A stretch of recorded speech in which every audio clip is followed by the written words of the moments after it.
Book 4. A law was passed concerning the intermarriage of the patricians and plebeians, after strong resistance on the part of the patricians.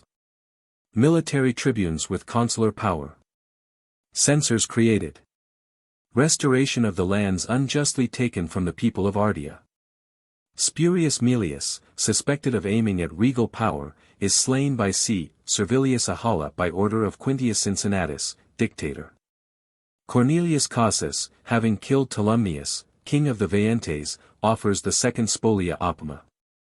Duration of the censorship, originally 5 years, limited to 1 year and a half. Fidenae reduced, and a colony settled there. The colonists destroyed by the Fidenations, who are subsequently conquered by Mamercus Aemilius, dictator. A conspiracy of the slaves put down. Postumius, a military tribune, slain by the army for his cruelties. Pay from the treasury first given to the soldiers. Operations against the Volscians, Fidenations, and Felicians. 1. Marcus Janutius and Caius Curtius followed these as consuls. The year was disturbed both at home and abroad. For at the commencement of the year Caius Canuleius, tribune of the people, proposed a law concerning the intermarriage of the patricians and commons. By which the patricians considered that their blood would be contaminated, and the privileges of birth would be confounded.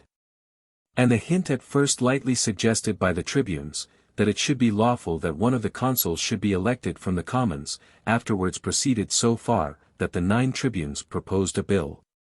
That the people should have the power of electing the consuls, whether they wished, from the commons or the patricians.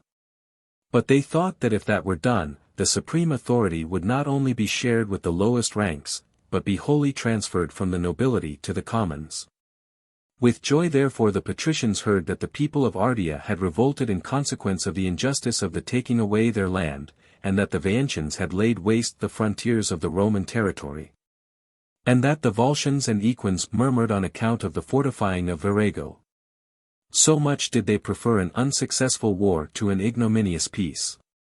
These tidings therefore being received and with exaggerations, in order that during the din of so many wars the tribunician proceedings might be suspended, they order the levies to be held. Preparations to be made for war and arms with the utmost activity. With more energy, if possible, than had been used in the consulship of Titus Quintius. Then Caius Canuleius declared aloud in brief terms in the Senate, that the consuls wished in vain to divert the commons from attention to the new laws. That they never should hold a levy while he lived, before the commons had first ratified the laws proposed by him and his colleagues, and he instantly summoned them to an assembly. 2. Both the consuls incited the Senate against the tribune, and the tribune the people against the consuls at one and the same time. The consuls denied that tribunician frenzies could any longer be endured, that they were now come to a crisis. That more hostilities were being stirred up at home than abroad. That this happened not more through the fault of the commons than of the patricians, nor more through that of the tribunes than of the consuls. That the matter for which there was a reward in the state thrived always with the greatest proficiency, that thus it was that men became meritorious in peace, thus in war. That at Rome the highest reward was for sedition.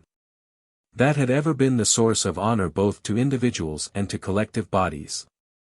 They should remember in what condition they had received the majesty of the Senate from their forefathers, in what condition they were about to transmit it to their children. That, like the commons, they should have it in their power to boast that it was improved in degree and in splendor. That there was no end, nor would there be, so long as the promoters of sedition were rewarded with honor in proportion as sedition was successful. What and how important schemes Caius Canuleius had set on foot. That he was introducing confounding of family rank, a disturbance of the auspices both public and private, that nothing may remain pure, nothing uncontaminated. That, all distinction being abolished, no one might know either himself or those he belonged to.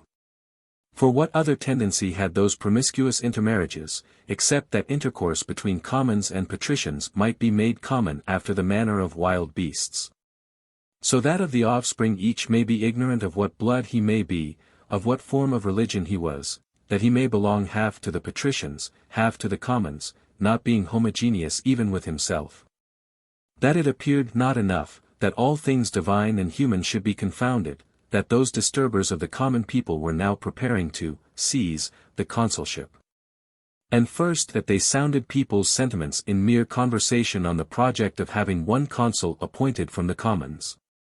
That now the proposition was brought forward, that the people may appoint the consuls, whether they pleased from the patricians or from the people, and that they would appoint no doubt every most turbulent person. The Canulii, therefore, and the Icilii would be consuls. They expressed a hope, that Jupiter, the best and greatest, would not suffer the imperial majesty of the sovereign power to descend to that. And that they would certainly die 1,000 deaths rather than such a disgrace should be incurred. They were certain that their ancestors, could they have divined that the commons would become not more placable to them, but more intractable, by making successive demands still more unreasonable, after they had obtained the first, would have rather submitted to any struggle, than have suffered such laws to be saddled on them. Because it was then conceded to them with respect to tribunes, the concession was made a second time. There was no end to it, tribunes of the commons and patricians could not subsist in the same state. Either the one order or the other office must be abolished, and that a stop should be put to presumption and temerity rather late than never. Was it right, that they, by sowing discord, should with impunity stir up the neighboring states against us? And then prevent the state from arming and defending itself against those evils which they may have brought on us? And after they have almost sent for the enemy, not suffer the armies to be levied against the enemies? But Canullius may have the audacity to declare openly in the Senate that, unless the patricians suffer the laws proposed by himself as victorious, to be enacted, he would prevent the levy from being held. What else was this, but threatening that he would betray his country, that he would suffer it to be attacked and captured? What courage would that expression afford, not to the Roman commons, but to the Volscians, Equins, and the Veientians? Would they not hope that, under the generalship of Canullius, they should be able to scale the Capitol and citadel, if with the deprivation of privilege and majesty, the tribunes should rob the patricians of their courage also? That the consuls were prepared to act against the wicked schemes of their countrymen, before they would act against the arms of the enemy. 3. Just when these matters were going on in the Senate, Canullius thus declaimed in favor of his laws and against the consuls, frequently even before now I think I have observed how much the patricians despised you, Romans. How unworthy they deemed you to dwell in the one city and within the same walls with them. But on the present occasion most clearly, in their having risen up so determinately in opposition to those propositions of ours, in which what else do we do, but remind them that we are their fellow citizens? And that though we possess not the same power, we inhabit the same city? In the one we demand intermarriage, a thing which is usually granted to neighbors and foreigners, we have granted even to vanquished enemies the right of citizenship, which is more than the right of intermarriage. In the other we propose nothing new, we only reclaim and demand that which is the people's, that the Roman people may confer honors on whomsoever they may please. And what in the name of goodness is it for which they embroil heaven and earth? Why was almost an attack made on me just now in the Senate? Why do they say that they will not restrain themselves from violence, and threaten that they will insult an office, sacred and inviolable? Shall this city no longer be able to stand, and is the empire at stake, if the right of free suffrage is granted to the Roman people, to confer the consulship on whomsoever they may please, and if a plebeian, though he may be worthy of the highest honor, is not precluded from the hope of attaining that honor? And is this of the same import, whether a plebeian be made a consul, as if any one were to propose a slave or the son of a slave to be consul? Do you perceive in what contempt you live? They would take from you a participation in this light, if it were permitted them. That you breathe, that you enjoy the faculty of speech, that you possess the forms of human beings, excites their indignation. Nay even, as I hope for mercy, they say that it is contrary to religion that a plebeian should be made consul. I pray, though we are not admitted to the annals, nor to the commentaries of the pontiffs, do we not know even those things which strangers know? That consuls have succeeded kings. And that they possess no privilege, no majesty which was not formerly inherent in kings. Do you suppose that we ever heard it mentioned that Numa Pompilius, who not only was not a patrician, but not even a citizen of Rome, was sent for from the country of the Sabines by order of the people, with the approbation of the Senate. And that he was made king at Rome?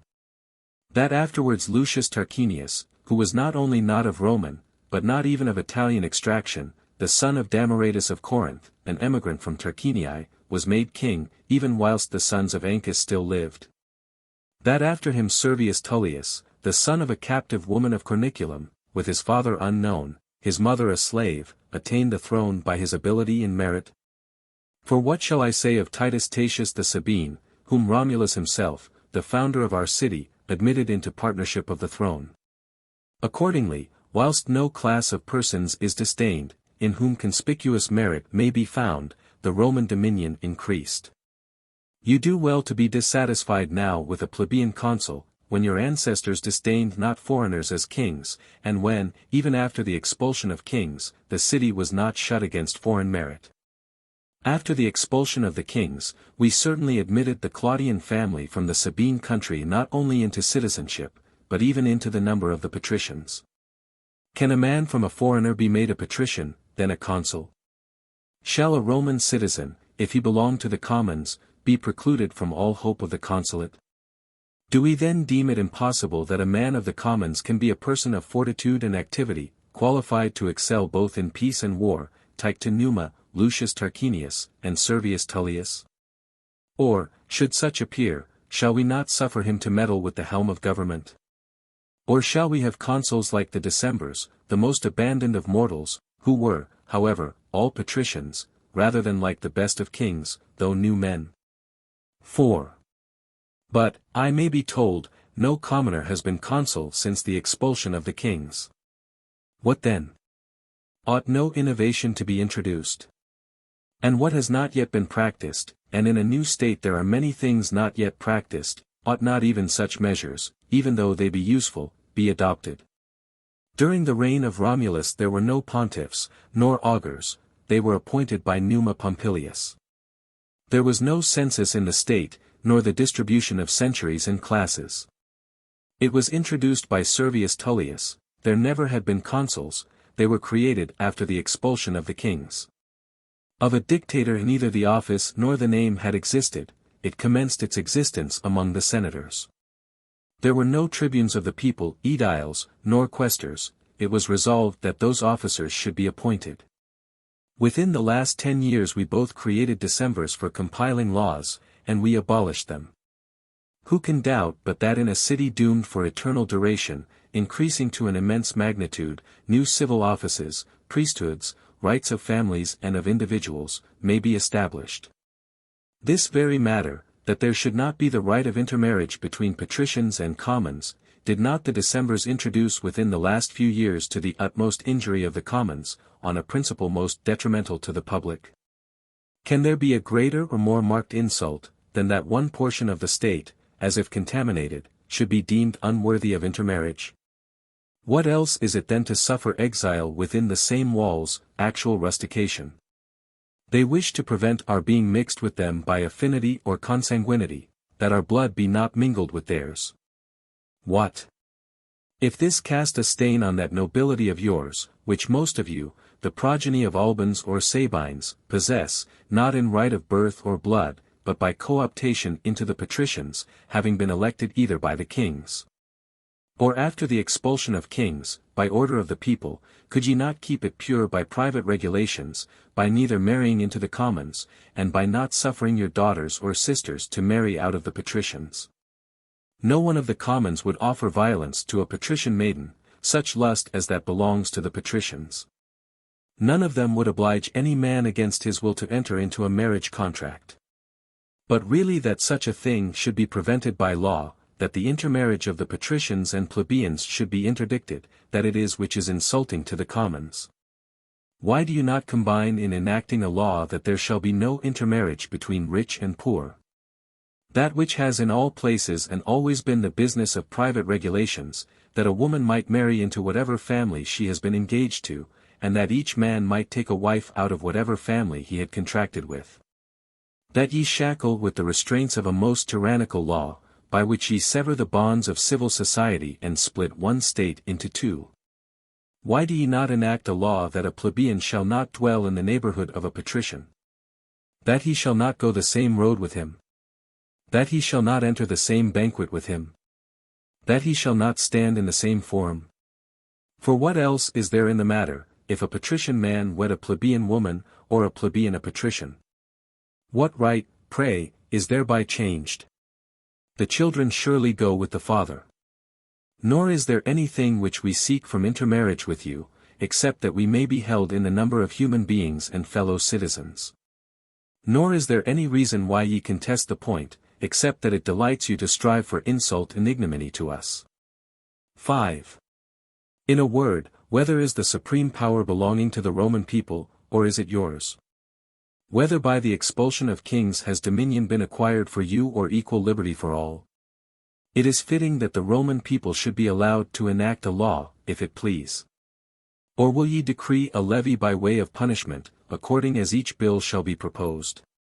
And as soon as I, as tribune, shall begin to call the tribes to give their votes, will you, forthwith, as consul, force the younger men to take the military oath, and lead them out to camp? And will you threaten the commons? Will you threaten the tribune? What, if you had not already twice experienced how little those threats availed against the united sense of the people? Of course it was because you wished to consult for our interest, that you abstained from force. Or was there no contest for this reason, that the party which was the stronger was also the more moderate? Nor will there be any contest now, Romans, they will try your spirit, your strength they will not make trial of. Wherefore, consuls, the commons are prepared to accompany you to these wars, whether real or fictitious, if, by restoring the right of intermarriage, you at length make this one state. If they can coalesce, be united and mixed with you by private ties, if the hope, if the access to honors be granted to men of ability and energy, if it is lawful to be in a partnership and share of the government. If, what is the result of equal freedom, it be allowed in the distribution of the annual offices to obey and to govern in their turns. If any one shall obstruct these measures, talk about wars, multiply them by report. No one will give in his name, no one will take up arms, no one will fight for haughty masters, with whom there is no participation of honors in public, nor of intermarriage in private. 6. When both the consuls came forward into the assembly, and the matter had changed from a long series of harangues to altercation, the tribune, on asking why it was not right that a plebeian should be made a consul. An answer was returned truly perhaps, though by no means expediently for the present contest, that no plebeian could have the auspices, and for this reason the Decemvirs had prohibited the intermarriage. Lest from uncertainty of descent the auspices might be vitiated. The commons were fired with indignation at this above all, because, as if hateful to the immortal gods, they were denied to be qualified to take auspices. And now, as the commons both had a most energetic supporter in the tribune, and they themselves vied with him in perseverance, there was no end of the contentions, until the patricians, being at length overpowered, agreed that the law regarding intermarriage should be passed, judging that by these means most probably the tribunes would either give up altogether or postpone till after the war the question concerning the plebeian consuls. And that in the meantime the commons, content with the intermarriage law, being passed, would be ready to enlist. When Cannulius was now in high repute by his victory over the patricians and by the favor of the commons, the other tribunes being excited to contend for their bill, set to work with all their might, and the accounts regarding the war augmenting daily, obstruct the levy. The consuls, when nothing could be transacted through the Senate in consequence of the opposition of the tribunes, held meetings of the leading men at their own houses. It was becoming evident that they must concede the victory either to the enemies or to their countrymen. Valerius and Horatius alone of the consulars did not attend the meetings. The opinion of Caius Claudius was for arming the consuls against the tribunes. The sentiments of the Quincii, both Cincinnatus and Capitolinus, were averse to bloodshed, and to violating persons, whom by the treaty concluded with the commons they had admitted to be sacred and inviolable. Through these meetings the matter was brought to this, that they suffered tribunes of the soldiers with consular authority to be elected from the patricians and commons without distinction. That with respect to the election of consuls no change should be made, and with this the tribunes were content, as were also the commons. An assembly is now proclaimed for electing 3 tribunes with consular power. This being proclaimed, forthwith whoever had contributed to promote sedition by word or deed, more particularly men who had been tribunes, began to solicit support and to bustle about the forum as candidates. So that despair, in the first instance, of obtaining the honor, by reason of the irritated state of the people's mind, then indignation at having to hold the office with such persons, deterred the patricians. At length however, being forced, they stood as candidates, lest they might appear to have relinquished all share in the government. The result of this election showed that the sentiments of persons in the struggle for liberty and dignity are different from those they feel when the contest is laid aside, the judgment being unbiased. For the people elected all patricians as tribunes, content with this, that the plebeians had been taken into account. Where could you now find in an individual such moderation, disinterestedness, and elevation of mind, as was then displayed by the entire people? 7. In the 310th year after the city of Rome was built, for the first time military tribunes in the room of consuls enter into office, Aulus Sempronius Atratinus, Lucius Attilius, Titus Livius. In whose office the concord prevailing at home afforded peace also abroad. There are some who, without mentioning the proposal of the law concerning the election of consuls from among the commons, say that 3 military tribunes were elected on account of the Veientian war being added to the war of the Equins and the Volscians and to the revolt of the Ardeates, because 2 consuls could not execute so many wars together. These tribunes being invested also with the authority and insignia of consuls. The jurisdiction of that office however did not stand on a firm footing, because the 3rd month after they entered on the office, they resigned the honor, in pursuance of a decree of the augurs, as if unduly elected.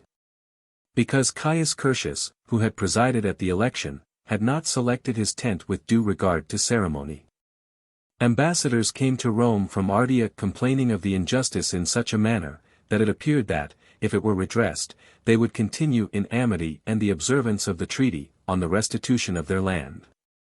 The answer returned by the Senate was, that the judgment of the people could not be rescinded by the Senate, besides such a measure could not be adopted on precedent or with justice. As an additional reason also for the purpose of preserving concord between the several orders of the state. If the Ardeans were willing to abide a seasonable conjuncture, and leave to the Senate the mode of redressing the injustice done to them, that the consequence would be that they would rejoice for having moderated their resentment. And that they should be convinced that the patricians were equally anxious that no injustice should arise against them, and that any which may have arisen should not be lasting. Thus the ambassadors, saying that they should lay the whole matter anew before their friends, were dismissed courteously. The patricians, now that the republic was without any curule magistrate, assembled together and elected an interrex. The contest whether consuls or military tribunes should be elected, kept the matter for several days in a state of interregnum. The interrex and senate strive that the elections of consuls be held. The tribunes of the people, and the people themselves, that elections of the military tribunes be held. The patricians succeeded, because both the commons, sure to confer the one or the other honor on patricians, gave up a needless contest. And the leaders of the commons preferred those elections at which no account was to be taken of them, as candidates, to those at which they should be passed by as unworthy. The tribunes of the commons also gave up the contest without a decision, as a compliment to the chiefs of the patricians. Titus Quintius Barbatus, the interrex, elects consuls Lucius Papirius Mugellanus, Lucius Sempronius Atratinus. During their consulship, the treaty was renewed with the Ardeans, and that is a record to prove, that they were consuls in that year, though they are not to be found among the ancient annals, nor in the books of the magistrates.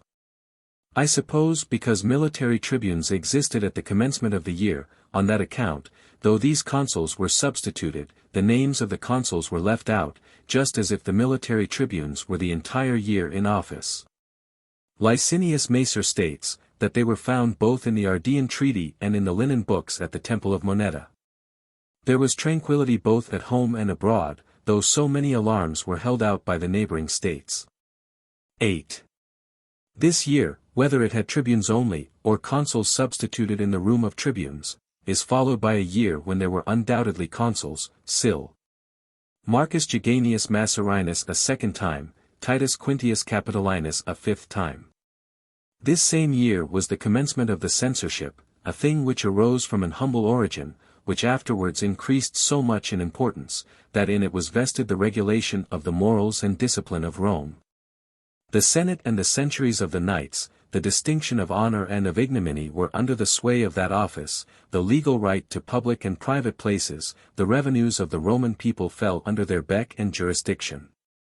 The institution of the thing originated in this, that the people not having been subjected to a survey for several years, the census could neither be deferred, nor had the consuls leisure to discharge their duty. When wars impended from so many states, an observation was made by the Senate, that an office laborious in itself, and one little suited to the consular office, required a magistrate for itself, to whose authority should be submitted the duties of the several scribes. The custody and care of the records, as well as the adjustment of the form to be adopted in the census. And inconsiderable though the proposal might be, still the Senate received it with great pleasure, because it increased the number of patrician magistrates in the state, judging also that that would come to pass, which really did occur, viz. that the influence of those who should preside, and the honor of the office would derive on it additional authority and dignity. The tribunes also, considering the discharge of the duty, as was really the case, as necessary rather than the duty itself, as being attended with luster, did not indeed offer opposition, lest they should through perverseness show a disposition to thwart them even in trifles. After the honor was rejected by the leading men of the state, the people by their suffrages appointed to the office of conducting the census Papirius and Sempronius, concerning whose consulate doubts are entertained, that in that magistracy they might have some recompense for the incompleteness of their consulate. They were called censors from the nature of their office. 9. Whilst these matters are transacting at Rome, ambassadors come from Ardea, imploring aid for their city, which was nearly destroyed, in consideration of their very ancient alliance, and of the treaty recently renewed. For by intestine wars they were not allowed to enjoy the peace with Rome, which they had by the soundest policy preserved, the cause and origin of which is said to have arisen from a struggle between factions, which have proved and ever will prove more a cause of destruction to several states, than foreign wars, famine, or disease, or any of the other evils which men refer to the anger of heaven, as the severest of public calamities. 2 young men courted a maiden of a plebeian family, highly distinguished for beauty, one of them on a level with the maid in point of birth, and favored by her guardians, who were themselves of the same rank. The other of noble birth, captivated by nothing but her beauty. The latter was aided by the good wishes of the nobles, through which party disputes made their way even into the girl's family. The nobleman was preferred in the judgment of the mother, who was anxious that her daughter should have the most splendid match possible. The guardians, mindful of party even in that transaction, strove for the person of their own order. As the matter could not be settled within the walls of the house, they proceeded to a court of justice. On hearing the claim of the mother and of the guardians, the magistrate decides the right of marriage in conformity with the wish of the mother. But violence was the more powerful. For the guardians, having harangued openly in the forum among persons of their own faction, on the injustice of the decree, collected a party and carry off the girl from her mother's house, against whom a body of nobles having arisen more incensed than before, attends the young man rendered furious by the outrage. A desperate battle takes place, the commons in no respect like to the Roman commons were worsted, and having set out from the city in arms, and taken possession of a hill, make excursions into the lands of the nobles with fire and sword. The city too, which had been previously free from all contest, they set about besieging, having induced, by the hope of plunder, a multitude of artisans to join them, nor was any appearance or calamity of war absent. As if the whole state were infested by the mad rage of the 2 young men, who sought the accomplishment of the fatal match through their country's ruin. The arms and war at home seemed insufficient to both parties. The nobles called in the Romans to the relief of their besieged city, the commons called upon the Volscians to join them in storming Ardea. The Volscians, under the command of Clelius, an equine, came first to Ardea, and drew a line of circumvallation around the enemy's walls. When news of this was brought to Rome, Marcus Jaganius, the consul, having set out immediately at the head of an army, selected a place for his camp about 3 miles from the enemy. And the day being now fast declining, he orders his soldiers to refresh themselves, then at the 4th watch he puts his troops in motion. And the work, once commenced, was expedited in such a manner, that at sunrise the Volscians found themselves enclosed by the Romans with stronger works than the city was by themselves. The consul had also at another place connected an arm to the wall of Ardea, through which his friends might pass to and from the town. 10. The Volscian general, who up to that period had maintained his army, not out of provisions which had been previously provided, but with corn brought in daily from the plunder of the country. When now encompassed by a rampart he perceives himself suddenly destitute of everything, calling the consul to a conference, says, that, if the Roman came for the purpose of raising the siege, he would withdraw the Volscians from thence. To this the consul made answer, that, the vanquished had to accept terms, not to dictate them, and as the Volscians came at their own discretion to attack the allies of the Roman people, they should not go off in the same way. He orders, that their general be given up, their arms laid down, acknowledging themselves vanquished, and ready to submit to his further orders, otherwise, whether they went away or stayed, that he would prove a determined enemy, and would prefer to carry to Rome a victory over the Volscians than an insidious peace. The Volscians, determined on trying the slender hope they had in arms, all other being now cut off, besides many other disadvantages, having come to an engagement in a place unfavorable for fighting, and still more so for retreat. When they were being cut down on every side, from fighting have recourse to entreaties. Having given up their general and surrendered their arms, they are sent under the yoke and dismissed full of disgrace and suffering, with 1 garment each. And when they halted not far from the city of Tusculum, in consequence of an old grudge of the Tusculans they were surprised, unarmed as they were, and suffered severe punishment, a messenger being scarcely left to bring an account of their defeat. The Roman general quieted the disturbed state of affairs at Ardea, beheading the principal authors of that commotion, and confiscating their effects to the public treasury of the Ardeans. The Ardeans considered the injustice of the decision completely repaired by such kindness on the part of the Roman people. It seemed to the Senate, however, that something remained to be done to obliterate the remembrance of public avarice. The consul returns to the city in triumph, Clelius, the general of the Volscians, being led before his chariot, and the spoils being carried before him, of which he had stripped the enemy's army after he had sent them under the yoke. Quintius the consul, by his civil administration, equalled, which is no easy matter, the glory attained by his colleague in war.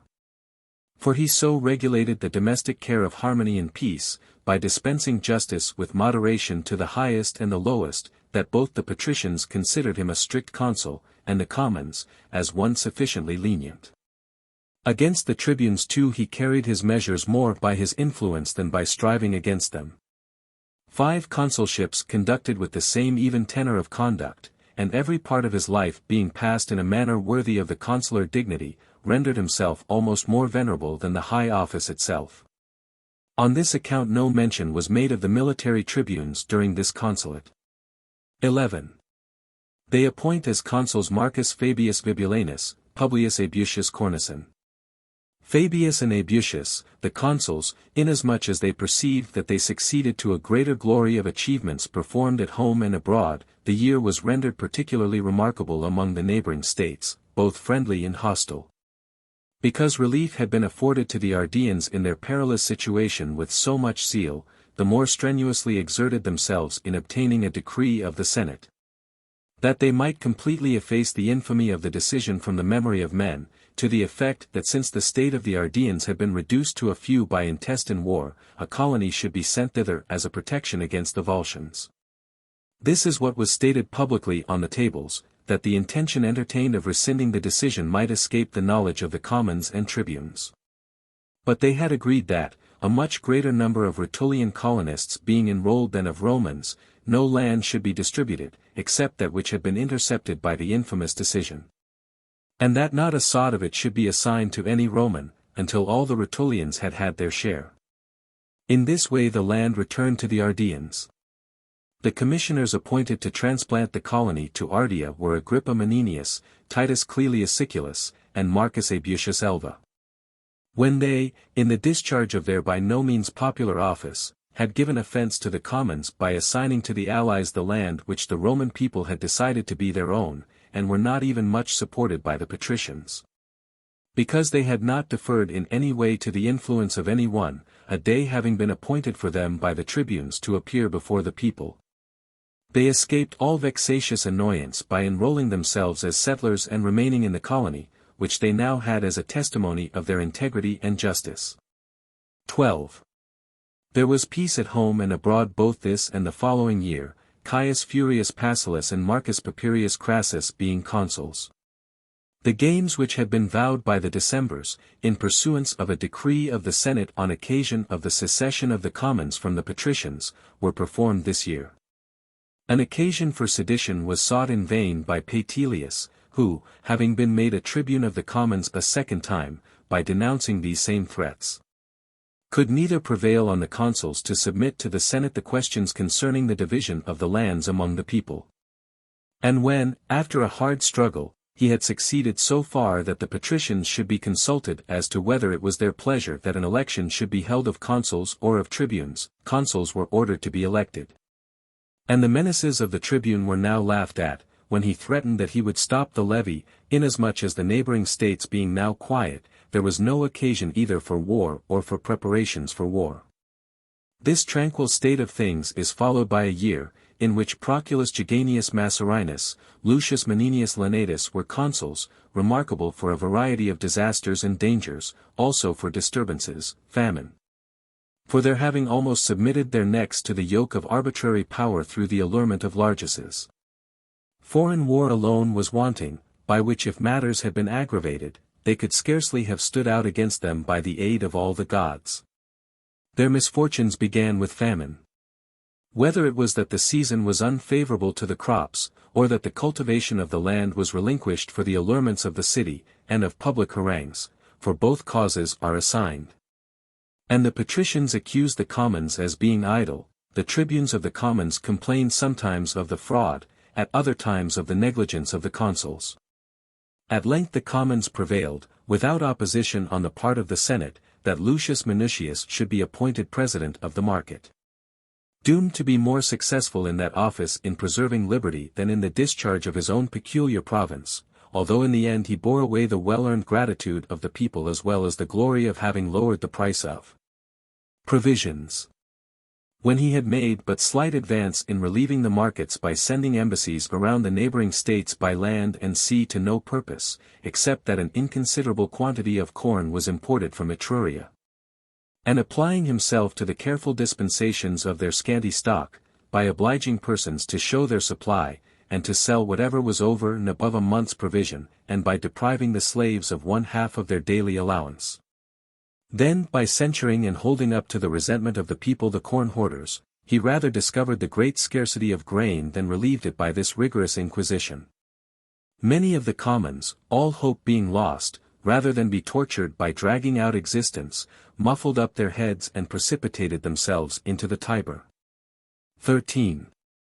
Then Spurius Maelius, of the equestrian order, extremely rich considering these times, set about a project useful in itself, but having a most pernicious tendency, and a still more pernicious motive.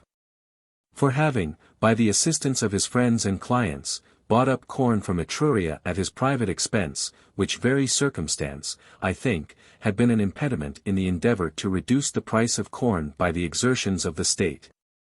He set about giving out largesses of corn, and having won over the commons by this munificence, he drew them with him wherever he went, conspicuous and consequential beyond the rank of a private citizen. Ensuring to him as undoubted the consulship by the favor they manifested towards him, and the hopes they excited in him. He himself, as the mind of man is not to be satiated with that which fortune holds out the hope of, began to aspire to things still higher, and altogether unwarrantable.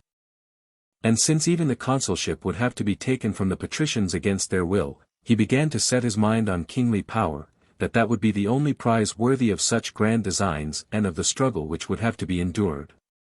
The consular elections were now coming on, which circumstance destroyed him completely, his plans being not yet arranged or sufficiently matured. Titus Quintius Capitolinus was elected consul for the 6th time, a man by no means well suited to answer the views of one meditating political innovations. Agrippa Menenius is attached to him as colleague, who bore the cognomen of Lenatus, and Lucius Minucius as president of the markets, whether he was re-elected, or created for an indefinite period, as long as circumstances should require. For there is nothing certain in the matter, except this: his name was entered as president in the linen books among the magistrates for both years. Here Minucius, conducting the same office in a public capacity which Maelius had undertaken to conduct in a private character, the same class of persons frequenting the houses of both, having ascertained the matter, lays it before the Senate, that arms were collecting in the house of Maelius, and that he held assemblies in his house, and that his designs were unquestionably bent on regal dominion, that the time for the execution of the project was not yet fixed, that all other matters were settled, and that the tribunes were bought over for hire to betray the public liberty, and that the several parts were assigned to the leaders of the multitude. That he laid these things before them almost later than was consistent with safety, lest he might be the reporter of anything uncertain or ill-grounded. When these things were heard, the chiefs of the patricians both rebuked the consuls of the former year, for having suffered those largesses and meetings of the people to go on in a private house, as well as the new consuls for having waited until a matter of such importance should be reported to the Senate by the president of the markets, which required the consul to be not only the reporter, but the punisher also.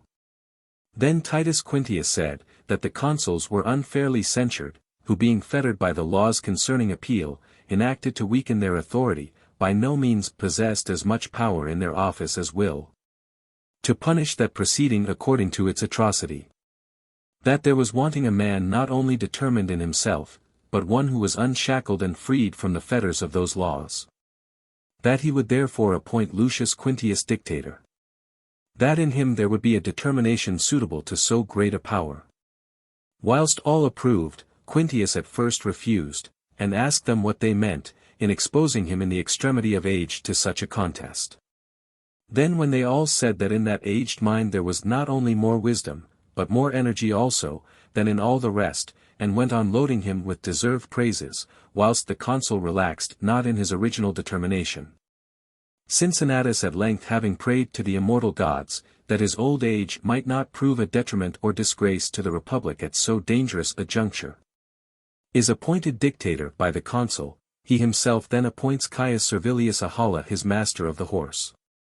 14. On the next day, having stationed proper guards, when he had gone down to the forum, and the attention of the commons was attracted to him by the strangeness and extraordinary nature of the thing, and Maelius's friends and himself their leader perceived that the power of such high authority was directly aimed at them. When, moreover, those who were not aware of the designs on regal power, went on asking, what tumult, what sudden war, had called for either the dictatorial authority, or Quintius, after his 80th year, administrator of affairs, Servilius, master of the horse, being sent by the dictator to Maelius, says, the dictator summons you.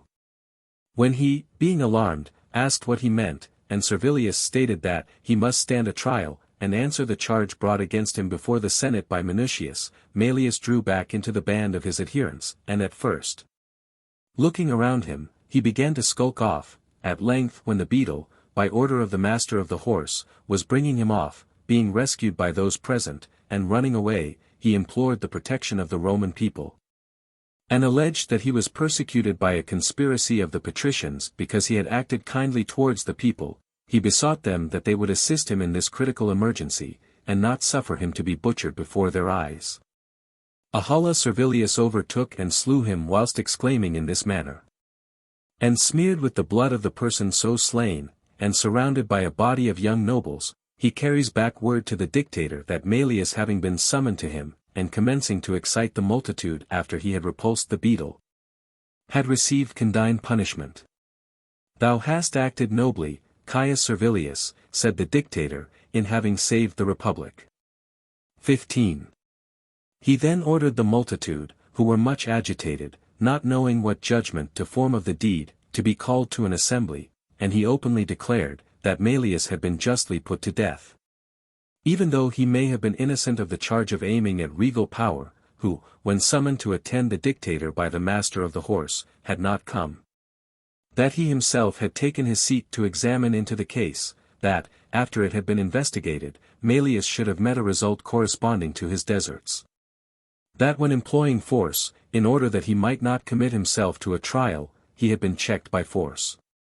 Nor should they proceed with him as with a citizen, born in a free state amid laws and rights, in a city from which he knew that kings had been expelled, and on the same year the sons of the king's sister and the children of the consul, the liberator of his country, had been put to death by their father, on a plot for readmitting the royal family into the city having been discovered, from which Collatinus Tarquinius the consul, through a hatred of his name, was ordered to resign his office and go into exile. In which capital punishment was inflicted on Spurius Cassius several years after for forming designs to assume the sovereignty. In which the Decemvirs were recently punished with confiscation, exile, and death, in consequence of regal tyranny in that city. Spurius Maelius conceived a hope of attaining regal power. And who was this man? Although no nobility, no honors, no deserts should open to any man the road to domination, yet still the Claudii and Cassii, by reason of the consulates, the decemvirates, the honors of their own and those of their ancestors, and from the splendor of their families, had raised their aspiring minds to heights to which it was impious to raise them, that Spurius Maelius, to whom a tribuneship of the commons should rather be an object of wishes than of hope. A wealthy corn merchant, had conceived the hope to purchase the liberty of his countrymen for 2 pounds of corn. Had supposed that a people victorious over all their neighbors could be cajoled into servitude by throwing them a morsel of food.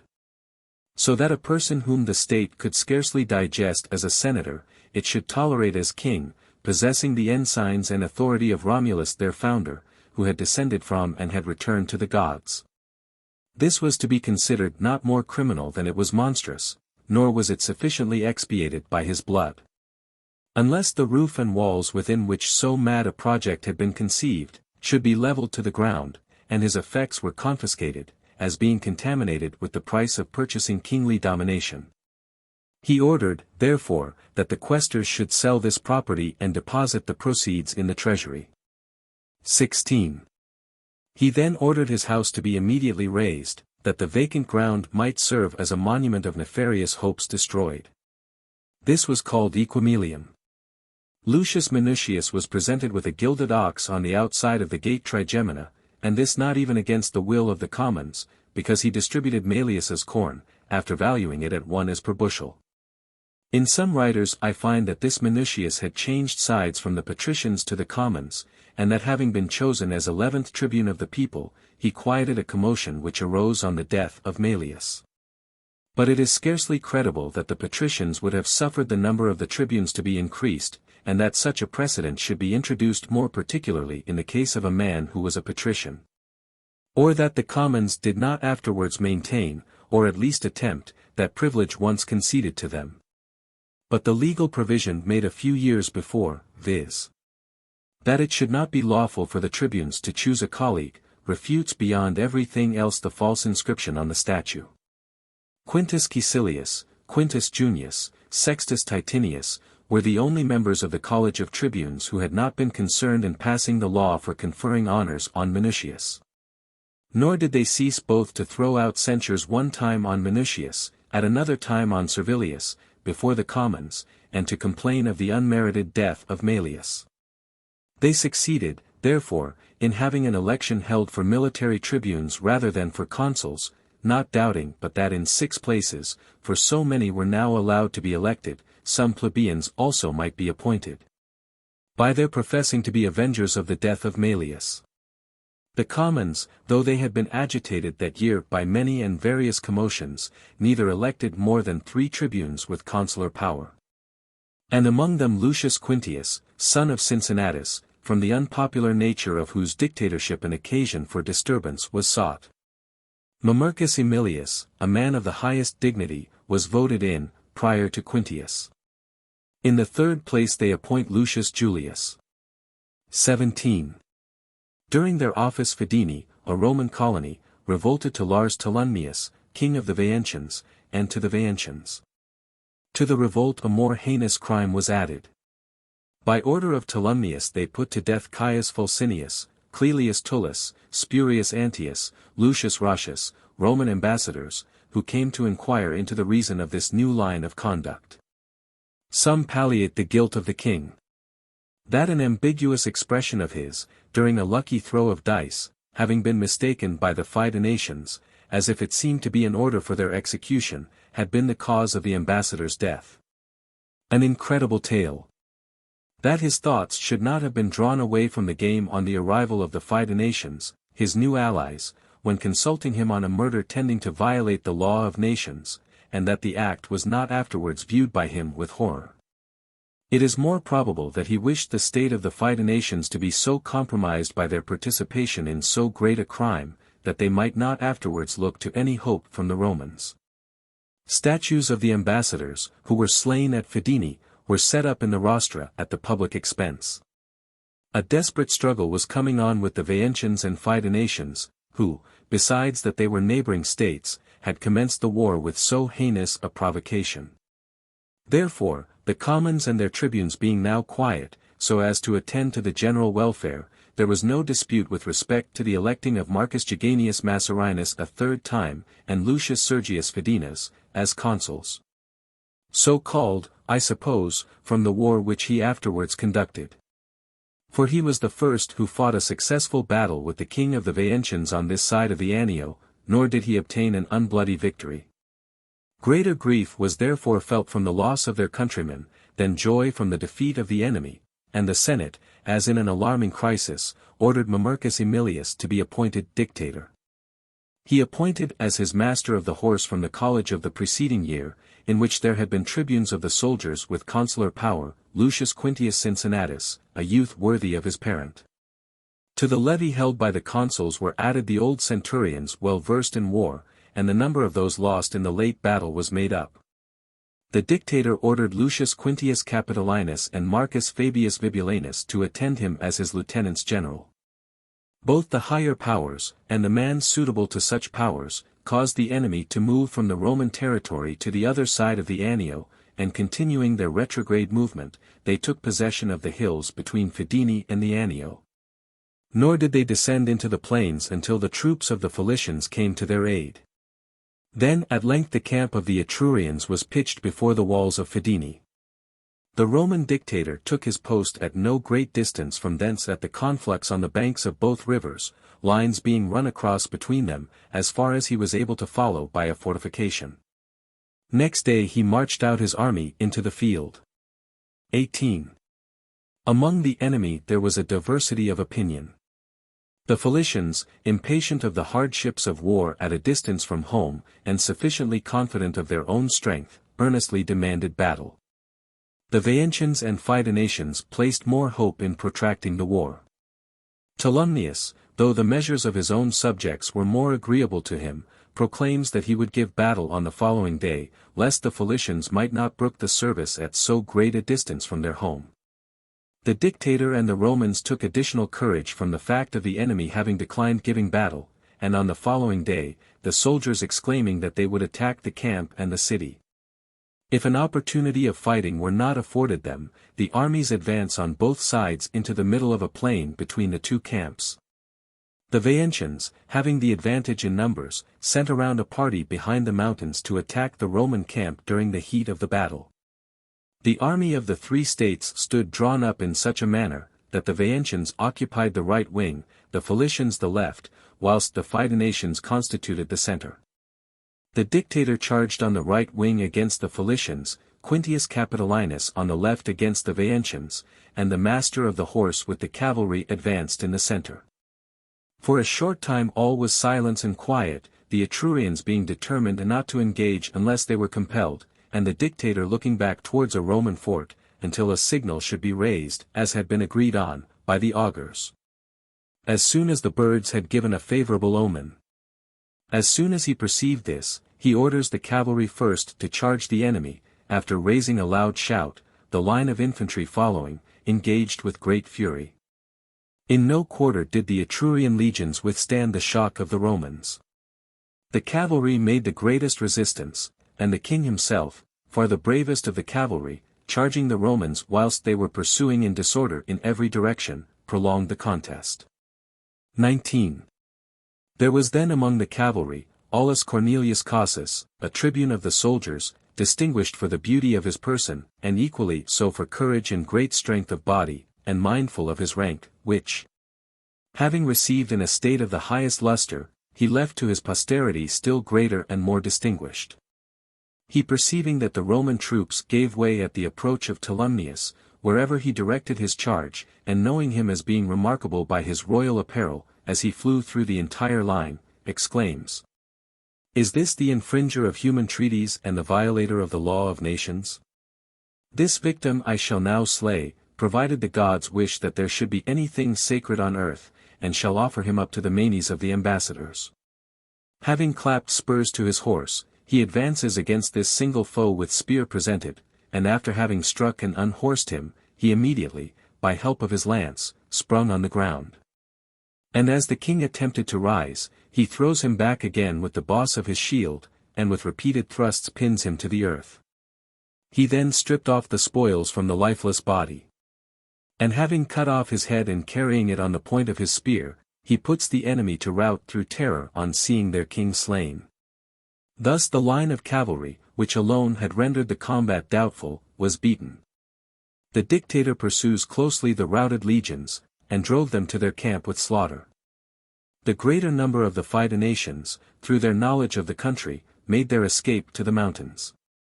Casus, having crossed the Tiber with the cavalry, carried off great plunder from the Veientian territory to the city.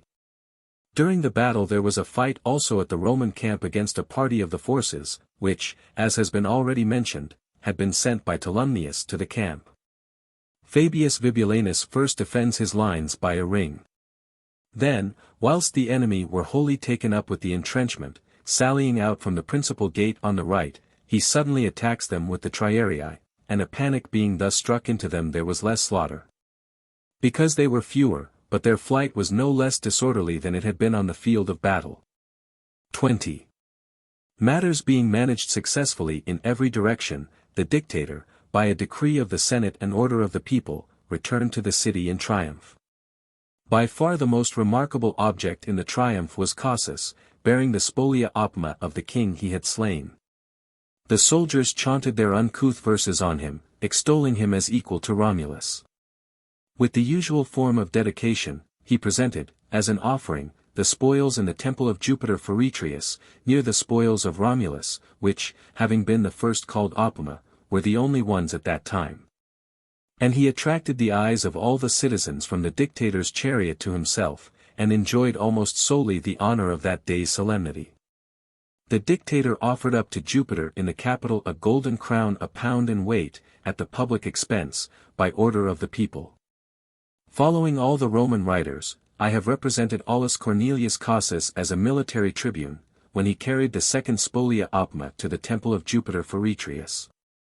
But besides that those spoils are rightly considered opima, which one general has taken from another.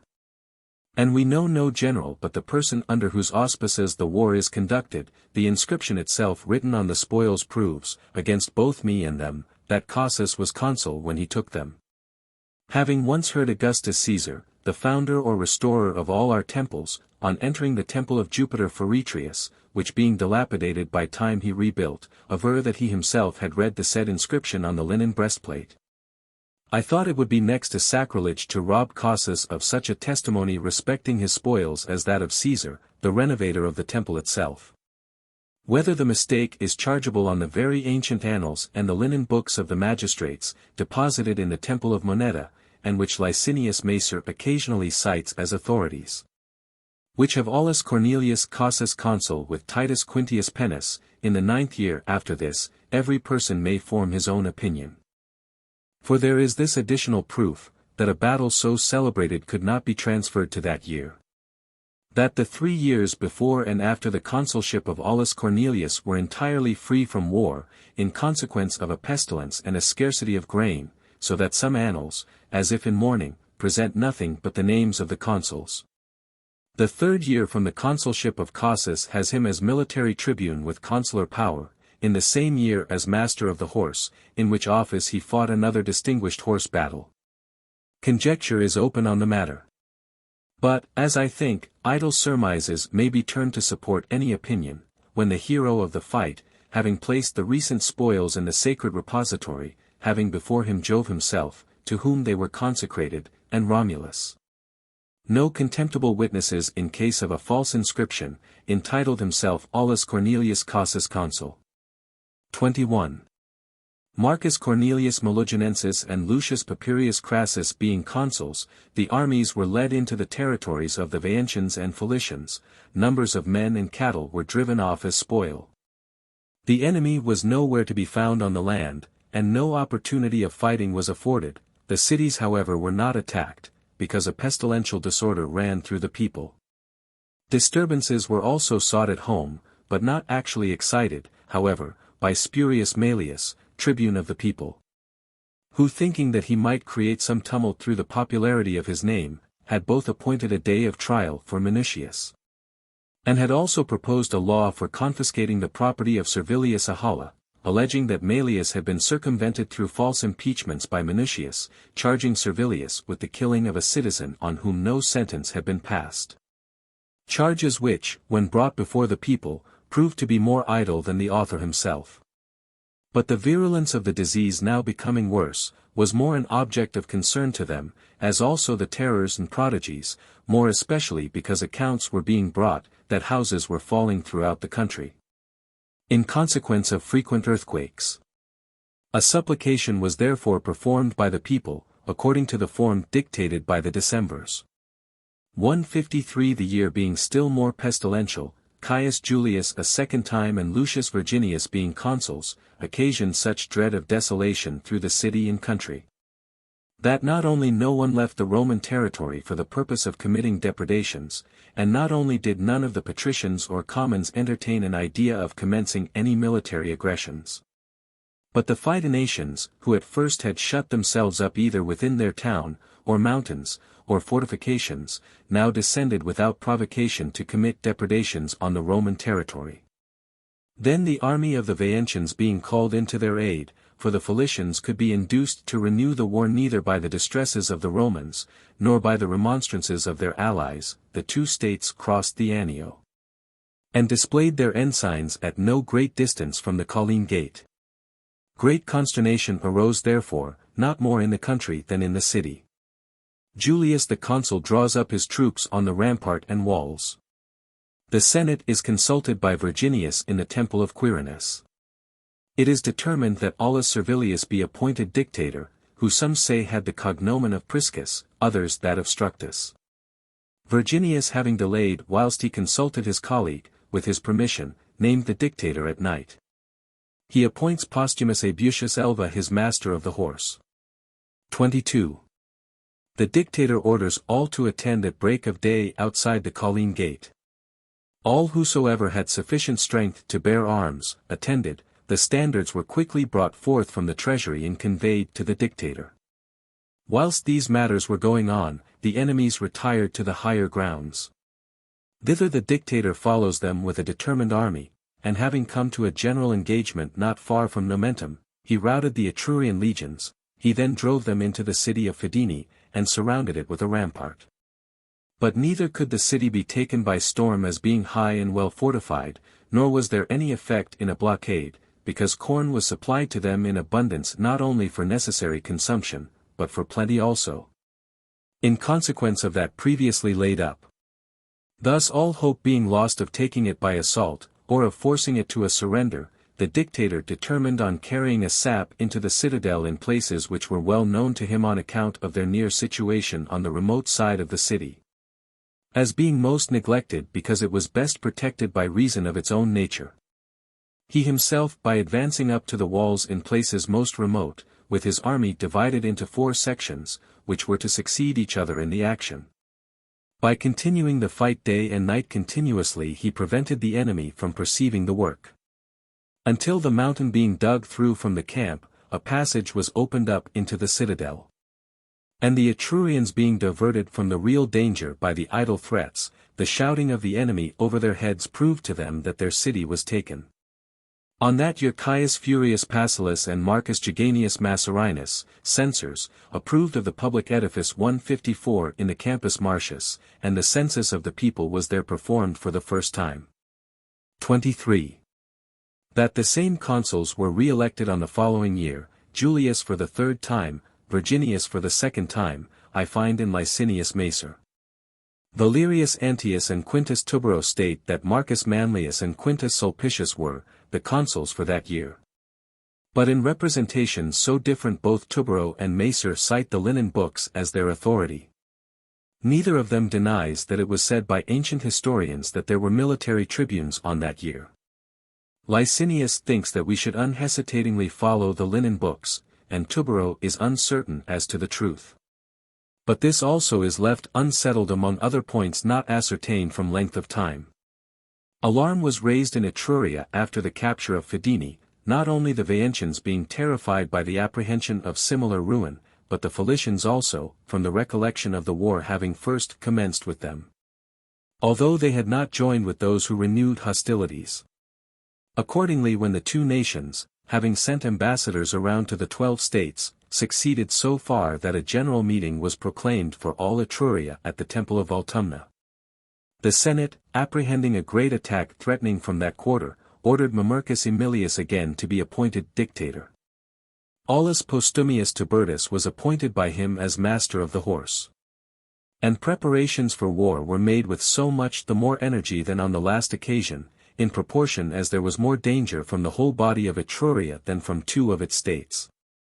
24. That matter passed off much more quietly than anyone expected. Therefore when word was brought by certain traders, that aid was refused to the Veientians, and that they were bid to prosecute with their own strength a war entered into on their own separate views, and not to seek out persons as sharers in their distresses, to whom they had not communicated their hopes when flourishing, the dictator, that his appointment might not be in vain, all opportunity of acquiring military glory being now taken from him, desirous of performing during peace some work which might serve as a memorial of his dictatorship, sets about limiting the censorship, either judging its powers excessive, or disapproving of the duration rather than the extent of the office. Accordingly, having summoned a meeting, he says, that the immortal gods had taken on themselves that the public affairs should be managed externally, and that the general security should be ensured. That with respect to what was to be done within the walls, he would provide for the liberty of the Roman people. But that the most effectual guarding of it was, that offices of great power should not be of long continuance, and that a limit of time should be set to those to which a limit of jurisdiction could not be set. That other offices were annual, that the censorship was quinquennial. That it was a grievance to be subject to the same individuals for such a number of years in a considerable part of the affairs of life. That he would propose a law, that the censorship should not last longer than a year and a half. Amid the great approbation of the people he passed the law on the following day, and says, that you may know, Romans, in reality, how little pleasing to me are offices of long duration, I resign the dictatorship. Having laid down his own office, and set a limit to the office of others, he was escorted home with the congratulation and great goodwill of the people. The censors resenting Mamercus' conduct for his having diminished the duration of one of the offices of the Roman people, degraded him from his tribe, and increasing his taxes eightfold, disfranchised 155 him.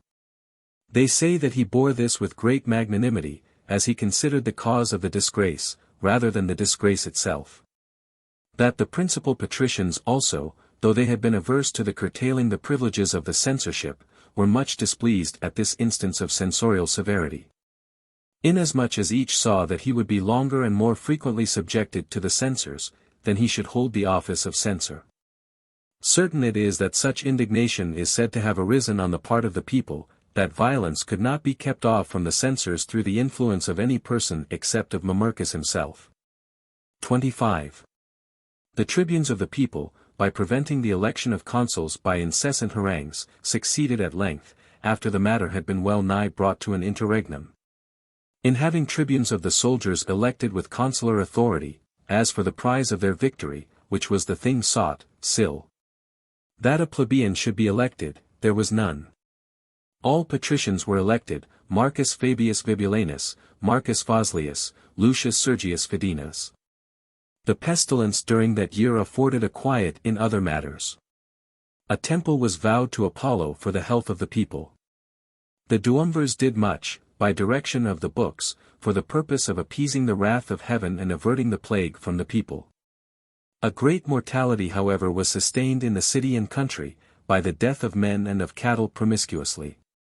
Apprehending a famine for the agriculturists, they sent into Etruria, and the Pomptine district, and to Cumae, and at last to Sicily also to procure corn. No mention was made of electing consuls. Military tribunes with consular authority were appointed, all patricians, Lucius Pinarius Mamercinus, Lucius Furius Metellinus, Spurius Postumius Albus. In this year the violence of the distemper abated, nor was there any danger from a scarcity of corn, because provision had been previously made against it. Schemes for exciting wars were agitated in the meetings of the Equins and Volscians, and in Etruria at the temple of Voltumna. Here the matter was postponed for a year, and by a decree it was enacted, that no meeting should be held before that time. The Veientian stayed in vain complaining that the same destiny hung over Veii, as that by which Fidenae was destroyed. Meanwhile at Rome the chiefs of the commons, who had now for a long time been vainly pursuing the hope of higher dignity, whilst there was tranquillity abroad, appointed meetings to be held in the houses of the tribunes of the commons.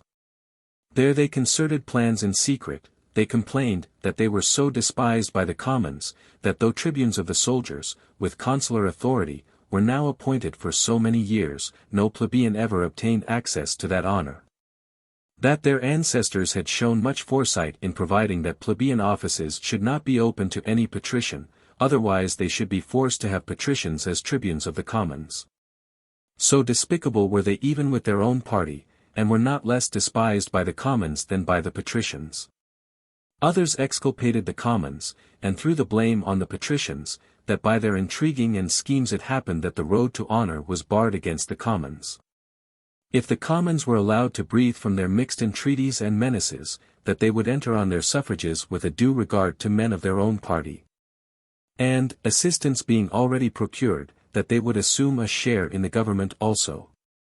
It is determined that, for the purpose of doing away with all intriguing, the tribunes should propose a law, that no person be allowed to add white to his garment for the purposes of canvassing. The matter may now appear trivial and scarcely deserving serious consideration, which then enkindled such strife between the patricians and commons. The tribunes, however, prevailed in carrying the law. And it appeared evident, that in their present state of irritation, the commons would incline their support to men of their own party.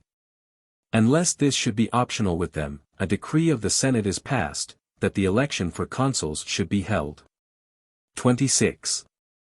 The cause was the rising, which the Hernicians and Latins announced as about to take place on the part of the Equins and Volscians. Titus Quintius Cincinnatus, son of Lucius, to the same person the cognomen of Pennus also is annexed, and Caius Julius Mento were elected consuls, nor was the terror of war longer deferred.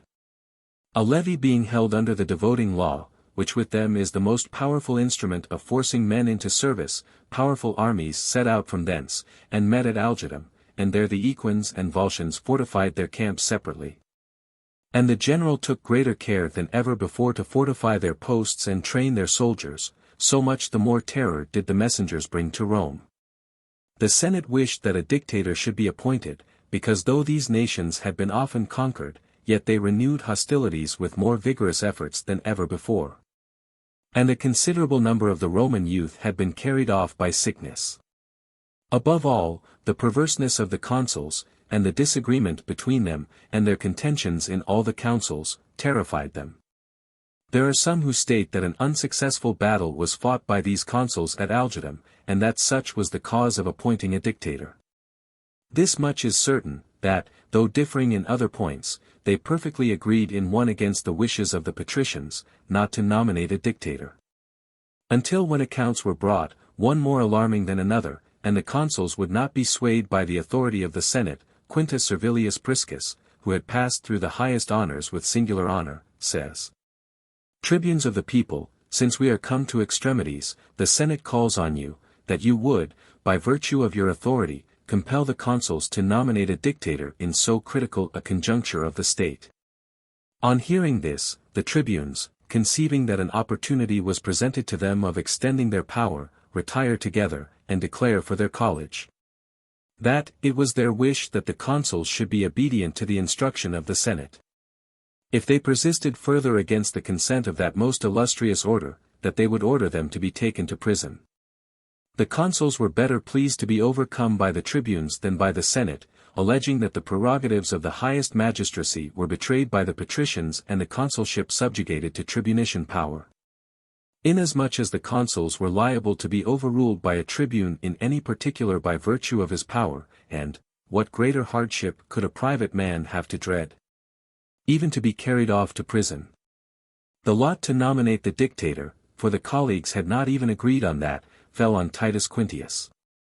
He appointed a dictator, Aulus Postumius Tibertus, his own father-in-law, a man of the utmost strictness in command. By him Lucius Julius was appointed master of the horse, a suspension of civil business is also proclaimed. And, that nothing else should be attended to throughout the city but preparations for war, the examination of the cases of those who claimed exemption from the military service is deferred till after the war. Thus even doubtful persons are induced to give in their names. Soldiers were also enjoined of the Hernicians and Latins. The most zealous obedience is shown to the dictator on both sides. 27. All these measures were executed with great dispatch, and Caius Julius the consul being left to guard the city, and Lucius Julius master of the horse, for the sudden exigencies of the war. Lest anything which they might want in the camp should cause delay, the dictator, repeating the words after Aulus Cornelius the chief pontiff, vowed the great games on account of the sudden war. And having set out from the city, after dividing his army with the consul Quintius, he came up with the enemy. As they had observed two separate camps of the enemy at a small distance one from the other, they in like manner encamped separately about a mile from them, the dictator towards Tusculum, the consul towards Lanuvium. Thus they had their 4 armies, as many fortified posts, having between them a plain sufficiently extended not only for excursions to skirmish, but even for drawing up the armies on both sides in battle array. From the time camp was brought close to camp, they ceased not from light skirmishing, the dictator readily allowing his soldiers, by comparing strength, to entertain beforehand the hope of a general victory. After they had gradually essayed the result of slight skirmishes. Wherefore the enemy, no hope being now left in a regular engagement, attacked the consul's camp in the night, and bring the matter to the chance of a doubtful result. The shout which arose suddenly awoke not only the consul's sentinels and then all the army, but the dictator also. When circumstances required instant exertion, the consul evinced no deficiency either in spirit or in judgment. One part of the troops reinforced the guards at the gates, another manned the rampart around. In the other camp with the dictator, inasmuch as there is less of confusion, so much the more readily is it observed, what is required to be done. Dispatching then forthwith a reinforcement to the consul's camp, to which Spurius Postumius Albus is appointed lieutenant general, he himself with a part of his forces, making a small circuit, proceeds to a place entirely sequestered from the bustle, whence he might suddenly attack the enemy's rear. Quintus Sulpicius, his lieutenant general, he appoints to take charge of the camp. To Marcus Fabius as lieutenant he assigns the cavalry, and orders that those troops, which it would be difficult to manage amid a nightly conflict, should not stir before daylight. All the measures which any other prudent and active general could order and execute at such a juncture, he orders and executes with regularity. That was an extraordinary specimen of judgment and intrepidity, and one deserving of no ordinary praise, that he dispatched Marcus Jaganius with some chosen troops to attack the enemy's camp, whence it had been ascertained that they had departed with the greater part of their troops. When he fell on these men, wholly intent on the result of the danger of their friends, and incautious with respect to themselves, the watches and advanced guards being even neglected, he took their camp almost before the enemy were perfectly sure that it was attacked. Then when the signal given with smoke, as had been agreed on, was perceived by the dictator, he exclaims that the enemy's camp was taken, and orders it to be announced in every direction. 28. And now day was appearing, and everything lay open to view, and Fabius had made an attack with his cavalry, and the consul had sallied from the camp on the enemy now disconcerted. When the dictator on the other side, having attacked their reserve and second line, threw his victorious troops, both horse and foot, in the way of the enemy as they turned themselves about to the dissonant shouts and the various sudden assaults. Thus surrounded on every side, they would to a man have suffered the punishment due to their reassumption of hostilities, had not Vectius Messius, a Volscian, a man more ennobled by his deeds than his extraction, upbraiding his men as they were forming a circle, called out with a loud voice, "Are ye about offering yourselves here to the weapons of the enemy, undefended, unavenged? Why is it then ye have arms? Or why have you undertaken an offensive war, ever turbulent in peace, and dastardly in war? What hopes have you in standing here? Do you expect that some god will protect you and bear you hence? With the sword way must be opened. Come on ye, who wish to behold your homes, your parents, your wives, and your children, follow me in the way in which you shall see me lead you on. It is not a wall, not a rampart, but armed men that stand in your way with arms in your hands. In valor you are equal to them, in necessity, which is the ultimate and most effective weapon, superior." As he uttered these words and was putting them into execution, they, renewing the shout and following him, make a push in that quarter where Postumius Alba had opposed his troops to them, and they made the victor give ground. Until the dictator came up, as his own men were now retreating. To that quarter the whole weight of the battle was now turned. On Messius alone the fortune of the enemy depends. Many wounds and great slaughter now took place on both sides. By this time not even the Roman generals themselves fight without receiving wounds. One of them, Postumius, retired from the field having his skull fractured by a stroke of a stone. Neither the dictator could be removed by a wound in the shoulder, nor Fabius by having his thigh almost pinned to his horse, nor the consul by his arm being cut off, from the perilous conflict. 29. Messius, with a band of the bravest youths, by a furious charge through heaps of slaughtered foes, was carried on to the camp of the Volscians, which had not yet been taken, the same route the entire body of the army followed. The consul, pursuing them in their disordered flight to the very rampart, attacks both the camp and the rampart. In the same direction the dictator also brings up his forces on the other side. The assault was conducted with no less intrepidity than the battle had been. They say that the consul even threw a standard within the rampart, in order that the soldiers might push on the more briskly, and that the first impression was made in recovering the standard. The dictator also, having leveled the rampart, had now carried the fight into the camp. Then the enemy began in every direction to throw down their arms and to surrender, and their camp also being taken, all the enemy were set up to sail, except the senators. 156 part of the plunder was restored to the Latins and Hernicians, when they demanded their property. The remainder the dictator sold by auction, and the consul, being invested with the command of the camp, he himself, entering the city in triumph, resigned his dictatorship. Some writers cast a gloom on the memory of this glorious dictatorship, when they state that his son, though victorious, was beheaded by Aulus Postumius, because, tempted by a favorable opportunity of fighting to advantage, he had left his post without orders. We are disposed to refuse our belief, and we are warranted by the variety of opinions on the matter. And it is an argument against it, that such orders have been entitled Monlian, not Postumian, since the person who first set on foot so barbarous a precedent, was likely to obtain the signal title of cruelty. Besides, the cognomen of Imperiosus was affixed to Manlius. Postumius has not been marked by any hateful brand. Caius Julius the consul, in the absence of his colleague, without casting lots, dedicated the temple of Apollo. Quintius resenting this, when, after disbanding his army, he returned into the city, made a complaint of it in the Senate to no purpose. To the year marked by great achievements is added an event which seemed to have no relation to the interest of Rome, viz. That the Carthaginians, destined to be such formidable enemies, then, for the first times on the occasion of some disturbances among the Sicilians, transported an army into Sicily in aid of one of the parties. 30. In the city efforts were made by the tribunes of the people that military tribunes with consular power should be elected, nor could the point be carried. Lucius Papirius Crassus and Lucius Junius were made consuls.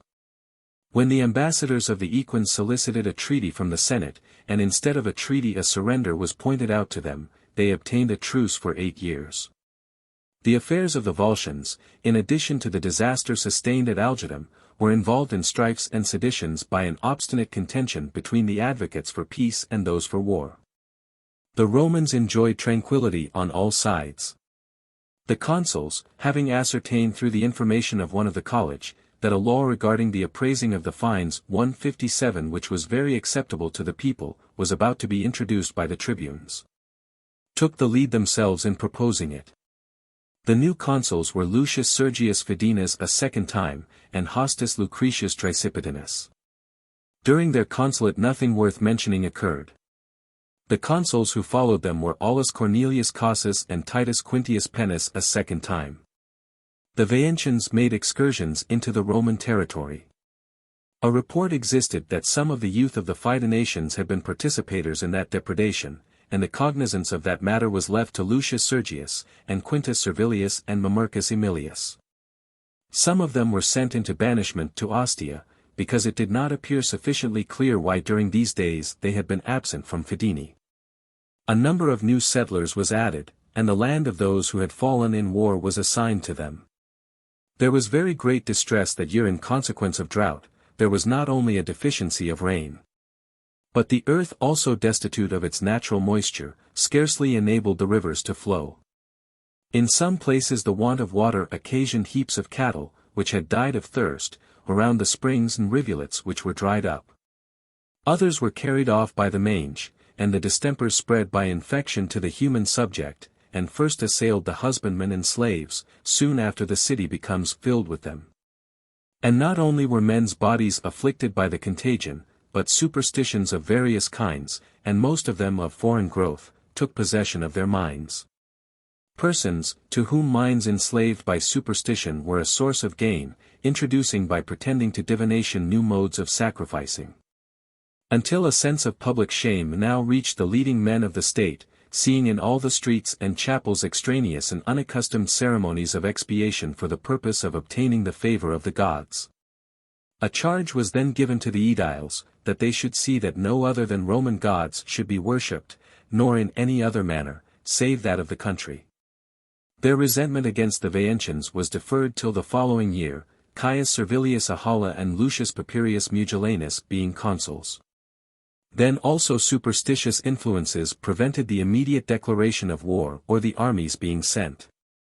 They deemed it necessary that heralds should be first sent to demand restitution. There had been battles fought lately with the Veientians at Nomentum and Fidene, and after that a truce, not a peace, had been concluded, of which both the time had expired and they had renewed hostilities before the expiration. Heralds however were sent, and when, according to ancient usage, they were sworn and demanded restitution, their application was not listened to. Then arose a dispute whether a war should be declared by order of the people, or whether a decree of the Senate would be sufficient. The tribunes, by threatening that they would stop the levy, so far prevailed that the consuls should take the sense of the people concerning the war. All the centuries voted for it. In this particular also the commons showed a superiority by gaining this point, that consuls should not be elected for the next year. 31. For military tribunes with consular authority were elected, Titus Quintius Pennus, from the consulship, Caius Furius, Marcus Postumius, and Aulus Cornelius Cassius. Of these Cassius held the command in the city. The other three, after the levy was held, set out to Veii, and were an instance how mischievous in military affairs is a plurality of commanders.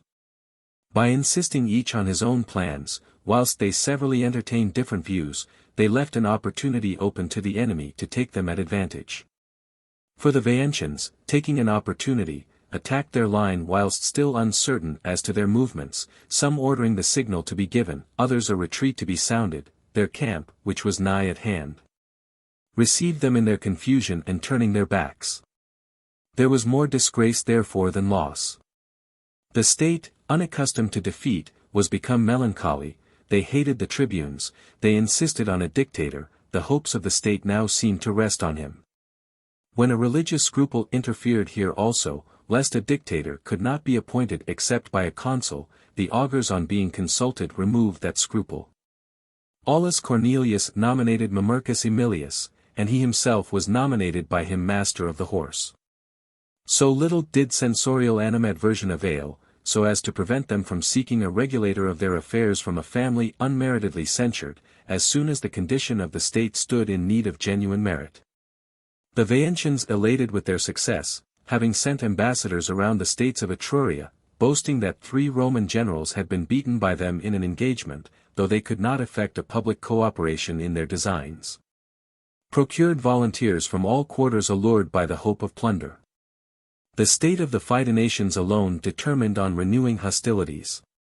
And as if it would be an impiety to commence war unless with guilt, after staining their arms with the blood of the new settlers there, as they had on a former occasion with that of the ambassadors, they joined the Veientians. After this the leading men of the 2 states consulted whether they should select Veii or Fidenae as the seat of war. Fidenae appeared the more convenient. Accordingly, having crossed the Tiber, the Veientians transferred the war thither.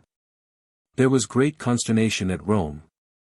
The army being recalled from Veii, and that same army dispirited in consequence of their defeat, the camp is pitched before the Colline gate, and armed soldiers are posted along the walls.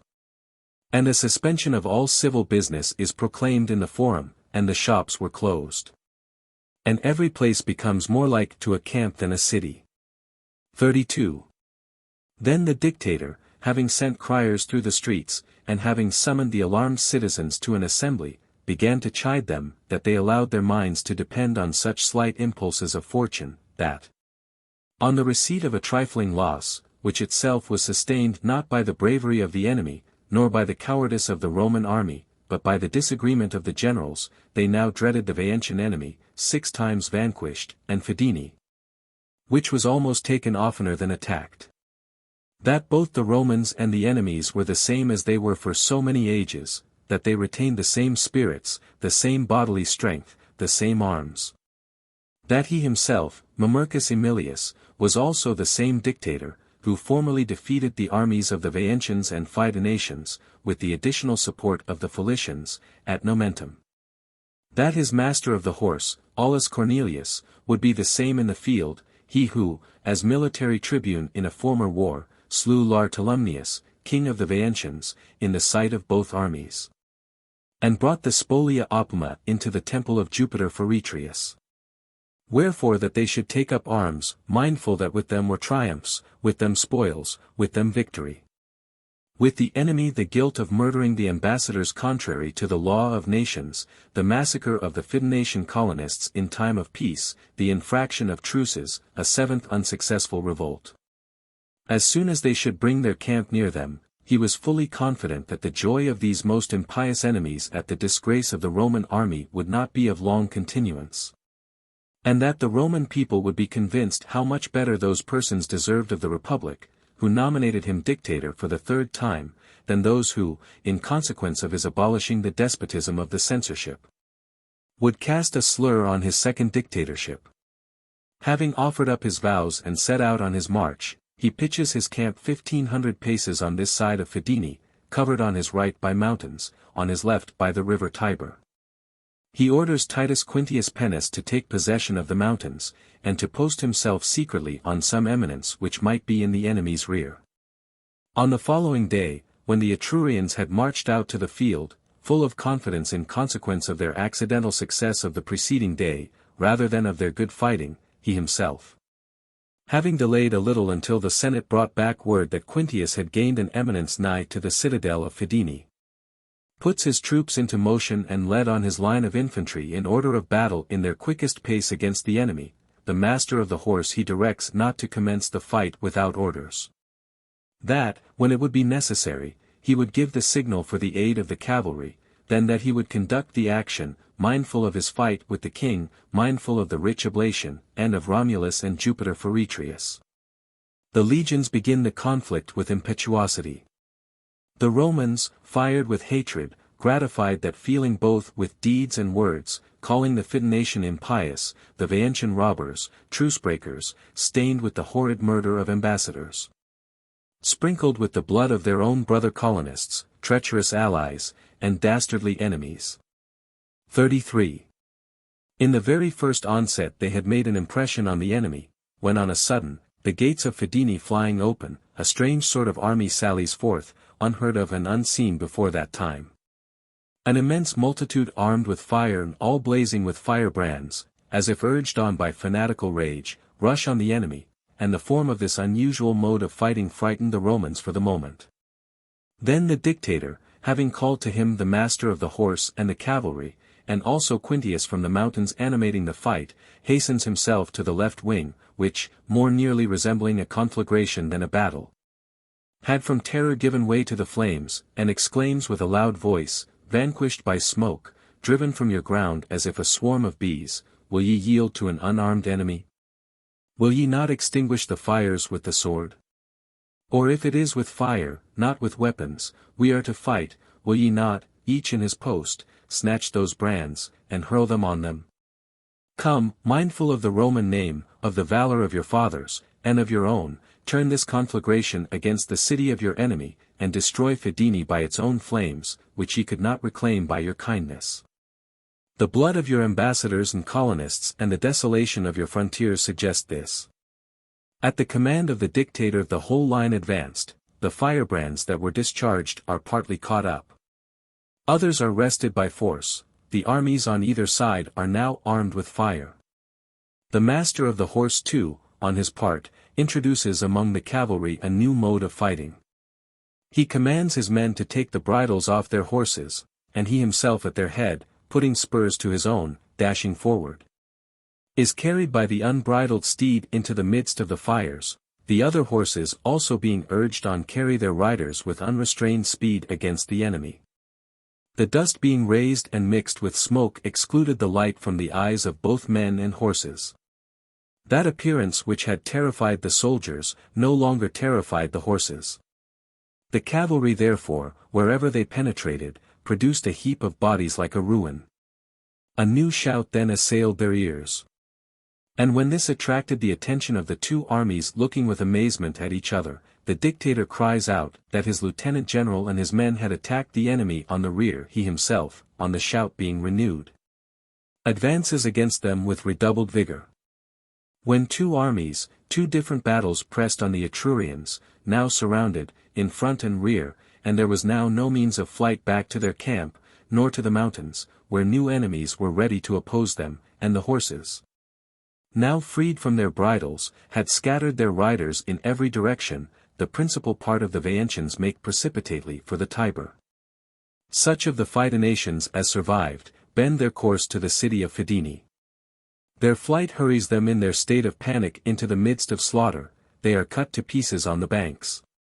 Others, when driven into the water, were carried off by the eddies, even those who could swim were weighed down by fatigue, by their wounds, and by fright, a few out of the many make their way across.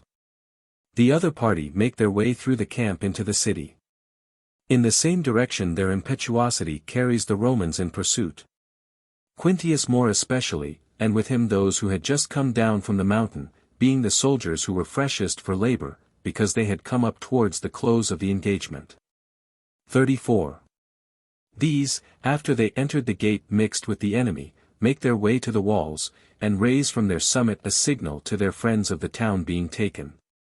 When the dictator saw this, for he had now made his way into the deserted camp of the enemy, he leads on the soldiers, who were now anxious to disperse themselves in quest of booty, entertaining a hope of a greater spoil in the city, to the gate.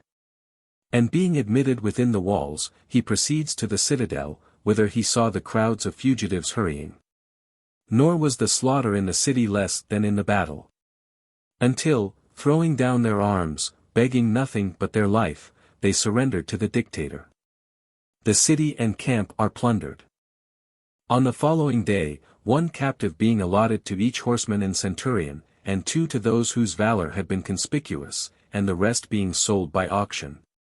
The dictator in triumph led back to Rome his army victorious and enriched with spoil. And having ordered the master of the horse to resign his office, he immediately resigned his own on the 16th day, after he had obtained it, surrendering in peace that authority which he had received during war and trepidations. Some annals have reported that there was a naval engagement with the Veientians at Fidenae, a thing as difficult as it was incredible, the river even now not being broad enough for such a purpose. And at that time, as we learn from old writers, being considerably narrower, except that perhaps in disputing the passage of the river, magnifying, as will happen, the scuffle of a few ships, they sought the empty honor of a naval victory. 35. The following year had as military tribunes with consular power Aulus Sempronius Atratinus, Lucius Quintius Cincinnatus, Lucius Furius Metellinus, Lucius Horatius Barbatus. To the Veientians a truce for 20 years was granted, and one for 3 years to the Equins, though they had solicited one for a longer term. There was quiet also from city riots.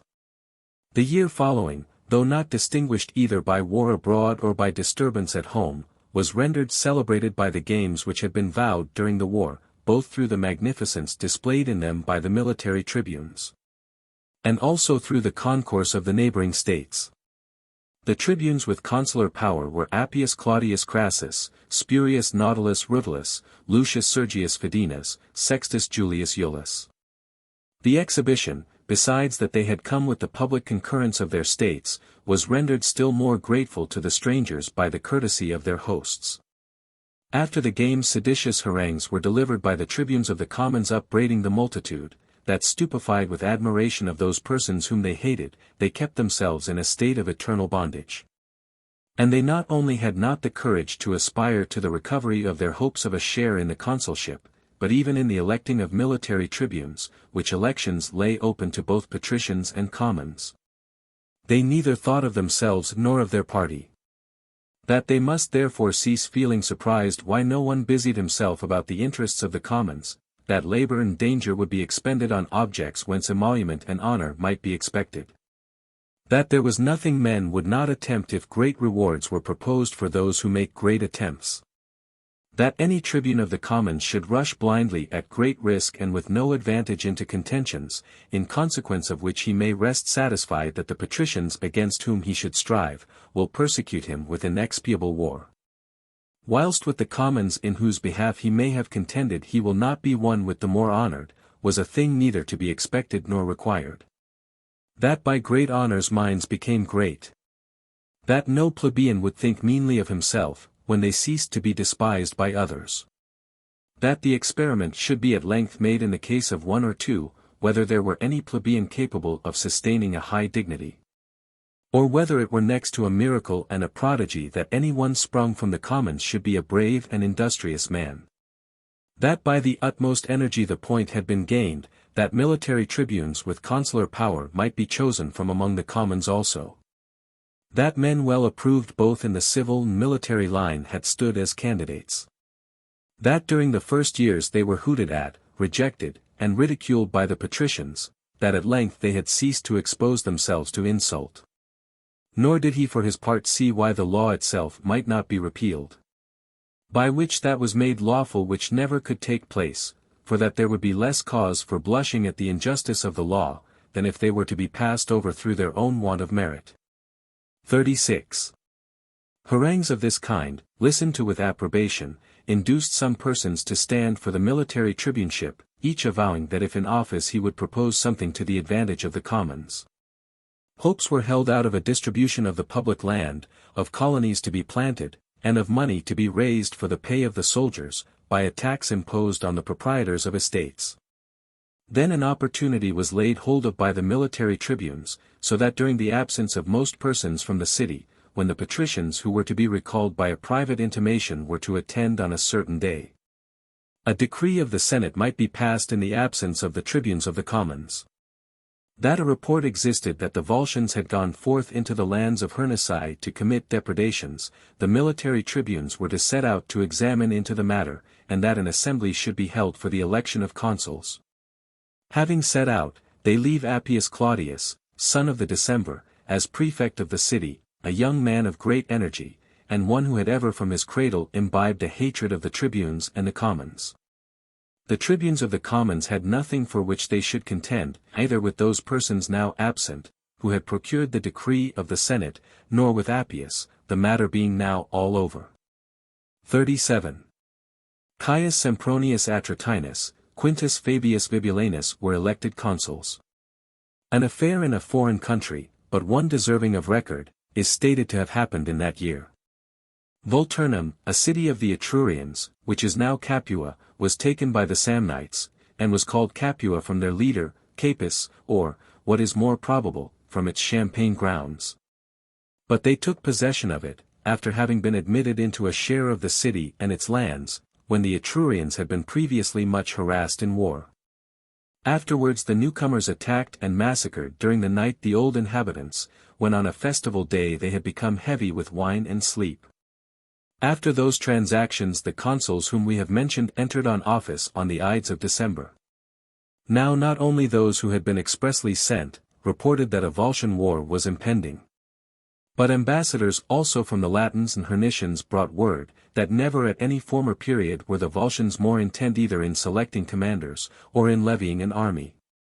That they commonly observed either that arms and war were to be for ever consigned to oblivion, and the yoke to be submitted to.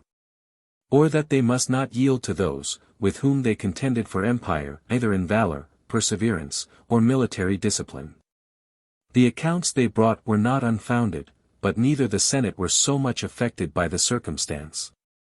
And Caius Sempronius, to whom the province fell by lot, relying on fortune, as if a most constant object, because he was the leader of a victorious state against one frequently vanquished, executed all his measures carelessly and remissly. So that there was more of the Roman discipline in the Volscian than in the Roman army. Success therefore, as on many other occasions, attended merit. In the first battle, which was entered on by Sempronius without either prudence or caution, they met, without their lines being strengthened by reserves, or their cavalry being properly stationed. The shout was the first presage which way the victory would incline, that raised by the enemy was louder and more continued. That by the Romans, being dissonant, uneven, and frequently repeated in a lifeless manner, betrayed the prostration of their spirits.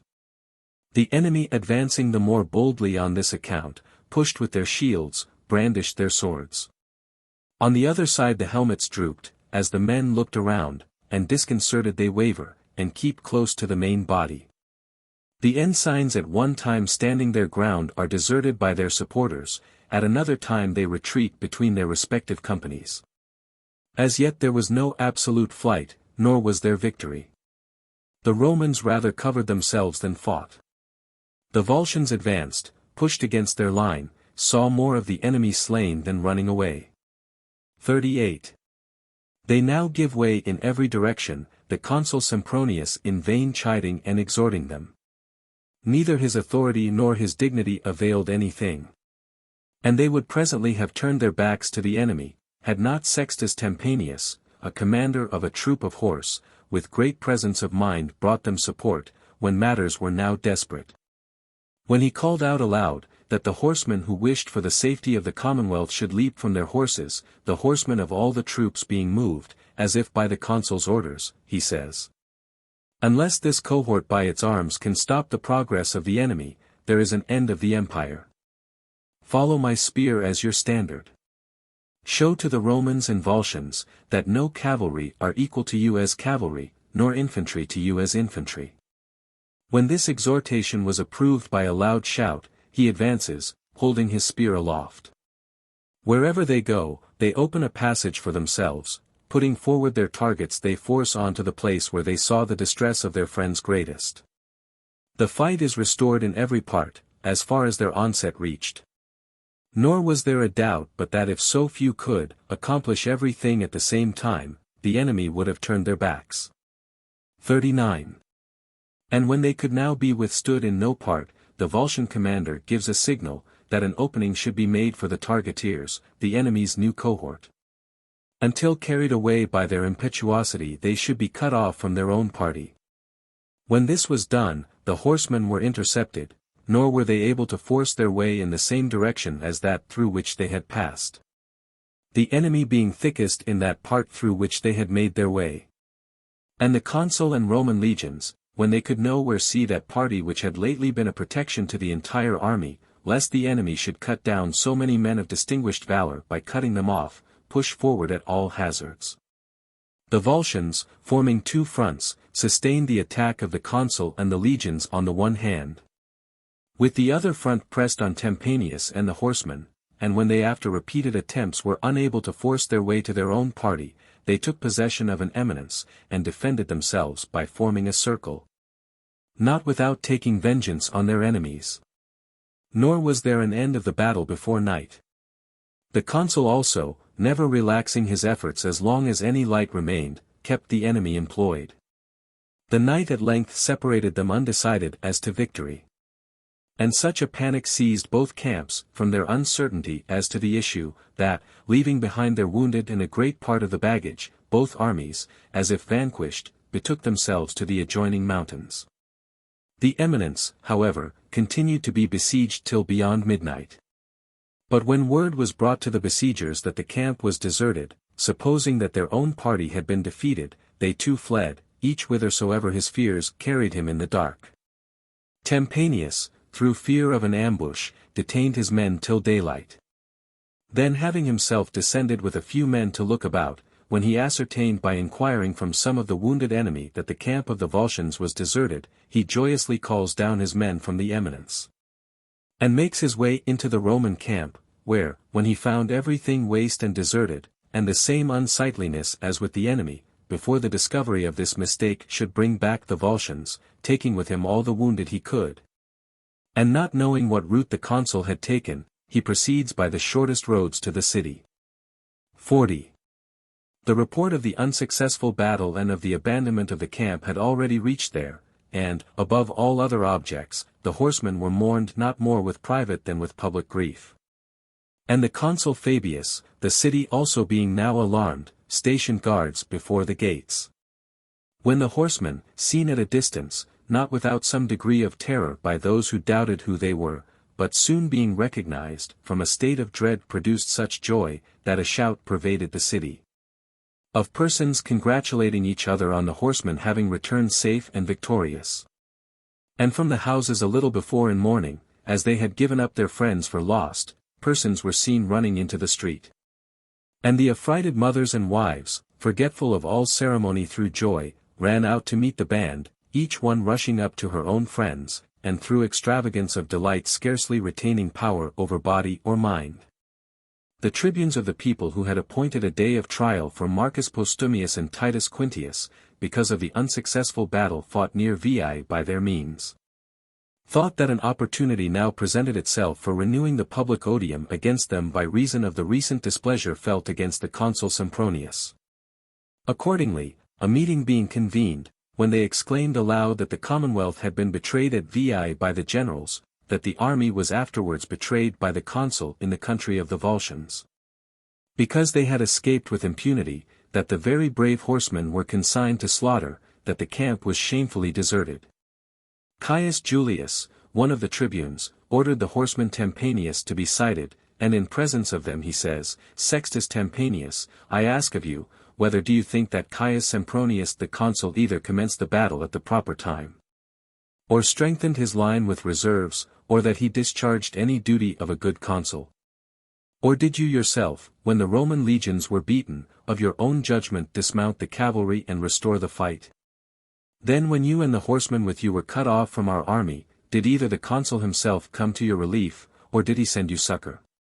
Then again, on the following day, had you any assistance anywhere? Or did you and your cohort by your own bravery make your way into your camp? Did you find a consul or an army in the camp, or did you find the camp forsaken, the wounded soldiers left behind? These things are to be declared by you this day, as becomes your valor and honor, by which alone the Republic has stood its ground on this day. In a word, where is Caius Sempronius, where are our legions? Have you been deserted, or have you deserted the consul and the army? In a word, have we been defeated, or have we gained the victory? 41. In answer to these questions the language of Tempanius is said to have been entirely devoid of elegance, but firm as became a soldier, not vainly parading his own merits, nor exulting in the inculpation of others, how much military skill Caius Sempronius possessed, that it was not his business as a soldier to judge with respect to his commander, but the business of the Roman people when they were choosing consuls at the election. Wherefore that they should not require from him a detail of the plans to be adopted by a general, nor of the qualifications to be looked for in a consul, which matters required to be considered by great minds and great capacities. But what he saw, that he could state. That before he was separated from his own party, he saw the consul fighting in the first line, encouraging his men, actively employed amid the Roman ensigns and the weapons of the enemy.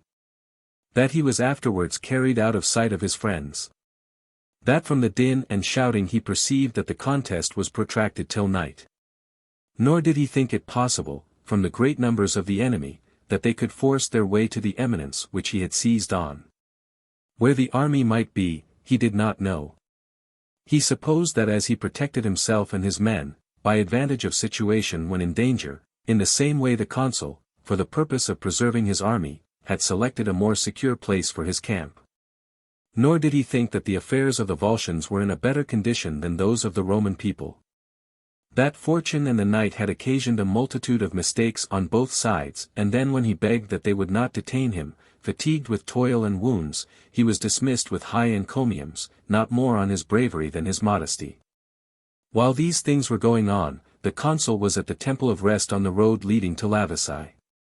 Wagons and other modes of conveyance were sent thither from the city, and took up the army, exhausted by the action and the travelling by night. Soon after the consul entered the city, not more anxious to remove the blame from himself, than to bestow on Tempanius the praises so well deserved. Whilst the citizens were still sorrowful in consequence of their ill success, and incensed against their leaders, Marcus Postumius, being arraigned and brought before them, he who had been military tribune with consular power at Veii, is condemned in a fine of 10,000 asses in weight, of brass. His colleague, Titus Quintius, who endeavored to shift the entire blame of that period on his previously condemned colleague, was acquitted by all the tribes, because both in the country of the Volscians, when consul, he had conducted business successfully under the auspices of the dictator, Postumius Tibertus, and also at Fidenae, as lieutenant general of another dictator, Mamercus Aemilius.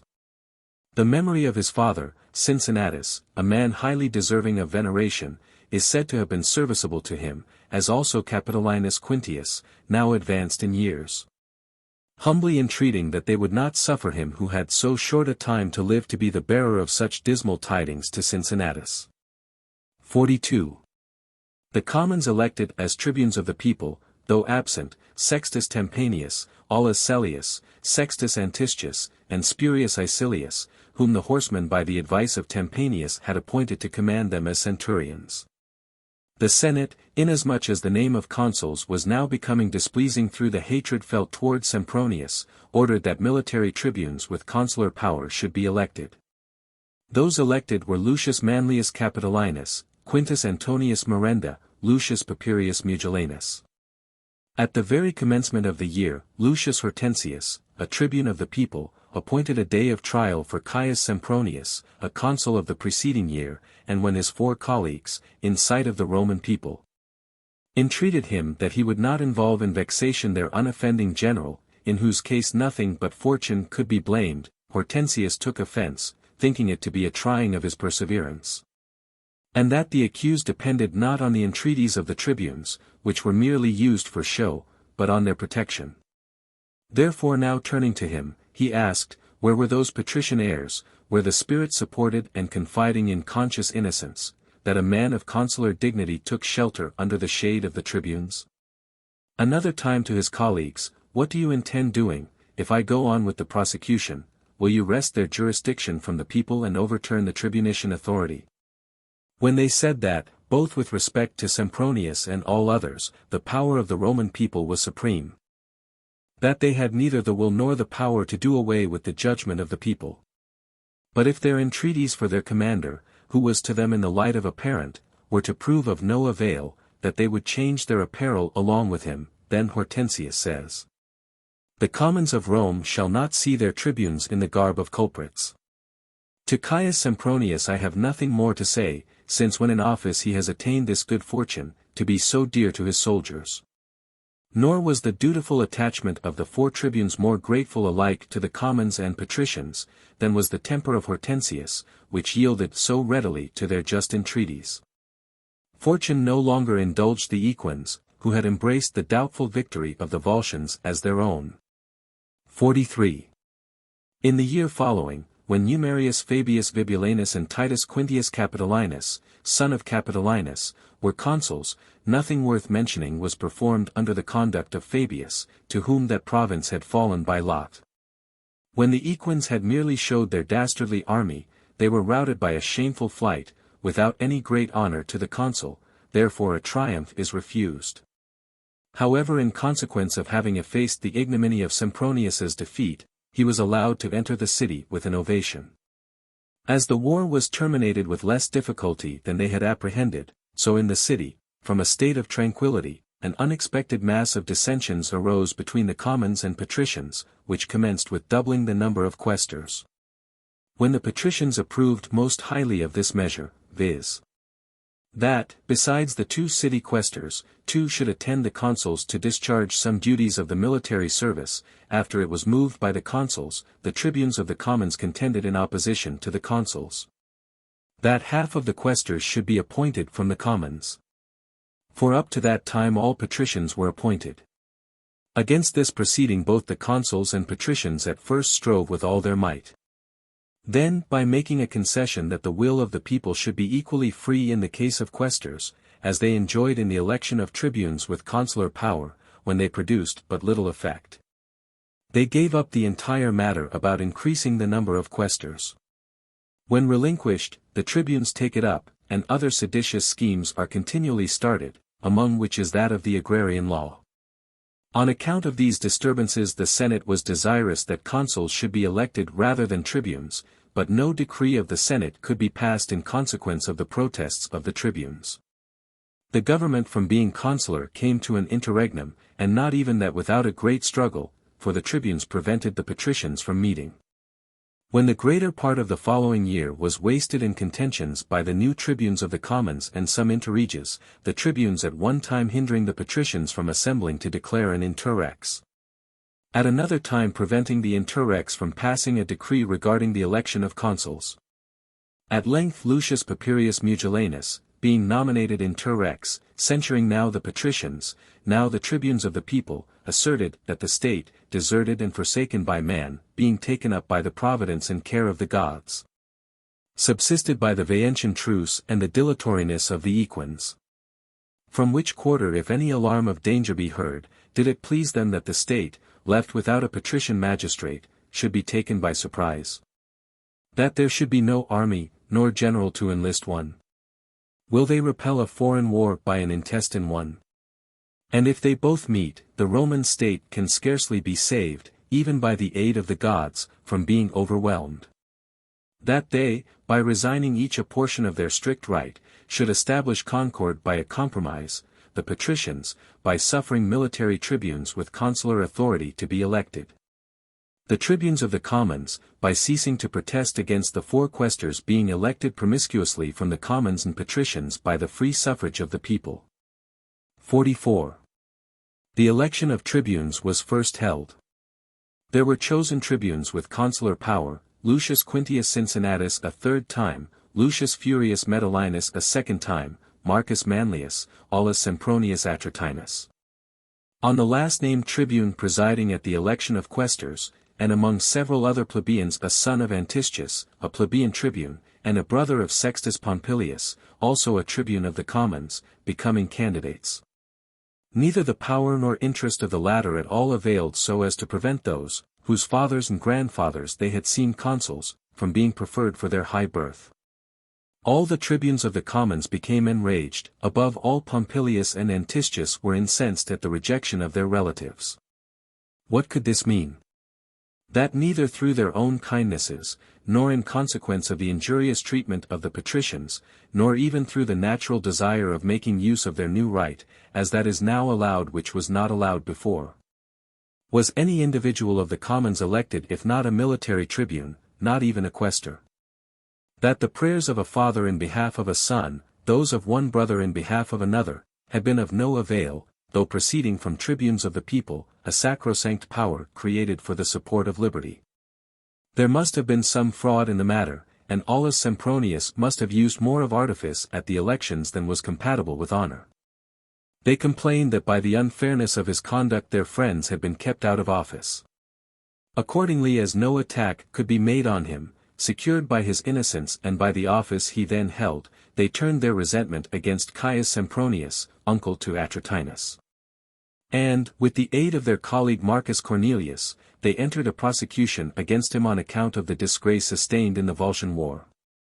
By the same tribunes mention was frequently made in the Senate concerning the division of the lands, which scheme Caius Sempronius had always most vigorously opposed, they supposing, as was really the case, that the accused, should he give up the question, would become less valued among the patricians, or by persevering up to the period of trial he would give offense to the commons. He preferred to expose himself to the torrent of popular prejudice, and to injure his own cause, than to be wanting to the public cause. And he stood firm in the same sentiment, that no largess should be made, which was sure to turn to the benefit of the three tribunes, that it was not land was sought for the people, but odium for him. That he too would undergo that storm with a determined mind, nor should either himself, nor any other citizen, be of so much consequence to the Senate, that in showing tenderness to an individual, a public injury may be done. When the day of trial came, he, having pleaded his own cause with a spirit by no means subdued, is condemned in a fine of 15,000 asses, though the patricians tried every means to make the people relent. The same year Postumia, a Vestal virgin, is tried for a breach of chastity, though guiltless of the charge. Having fallen under suspicion in consequence of her dress being too gay and her manners less reserved than becomes a virgin, not avoiding the imputation with sufficient care. The case was first deferred, she was afterwards acquitted. But the chief pontiff, by the instruction of the college, commanded her to refrain from indiscreet mirth, and to dress with more regard to sanctity than elegance. In the same year Cumae, a city which the Greeks then occupied, was taken by the Campanians. 45. The following year had for military tribunes with consular power, Agrippa Menenius Lenatus, Publius Lucretius Tricipitanus, Spurius Nautius Rutilius, to the good fortune of the Roman people. The year was remarkable rather by great danger than by losses. The slaves conspired to set fire to the city in several quarters, and whilst the people should be intent in bearing assistance to the houses in every direction, to take up arms and seize the citadel and capital. Jupiter frustrated their horrid designs, and the offenders, being seized on the information of two accomplices, were punished. 10,000 asses in weight of brass paid out of the treasury, a sum which at that time was considered wealth, and their freedom, was the reward conferred on the parties who discovered. The equines then began to prepare for a renewal of hostilities. And an account was brought to Rome from good authority, that new enemies, the Lavicanians, were forming a coalition with the old ones. The state had now become habituated, as it were, to the anniversary arms of the equines. When ambassadors were sent to Lavisae and brought back from thence an evasive answer, from which it became evident that neither war was intended there, nor would peace be of long continuance, instructions were given to the Tusculans, that they should observe attentively, lest any new commotion should arise at Lavisae. To the military tribunes, with consular power, of the following year, Lucius Sergius Fidenas, Marcus Papirius Mugellanus, Caius Servilius the son of Priscus, in whose dictatorship Fideni had been taken, ambassadors came from Tusculum. Just as they entered on their office, the ambassadors brought word that the Lavicanians had taken arms, and having ravaged the Tusculan territory in conjunction with the army of the equines, that they had pitched their camp at Algidum. Then war was proclaimed against the Lavicanians. And a decree of the Senate having been passed, that two of the tribunes should proceed to the war, and that one should manage affairs at Rome, a contest suddenly sprung up among the tribunes. Each represented himself as a fitter person to take the lead in the war, and scorned the management of the city as disagreeable and inglorious. When the Senate beheld with surprise the indecent contention between the colleagues, Quintus Servilius says, "Since there is no respect either for this house, or for the commonwealth, parental authority shall set aside this altercation of yours. My son, without having recourse to lots, shall take charge of the city. I wish that those who are so desirous of managing the war, may conduct it with more consideration and harmony than they covet it." 46. It was determined that the levy should not be made out of the entire body of the people indiscriminately. 10 tribes were drawn by lot, the 2 tribunes enlisted the younger men out of these, and led them to the war. The contentions which commenced between them in the city, were, through the same eager ambition for command, carried to a much greater height in the camp. On no one point did they think alike, they contended strenuously for their own opinion. They desired their own plans, their own commands only to be ratified. They mutually despised each other, and were despised, until, on the remonstrances of the lieutenant generals, it was at length so arranged, that they should hold the supreme command on alternate days. When an account of these proceedings was brought to Rome, Quintus Servilius, taught by years and experience, is said to have prayed to the immortal gods, that the discord of the tribunes might not prove more detrimental to the commonwealth than it had done at Veii, and, as if some certain disaster was impending over them, he pressed his son to enlist soldiers and prepare arms. Nor was he a false prophet. For under the conduct of Lucius Sergius, whose day of command it was, being suddenly attacked by the equins on disadvantageous ground near the enemy's camp, after having been decoyed thither by the vain hope of taking it. Because the enemy had counterfeited fear and Baedecan themselves to their rampart, they were beaten down a declivity, and great numbers were overpowered and slaughtered by their tumbling one over the other rather than by flight, and the camp, retained with difficulty on that day, was, on the following day, deserted by a shameful flight through the opposite gate, the enemy having invested it in several directions. The generals, lieutenant generals, and such of the main body of the army as kept near the colours, made their way to Tusculum. Others, dispersed in every direction through the fields, hastened to Rome by different roads, announcing a heavier loss than had been sustained. There was less of consternation, because the result corresponded to the apprehensions of persons. And because the reinforcements, which they could look to in this distressing state of things, had been prepared by the military tribune, and by his orders, after the disturbance in the city was quieted by the inferior magistrates. Scouts were instantly dispatched, and brought intelligence that the generals and the army were at Tusculum. That the enemy had not removed their camp. And, what raised their spirits most, Quintus Servilius Priscus was created dictator in pursuance of a decree of the Senate. A man whose judgment in public affairs the state had experienced as well on many previous occasions, as in the issue of that war, because he alone had expressed his apprehensions of the result of the disputes among the tribunes.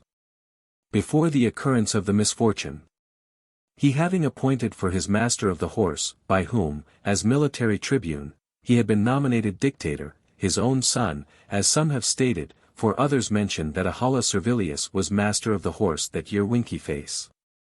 And setting out to the war with his newly raised army, after sending for those who were at Tusculum, chose ground for his camp at the distance of 2 miles from the enemy. 47. The arrogance and negligence arising from success, which had previously existed in the Roman generals, were now transferred to the equins. Accordingly, when in the very first engagement the dictator had thrown the enemy's van into disorder by a charge of his cavalry, he immediately ordered the infantry to advance, and slew one of his own standard-bearers who hesitated in so doing. So great was the ardor to fight, that the equins did not stand the shock, and when, vanquished in the field, they made for their camp in a precipitate flight, the taking of it was shorter in time and less in trouble than the battle had been. After the camp had been taken and plundered, and the dictator had given up the spoil to the soldiers, and the cavalry, who had pursued the enemy in their flight, brought back intelligence that all the Lavicanians were vanquished, and that a considerable number of the equins had fled to Lavisae, the army was marched to Lavisae on the following day. And the town, being invested on all sides, was taken by storm and plundered. The dictator, having marched back his victorious army to Rome, resigned his office on the 8th day after he had been appointed. And before agrarian disturbances could be raised by the tribunes of the commons, allusion having been made to a division of the Lavicanian land, the Senate very opportunely voted in full assembly that a colony should be conducted to Lavici. 1,500 colonists were sent from the city, and received each 2 acres. Lavici being taken, and subsequently Agrippa Menenius Lenatus, and Lucius Servilius Structus, and Publius Lucretius Tricipitanus, all these a second time, and Spurius Rutilius Crassus being military tribunes with consular authority. And on the following year Aulus Sempronius Atratinus a third time, and Marcus Papirius Mugellanus and Spurius Nautius Rutilius both a second time. Affairs abroad were peaceable for 2 years, but at home there was dissension from the agrarian laws. 48. The disturbers of the commons were Spurius Maecilius a fourth time, and Spurius Metilius a third time, tribunes of the people, both elected during their absence. And after they had proposed a bill, that the land taken from the enemy should be divided man by man, and the property of a considerable part of the nobles would be confiscated by such a measure. For there was scarcely any of the land, considering the city itself was built on a strange soil, that had not been acquired by arms. Nor had any other persons except the commons possession of that which had been sold or publicly assigned. A violent contest between the commons and patricians seemed to be at hand. Nor did the military tribunes discover either in the Senate, or in the private meetings of the nobles, any line of conduct to pursue.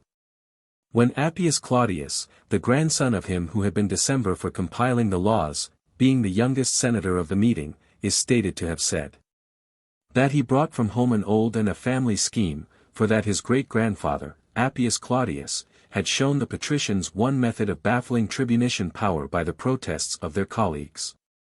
That men of low rank were easily led away from their opinions by the influence of men of distinction, if language were addressed to them suitable to the times, rather than to the dignity of the speakers. That their sentiments were regulated by their circumstances. When they should see that their colleagues, having the start in introducing the measure, had engrossed to themselves the whole credit of it with the commons, and that no room was left for them. That they would without reluctance incline to the interest of the Senate, through which they may conciliate the favor not only of the principal senators, but of the whole body. All expressing their approbation, and above all, Quintius Servilius Priscus eulogizing the youth, because he had not degenerated from the Claudian race, a charge is given. That they should gain over as many of the college of the tribunes as they could, to enter protests. On the breaking up of the Senate the tribunes are applied to by the leading patricians, by persuading, admonishing, and assuring them that it would be gratefully felt by them individually, and gratefully by the entire Senate. They prevailed on 6 to give in their protests. And on the following day, when the proposition was submitted to the Senate, as had been preconcerted, concerning the sedition which Maecilius and Metilius were exciting by urging a largess of a most mischievous precedent. Such speeches were delivered by the leading senators, that each declared that for his part he had no measure to advise, nor did he see any other resource in anything, except in the aid of the tribunes. That to the protection of that power the Republic, embarrassed as it was, fled for succor, just as a private individual in distress. That it was highly honorable to themselves and to their office that there resided not in the tribuneship more strength to harass the Senate and to excite disunion among the several orders, than to resist their perverse colleagues. Then a shout arose throughout the entire Senate, when the tribunes were appealed to from all parts of the house, then silence being established, those who had been prepared through the interest of the leading men declare that they will protest against the measure which had been proposed by their colleagues, and which the Senate considers to tend to the dissolution of the state. Thanks were returned to the protesters by the Senate. The movers of the law, having convened a meeting, and styling their colleagues traitors to the interests of the commons and the slaves of the consulars, and after inveighing against them in other abusive language, relinquished the measure. 49. The following year, on which Publius Cornelius Casus, Caius Valerius Potatus, Quintus Quintius Cincinnatus, Numerius Fabius Vibulanus were military tribunes with consular power, would have brought with it 2 continual wars. Had not the Veientian campaign been deferred by the religious scruples of the leaders, whose lands were destroyed, chiefly by the ruin of the country seats, in consequence of the Tiber having overflowed its banks. At the same time the loss sustained 3 years before prevented the Equins from affording assistance to the Bolani, a state belonging to their own nation. Excursions had been made from thence on the contiguous territory of Lavisae, and hostilities were committed on the new colony. As they had expected to be able to defend this act of aggression by the concurrent support of all the Equins, when deserted by their friends they lost both their town and lands, after a war not even worth mentioning. Through a siege and one slight battle. An attempt made by Lucius Sextius, tribune of the people, to move a law by which colonists might be sent to Boli also, in like manner as to Lavisae, was defeated by the protests of his colleagues, who declared openly that they would suffer no order of the commons to be passed, unless with the approbation of the Senate. On the following year the Equins, having recovered Boli, and sent a colony thither, strengthened the town with additional fortifications, the military tribunes with consular power at Rome being Gnaeus Cornelius Casus, Lucius Valerius Potitus, Quintus Fabius Vibulanus a second time, Marcus Postumius Regilensis. The war against the Equins was entrusted to the latter, a man of depraved mind, which victory manifested more effectually than war. For having with great activity levied an army and marched it to Boli, after breaking down the spirits of the Equins in slight engagements, he at length forced his way into the town. He then turned the contest from the enemy to his countrymen. And when during the assault he had proclaimed, that the plunder should belong to the soldiers, after the town was taken he broke his word. I am more inclined to believe that this was the cause of the displeasure of the army, than that in a city lately sacked and in a colony still young there was less booty found than the tribune had represented. An expression of his heard in the assembly, which was very silly and almost insane, after he returned into the city on being sent for on account of some tribunician disturbances, increased this bad feeling. On Sextus, a tribune of the commons, proposing an agrarian law, and at the same time declaring that he would also propose that colonists should be sent to Boli. For that those who had taken them by their arms were deserving that the city and lands of Boli should belong to them, he exclaimed, Woe to my soldiers, if they are not quiet. Which words, when heard, gave not greater offense to the assembly, than they did soon after to the patricians. And the plebeian tribune being a sharp man and by no means devoid of eloquence, having found among his adversaries this haughty temper and unbridled tongue, which by irritating and exciting he could urge into such expressions as might prove a source of odium not only to himself, but to his cause and to the entire body. He strove to draw Postumius into discussion more frequently than any of the college of military tribunes. Then indeed, after so brutal and inhuman an expression, Romans, says he, do ye hear him threatening woe to his soldiers as to slaves? Yet this brute will appear to you more deserving of so high an honor than those who send you into colonies, after having granted to you cities and lands, who provide a settlement for your old age, who fight against such cruel and arrogant adversaries in defense of your interests. Begin then to wonder why few persons now undertake your cause. What are they to expect from you? Is it honors which you give to your adversaries rather than to the champions of the Roman people? You felt indignant just now, on hearing an expression of this man. What matters that, if you will prefer this man who threatens woe to you, to those who are desirous to secure for you lands, settlements, and property? 50. This expression of Postumius being conveyed to the soldiers, excited in the camp much greater indignation. Did the embezzler of the spoils and the defrauder threaten woe also to the soldiers? Accordingly, when the murmur of indignation now became avowed, and the quaestor, Publius Aestius, thought that the mutiny might be quashed by the same violence by which it had been excited, on his sending a lictor to one of the soldiers who was clamorous, when a tumult and scuffle arose from the circumstance, being struck with a stone he retired from the crowd. The person who had given the blow, further observing with a sneer, that the quaestor got what the general had threatened to the soldiers. Postumius being sent for in consequence of the disturbance, exasperated everything by the severity of his inquiries and the cruelty of his punishment. At last, when he set no bounds to his resentment, a crowd collecting at the cries of those whom he had ordered to be put to death under a hurdle, he himself madly ran down from his tribunal to those who were interrupting the execution. There, when the lictors, endeavoring to disperse them, as also the centurions, irritated the crowd, their indignation burst forth to such a degree, that the military tribune was overwhelmed with stones by his own army. When an account was brought to Rome of so heinous a deed, the military tribunes endeavoring to procure a decree of the Senate for an inquiry into the death of their colleague, the tribunes of the people entered their protest. But that contention branched out of another subject of dispute.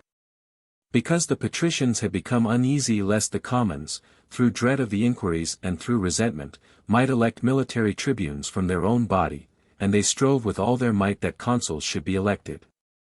When the plebeian tribunes did not suffer the decree of the Senate to pass, and when they also protested against the election of consuls, the affair was brought to an interregnum. The victory was then on the side of the patricians. 51. Quintus Fabius Vibulanus, inter rex, presiding in the assembly, Aulus Cornelius Cassius, Lucius Furius Metellinus were elected consuls. During their office, at the commencement of the year, a decree of the Senate was passed that the tribunes should, at the earliest opportunity, propose to the commons an inquiry into the murder of Postumius. And that the commons should appoint whomsoever they thought proper to conduct the inquiry. The office is entrusted to the consuls by the commons with the consent of the people at large, who, after having executed the task with the utmost moderation and lenity by punishing only a few, who there are sufficient grounds for believing put a period to their own lives, still could not succeed so as to prevent the people from feeling the utmost displeasure. That constitutions, which were enacted for their advantages, lay so long unexecuted, while a law passed in the meantime regarding their blood and punishment was instantly put into execution and possessed full force. This was a most seasonable time, after the punishment of the mutiny, that the division of the territory of Boli should be presented as a soother to their minds. By which proceeding they would have diminished their eagerness for an agrarian law, which tended to expel the patricians from the public land unjustly possessed by them. Then this very indignity exasperated their minds, that the nobility persisted not only in retaining the public lands, which they got possession of by force, but would not even distribute to the commons the unoccupied land lately taken from the enemy, and which would, like the rest, soon become the prey of a few. The same year the legions were led out by the consul Furius against the Volscians, who were ravaging the country of the Hernicians, and finding no enemy there, they took Ferentinum, whither a great multitude of the Volscians had betaken themselves. There was less plunder than they had expected, because the Volscians, seeing small hopes of keeping it, carried off their effects and abandoned the town. It was taken on the following day, being nearly deserted. The land itself was given to the Hernicians. 52. The year, tranquil through the moderation of the tribunes, was succeeded by one in which Lucius Icilius was plebeian tribune, Quintus Fabius Ambustus, Caius Furius Pacilis being consuls.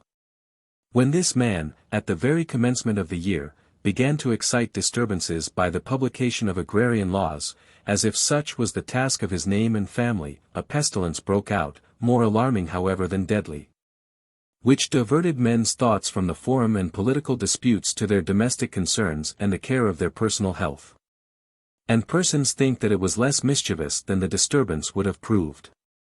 The state being freed from this, which was attended, with a very general spread of illness, though very few deaths, the year of pestilence was followed by a scarcity of grain, the cultivation of the land having been neglected, as usually happens. Marcus Papirius Atratinus, Caius Nausius Rutilius being consuls. The famine would now have proved more dismal than the pestilence, had not the scarcity been relieved by sending envoys around all the states, which border on the Tuscan Sea and the Tiber, to purchase the corn. The envoys were prevented from trading in an insolent manner by the Samnitians, who were in possession of Capua and Cumae. On the contrary, they were kindly assisted by the tyrants of Sicily. The Tiber brought down the greatest supplies, through the very active zeal of the Etrurians. In consequence of the sickness, the consuls labored under a paucity of hands in conducting the government. When not finding more than one senator for each embassy, they were obliged to attach to it 2 knights. Except from the pestilence and the scarcity, there was no internal or external annoyance during those 2 years. But as soon as these causes of anxiety disappeared, all those evils by which the state had hitherto been distressed, started up, discord at home, war abroad. 53. In the consulship of Mamercus Aemilius and Caius Valerius Potitus, the Equins made preparations for war, the Volscians, though not by public authority, taking up arms, and entering the service as volunteers for pay. When on the report of these enemies having started up, for they had now passed into the Latin and Hernican land, Marcus Manius, a proposer of an agrarian law, would obstruct Valerius the consul when holding a levy. And when no one took the military oath against his own will under the protection of the tribune. An account is suddenly brought that the citadel of Carventa had been seized by the enemy. The disgrace incurred by this event was both a source of odium to Manius in the hands of the fathers, and it moreover afforded to the other tribunes, already pre-engaged as protesters against an agrarian law, a more justifiable pretext for resisting their colleague. Wherefore after the matter had been protracted for a long time by wrangling, the consuls calling gods and men to witness, that whatever disgrace or loss had either been already sustained or hung over them from the enemy, the blame of it would be imputed to Manius, who hindered the levy. Manius, on the other hand, exclaiming, that if the unjust occupiers would yield up possession of the public land, he would cause no delay to the levy, the 9 tribunes interposing a decree, put an end to the contest. And they proclaimed as the determination of their college, that they would, for the purposes of the levy, in opposition to the protest of their colleague, afford their aid to Caius Valerius the consul in inflicting fines and other penalties on those who refused to enlist. When the consul, armed with this decree, ordered into prison a few who appealed to the tribune, the rest took the military oath from fear. The army was marched to the citadel of Carventa, and though hated by and disliking the consul, they on their first arrival recovered the citadel in a spirited manner, having dislodged those who were protecting it. Some in quest of plunder having straggled away through carelessness from the garrison, afforded an opportunity for attacking them. There was considerable booty from the constant devastations, because all had been collected into a safe place. This the consul ordered the quaestors to sell by auction and carry it into the treasury, declaring that the army should then participate in the booty, when they had not declined the service. The exasperation of the commons and soldiers against the consul was then augmented. Accordingly, when by a decree of the Senate the consul entered the city in an ovation, rude verses in couplets were thrown out with military license, in which the consul was severely handled, whilst the name of Manius was cried up with encomiums. When at every mention of the tribune the attachment of the surrounding people vied by their applause and commendation with the loud praises of the soldiers. And that circumstance occasioned more anxiety to the patricians, than the wanton raillery of the soldiers against the consul, which was in a manner a usual thing. And the election of Manius among the military tribunes being deemed as no longer questionable, if he should become a candidate, he was kept out of it by an election for consuls being appointed. 54. Gnaeus Cornelius Casus and Lucius Furius Metellinus were elected consuls. The commons were not on any other occasion more dissatisfied at the election of tribunes not being conceded to them. This sense of annoyance they both manifested at the nomination of quaestors, and avenged by then electing plebeians for the first time as quaestors, so that in electing 4, room was left for only 1 patrician. Whilst 3 plebeians, Quintus Silius, Publius Aelius, and Publius Pupius, were preferred to young men of the most illustrious families. I learn that the principal advisers of the people, in this so independent a bestowing of their suffrage, were the Aecilii, 3 out of this family most hostile to the patricians having been elected tribunes of the commons for that year. By their holding out the grand prospect of many and great achievements to the people, who became consequently most ardent. After they had affirmed that they would not stir a step, if the people would not, even at the election of quaestors, the only one which the Senate had left open to the commons and patricians, evinced sufficient spirit to accomplish that which they had so long wished for, and which was allowed by the laws. This therefore the people considered an important victory, and that quaestorship they estimated not by the extent of the honor itself, but an access seemed open to new men to the consulship and the honors of a triumph. The patricians, on the other hand, expressed their indignation not so much at the honors of the state being shared, but at their being lost. They said that, if matters be so, children need no longer be educated. Who being driven from the station of their ancestors, and seeing others in the possession of their dignity, would be left without command or power, as mere salii and flamens, with no other employment than to offer sacrifices for the people. The minds of both parties being irritated, since the commons had both assumed new courage, and had now 3 leaders of the most distinguished reputation for the popular side. The patricians, seeing that the result of all the elections would be similar to that for quaestors, wherever the people had the choice from both sides, strove vigorously for the election of consuls, which was not yet open to them. The Aecilii, on the contrary, said that military tribunes should be elected, and that posts of honor should be at length imparted to the commons. 55. But the consuls had no proceeding on hand, by opposing which they could extort that which they desired. When by an extraordinary and favorable occurrence an account is brought that the Volscians and Equins had proceeded beyond their frontiers into the Latin and Hernican territory to commit depredations. For which war when the consuls commenced to hold a levy in pursuance of a decree of the Senate, the tribunes then strenuously opposed them, affirming that such a fortunate opportunity was presented to them and to the commons.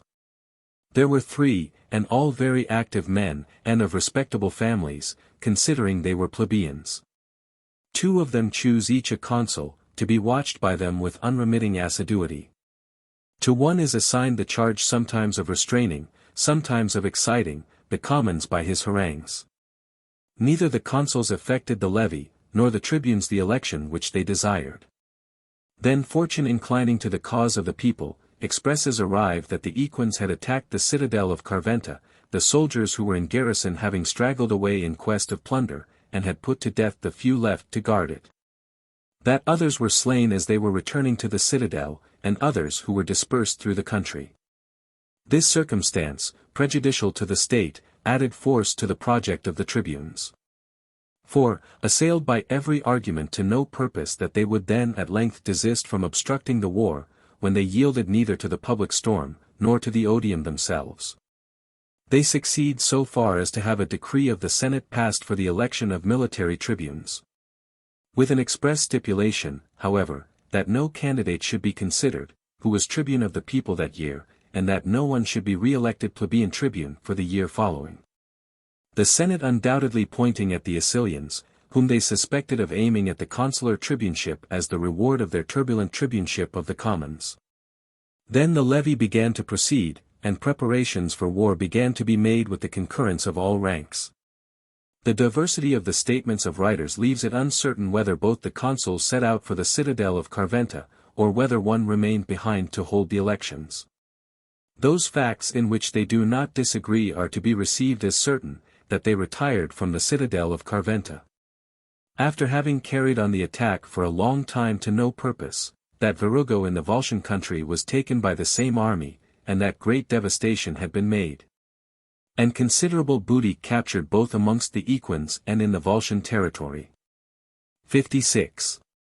At Rome, as the commons gained the victory so far as to have the kind of elections which they preferred, so in the issue of the elections the patricians were victorious. For, contrary to the expectation of all, 3 patricians were elected military tribunes with consular power, Caius Julius Jullus, Publius Cornelius Cassus, Caius Servilius Ahala. They say that an artifice was employed by the patricians, with which the Aecilii charged them even at the time. That by intermixing a crowd of unworthy candidates with the deserving, they turned away the thoughts of the people from the plebeian through the disgust excited by the remarkable meanness of some. Then tidings are brought that the Volscians and Equins, whether the retention of the citadel of Carventa raised their hopes, or the loss of the garrison at Virugo excited their resentment. United in making preparations for war with the utmost energy, that the Antians were the chief promoters of the project. That their ambassadors had gone about the states of both these nations, upbraiding their dastardly conduct. That shut up within their walls, they had on the preceding year suffered the Romans to carry their depredations throughout their country, and the garrison of Virugo to be overpowered. That now not only armed troops but colonies also were sent into their territories. And that not only the Romans distributed among themselves and kept their property, but that they had made a present to the Hernici of Ferentinum what had been taken from them. After their minds were inflamed by these remonstrances, according as they made applications to each, a great number of young men were enlisted. Thus the youth of all the states were drawn together to Antium, there they pitched their camp and awaited the enemy. When these accounts are reported at Rome with much greater alarm than the circumstance warranted, the Senate instantly ordered a dictator to be nominated, which was their last resource in perilous circumstances. They say that Julius and Cornelius were much offended at this proceeding, and that the matter was accomplished with great warmth of temper, when the leading men of the patricians, complaining fruitlessly that the military tribunes would not conform to the judgment of the Senate, at last appealed even to the tribunes of the commons, and stated that force had been used even with the consuls by that body on a similar occasion. The plebeian tribunes, overjoyed at the dissension among the patricians, said, that there was no support in persons who were not held in the rank of citizens, nor even of human beings. If ever the posts of honor were open, and the administration of government were shared, that they should then see that the decrees of the Senate should not be invalidated by the arrogance of magistrates. That in the meanwhile, the patricians, unrestrained as they were by respect for laws or magistrates, must manage the tribunician office also by themselves. 57. This contention occupied men's thoughts at a most unseasonable time, when a war of such importance was on hand, until when Julius and Cornelius descanted for a long time by turns on how unjust it was that a post of honor conferred on them by the people was now to be wrested from them, since they were generals sufficiently qualified to conduct that war. Then Ahala Servilius, military tribune, says, that he had remained silent for so long a time, not because he was uncertain as to his opinion, for what good citizen can separate his own interests from those of the public, but because he wished that his colleagues should of their own accord yield to the authority of the Senate, rather than suffer the tribunician power to be suppliantly appealed to against them. That even then, if circumstances permitted, he would still give them time to retract an opinion too pertinaciously adhered to.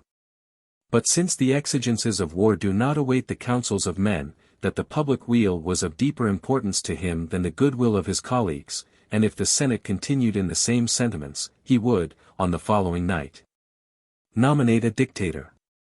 And if any one protested against a decree of the Senate being passed, that he would be content with its authority.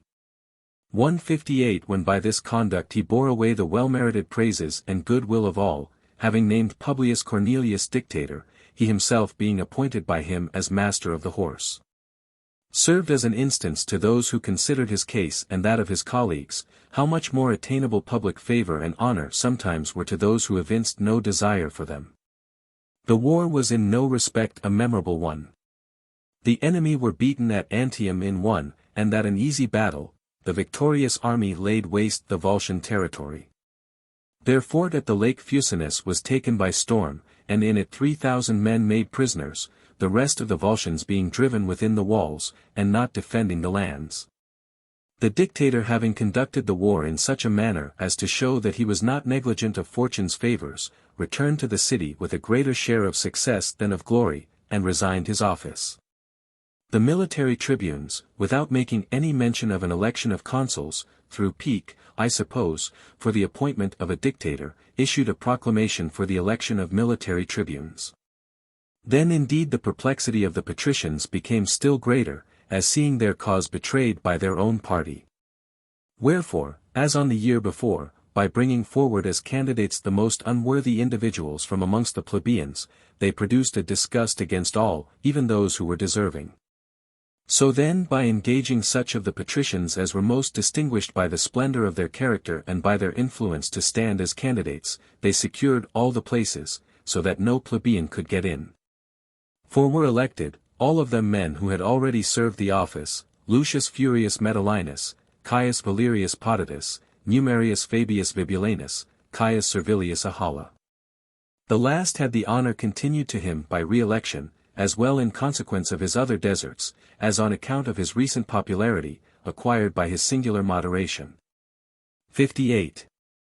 In that year, because the term of the truce with the Veientian nation was expired, restitution began to be demanded through ambassadors and heralds, who on coming to the frontiers were met by an embassy from the Veientians. They requested that they would not proceed to Veii, until they should first have access to the Roman Senate. They obtained from the Senate, that, because the Veientians were distressed by intestine dissension, restitution would not be demanded from them. So far were they from seeking, in the troubles of others, an opportunity for advancing their own interest. In the Volscian territory also a disaster was sustained in the loss of the garrison at Verrugo, where so much depended on time, that when the soldiers who were besieged there, and were calling for succor, might have been relieved, if expedition had been used, the army sent to their aid only came in time to surprise the enemy, who were straggling in quest of plunder, just after their putting, the garrison, to the sword. The cause of the dilatoriness was less referable to the tribunes than to the Senate, who, because word was brought that they were holding out with the most vigorous resistance, did not duly reflect that there is a limit to human strength, which no bravery can exceed. These very gallant soldiers, however, were not without revenge, both before and after their death. In the following year, Publius and Gnaeus Cornelius Cassius, Numerius Fabius Ambustus, and Lucius Valerius Potitus, being military tribunes with consular power, the Veientian War was commenced on account of an insolent answer of the Veientian Senate, who, when the ambassadors demanded restitution, ordered them to be told, that if they did not speedily quit the city in the territories, they should give them what Lars Tolumnius had given them. The Senate, indignant at this, decreed that the military tribunes should, on as early a day as possible, propose to the people the proclaiming war against the Veientians. When this was first made public, the young men expressed their dissatisfaction. That the war with the Volscians was not yet over, that a little time ago 2 garrisons were utterly destroyed, and that, one of the forts, was with great risk retained. That there was not a year in which they had not to fight in the field, and, as if they were dissatisfied at the insufficiency of these toils, a new war was now set on foot with a neighboring and most powerful nation, who were likely to rouse all Etruria. These discontents, first discussed among themselves, were further aggravated by the plebeian tribunes. These constantly affirmed that the war of the greatest moment was that between the patricians and commons. That the latter was designedly harassed by military service, and exposed to be butchered by the enemy. That they were kept at a distance from the enemy, and as it were banished, lest during the enjoyment of rest at home, mindful of liberty and of establishing colonies, they may form plans for obtaining some of the public land, or for giving their suffrages freely. And taking hold of the veterans, they recounted the campaigns of each, and their wounds and scars, frequently asking what sound spot was there on their body for the reception of new wounds. What blood had they remaining which could be shed for the commonwealth? When by discussing these subjects in private conversations, and also in public harangues, they produced in the people an aversion to undertaking a war, the time for proposing the law was adjourned, which would obviously have been rejected, if it had been subjected to the feeling of discontent then prevailing. 59. In the meantime it was determined that the military tribunes should lead an army into the Volscian territory. Gnaeus Cornelius alone was left at Rome. The 3 tribunes, when it became evident that the Volscians had not established a camp anywhere, and that they would not venture an engagement, separated into 3 different parties to lay waste the country. Valerius makes for Antium, Cornelius for Escitri. Wherever they came, they committed extensive devastations on the houses and lands, so as to separate the Volscians. Fabius, without committing any devastation, proceeded to attack Auxerre, which was a principal object in view. Auxerre is the town now called Terracini, a city built on a declivity leading to a morass. Fabius made a feint of attacking it on that side. When 4 cohorts sent round under Caius Servilius Ahala took possession of a hill which commanded the city, they attacked the walls with a loud shout and tumult, from the higher ground where there was no guard of defense. Those who were defending the lower parts of the city against Fabius, astounded at this tumult, afforded him an opportunity of applying the scaling ladders, and every place soon became filled with the enemy. And the dreadful slaughter continued for a long time, indiscriminately of those who fled and those who resisted, of the armed or unarmed. The vanquished were therefore obliged to fight, there being no hope for those who gave way, when a proclamation suddenly issued, that no persons except those with arms in their hands should be injured, induced all the remaining multitude voluntarily to lay down their arms, of whom 2,500 are taken alive. Fabius kept his soldiers from the spoil, until his colleagues should come, affirming that Auxerre had been taken by these armies also, who had diverted the other Volscian troops from the defense of that place. When they came, the three armies plundered the town, which was enriched with wealth of many years' accumulation. And this generosity of the commanders first reconciled the commons to the patricians. It was afterwards added, by a liberality towards the people on the part of the leading men the most seasonable ever shown, that before any mention should be made of it by the commons or tribunes, the Senate should decree that the soldiers should receive pay out of the public treasury, whereas up to that period every one had discharged that duty at his own expense. 60. It is recorded that nothing was ever received by the commons with so much joy, that they ran in crowds to the Senate house, and caught the hands of those coming out, and called them fathers indeed, acknowledging that the result of such conduct was that no one would spare his person or his blood, whilst he had any strength remaining, in defense of a country so liberal. Whilst the prospect of advantage pleased them, that their private property should remain unimpaired at the time during which their bodies should be devoted and employed for the interest of the commonwealth, it further increased their joy very much, and rendered their gratitude for the favour more complete, because it had been offered to them voluntarily, without ever having been agitated by the tribunes of the commons, or made the subject of a demand in their own conversations. The tribunes of the commons, the only parties who did not participate in the general joy and harmony prevailing through the different ranks, denied that this measure would prove so much a matter of joy, or so honourable to the patricians. 159 as they themselves might imagine. That the measure at first sight was better than it would prove by experience. For from what source was that money to be raised, except by levying a tax on the people? That they were generous to some therefore at the expense of others.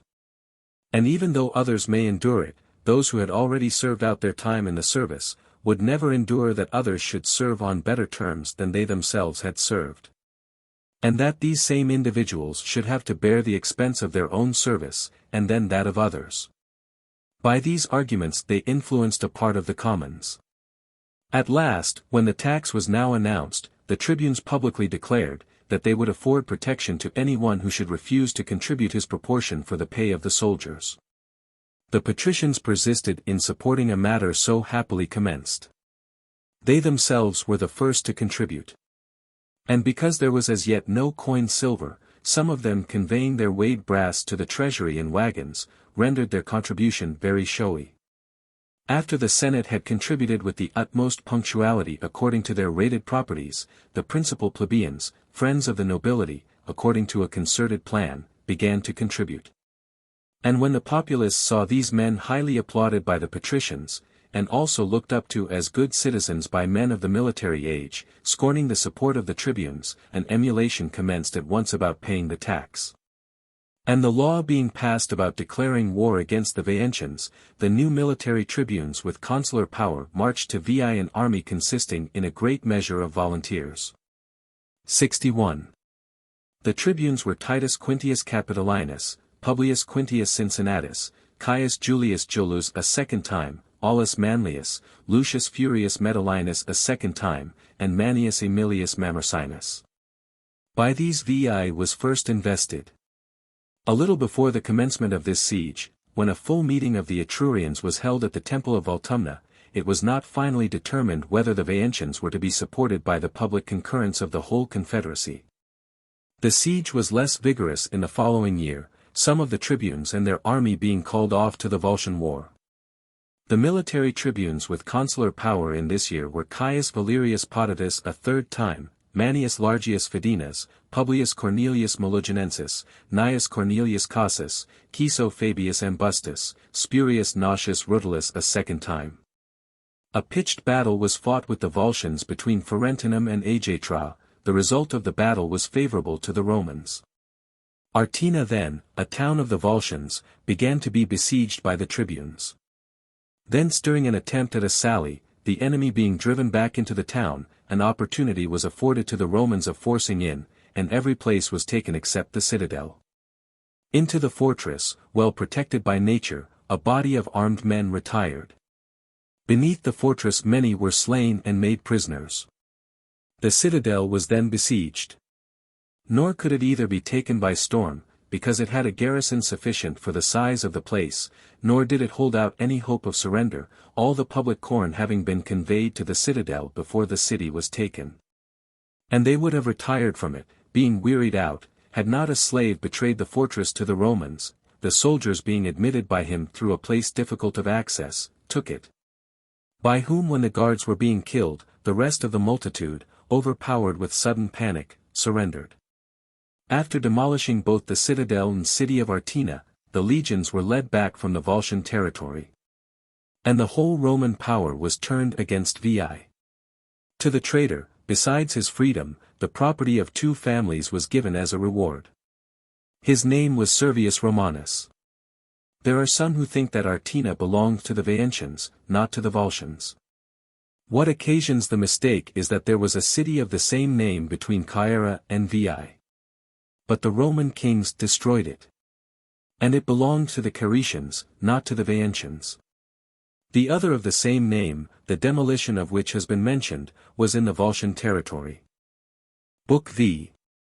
During the siege of Veii, winter dwellings erected for the soldiers. This being a novelty, affords the tribunes of the people a pretext for exciting discontent. The cavalry for the first time serve on horses of their own. Furius Camillus, dictator, takes Veii after a siege of 10 years. In the character of military tribune, whilst laying siege to Felici, he sends back the children of the enemy, who were betrayed into his hands. Furius Camillus, on a day being appointed for his trial, goes into exile. The Senonian Gauls lay siege to Clusium. Roman ambassadors, sent to mediate peace between the Clusians and Gauls, are found to take part with the former. In consequence of which the Gauls marched directly against Rome, and after defeating the Romans at Allia take possession of the city with the exception of the capital. They scaled the capital by night, but are discovered by the cackling of geese, and repulsed, chiefly by the exertions of Marcus Manlius. The Romans, compelled by famine, agree to ransom themselves. Whilst the gold is being weighed to them, Camillus, who had been appointed dictator, arrives with an army, expels the Gauls, and destroys their army. He successfully opposes the design of removing to Veii. 1. Peace being established in every other quarter, the Romans and Veientians were still in arms with such rancor and animosity, that it was evident that ruin awaited the vanquished party. The elections in the 2 states were conducted in very different methods. The Romans augmented the number of military tribunes with consular power. 8, a number greater than on any previous occasion, were appointed, Manius Aemilius Mamercinus a 2nd time, Lucius Valerius Potitus a 3rd time, Appius Claudius Crassus, Marcus Quintilius Varus, Lucius Julius Iulus, Marcus Postumius, Marcus Furius Camillus, Marcus Postumius Albinus. The Veientians, on the contrary, through disgust at the annual intriguing which was sometimes the cause of dissensions, elected a king. That step gave offense to the feelings of the states of Etruria, not more from their hatred of kingly government than of the king himself. He had before this become obnoxious to the nation by reason of his wealth and arrogance, because he had violently broken off the performance of some annual games, the omission of which was deemed an impiety, when through resentment of a repulse. Because another had been preferred to him as a priest by the suffrages of the 12 states, he suddenly carried off, in the middle of the performance, the performers, of whom a great part were his own slaves. The nation, therefore, devoted beyond all others to religious performances, because they excelled in the method of conducting them, passed a decree that aid should be refused to the Veientians, as long as they should be subject to a king. All allusion to this decree was suppressed at Veii through fear of the king, who would have considered the person by whom any such matter might be mentioned as a leader of sedition, not as the author of an idle rumor. Although matters were announced to the Romans as being quiet in Etruria, yet because it was stated that this matter was being agitated in all their meetings, they so managed their fortifications, that there should be security on both sides. Some were directed towards the city and the sallies of the townsmen, by means of others a front looking towards Etruria was opposed to such auxiliaries as might happen to come from thence. 2. When the Roman generals conceived greater hopes from a blockade than from an assault, winter huts also, a thing quite new to the Roman soldier, began to be built, and their determination was to continue the war by wintering there. After an account of this was brought to Rome to the tribunes of the people, who for a long time past had found no pretext for exciting disturbances, they run forward into the assembly, stir up the minds of the commons, saying that this was the motive for which pay had been established for the soldiers, nor had it escaped their knowledge, that such a present from the enemies was tainted with poison. That the liberty of the commons had been sold, that their youth removed for ever, and exiled from the city and the republic, did not now even yield to the winter and to the season of the year, and visit their homes and private affairs. What could they suppose was the cause for continuing the service without intermission? That undoubtedly they should find none other than the fear, lest anything might be done in furtherance of their interests by the attendance of those youths in whom the entire strength of the commons lay. Besides that they were harassed and worked much more severely than the Veientians.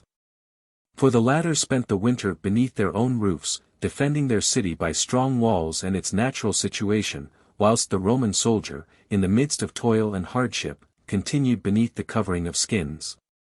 Overwhelmed with snow and frost, not laying aside his arms even during the period of winter, which is a respite from all wars by land and sea. Neither kings, nor those consuls, tyrannical as they were before the institution of the tribunician office, nor the stern authority of the dictator, nor the overbearing decemvirs, ever imposed such slavery as that they should perform unremitting military service, which degree of regal power the military tribunes now exercised over the Roman commons. What would these men have done as consuls or dictators, who have exhibited the picture of the proconsular office so implacable and menacing? But that all this happened justly. Among 8 military tribunes there was no room even for one plebeian. Formerly the patricians filled up 3 places with the utmost difficulty, now they went in file 8 deep to take possession of the various offices, and not even in such a crowd is any plebeian intermixed. Who, if he did no other good, might remind his colleagues, that it was freemen and fellow citizens, and not slaves, that constituted the army, who ought to be brought back during winter at least to their homes and roofs.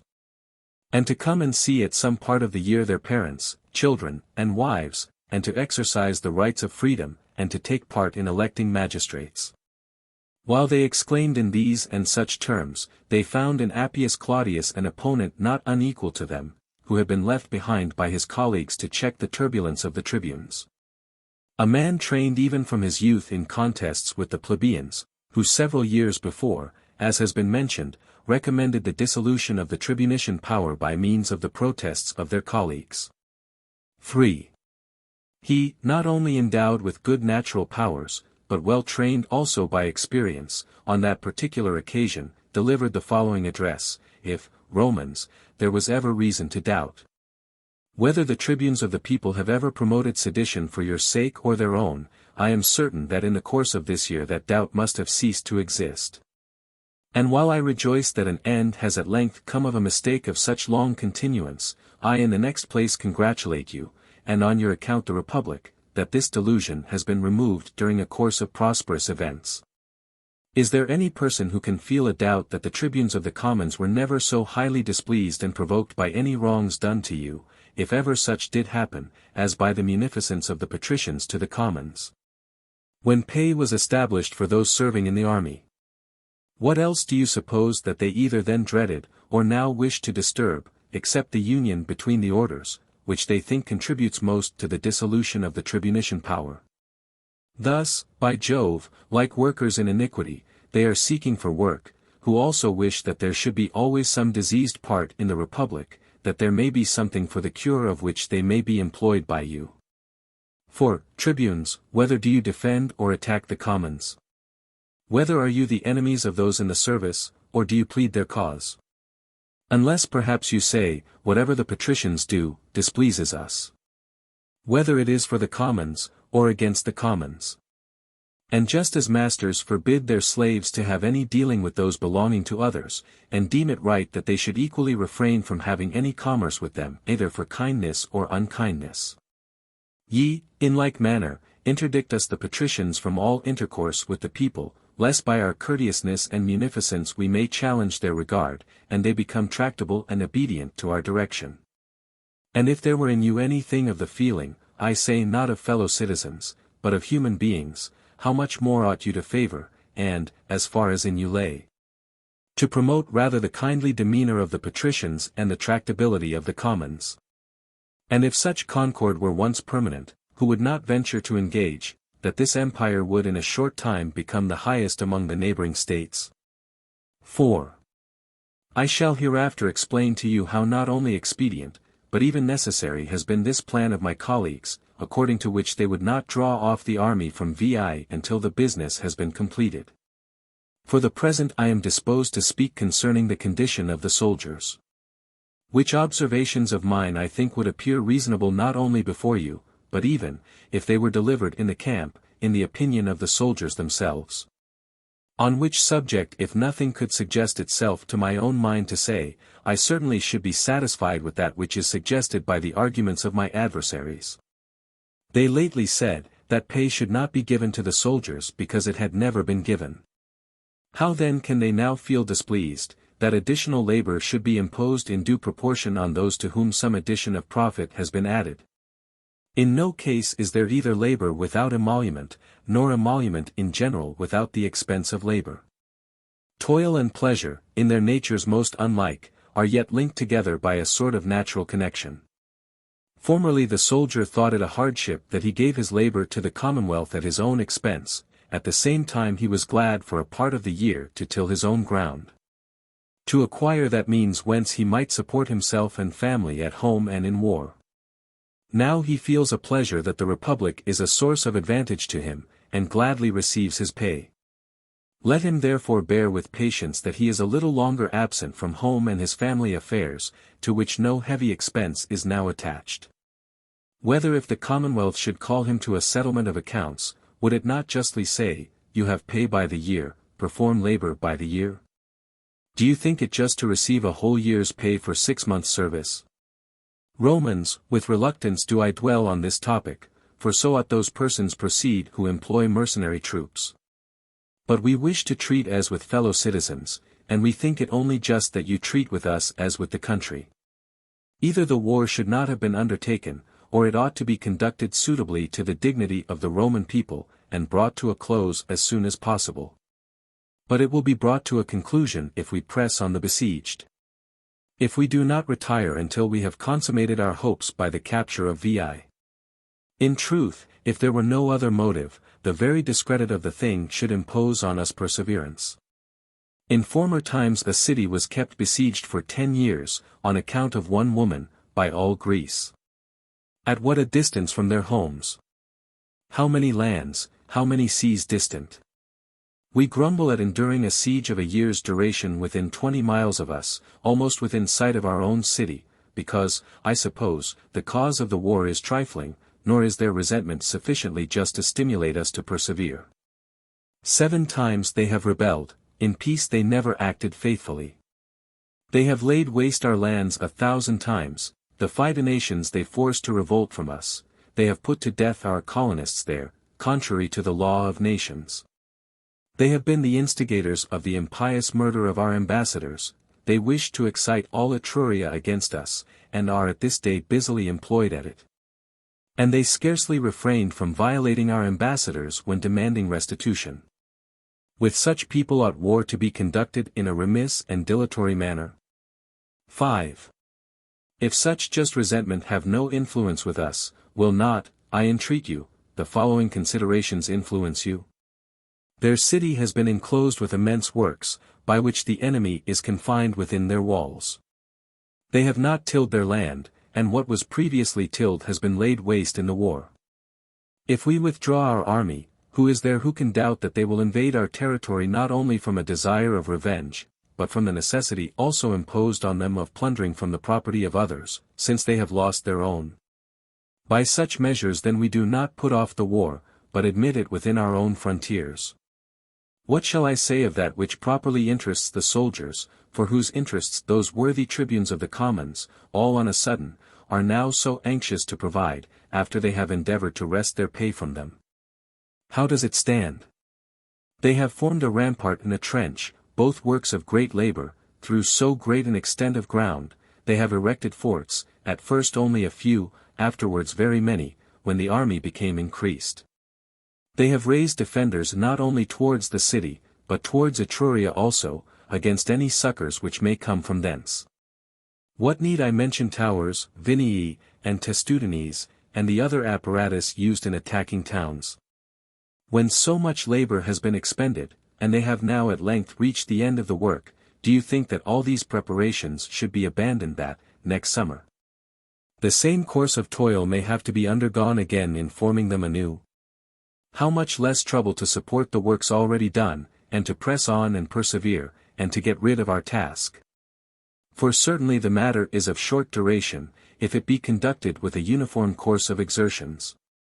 Nor do we by these intermissions and interruptions expedite the attainment of our hopes. I am now speaking of labor and of loss of time. What? Do these such frequent meetings in Etruria on the subject of sending aid to Veii suffer us to disregard the danger which we encounter by procrastinating the war? As matters stand now, they are incensed, they dislike them, they refuse to send any. As far as they are concerned, we are at liberty to take Veii. Who can promise that their temper will be the same hereafter, if the war is suspended? When, if you suffer any relaxation, more respectable and more frequent embassies will go. When that which now displeases the Etrurians, the establishment of a king at Veii, may, after an interval, be done away with either by the joint determination of the state that they may recover the goodwill of the Etrurians, or by a voluntary act of the king, who may be unwilling that his reign should stand in the way of the welfare of his countrymen. See how many circumstances, and how detrimental, follow that line of conduct: the loss of works formed with so great labor, the threatening devastation of our frontiers, an Etruscan excited instead of a Veientian war. These, tribunes, are your measures, pretty much the same, in truth, as if a person should render a disease tedious, and perhaps incurable, for the sake of present meat or drink, in a patient who, by resolutely suffering himself to be treated, might soon recover his health. 6. If, by Jove, it were of no consequence with respect to the present war, yet it certainly would be of the utmost importance to military discipline, that our soldiers should be accustomed not only to enjoy the victory obtained by them, but even though matters should proceed more slowly than was anticipated, to brook the tediousness and await the issue of their hopes, however tardy. And if the war be not finished in the summer, to wait for the winter, and not, like summer birds, in the very commencement of autumn look out for shelter and a retreat. I pray you, the eagerness and pleasure of hunting hurries men into snow and frost, over mountains and woods. Shall we not employ that patience on the exigencies of war, which even sport and pleasure are wont to call forth? Are we to suppose that the bodies of our soldiers are so effeminate, their minds so feeble, that they cannot hold out for one winter in a camp, and be absent from home? That, like persons who wage a naval war, by taking advantage of the weather, and observing the season of the year, they are able to endure neither heat nor cold?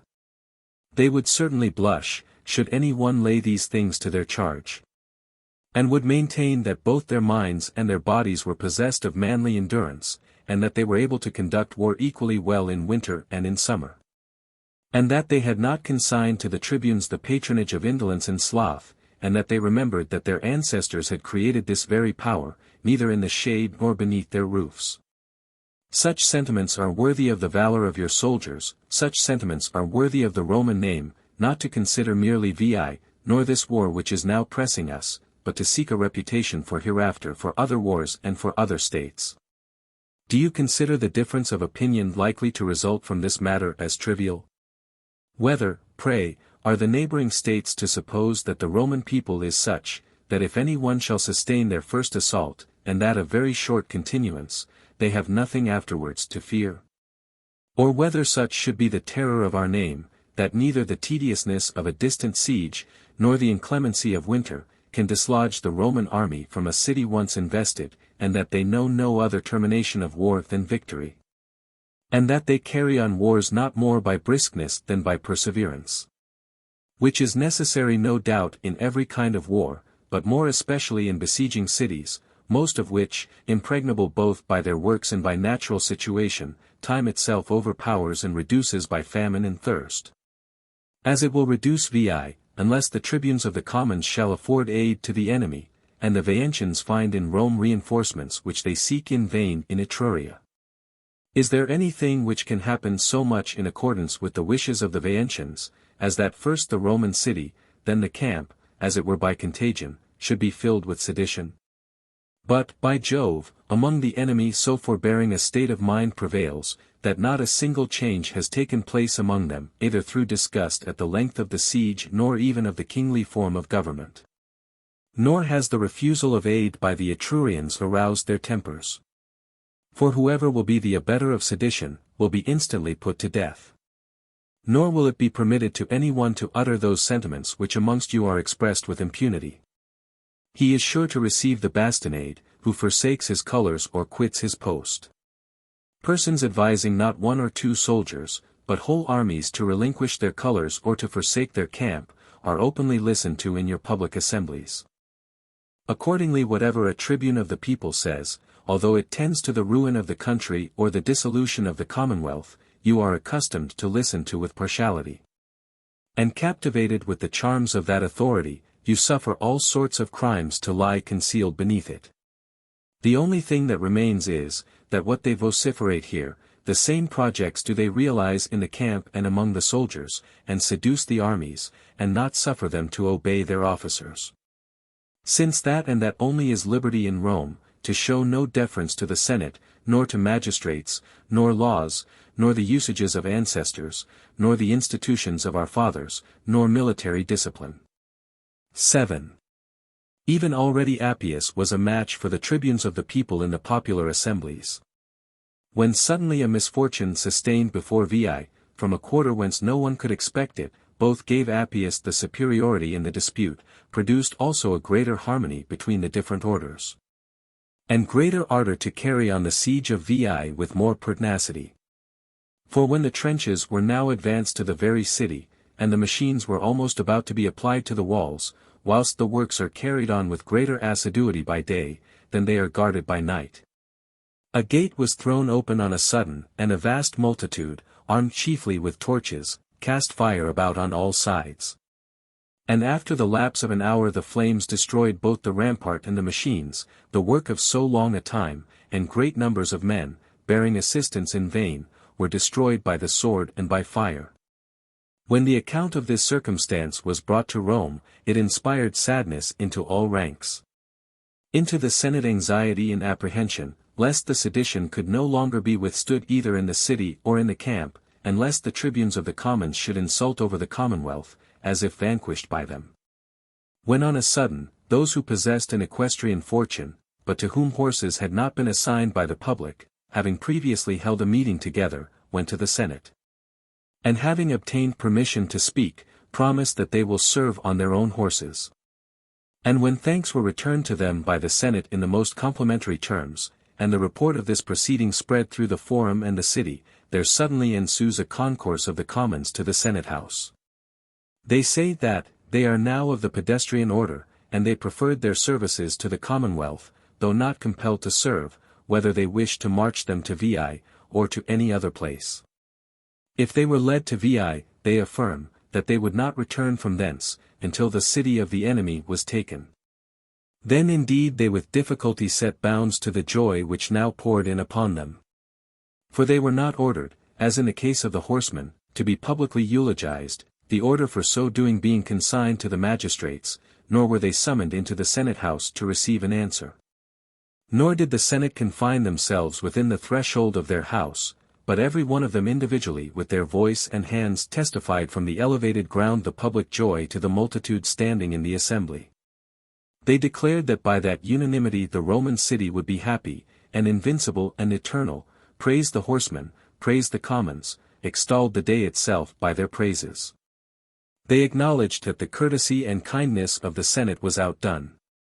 Tears flowed in abundance through joy both from the patricians and commons.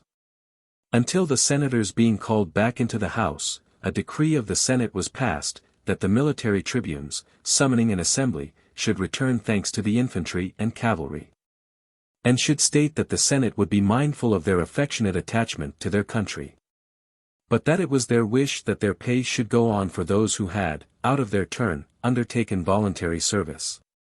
To the horsemen also a certain stipend was assigned. Then for the first time the cavalry began to serve on their own horses. This army of volunteers being led to Veii, not only restored the works which had been lost, but also erected new ones. Supplies were conveyed from the city with greater care than before, lest anything should be wanting for the accommodation of an army who deserved so well. 8. The following year had military tribunes with consular authority, Caius Servilius Ahala a third time, Quintus Servilius, Lucius Virginius, Quintus Sulpicius, Aulus Manlius a second time, Manius Sergius a second time. During their tribuneship, whilst the solicitude of all was directed to the Veientian war, the garrison at Anxur was neglected in consequence of the absence of the soldiers on leave. And from the indiscriminate admission of Volscian traders was overpowered, the guards at the gates being suddenly betrayed. Less of the soldiers perished, because they were all trafficking through the country and city like sutlers.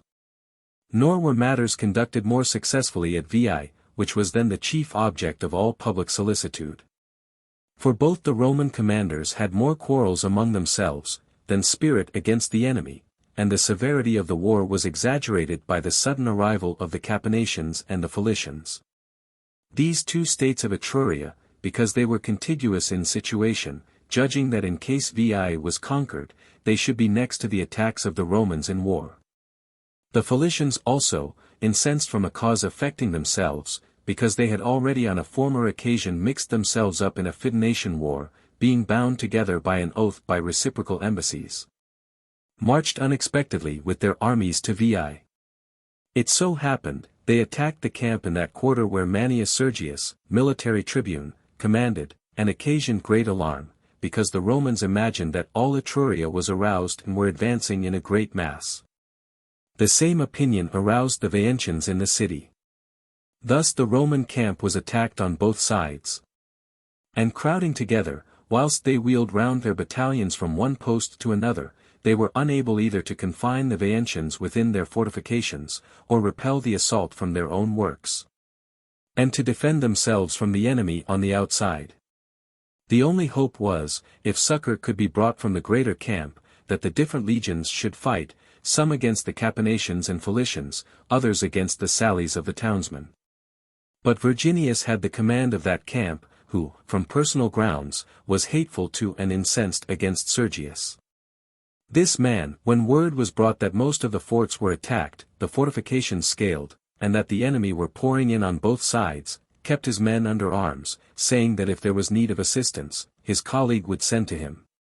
His arrogance was equalled by the obstinacy of the other, who, that he might not appear to have sought any aid from an adversary, preferred being defeated by an enemy to conquering through a fellow citizen. His men were for a long time cut down between both. At length, abandoning their works, a very small number made their way to the principal camp, the greater number, with Sergius himself, made their way to Rome, where, when he threw the entire blame on his colleague, it was resolved that Virginius should be sent for from the camp, and that lieutenant generals should take the command in the meantime. The affair was then discussed in the Senate, and the dispute was carried on between the colleagues with mutual recriminations. But few took up the interests of the Republic. The greater number favored the one or the other, according as private regard or interest prejudiced each. 9. The principal senators were of opinion, that whether so ignominious a defeat had been sustained through the misconduct or the misfortune of the commanders, the regular time of the elections should not be waited for, but that new military tribunes should be created immediately, who should enter into office on the calends of October. Whilst they were proceeding to intimate their assent to this opinion, the other military tribunes offered no opposition. But Sergius and Virginius, on whose account it was evident that the Senate were dissatisfied with the magistrates of that year, at first deprecated the ignominy, then protested against the decree of the Senate. They declared that they would not retire from office before the Ides of December, the usual day for persons entering on magisterial duties. Upon this the tribunes of the plebeians, whilst in the general harmony and in the prosperous state of public affairs they had unwillingly kept silence, suddenly becoming confident, began to threaten the military tribunes, that unless they conformed to the order of the Senate, they would order them to be thrown into prison. Then Caius Servilius Ahala, a military tribune, observed, with respect to you, tribunes of the commons, and your threats, I would with pleasure put it to the test, how there is not more of authority in the latter than of spirit in yourselves. But it is impious to strive against the authority of the Senate. Wherefore do you cease to seek amid our quarrels for an opportunity of doing mischief? And my colleagues will either do that which the Senate thinks fit, or if they shall persist with too much pertinacity, I will immediately nominate a dictator, who will oblige them to retire from office. When this speech was approved with general consent, and the patricians rejoiced, that without the terrors of the tribunician office, another and a superior power had been discovered to coerce the magistrates, overcome by the universal consent. They held the elections of military tribunes, who were to commence their office on the calends of October, and before that day they retired from office. 10. During the military tribuneship of Lucius Valerius Potitus for the 4th time, Marcus Furius Camillus for the 2nd time, Manius Aemilius Mamercinus a 3rd time, Gnaeus Cornelius Cassius a 2nd time, Piso Fabius Ambustus. Lucius Julius Iulus, much business was transacted at home and abroad. For there was both a complex war at the same time, at Veii, at Capena, at Falerii, and among the Volscians, that Anxur might be recovered from the enemy.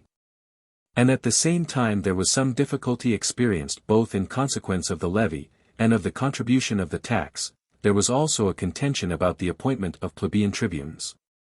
And the two trials of those, who a little before had been invested with consular authority, excited no trifling commotion.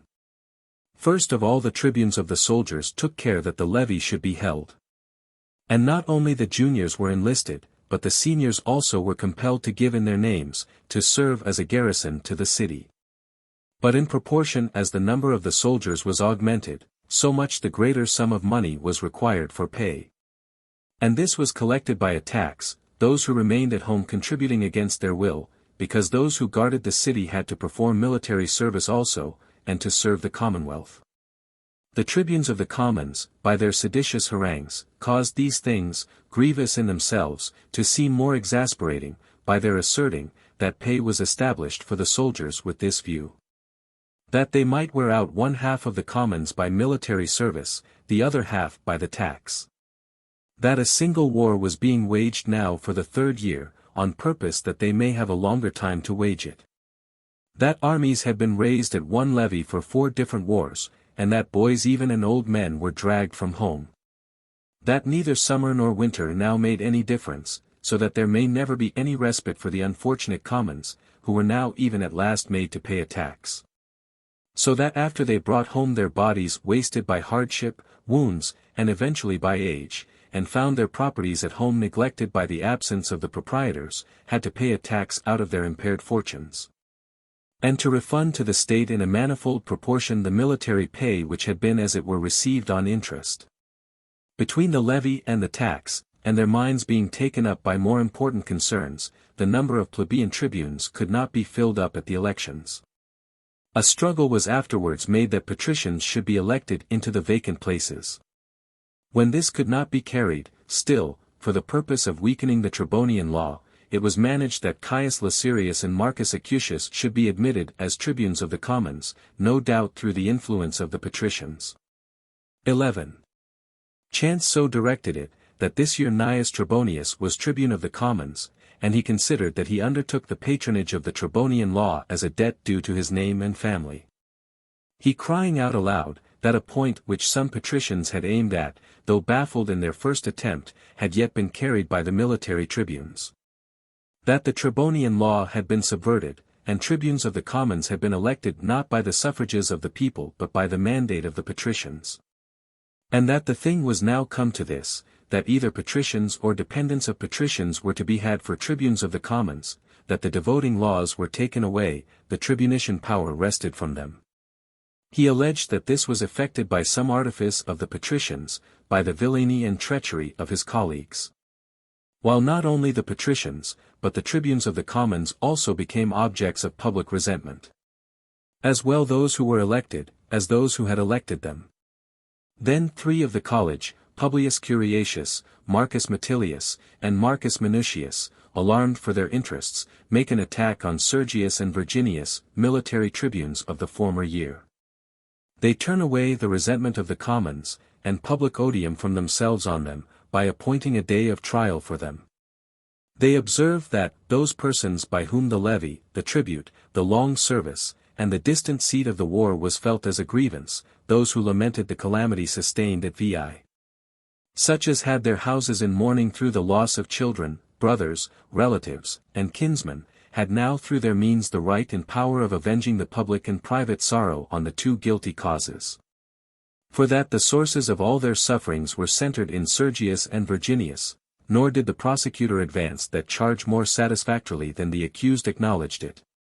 Who, both guilty, threw the blame from one to the other, Virginius charging Sergius with running away, Sergius charging Virginius with treachery. The folly of whose conduct was so incredible, that it is much more probable that the affair had been contrived by concert, and by the common artifice of the patricians. That by them also an opportunity was formerly given to the Veientians to burn the works for the sake of protracting the war, and that now the army was betrayed, and the Roman camp delivered up to the Philicians. That everything was done that the young men should grow old before Veii, and that the tribunes should not be able to consult the people either regarding the lands or the other interests of the commons. And to give weight to their measures by a numerous attendance, of citizens, and to make head against the conspiracy of the patricians. That a previous judgment had been already passed on the accused both by the Senate and the Roman people and by their own colleagues. For that by a decree of the Senate they had been removed from the administration of affairs, and when they refused to resign their office they had been forced into it by their colleagues. And that the Roman people had elected tribunes, who were to enter on their office not on the Ides of December, the usual day, but instantly on the calends of October, because the Republic could no longer subsist, these persons remaining in office.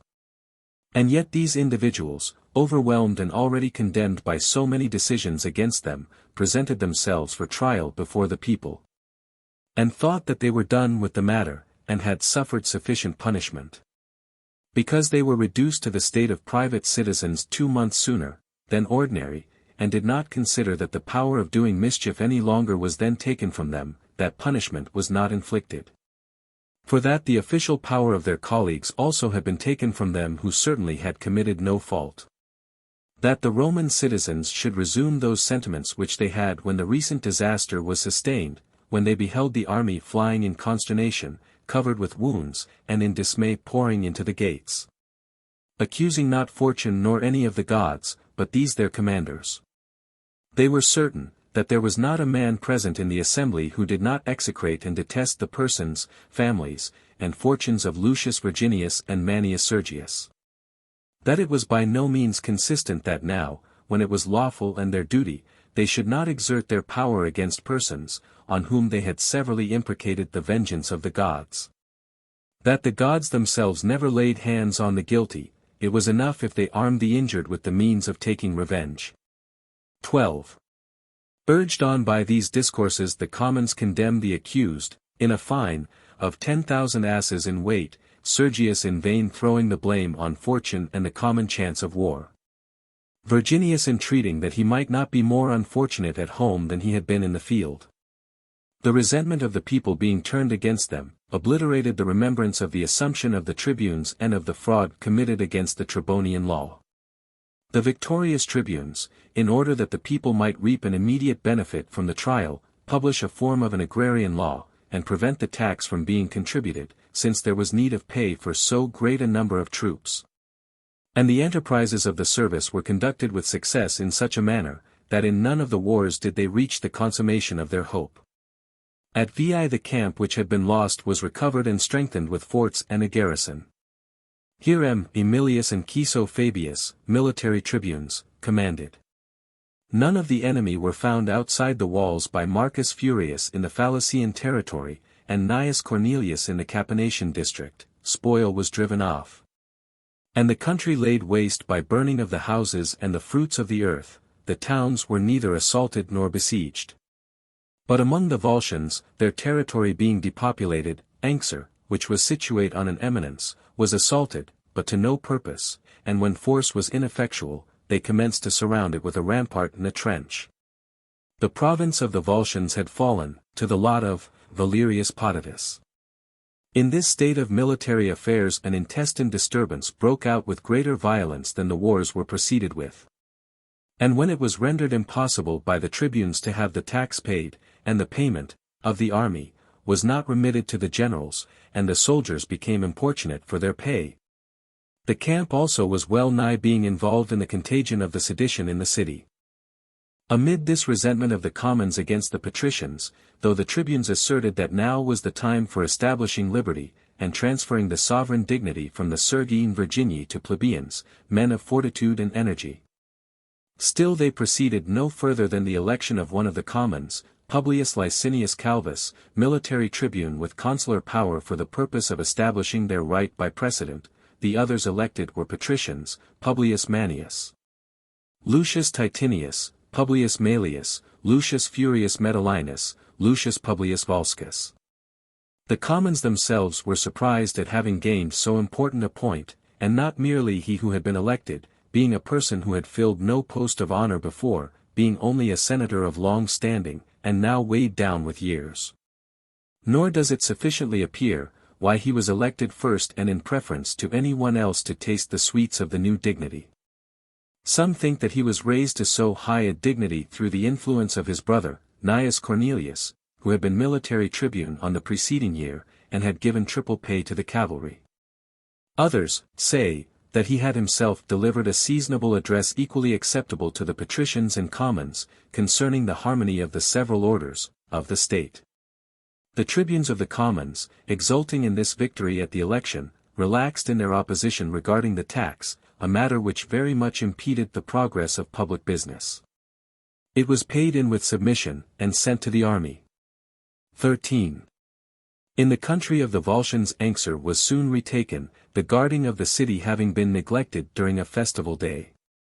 This year was remarkable for a cold and snowy winter, so that the roads were impassable, and the Tiber not navigable. The price of provisions underwent no change, in consequence of the abundance previously laid in. And because Publius Licinius, as he obtained his office without any rioting, to the greater joy of the commons than annoyance of the patricians, so also did he administer it. A rapturous desire of electing plebeians at the next election took possession of them. Of the patricians Marcus Veturius alone obtained a place. Almost all the centuries appointed the other plebeian candidates as military tribunes with consular authority. Marcus Pomponius, Caius Duilius, Valero Publilius, Gnaeus Janutius, Lucius Attilius. The severe winter, whether from the ill temperature of the air, arising, from the abrupt transition to the contrary state, or from whatsoever other cause, was followed by an unhealthy summer, destructive to all species of animals. And when neither the cause nor termination of this intractable pestilence could be discovered, the Sibylline books were consulted according to a decree of the Senate. The Duumvirs for the direction of religious matters, the Lectisternium being then for the first time introduced into the city of Rome, for 8 days implored the favor of Apollo and Latona, Diana and Hercules, Mercury and Neptune. 3 couches being laid out with the greatest magnificence that was then possible. The same solemn rite was observed also by private individuals. The doors lying open throughout the entire city, and the use of everything lying out in common, they say that all passengers, both those known and those unknown indiscriminately, were invited to lodgings. And that conversation was adopted between persons at variance with complaisance and kindness, and that they refrained from disputes and quarrels. Their chains were also taken off those who were in confinement during those days, that afterward a scruple was felt in imprisoning those to whom the gods had brought such aid. In the meanwhile the alarm was multiplied at Veii, 3 wars being concentred in the one place. For as the Capanations and Philicians had suddenly come with succor to the Veientians, they had to fight against 3 armies on different sides in the same manner as formerly, through the whole extent of their works. The recollection of the sentence passed on Sergius and Virginius aided them above everything else. Accordingly, some forces being led around in a short time from the principal camp, where some delay had been made on the former occasion, attacked the Capanations on their rear, whilst they were engaged in front against the Roman rampart. The fight commencing in this quarter struck terror into the Philicians also, and a sally from the camp opportunely made put them to flight, thrown into disorder as they now were. The victors, having then pursued them in their retreat, made great slaughter amongst them. And soon after those who had been devastating the territory of Capena, having met them as it were by chance, entirely cut off the survivors of the fight as they were straggling through the country, and many of the Veientians in their retreat to the city were slain before the gates. Whilst, through fear lest the Romans should force in along with them, they excluded the hindmost of their men by closing the gates. 14. These were the transactions of that year. And now the election of military tribunes approached, about which the patricians felt more intense solicitude than about the war, inasmuch as they saw that the supreme authority was not only shared with the commons, but almost lost to themselves.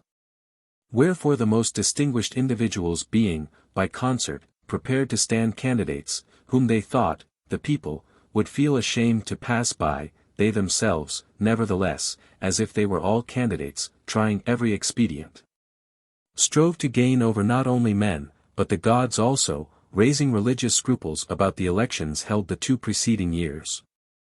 That, in the former of those years, a winter set in intolerably severe, and like to a prodigy from the gods. On the next year, they had, not prodigies, but events, a pestilence inflicted on both city and country through the manifest resentment of the gods, whom, as was discovered in the books of the Fates, it was necessary to appease, for the purpose of warding off that plague. That it seemed to the gods an affront that honors should be prostituted, and the distinctions of birth confounded, in an election which was held under proper auspices. The people, overawed as well by the dignity of the candidates as by a sense of religion, elected all the military tribunes with consular power from among the patricians, the greater part being men who had been most highly distinguished by honor. Lucius Valerius Potitus a 5th time, Marcus Valerius Maximus, Marcus Furius Camillus a 3rd time, Lucius Furius Metellinus a 3rd time, Quintus Servilius Fidenas a 2nd time, Quintus Sulpicius Camerinus a 2nd time. During this tribunate, nothing very memorable was performed at Veii. All their force was employed in depopulating the country. 2 consummate commanders, Potitus from Falerii, Camillus from Capena, carried off great booty, nothing being left undestroyed which could be injured by sword or by fire. 15. In the meantime many prodigies were announced, the greater part of which were little credited or even slighted, because individuals were the reporters of them, and also because, the Etrurians being now at war with them, they had no aruspices through whom they might attend to them. The attention of all was turned to a particular one. The lake in the Alban grove swelled to an unusual height without any rain, or any other cause which could account for the matter independently of a miracle. Commissioners were sent to the Delphic oracle to inquire what the gods portended by this prodigy. But an interpreter of the fates was presented to them nearer home in a certain aged Veientian, who, amid the scoffs thrown out by the Roman and Etrurian soldiers from the outposts and guards, declared, after the manner of one delivering a prophecy, that until the water should be discharged from the Alban lake, the Romans should never become masters of Veii. This was disregarded at first as having been thrown out at random, afterwards it began to be canvassed in conversation. Until one of the Roman soldiers on guard asked one of the townsmen who was nearest him, a conversational intercourse having now taken place in consequence of the long continuance of the war, who he was, who threw out those dark expressions concerning the Alban lake. After he heard that he was an Aruspex, being a man whose mind was not without a tincture of religion, pretending that he wished to consult him on the expiation of a private portent, if he could aid him, he enticed the prophet to a conference. And when, being unarmed, they had proceeded a considerable distance from their respective parties without any apprehension, the Roman youth having the advantage in strength, took up the feeble old man in the sight of all. And amid the ineffectual bustle made by the Etrurians, carried him away to his own party. When he was conducted before the general, and sent from thence to Rome to the Senate, to those who asked him what that was which he had stated concerning the Alban lake, he replied, that undoubtedly the gods were angry with the Veientian people on that day, on which they had inspired him with the resolve to disclose the ruin of his country as destined by the fates. Wherefore what he then declared urged by divine inspiration, he neither could recall so that it may be unsaid. And perhaps by concealing what the immortal gods wished to be published, no less guilt was contracted than by openly declaring what ought to be concealed. Thus therefore it was recorded in the books of the fates, thus in the Etrurian doctrine, that whensoever the Alban water should rise to a great height, then, if the Romans should discharge it in a proper manner, victory was granted them over the Veientians. Before that occurred, that the gods would not desert the walls of Veii. He then detailed what would be the legitimate method of draining. But the Senate, deeming his authority as but of little weight, and not to be entirely depended on in so important a matter, determined to wait for the deputies and the responses of the Pythian oracle. 16. Before the commissioners returned from Delphos, or an expiation of the Alban prodigy was discovered, the new military tribunes with consular power entered on their office, Lucius Julius Iulus, Lucius Furius Metellinus for the 4th time, Lucius Sergius Fidenes, Aulus Postumius Regilensis, Publius Cornelius Melogenensis, and Aulus Manlius. This year a new enemy, the Tarquinians, started up. Because they saw the Romans engaged in many wars together, that of the Volscians at Anxur, where the garrison was besieged, that of the Equins at Lavisae, who were attacking the Roman colony there, moreover in the Veientian, Faliscan, and Capinatian war, and that matters were not more tranquil within the walls, by reason of the dissensions between the patricians and commons. Considering that amid these troubles, there was an opportunity for an attack, they send their light-armed cohorts to commit depredations on the Roman territory. For, they concluded either that the Romans would suffer that injury to pass off unavenged, that they might not encumber themselves with an additional war, or that they would resent it with a scanty army, and one by no means strong.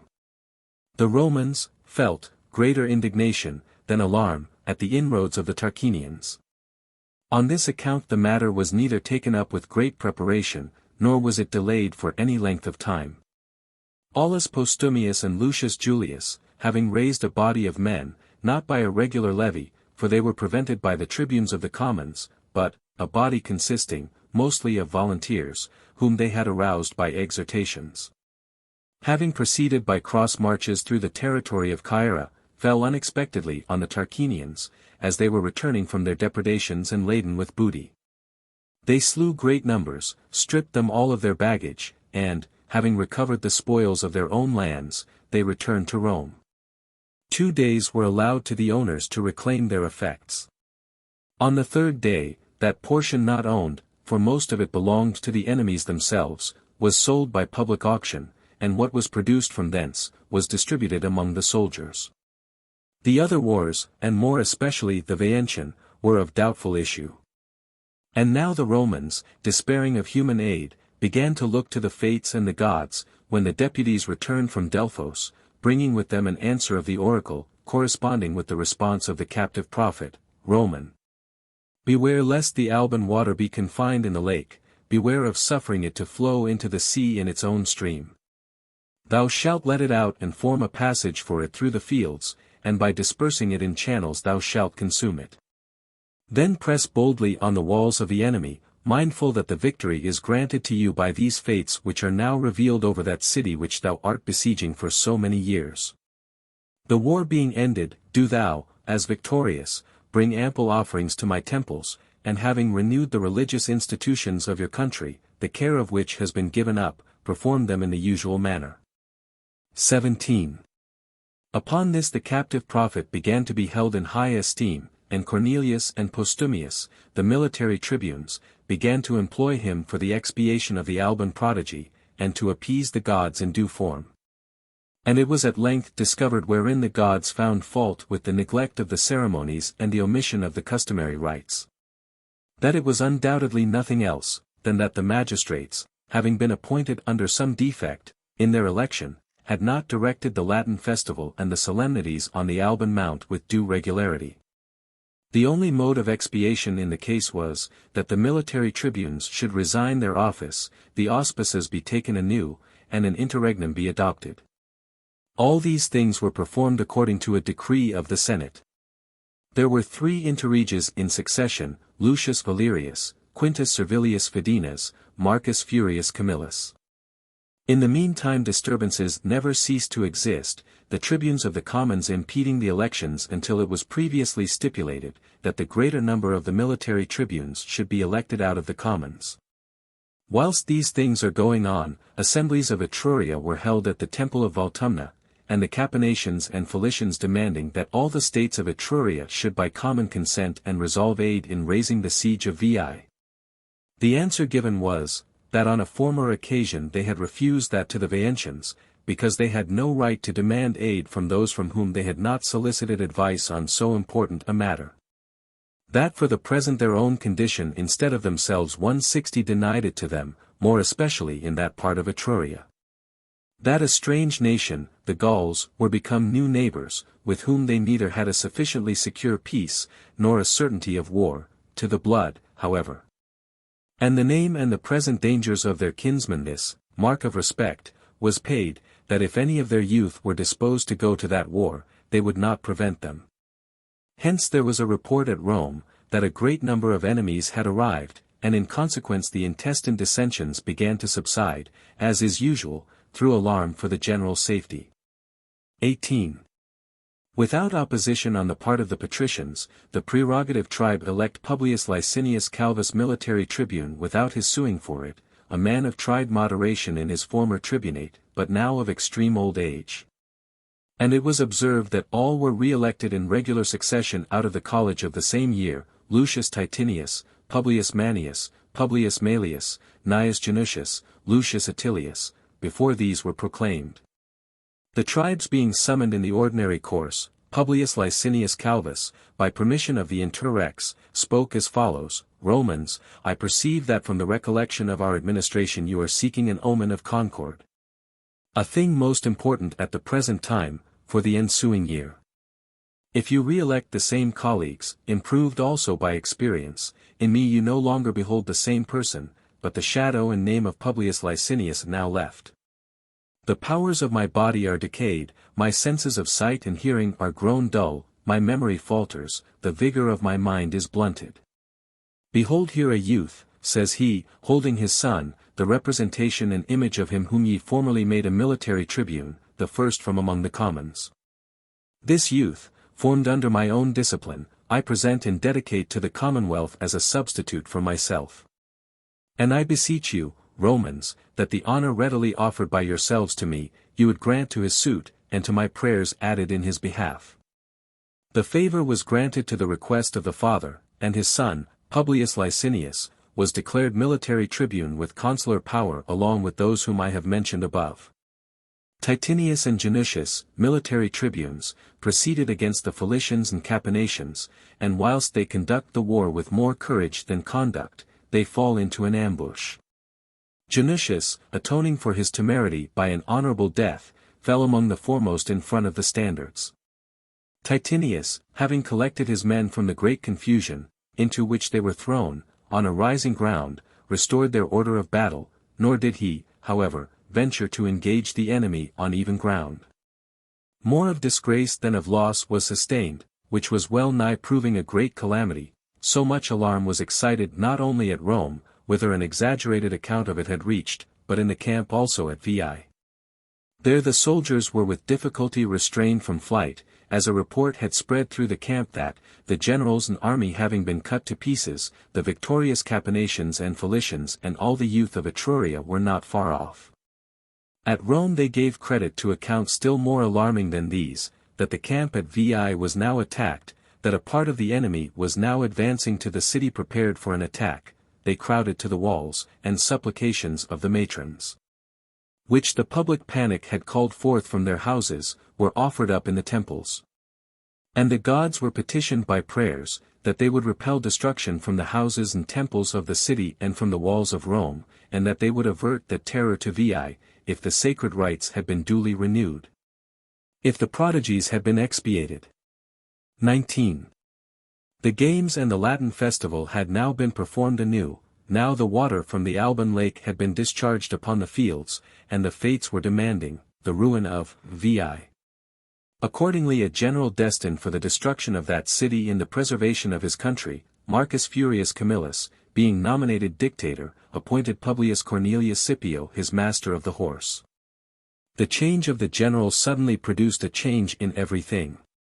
Their hopes seemed different, the spirits of the people were different, the fortune also of the city seemed changed. First of all, he punished according to military discipline those who had fled from Veii in that panic, and took measures that the enemy should not be the most formidable object to the soldier. Then a levy being proclaimed for a certain day, he himself in the meanwhile makes an excursion to Veii to strengthen the spirits of the soldiers, thence he returns to Rome to enlist the new army, not a single man declining the service. Youth from foreign states also, Latins and Hernicians, came, promising their service for the war. After the dictator returned them thanks in the Senate, all preparations being now completed for the war, he vowed, according to a decree of the Senate, that he would, on the capture of Veii, celebrate the great games, and that he would repair and dedicate the temple of Mother Matuta, which had been formerly consecrated by King Servius Tullius. Having set out from the city with his army amid the high expectation 161 rather than mere hopes of persons, he first encountered the Philicians and Capenacians in the district of Nepot. Everything there being managed with consummate prudence and skill, was attended, as is usual, with success. He not only routed the enemy in battle, but he stripped them also of their camp, and obtained a great quantity of spoil, the principal part of which was handed over to the quaestor, not much was given to the soldiers. From thence the army was marched to Veii, and additional forts close to each other were erected. And by a proclamation being issued, that no one should fight without orders, the soldiers were taken off from those skirmishes, which frequently took place at random between the wall and rampart, so as to apply, to the work. Of all the works, far the greatest and more laborious was a mine which they commenced to carry into the enemy's citadel. And that the work might not be interrupted, and that the continued labor underground might not exhaust the same individuals, he divided the number of pioneers into 6 companies, 6 hours were allotted for the work in rotation. Nor by night or day did they give up, until they made a passage into the citadel. 20.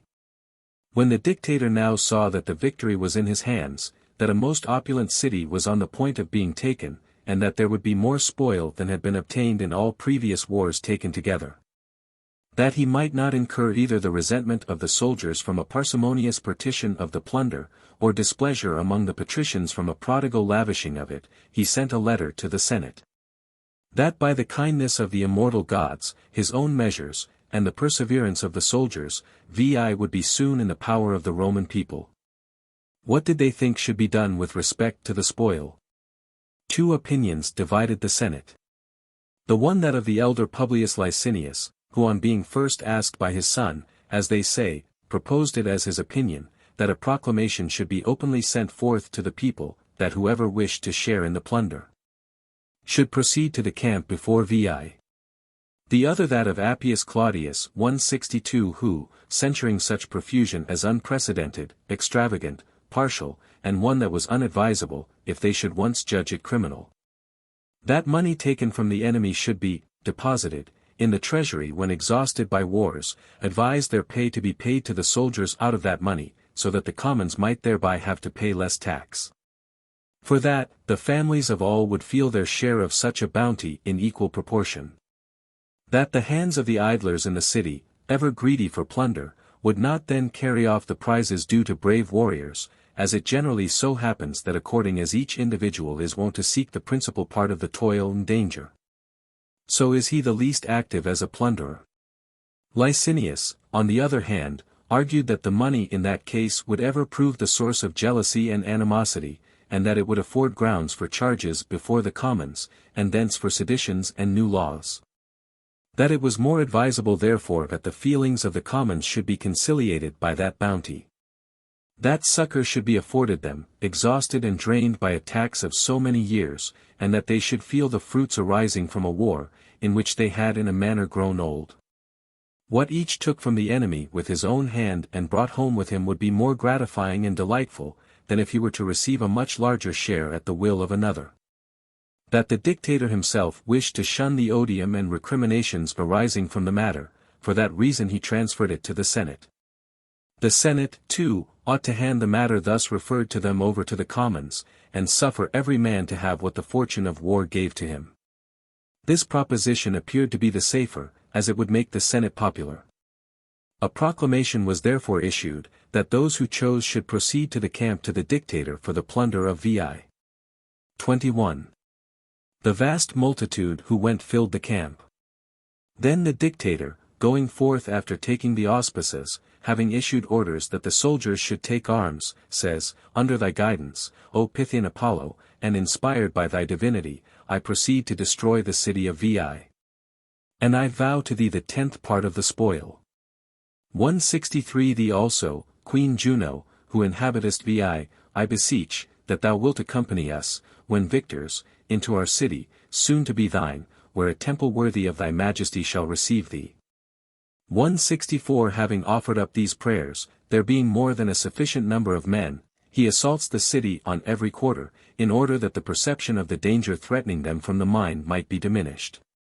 The Veientians, ignorant that they had already been doomed by their own prophets, already by foreign oracles, that the gods had been already invited to a share in their plunder, that some, called out by vows from their city, were looking towards the temple of the enemy and new habitations, and that they were spending that the last day of their existence, fearing nothing less than that, their walls being undermined, the citadel was now filled with enemies.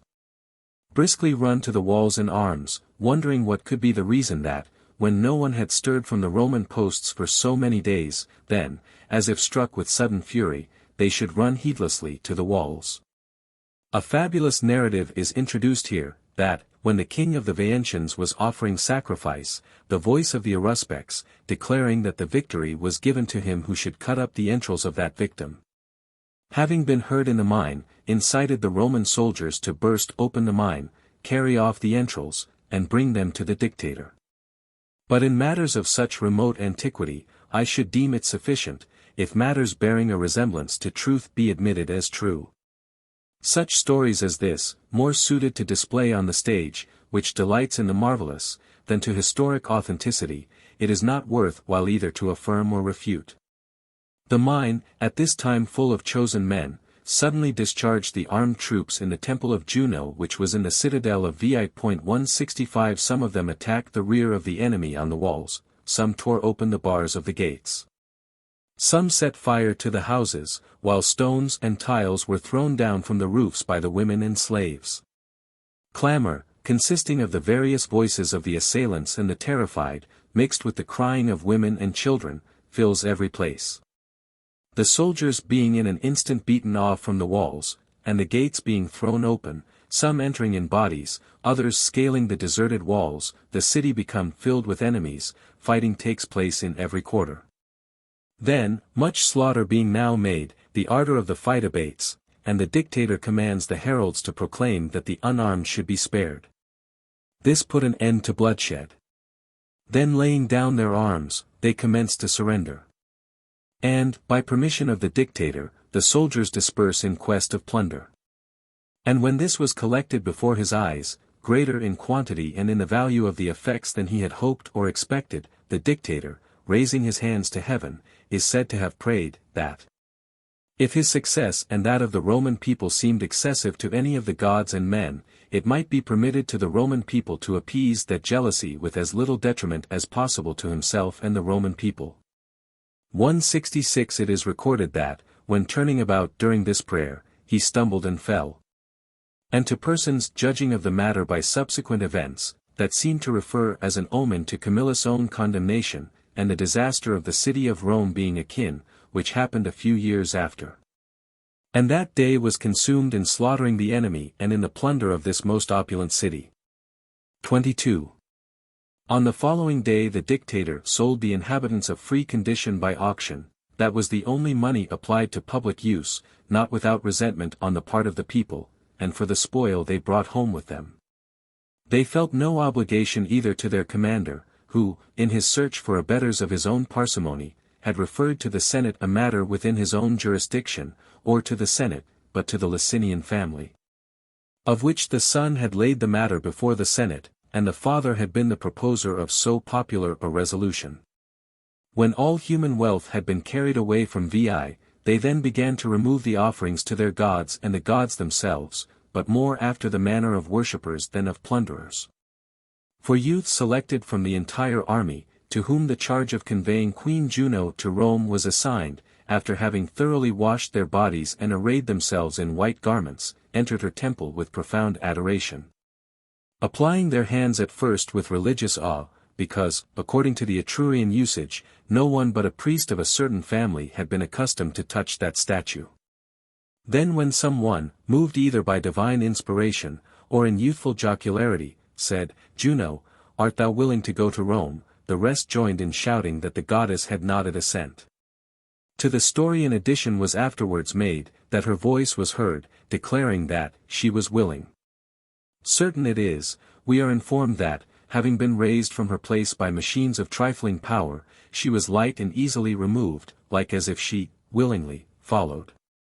And that she was conveyed safe to the Aventine, her eternal seat, whither the vows of the dictator had invited her, where the same Camillus who had vowed it, afterwards dedicated a temple to her. Such was the fall of Veii, the wealthiest city of the Etrurian nation, which even in its final overthrow demonstrated its greatness. For having been besieged for 10 summers and winters without intermission, after it had inflicted considerably greater losses than it had sustained, eventually, fate now at length urging its destruction, it was carried after all by the contrivances of art, not by force. 23.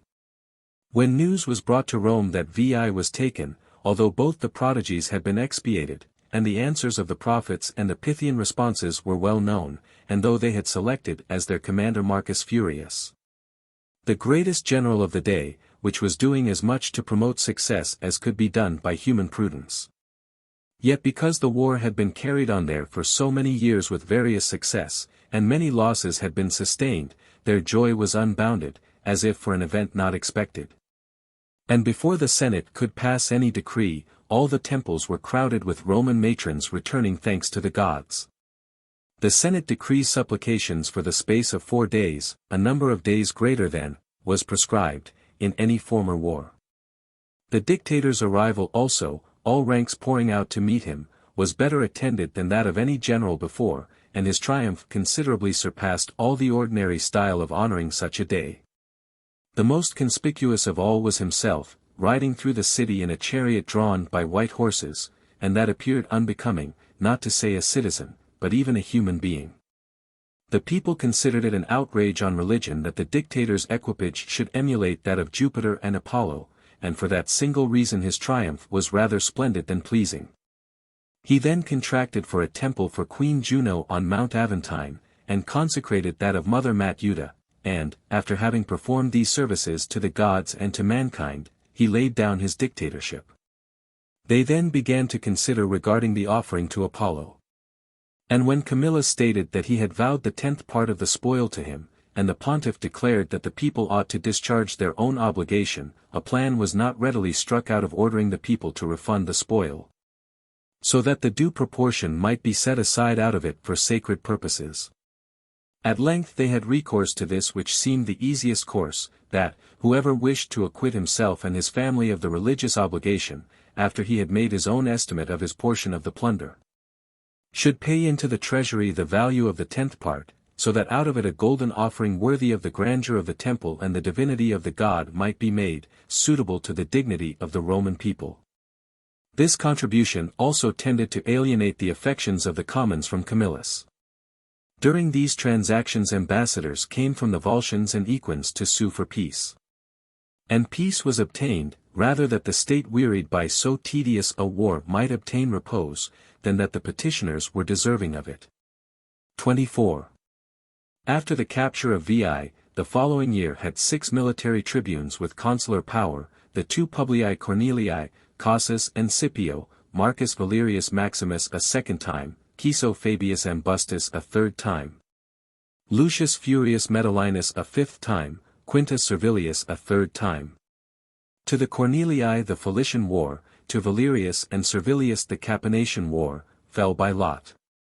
By them no cities were attempted by storm or by siege, but the country was laid waste, and the plunder of the effects on the lands was driven off. Not a single fruit tree, not a vegetable was left on the land. These losses reduced the people of Capena, peace was granted to them on their suing for it.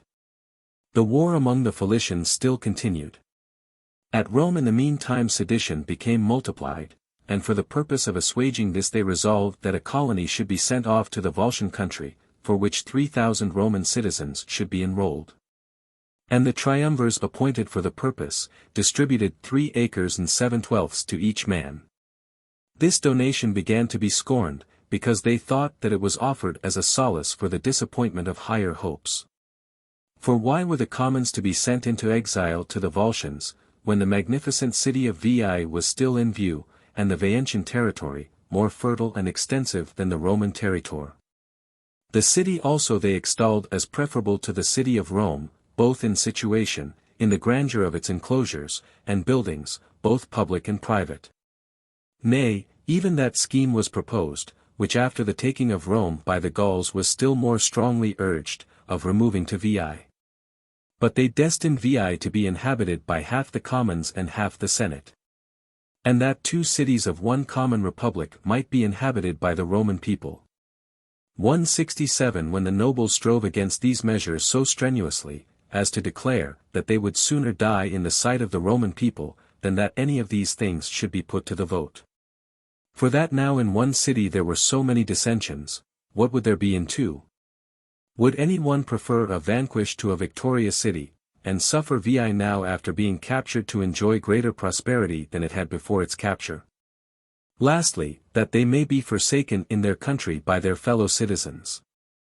That no power should ever oblige them to forsake their country and fellow citizens, and follow Titus Livius, for he was the tribune of the commons who proposed the measure, as a founder to Veii, abandoning the divine Romulus, the son of a god, the parent and founder of the city of Rome. When these proceedings were going on with shameful contentions, for the patricians had drawn over, 1/2 of the tribunes of the commons to their sentiments, nothing else obliged the commons to refrain from violence. But that whenever a clamor was set up for the purpose of commencing a riot, the principal members of the Senate, presenting themselves among the foremost to the crowd, ordered that they themselves should be attacked, struck, and put to death. Whilst they abstained from violating their age, dignity, and honorable station, their respect for them checked their rage even with respect to similar attempts on others. 25. Camillus, at every opportunity and in all places, stated publicly, that this was not at all surprising, that the state was gone mad. Which, though bound by a vow, yet felt greater concern in all other matters than in acquitting itself of its religious obligations. He would say nothing of the contribution of an alms more strictly speaking than of a tenth. Since each man bound himself in his private capacity by it, the public was set free. However, that his conscience would not permit him to pass this over in silence, that out of that spoil only which consisted of movable effects, a tenth was set apart. That no mention was made of the city and captured land, which were also included in the vow. As the discussion of this point seemed difficult to the Senate, it was referred to the pontiffs. Camillus being invited, to the council, the college decided, that whatever had belonged to the Veientians before the uttering of the vow, and had come into the power of the Roman people after the vow was made, of that a tenth part was sacred to Apollo. Thus the city and land were brought into the estimate. The money was issued from the treasury, and the consular tribunes of the soldiers were commissioned to purchase gold with it. And when there was not a sufficient quantity of this metal, the matrons having held meetings to deliberate on the subject, and by a general resolution having promised the military tribunes their gold and all their ornaments, brought them into the treasury. This circumstance was peculiarly grateful to the Senate, and they say that in return for this generosity the honor was conferred on the matrons, that they might use covered chariots, when going, to public worship and the games, and open chaises on festival and common days. A certain weight of gold being received from each and valued, in order that the price might be paid for it, it was resolved that a golden bowl should be made of it, which was to be carried to Delphos as an offering to Apollo. As soon as they disengaged their minds from the religious obligation, the tribunes of the commons renew their seditious practices. The populace are excited against all the nobles, but above all against Camillus, that he by confiscating and consecrating the plunder of Veii had reduced it to nothing. The absent nobles, they abuse in violent terms, they evince a respect for them in their presence, when they voluntarily presented themselves to their fury. As soon as they perceived that the business would be protracted beyond that year, they re-elect as tribunes of the commons for the following year the same abettors of the law. And the patricians strove to accomplish the same thing with respect to those who were opponents of the law. Thus the same persons in a great measure were re-elected tribunes of the commons. 26. At the election of military tribunes the patricians succeeded by their utmost exertions in having Marcus Furius Camillus elected. They pretended that he was wanted as a commander on account of the wars. But he was intended as an opponent to the tribunes in their profusion. The military tribunes with consular authority elected with Camillus were, Lucius Furius Metellinus a sixth time, Caius Aemilius, Lucius Valerius Publicola, Spurius Postumius, Publius Cornelius a second time. At the commencement of the year the tribunes of the commons took not a step until Marcus Furius Camillus should set out to the Philicians, as that war had been assigned to him. Then by delaying the project cooled. And Camillus, whom they chiefly dreaded as an antagonist, acquired an increase of glory among the Philicians. For when the enemy at first confined themselves within the walls, considering it the safest plan, by laying waste their lands and burning their houses, he compelled them to come forth from the city. But their fears prevented them from proceeding to any considerable length. At about a mile from the town they pitched their camp. Trusting that it was sufficiently secure from no other cause than the difficulty of the approaches, the roads around being rough and craggy, in some parts narrow, in others steep. But Camillus having followed the direction of a prisoner belonging to the country as his guide, decamping at an advanced hour of the night, at break of day shows himself on ground considerably higher than theirs. The Romans worked at the fortifications in 3 divisions, the rest of the army stood prepared for battle.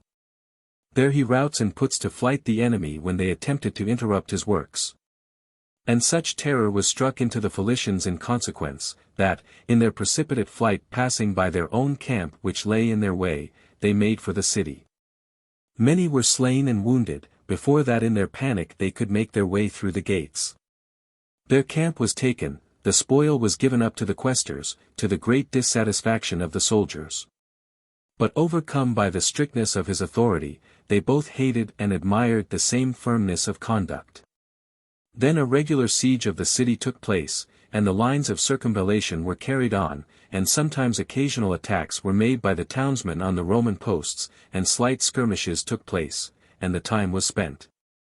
No hope of success, inclining to either side, whilst corn and other provisions were possessed in much greater abundance by the besieged than the besiegers from the store, which had been previously laid in. And their toil appeared likely to prove just as tedious as it had at Veii, had not fortune presented to the Roman general at once both an opportunity for displaying his virtuous firmness of mind already tested in warlike affairs, and a speedy victory. 27. It was the custom among the Philicians to employ the same person as preceptor and private tutor for their children, and, as continues the usage to this day in Greece, several youths were entrusted to the care of one man. The person who appeared to excel in knowledge, instructed, as it is natural to suppose, the children of the leading men. As he had established it as a custom during peace to carry the boys out beyond the city for the sake of play and of exercise. That custom not having been discontinued during the existence of the war. Then drawing them away from the gate, sometimes in shorter, sometimes in longer excursions, advancing farther than usual, when an opportunity offered, by varying their play and conversation, he led them on between the enemy's guards. And thence to the Roman camp into his tent to Camillus. There to the atrocious act he added a still more atrocious speech, that he had delivered Falerii into the hands of the Romans, when he put into their power those children, whose parents are there at the head of affairs. When Camillus heard this, he says, "Wicked as thou art, thou hast come with thy villainous offering neither to a people nor a commander like thyself. Between us and the Philicians there exists not that form of society which is established by human compact, but between both there does exist, and ever will exist, that which nature has implanted. There are laws of war as well of peace. And we have learned to wage them justly not less than bravely. We carry arms not against that age which is spared even when towns are taken, but against men who are themselves armed, and who, not having been injured or provoked by us, attacked the Roman camp at Veii. Those thou hast surpassed, as far as lay in you, by an unprecedented act of villainy. I shall conquer them, as I did Veii, by Roman arts, by bravery, labor, and by arms." Then having stripped him naked, and tied his hands behind his back, he delivered him up to the boys to be brought back to Falerii, and supplied them with rods to scourge the traitor and drive him into the city. At which spectacle, a crowd of people being assembled, afterwards the Senate being convened by the magistrates on the extraordinary circumstance, so great a change was produced in their sentiments, that the entire state earnestly demanded peace at the hands of those, who lately, outrageous by hatred and anger, almost preferred the fate of the Veientians to the peace of the Capenations. The Roman faith, the justice of the commander, are cried up in the Forum and in the Senate house. And by universal consent ambassadors set out to the camp to Camillus, and thence by permission of Camillus to Rome to the Senate, in order to deliver up Falerii. When introduced before the Senate, they are represented as having spoken thus: "Conscript fathers, overcome by you and your commander by a victory at which neither God nor man can feel displeasure, we surrender ourselves to you. Considering that we shall live more happily under your rule than under our own law, than which nothing can be more glorious for a conqueror. In the result of this war, two salutary examples have been exhibited to mankind. You preferred faith in war to present victory, we, challenged by your good faith, have voluntarily given up to you the victory. We are under your sovereignty. Send men to receive our arms, our hostages, our city with its gates thrown open. You shall never have to repent of our fidelity, nor we of your dominion." Thanks were returned to Camillus both by the enemy and by his own countrymen. Money was required of the Philicians to pay off the soldiers for that year, that the Roman people might be relieved from the tribute. Peace being granted, the army was led back to Rome. 28. When Camillus returned home, signalized by much more solid glory than when white horses had drawn him through the city, having vanquished the enemy by justice and good faith, the Senate did not conceal their sense of respect for him, but immediately set about acquitting him of his vow. And Lucius Valerius, Lucius Sergius, Aulus Manlius, being sent in a ship of war as ambassadors to carry the golden bowl to Delphos as an offering to Apollo, were intercepted by the pirates of the Lyprenses not far from the Sicilian Strait, and carried to Lipari. It was the custom of the state to make a division of all booty which was acquired, as it were, by public piracy. On that year it so happened that one Timesitheus filled the office of chief magistrate, a man more like the Romans than his own countrymen, who, himself reverencing the name of ambassadors, and the offering, and the God to whom it was sent, and the cause of the offering, impressed the multitude also, who almost on all occasions resemble their ruler, with a sense of religious justice. And after having brought the ambassadors to a public entertainment, escorted them with the protection of some ships to Delphos, and from thence brought them back in safety to Rome. By a decree of the Senate a league of hospitality was formed with him, and presents were conferred on him by the state. During the same year the war with the Equins was conducted with varying success, so that it was a matter of doubt both among the troops themselves and at Rome, whether they had been victorious or were vanquished. The Roman commanders were Caius Aemilius and Spurius Postumius, two of the military tribunes. At first they acted in conjunction, then, after the enemy were routed in the field, it was agreed that Aemilius should take possession of Virugo with a certain force, and that Postumius should devastate the country. There, as the latter proceeded rather negligently, and with his troops irregularly drawn up, he was attacked by the Equins, and an alarm being occasioned, he was driven to the nearest hill. And the panic spread from thence to Verrugo to the other detachment of the army. When Postumius, having withdrawn his men to a place of safety, summoned an assembly and upbraided them with their fright and flight. With having been beaten by a most cowardly and dastardly enemy, the entire army shouted aloud that they deserved to hear all this, and admitted the disgrace they had incurred. But, they promised, that they would make amends, and that the enemy's joy should not be of long duration. Demanding that he would instantly lead them from thence to the camp of the enemy, this lay in the plain within their view, they submitted to any punishment, if they did not take it before night. Having praised them, he orders them to take refreshment, and to be in readiness at the 4th watch. And the enemy, in order to prevent the flight of the Romans from the hill through the road which led to Verrugo, were posted to meet them. And the battle commenced before daylight, but the moon was up all the night, and was not more confused than a battle fought by day.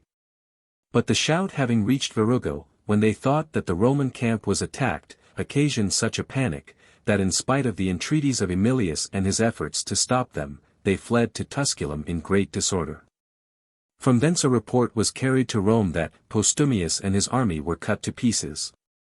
When the dawn of day had removed all apprehension of an ambuscade in case of a hasty pursuit, after riding through the ranks, by demanding the performance of their promises, he infused such ardor into them that the equins could no longer withstand their impetuosity.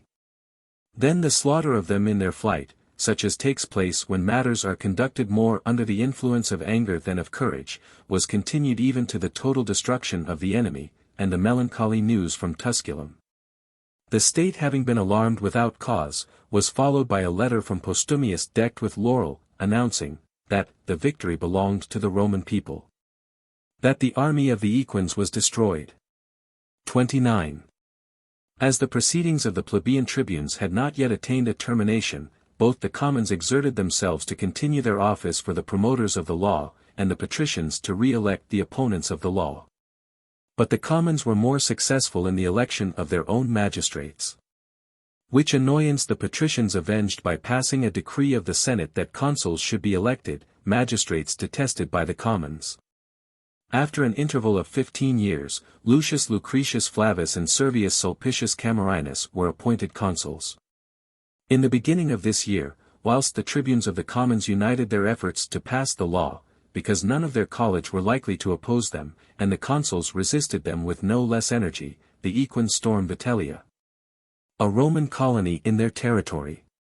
The chief part of the colonists made their way in safety to Rome, because the town, having been taken by treachery in the night, afforded an unimpeded mode of escape by the remote side of the city. That province fell to the lot of Lucius Lucretius the consul. He, having set out with his army, vanquished the enemy in the field, and returned victorious to Rome to a much more serious contest. A day of trial had been appointed for Aulus Virginius and Quintus Pomponius, plebeian tribunes of the 2 preceding years, in whose defense by the combined power of the patricians, the honor of the Senate was involved. For no one laid against them any other impeachment, either of their mode of life or of their conduct in office, save that, to gratify the patricians, they had protested against the tribunician law. The resentment of the commons, however, prevailed over the influence of the Senate, and by a most pernicious precedent these men, though innocent, were condemned to pay a fine of 10,000 asses in weight. At this the patricians were very much incensed.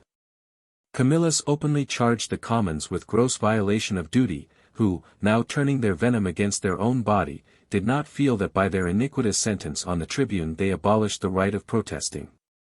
That abolishing this right of protesting, they had upset the tribunician authority.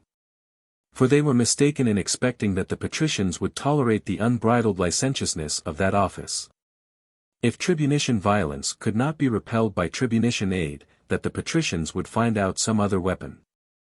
The consuls he also blamed, because they had in silence suffered those tribunes who had followed the authority of the Senate to be deceived by their reliance on the public faith. By openly expressing these sentiments, he every day still further exasperated the angry feelings of the people. 30. But he ceased not to urge the Senate to oppose the law. That when the day for proposing the law had arrived they should go down to the forum with no other feeling than as men who remembered that they had to contend for their altars and homes, and the temples of the gods, and the soil in which they had been born.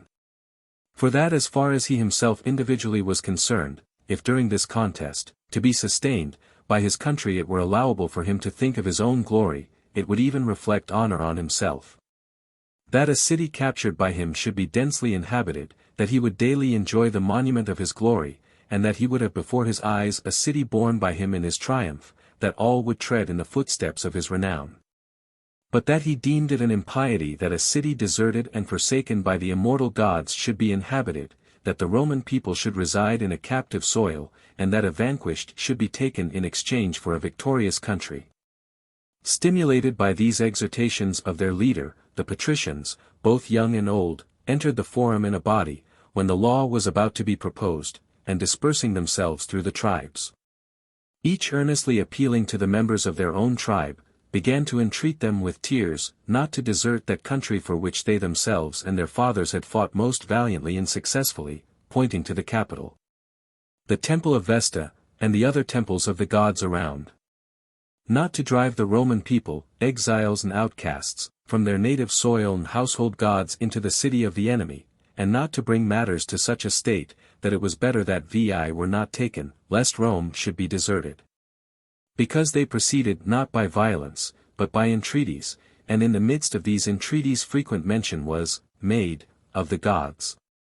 The greatest part of the people were influenced by religious scruples, and more tribes by one rejected the law than voted for it. And so gratifying was this victory to the patricians, that on the following day, on a motion made by the consuls, a decree of the Senate was passed, that 7 acres a man of Veientian territory should be distributed to the commons. And not only to the fathers of families, but so that all persons in their house in a state of freedom should be considered, and that they might be willing to rear up their children with that prospect. 31. The commons being won over by such a boon, no opposition was made to holding the elections for consuls. Lucius Valerius Potitus, and Marcus Manlius, who afterwards obtained the surname of Capitolinus, were elected consuls. These consuls celebrated the great games which Marcus Furius, when dictator, had vowed in the Veientian War. In the same year the temple of imperial Juno, vowed by the same dictator and during the same war, is dedicated. And they state that the dedication was attended with great zeal by the matrons. A war scarcely worth mentioning was waged with the Equins at Algidum, the enemies taking to flight almost before they commenced the fight. To Valerius, because he was more persevering in slaughtering them in their flight, a triumph was granted. It was decreed that Manlius should enter the city with an ovation. The same year a new war broke out with the Volsinians, whither an army could not be led, on account of a famine and pestilence in the Roman territories, which arose from drought and excessive heat. On account of which the Volsinians, forming a junction with the Salpinians, being elated with pride, made an unprovoked incursion into the Roman territories. War was then proclaimed against the two states. Caius Julius died during his censorship. Marcus Cornelius was substituted in his room, a proceeding which was afterwards considered as offensive to religion, because during that lustrum Rome was taken. Nor since that time has a censor ever been substituted in the room of one deceased.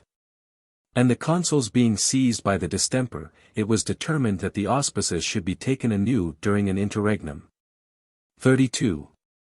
Therefore when in pursuance of a decree of the Senate the consuls resigned their office, Marcus Furius Camillus is created interrex, who appointed Publius Cornelius Scipio interrex, and he afterwards Lucius Valerius Potitus.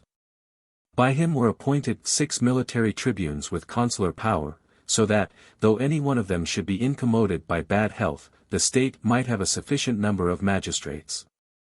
On the calends of July, the following entered on their office: Lucius Lucretius, Servius Sulpicius, Marcus Aemilius, Lucius Furius Metellinus a 7th time, Agrippa Furius, Caius Aemilius a 2nd time. Of these, Lucius Lucretius and Caius Aemilius got the Volsinians as their province. The Salpinians fell to the lot of Agrippa Furius and Servius Sulpicius. The first engagement was with the Volsinians. The war, important from the number of the enemy, was without difficulty brought to a close. At the first onset, their army was put to flight. 8,000 soldiers, hemmed in by the cavalry, laid down their arms and surrendered. The account received of that war had the effect of preventing the Salpinians from hazarding an engagement. The troops secured themselves within their towns. The Romans drove spoil in every direction, both from the Salpinian and Volsinian territory, there being no one to repel that aggression. Until a truce for 20 years was granted to the Volsinians, exhausted by the war, on this condition, that they should make restitution to the Roman people, and furnish the pay of the army for that year. During the same year, Marcus Caedicius, a plebeian, announced to the tribunes that in the new street, where the chapel now stands, above the temple of Vesta, he had heard in the silence of the night a voice louder than that of a human being, which ordered the magistrates to be told that the Gauls were approaching. This, as is usual, was disregarded, on account of the humble station of the author, and also because the nation was a remote one, and therefore the less known. And not only were the warnings of the gods disregarded, fate now impending. But further, the only human aid which was left them, Marcus Furius, they drove away from the city. Who, on a day of trial, being appointed for him by Lucius Apuleius, a tribune of the people, in reference to the Veientian spoil, he having also lost his son, a young man, about the same time. When he summoned to his house the members of his tribe and his dependents, they constituted a considerable portion of the commons, and having sounded their sentiments, he received for answer that they would contribute whatever fine he should be condemned to pay. That to acquit him they were unable, 168 retired into exile. After praying to the immortal gods, that if that outrage was done to him without his deserving it, they would at the earliest opportunity give cause to his ungrateful country to regret his absence. In his absence he was fined 15,000 asses in weight. 33. That citizen being driven away, who being present, Rome could not be captured, if any thing is certain regarding human affairs. The destined ruin now approaching the city, ambassadors came from the Closinians, soliciting aid against the Gauls. A report is current that that nation, allured by the delightfulness of the crops, and more especially of the wine, an enjoyment then new to them, crossed the Alps, and took possession of the lands formerly cultivated by the Etrurians. And that Aruns, a native of Clusium, introduced wine into Gaul for the purpose of enticing the nation, through resentment for his wife's having been debauched by Lucumo, whose guardian he himself had been, a very influential young man, and on whom vengeance could not be taken, unless foreign aid were resorted to. That this person served as a guide to them when crossing the Alps, and advised them to lay siege to Clusium. I would not indeed deny that the Gauls were brought to Clusium by Aruns or any other native of Clusium. But that those persons who laid siege to Clusium were not they who first crossed the Alps, is sufficiently certain. For 200 years before they laid siege to Clusium and captured the city of Rome, the Gauls passed over into Italy. Nor were these the first of the Etrurians with whom the Gauls fought, but long before that they frequently fought with those who dwelt between the Apennines and the Alps. Before the Roman Empire the sway of the Tuscans was much extended by land and by sea. How very powerful they were in the upper and lower seas, by which Italy is encompassed like an island. The names of these seas is a proof. The one of which the Italian nations have called the Tuscan Sea, the general appellation of the people, the other the Hadriatic, from Hadria, a colony of Tuscans. The Greeks call these same seas the Tyrrhenian and Hadriatic. This people inhabited the country extending to both seas in 12 cities, colonies equal in number to the mother cities having been sent, first on this side the Apennines towards the lower sea, afterwards to the other side of the Apennines. Who obtained possession of all the district beyond the Po, even as far as the Alps, except the corner of the Venetians, who dwell round the extreme point of the Hadriatic Sea. The Alpine nations also have this origin, more especially the Rhaetians, whom their very situation has rendered savage, so as to retain nothing of their original, except the accent of their language, and not even that without corruption. 34. Concerning the passage of the Gauls into Italy we have heard as follows. In the reign of Tarquinius Priscus at Rome, the supreme government of the Celts, who composed the third part of Gaul, was in the hands of the Biturigians. They gave a king to the Celtic nation. This was Ambigatus, one very much distinguished by his merit, and both his great prosperity in his own concerns and in those of the public. For under his administration Gaul was so fruitful and so well peopled, that so very great a population appeared scarcely capable of being restrained by any government. He being now advanced in years, and anxious to relieve his kingdom of so oppressive a crowd, declares his intention to send his sister's sons, Bellovesus and Sigovesus, 2 enterprising youths, into whatever settlements the gods should grant them by augury, that they should take out with them as great a number of men as they pleased, so that no nation might be able to obstruct them in their progress. Then to Sigovesus the Hercynian forest was assigned by the oracle, to Bellovesus the gods marked out a much more cheering route into Italy. He carried out with him from the Biturigians, the Arvernians, the Senonians, the Eguans, the Ambarians, the Carnutians, and the Aulurtians, all that was superfluous in their population. Having set out with an immense force of horse and foot, he arrived in the country of the Tricastinians. Next the Alps were opposed, to their progress, and I am not surprised that they should seem impassable, as they had never been climbed over through any path as yet, as far at least as tradition can extend.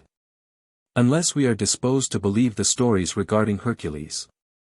When the height of the mountains kept the Gauls there penned up as it were, and they were looking around, to discover, by what path they might pass into another world between the summits, which joined the sky, or religious scruple detained them.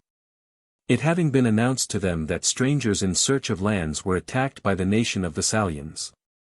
These were the Massilians, who had come by sea from Phocea. The Gauls, considering this an omen of their own fortune, assisted them in fortifying the ground which they had taken possession of on their first landing, covered with spacious woods. They themselves crossed the Alps through the Taurinian and pathless forests. And having defeated the Etrurians not far from the Ticinus, on hearing that the land in which they had posted themselves was called Insubria, the same name as the Insubres, a canton of the Aedui, embracing the omen of the place. They built a city there, and called it Mediolanum. 35. Some time after another body, consisting of Cenomanians, having followed the tracks of the former under the conduct of Elatovius, crossed the Alps through the same forest, with the aid of Bellovesus, and settled themselves where the cities of Brixia and Verona now stand. The Libyans then possessed these places. After these came the Silvians, who fixed themselves near the ancient canton of the Ligurians called Livy, inhabiting the banks of the Ticinus. Next the Boians and Lingonians, having made their way over through the Pennine Pass, all the tract between the Po and the Alps being occupied, crossed the Po on rafts, and drove out of the country not only the Etrurians, but the Umbrians also. They confined themselves however within the Apennines. Then the Senonians, the latest of these emigrants, took possession of the tract, extending, from the Eutans to the Isis. I find that it was this nation that came to Clusium, and thence to Rome. Whether alone, or aided by all the nations of the Cisalpine Gauls, is not duly ascertained.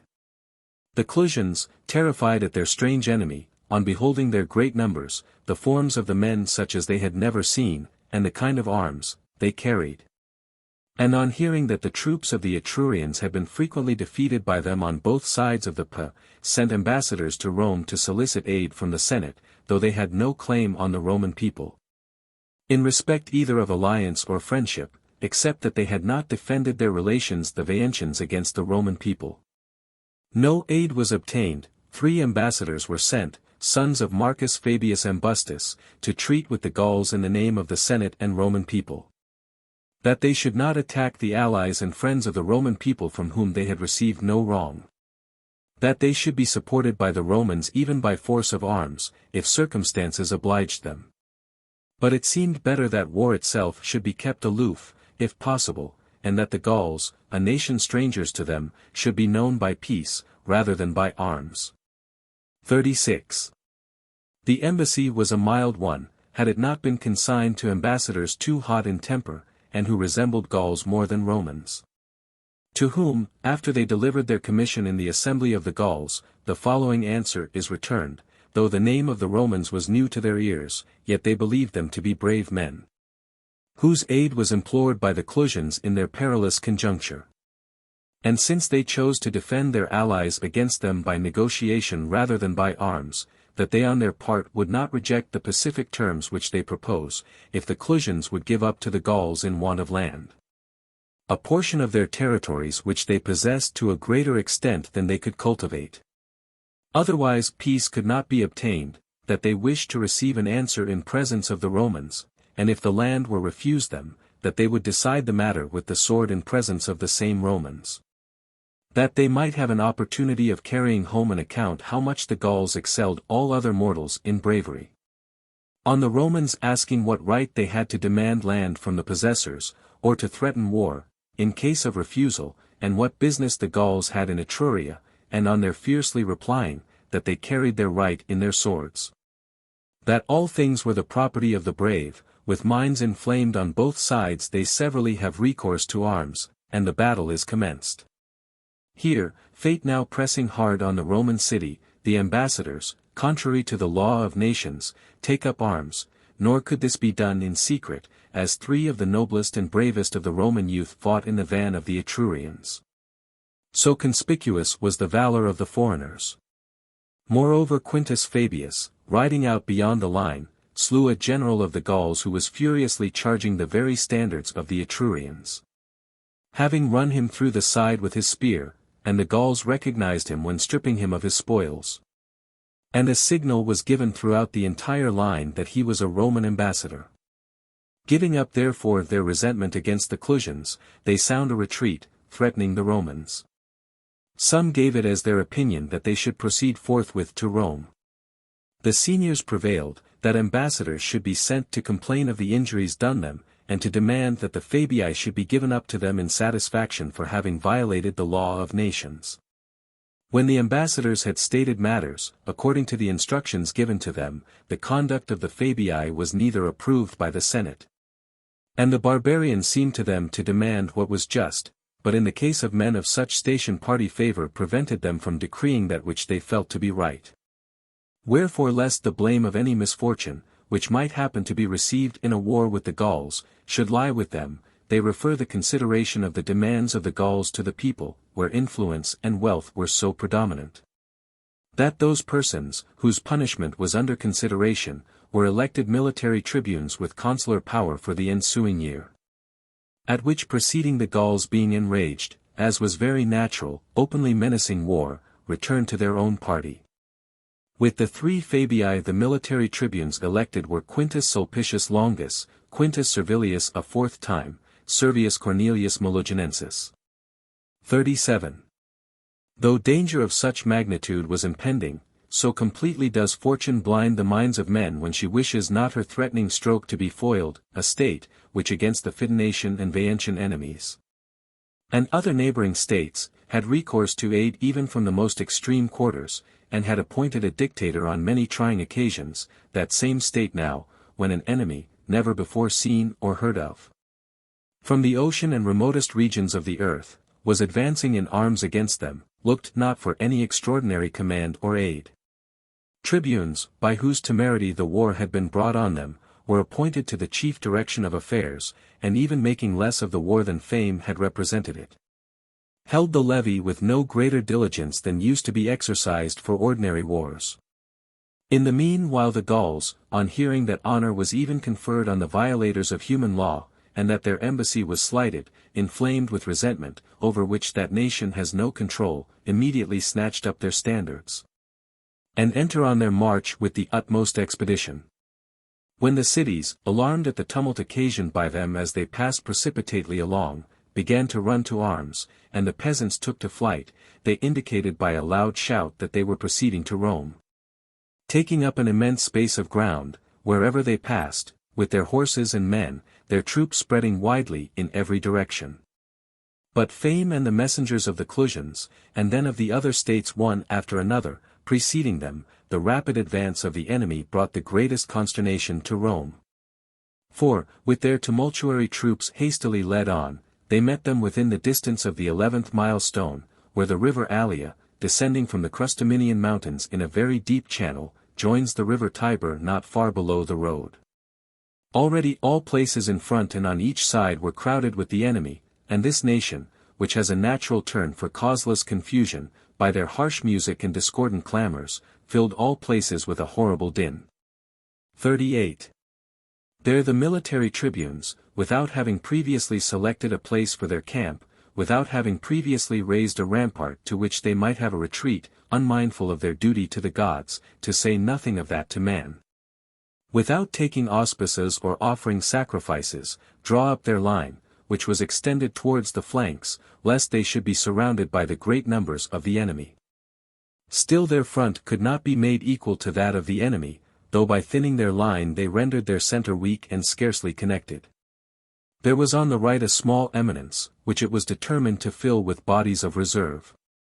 And that circumstance, as it was the first cause of their dismay and flight, so it proved their only means of safety in their flight. For Brennus, the chieftain of the Gauls, being chiefly apprehensive of some design 169 being intended in the small number of the enemy, thinking that the high ground had been seized for this purpose, that when the Gauls had been engaged in front with the line of the legions, the reserve was to make an attack on their rear and flank, directed his troops against the reserve. Certain, that if he had dislodged them from their ground, the victory would be easy in the plain for a force which had so much the advantage in point of numbers, thus not only fortune, but judgment also stood on the side of the barbarians. In the opposite army there appeared nothing like Romans, either in the commanders, or in the soldiers. Terror and dismay had taken possession of their minds, and such a forgetfulness of everything, that a far greater number of them fled to Veii, a city of their enemy, though the Tiber stood in their way, than by the direct road to Rome. To their wives and children. Their situation defended the reserve for some time. Throughout the remainder of the line, as soon as the shout was heard, by those who stood nearest on their flank, and by those at a distance on their rear, almost before they could look at the enemy as yet untried. Not only without attempting to fight, but without even returning the shout, fresh and unhurt they took to flight. Nor was there any slaughter of them in the act of fighting, but their rear was cut to pieces, whilst they obstructed their flight by their struggling one with another.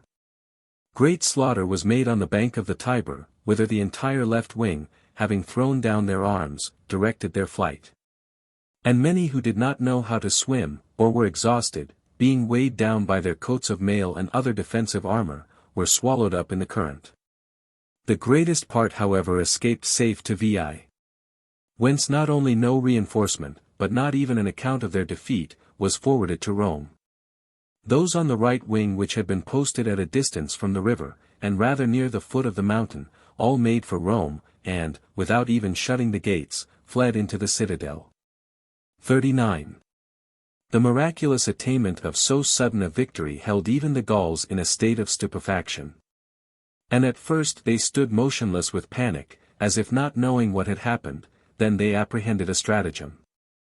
At length they began to collect the spoils of the slain, and to pile up the arms in heaps, as is their custom.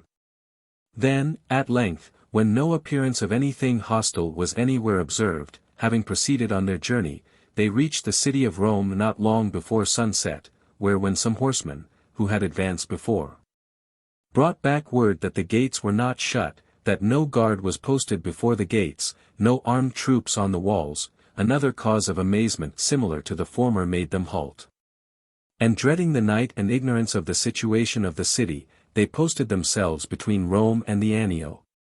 After sending scouts about the walls and the several gates to ascertain what plans the enemy would adopt in their desperate circumstances. With respect to the Romans, as the greater part had gone to Veii from the field of battle, and no one supposed that any survived except those who had fled back to Rome, being all lamented as lost, both those living and those dead. They caused the entire city to be filled with wailings. The alarm for the public interest stifled private sorrow, as soon as it was announced that the enemy were at hand. Presently the barbarians patrolling around the walls in troops, they heard their yells and the dissonant clangor of their arms. All the interval up to the next day kept their minds in such a state of suspense, that an assault seemed every moment about to be made on the city. On their first approach, when they arrived at the city, it was expected For if this were not their design, that they would have remained at the Allia, then towards sunset, because there was not much of the day remaining, they imagined that they would attack them before night. Then that the design was deferred until night, in order to strike the greater terror. At length the approach of light struck them with dismay. And the calamity itself followed closely upon their continued apprehension of it, when the troops entered the gates in hostile array. During that night, however, and the following day, the state by no means bore any resemblance to that which had fled in so dastardly a manner at the Allia. For as there was not a hope that the city could be defended, so small a number of troops now remaining, it was determined that the youth fit for military service, and the abler part of the Senate with their wives and children, should retire into the citadel and capital. And having collected stores of arms and corn, and thence from a fortified post, that they should defend the deities, and the inhabitants. And the Roman name, that the Flamen, Quirinalis, and the Vestal priestesses should carry away far from slaughter and conflagration the objects appertaining to the religion of the state, and that their worship should not be intermitted, until there remained no one who should continue it. If the citadel and capital, the mansion of the gods, if the Senate, the source of public counsel, if the youth of military age, should survive the impending ruin of the city, the loss would be light of the aged, the crowd left behind in the city, and who were sure to perish 170 under any circumstances. And in order that the plebeian portion of the multitude might bear the thing with greater resignation, the aged men, who had enjoyed triumphs and consulships, openly declared that they would die along with them, and that they would not burden the scanty stores of the armed men with those bodies, with which they were now unable to bear arms, or to defend their country. Such was the consolation addressed to each other by the aged now destined to death. 40. Their exhortations were then turned to the band of young men, whom they escorted to the capital and citadel, commending to their valor and youth whatever might be the remaining fortune of a city, which for 360 years had been victorious in all its wars. When those who carried with them all their hope and resources, parted with the others, who had determined not to survive the ruin of their captured city. Both the circumstance itself and the appearance it exhibited, was really distressing, and also the weeping of the women, and their undecided running together, following now these, now those, and asking their husbands and children what was to become of them, all together, left nothing that could be added to human misery. A great many of them, however, escorted their friends into the citadel, no one either preventing or inviting them. Because the measure which was advantageous to the besieged, that of reducing the number of useless persons, was but little in accordance with humanity. The rest of the crowd, chiefly plebeians, whom so small a hill could not contain, nor could they be supported amid such a scarcity of corn, pouring out of the city as if in one continued train, repaired to the Janiculum. From thence some were dispersed through the country, some made for the neighboring cities, without any leader or concert, following each his own hopes, his own plans, those of the public being given up as lost. In the meantime the Flamen Quirinalis and the Vestal Virgins, laying aside all concern for their own affairs, consulting which of the sacred deposits should be carried with them, which should be left behind. For they had not strength to carry them all, or what place would best preserve them in safe custody, consider it best to put them into casks and to bury them in the chapel adjoining to the residence of the Flamen Quirinalis, where now it is profane to spit out. The rest they carry away with them, after dividing the burden among themselves, by the road which leads by the Sublician bridge to the Janiculum.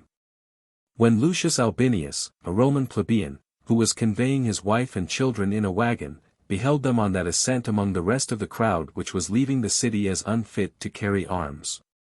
Even then the distinction of things divine and human being preserved, considering it an outrage on religion, that the public priests and sacred utensils of the Roman people should go on foot and be carried, that he and his family should be seen in a carriage, he commanded his wife and children to alight, placed the virgins and sacred utensils in the vehicle, and carried them on to Caira, whither the priests had intended to go.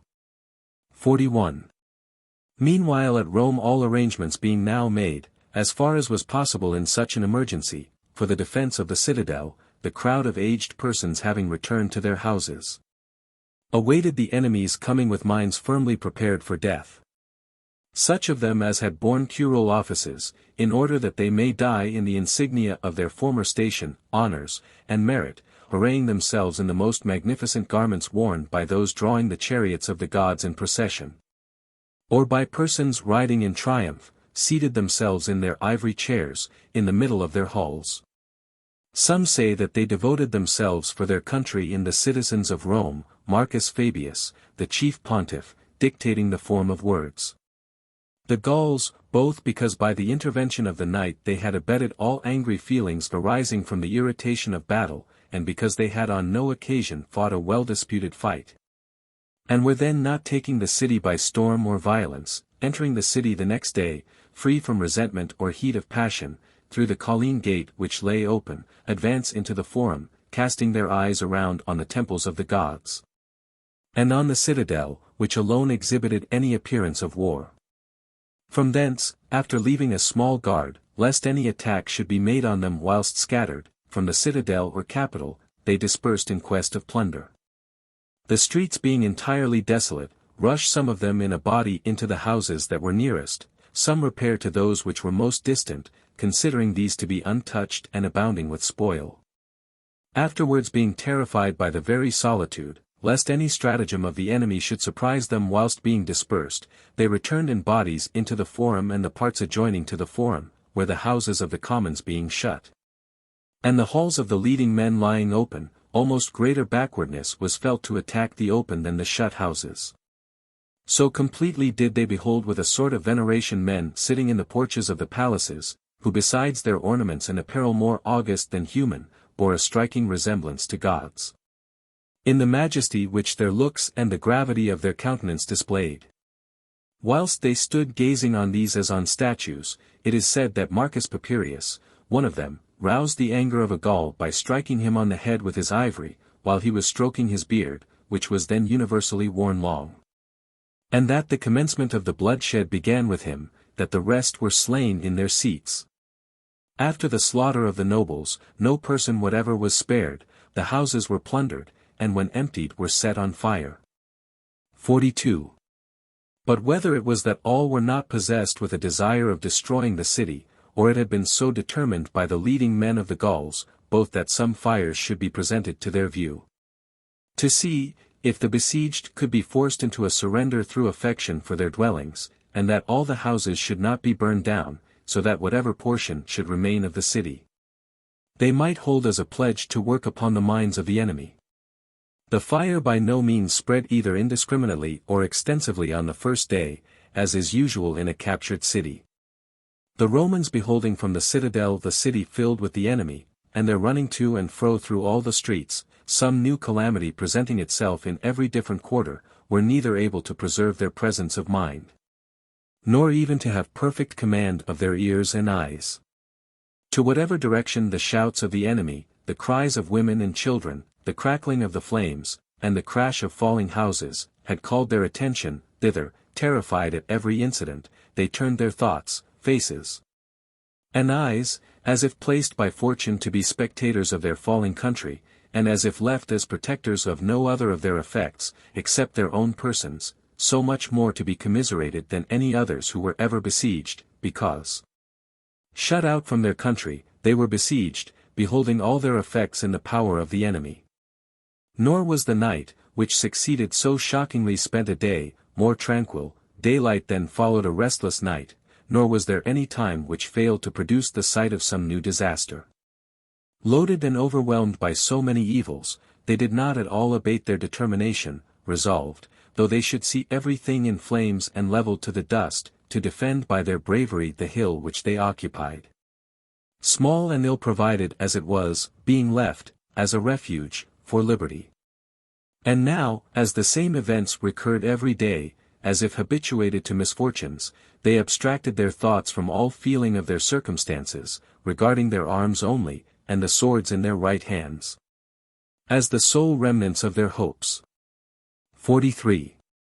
The Gauls also, after having for several days waged an ineffectual war against the buildings of the city, when they saw that among the fires and ruins of the captured city nothing now remained except armed enemies, neither terrified by so many disasters, nor likely to turn their thoughts to a surrender, unless force were employed, determined to have recourse to extremities, and to make an attack on the citadel.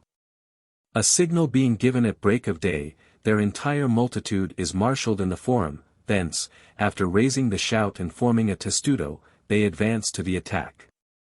Against whom the Romans, acting neither rashly nor precipitately, having strengthened the guards at every approach, and opposing the main strength of their men in that quarter where they saw the battalions advancing, suffer the enemy to ascend. Judging that the higher they ascended, the more easily would they be driven back down the steep. About the middle of the ascent they met them, and making a charge thence from the higher ground, which of itself bore them against the enemy, they routed the Gauls with slaughter and destruction, so that never after, either in parties or with their whole force, did they try that kind of fighting. Laying aside all hope of succeeding by force of arms, they prepare for a blockade. Of which having had no idea up to that time, they had, whilst burning the city, destroyed whatever corn had been therein, and during those very days all the provisions had been carried off from the land to Veii. Accordingly, dividing their army, they resolved that one part should plunder through the neighboring states, that the other part should carry on the siege of the citadel, so that the ravagers of the country might supply the besiegers with corn. 44.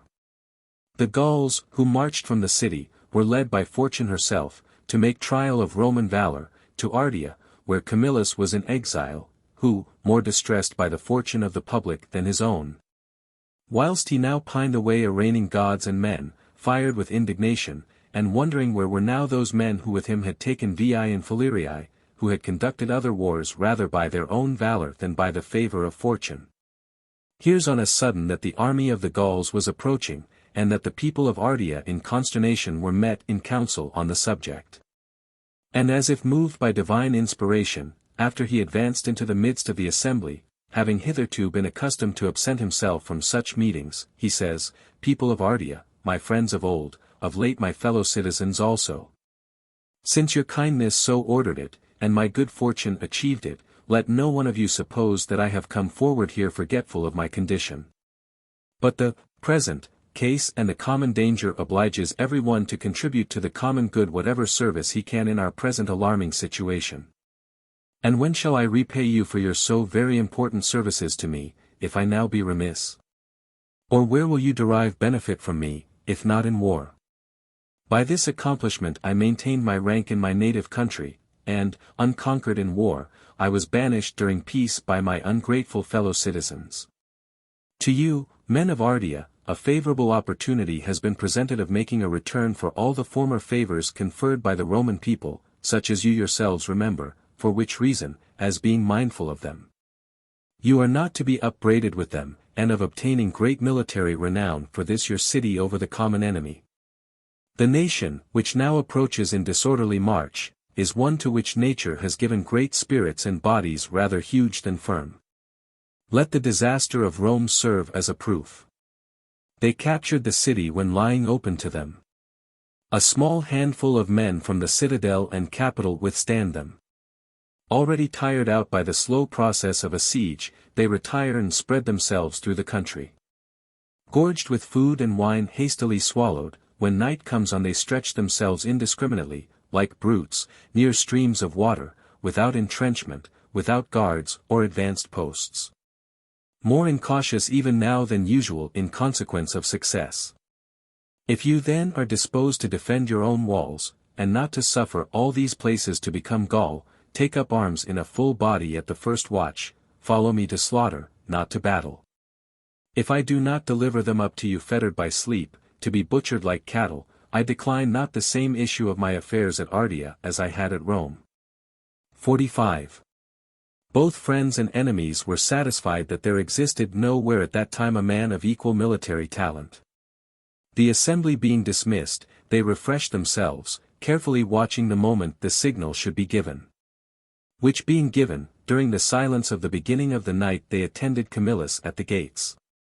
Having gone forth to no great distance from the city, they found the camp of the Gauls, as had been foretold, unprotected and neglected on every side, and attack it with a shout. No fight anywhere, but slaughter everywhere. Their bodies, naked and relaxed with sleep, are cut to pieces. Those most remote, however, being roused from their beds, not knowing what the tumult was, or whence it came, were directed to flight, and some of them, without perceiving it, into the midst of the enemy. A great number flying into the territory of Antium, an attack being made on them in their straggling march by the townspeople, were surrounded and cut off. A like carnage was made of the Tuscans in the Veientian territory, who were so far from compassionating the city which had now been its neighbor for nearly 400 years, overpowered as it now was by a strange and unheard-of enemy, that at that very time they made incursions on the Roman territory. And laden with plunder, had it in contemplation to lay siege to Veii, the bulwark and last hope of the Roman race. The Roman soldiers had seen them straggling over the country, and collected in a body, driving the spoil before them, and they perceived their camp pitched at no great distance from Veii. Upon this, first self-commiseration, then indignation, and after that resentment, took possession of their minds. Were their calamities to be a subject of mockery to the Etrurians, from whom they had turned off the Gallic war on themselves? Scarce could they curb their passions, so as to refrain from attacking them at the moment, and being restrained by Quintus Caedicius, the centurion, whom they had appointed their commander, they deferred the matter until night. A leader equal to Camillus was all that was wanted. In other respects matters were conducted in the same order and with the same fortunate result. And further, under the guidance of some prisoners, who had survived the nightly slaughter, they set out to Salini against another body of Tuscans. They suddenly made on the following night still greater havoc, and returned to Veii exulting in their double victory. 46. Meanwhile, at Rome, the siege, in general, was slow, and there was quiet on both sides, the Gauls being intent only on this, that none of the enemy should escape from between their posts. When, on a sudden, a Roman youth drew on himself the admiration both of his countrymen and the enemy. There was a sacrifice solemnized at stated times by the Fabian family on the Quirinal hill. To perform this Caius Fabius Dorso having descended from the Capitol, in the Gabin cincture, carrying in his hands the sacred utensils, passed out through the midst of the enemy's post, without being at all moved by the calls or threats of any of them, and reached the Quirinal hill.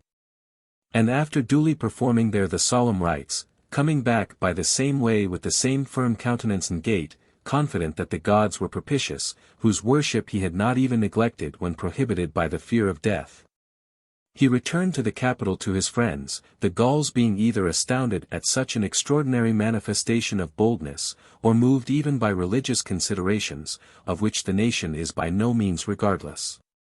In the meantime, not only the courage, but the strength of those at Veii increased daily, not only those Romans repairing thither from the country who had strayed away after the unsuccessful battle, or the disaster of the city being taken, but volunteers also flowing in from Latium, to come in for share of the spoil.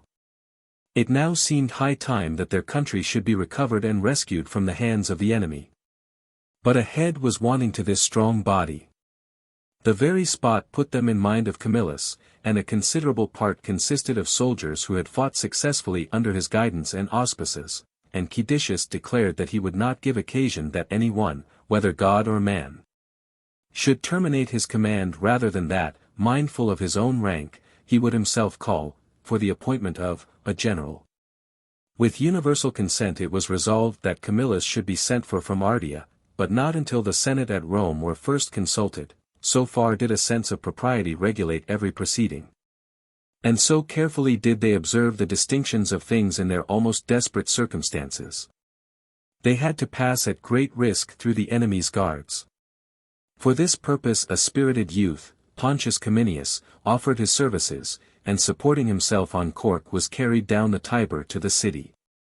From thence, where the distance from the bank was shortest, he makes his way into the capital over a portion of the rock that was craggy, and therefore neglected by the enemy's guard, and being conducted to the magistrates, he delivers the instructions received from the army. Then having received a decree of the Senate, both that Camillus should be recalled from exile at the Comitia Curiata, and be forthwith appointed dictator by order of the people, and that the soldiers should have the general whom they wished, he passed out the same way and proceeded with his dispatches to Veii. And deputies being sent to Camillus to Ardea, conducted him to Veii, or else the law was passed by the curiae, and he was nominated dictator in his absence. For I am more inclined to believe that he did not set out from Ardea until he found that the law was passed.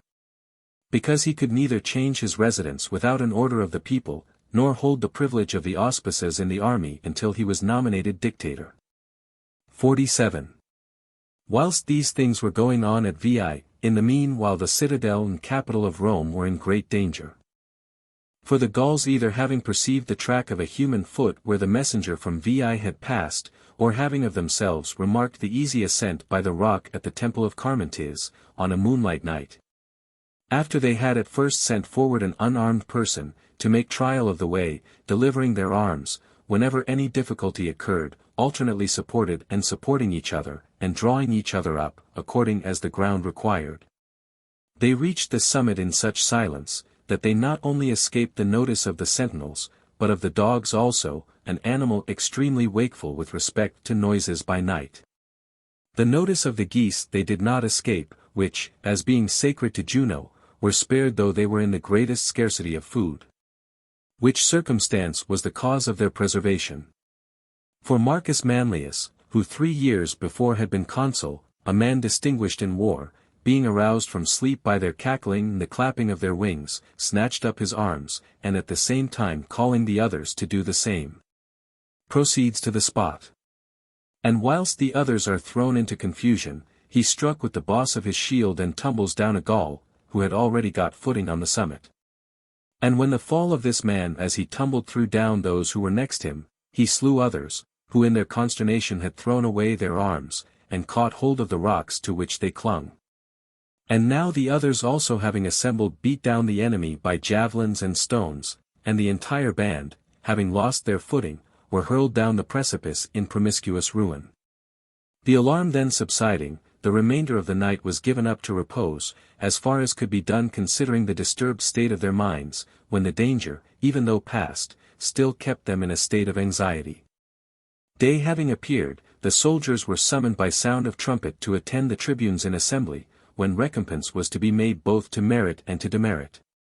Manlius was first of all commended for his bravery and presented with gifts, not only by the military tribunes, but with the consent of the soldiers, for they all carried to his house, which was in the citadel, a contribution of half a pound of corn and half a pint of wine, a matter trifling in the relation, but the prevailing scarcity had rendered it a strong proof of esteem, when each man, depriving himself of his own food, contributed in honor of one man a portion subtracted from his body and from his necessary requirements. Then the guards of that place where the enemy had climbed up unobserved, were summoned. And when Quintus Sulpicius declared openly that he would punish all according to the usage of military discipline, being deterred by the consentient shout of the soldiers who threw the blame on one sentinel, he spared the rest. The man, who was manifestly guilty of the crime, he threw down from the rock, with the approbation of all. From this time forth the guards on both sides became more vigilant. On the part of the Gauls, because a rumor spread that messengers passed between Veii and Rome, and on that of the Romans, from the recollection of the danger which occurred during the night. 48. But beyond all the evils of siege and war, famine distressed both armies.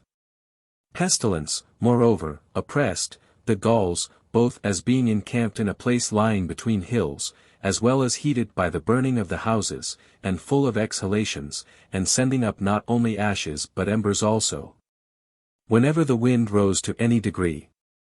And as the nation, accustomed to moisture and cold, is most intolerant of these annoyances, and, suffering severely from the heat and suffocation, they were dying, the diseases spreading as among cattle, now becoming weary of burying separately. They heaped up the bodies promiscuously and burned them, and rendered the place remarkable by the name of Gallic piles.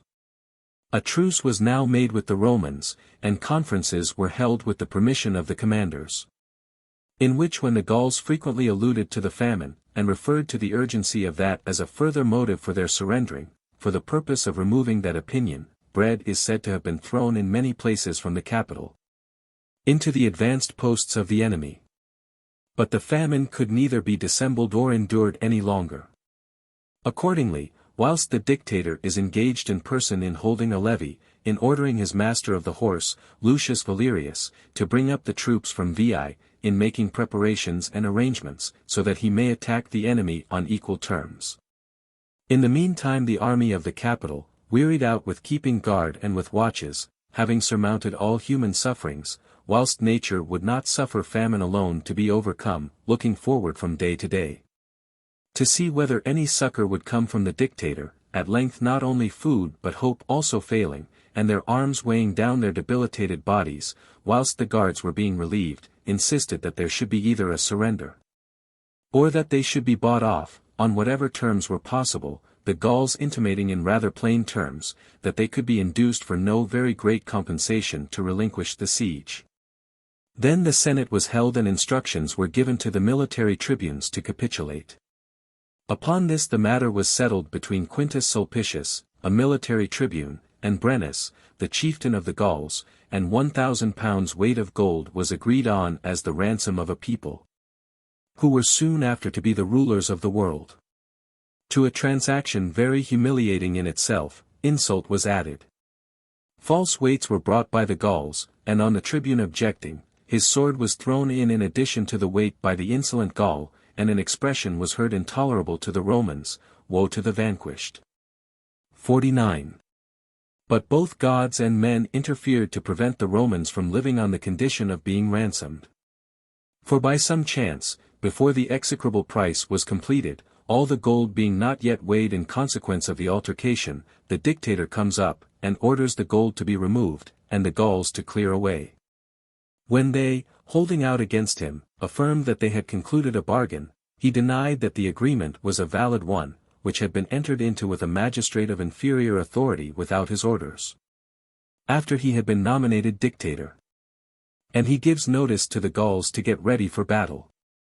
He orders his men to throw their baggage in a heap, and to get ready their arms, and to recover their country with steel, not with gold, having before their eyes the temples of the gods, and their wives and children, and the soil of their country disfigured by the calamities of war, and all those objects which they were solemnly bound to defend, to recover, and to revenge. He then draws up his army, as the nature of the place admitted, on the site of the half-demolished city, and which was uneven by nature, and he secured all those advantages for his own men, which could be prepared or selected by military skill. The Gauls, thrown into confusion by the unexpected event, take up arms, and with rage, rather than good judgment, rushed upon the Romans. Fortune had now changed, now the aid of the gods and human prudence assisted the Roman cause. At the first encounter, therefore, the Gauls were routed with no greater difficulty than they had found in gaining the victory at Allia. They were afterwards beaten under the conduct and auspices of the same Camillus, in a more regular engagement, at the 8th stone on the Gabon road, whither they had betaken themselves after their defeat. There the slaughter was universal, their camp was taken, and not even one person was left to carry news of the defeat. The dictator, after having recovered his country from the enemy, returns into the city in triumph. And among the rough military jests which they throw out, on such occasions, he is styled, with praises by no means undeserved, Romulus, and parent of his country, and a second founder of the city. His country, thus preserved by arms, he unquestionably saved a second time in peace, when he hindered the people from removing to Veii, both the tribunes pressing the matter with greater earnestness after the burning of the city, and the commons of themselves being more inclined to that measure. And that was the cause of his not resigning his dictatorship after the triumph, the Senate entreating him not to leave the Commonwealth in so unsettled a state. 50. First of all, he proposed matters appertaining to the immortal gods. For he was a most scrupulous observer of religious duties. And he procures a decree of the Senate, that all the temples, as the enemy had possessed them, should be restored, their bounds traced, and expiations made for them, and that the form of expiation should be sought in the books by the Decemvirs. That a league of hospitality should be entered into by public authority with the people of Caira, because they had afforded a reception to the sacred utensils of the Roman people and to their priests. And because, by the kindness of that people, the worship of the immortal gods had not been intermitted. That Capitoline games should be exhibited, for that Jupiter, supremely good and great, had protected his own mansion and the citadel of the Roman people when in danger. And that Marcus Furius, the dictator, should establish a college for that purpose, out of those who should inhabit the capital and citadel. Mention was also introduced of expiating the voice heard by night, which had been heard announcing the calamity before the Gallic War, and neglected, and a temple was ordered in the new street to Ius Locutus. The gold, which had been rescued from the Gauls, and that also which during the alarm had been collected from the other temples into the recess of Jupiter's temple. The recollection being confused as to the temples to which it should be carried back, was all judged to be sacred, and ordered to be placed under the throne of Jupiter. Already the religious scruples of the state had appeared in this, that when gold was wanting for public uses, to make up for the Gauls the amount of the ransom agreed upon, they had accepted that which was contributed by the matrons, so that they might not touch the sacred gold. Thanks were returned to the matrons, and to this was added the honor of their having funeral orations pronounced on them after death, in the same manner as the men. Those things being finished which appertain to the gods, and such measures as could be transacted through the Senate, then, at length, as the tribunes were teasing the commons by their unceasing harangues, to leave the ruins, to remove to Veii, a city ready prepared for them, being escorted by the entire Senate, he ascends the tribunal, and spoke as follows. 51. Romans, so disagreeable to me are contentions with the tribunes of the people, that in my most melancholy exile, whilst I resided at Ardea, I had no other consolation than that I was removed from these contests. And for this same reason I would never have returned, even though you recalled me by a decree of the Senate, and by order of the people. Nor has it been any change in my own sentiments, but in your fortune, that has persuaded me to return now. For the question was that my country should remain in its own established seat, not that I should reside in my country. And on the present occasion I would gladly remain quiet and silent, were not the present struggle also appertaining to my country's interests, to be wanting to which, as long as life lasts, were base in others, in Camillus impious. For why have we recovered it?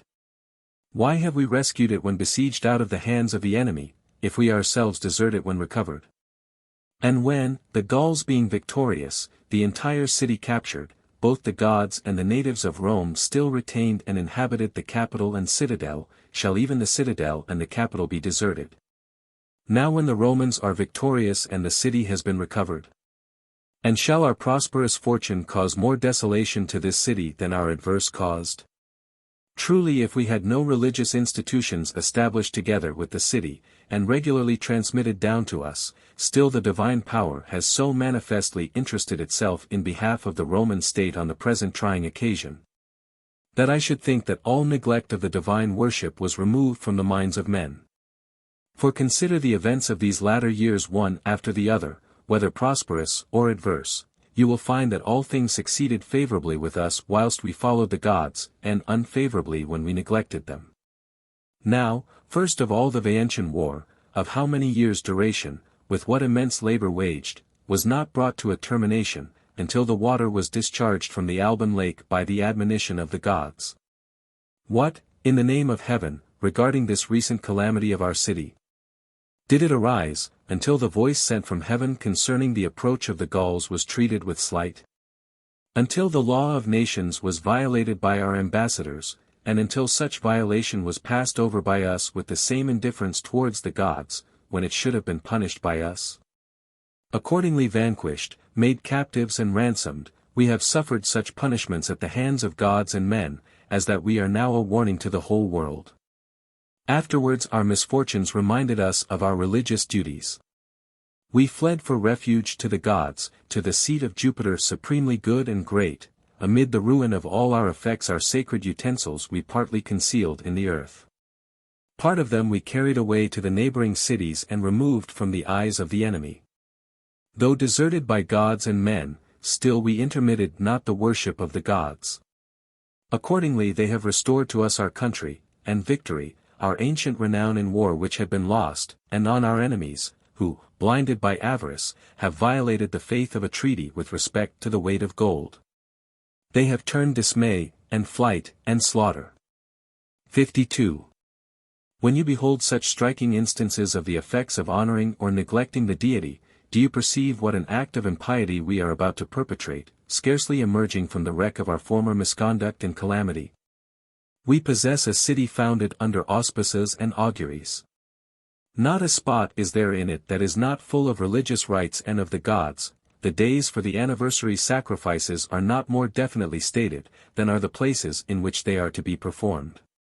All these gods, both public and private, do ye, Romans, pretend to forsake. What similarity does your conduct bear, to that, which lately during the siege was beheld with no less admiration by the enemy than by yourselves in that excellent Caius Fabius, when he descended from the citadel amid the Gallic weapons, and performed on the Quirinal hill the solemn rites of the Fabian family? Is it your wish that the family religious rites should not be intermitted even during war, but that the public rites and the Roman gods should be deserted even in time of peace? And that the pontiffs and flamens should be more negligent of public religious ceremonies, than a private individual in the anniversary rite of a particular family? Perhaps some one may say, that we will either perform these duties at Veii, or that we will send our priests hither from thence in order to perform them, neither of which can be done, without infringing on the established forms. For not to enumerate all the sacred rites severally and all the gods, whether in the banquet of Jupiter can the lectisternium be performed in any other place, save in the Capitol? What shall I say of the eternal fire of Vesta, and of the statue, which, as the pledge of empire, is kept under the safeguard of her temple? What, O Mars Gradivus, and you, Father Quirinus, of your Ancilia? Is it right that these sacred things, coeval with the city, some of them more ancient than the origin of the city, should be abandoned to profanation? And, observe the difference existing between us and our ancestors. They handed down to us certain sacred rites to be performed by us on the Alban and on the Lavinian mounts. Was it in conformity with religion that these sacred rites were transferred to us to Rome from the cities of our enemies? Shall we transfer them hence to Veii, an enemy's city, without impiety? Come, recollect how often sacred rites are performed anew, because some ceremony of our country had been omitted through negligence or accident. On a late occasion, what circumstance, after the prodigy of the Alban lake, proved a remedy to the state distressed by the Veientian war, but the repetition of the sacred rites and the renewal of the auspices? But further, as if duly mindful of ancient religious usages, we have both transferred foreign deities to Rome, and have established new ones. Very recently, Imperial Juno was transferred from Veii, and had her dedication performed on a day how distinguished for the extraordinary zeal of the matrons, and with what a full attendance. We have directed a temple to be erected to Ius Locutus, in consequence of the heavenly voice heard in the New Street. To our other solemnities we have added the Capitoline Games, and, by direction of the Senate, we have founded a new college for that purpose. Which of these things need we have done, if we were to leave the Roman city together with the Gauls? If it was not voluntarily we remained in the capital for so many months of siege, if we were retained by the enemy through motives of fear? We are speaking of the sacred rites and of the temples, what, pray, of the priests?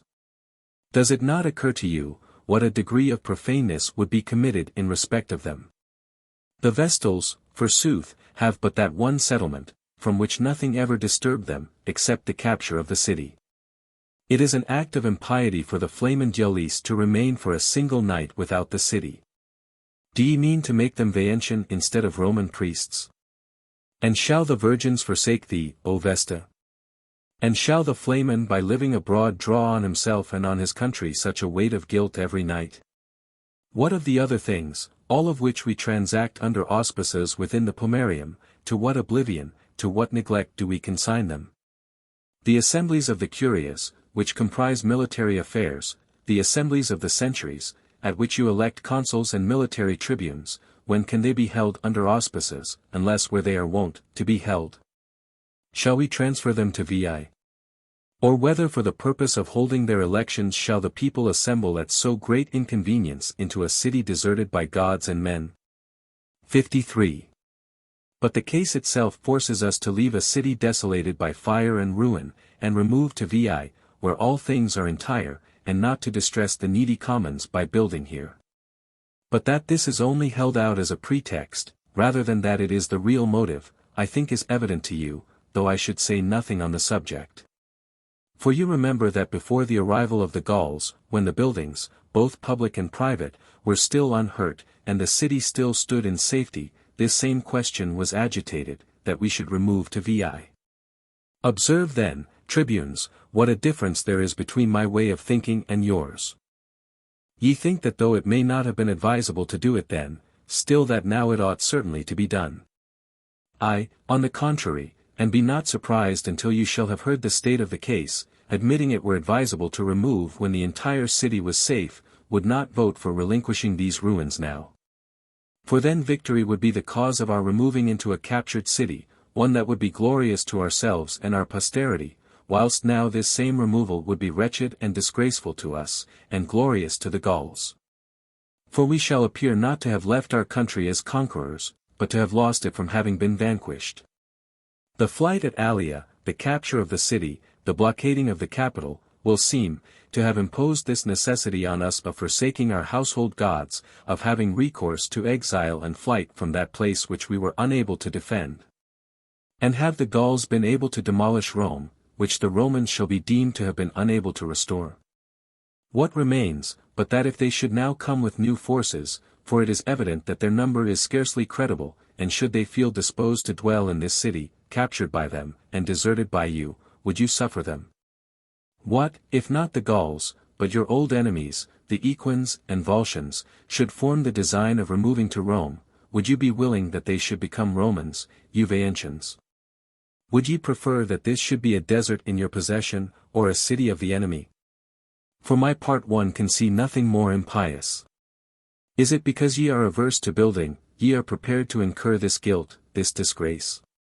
Even though no better, no more ample structure could be erected throughout the entire city than that cottage of our founder, is it not better to dwell in cottages, like shepherds and rustics, amid your sacred places and your household gods, than to go publicly into exile? Our forefathers, strangers and shepherds, when there was nothing in these places but woods and marshes, erected a new city in a very short time. Do we, with a capital and citadel safe, and the temples of the gods still standing, feel it irksome to build up what has been burnt? And what we individually would have done, if our private residence had been burned down, shall we as a body refuse to do in the case of a public conflagration? 54. What, if by some evil design of accident a fire should break out at Veii, and the flames spread by the wind, as may happen, should consume a considerable portion of the city? Are we then to seek Fidenae, or Gabii, or any other city to remove to? Has our native soil so slight a hold on us, or this earth which we call mother, or does our love of country lie merely in the surface and in the timber of the houses?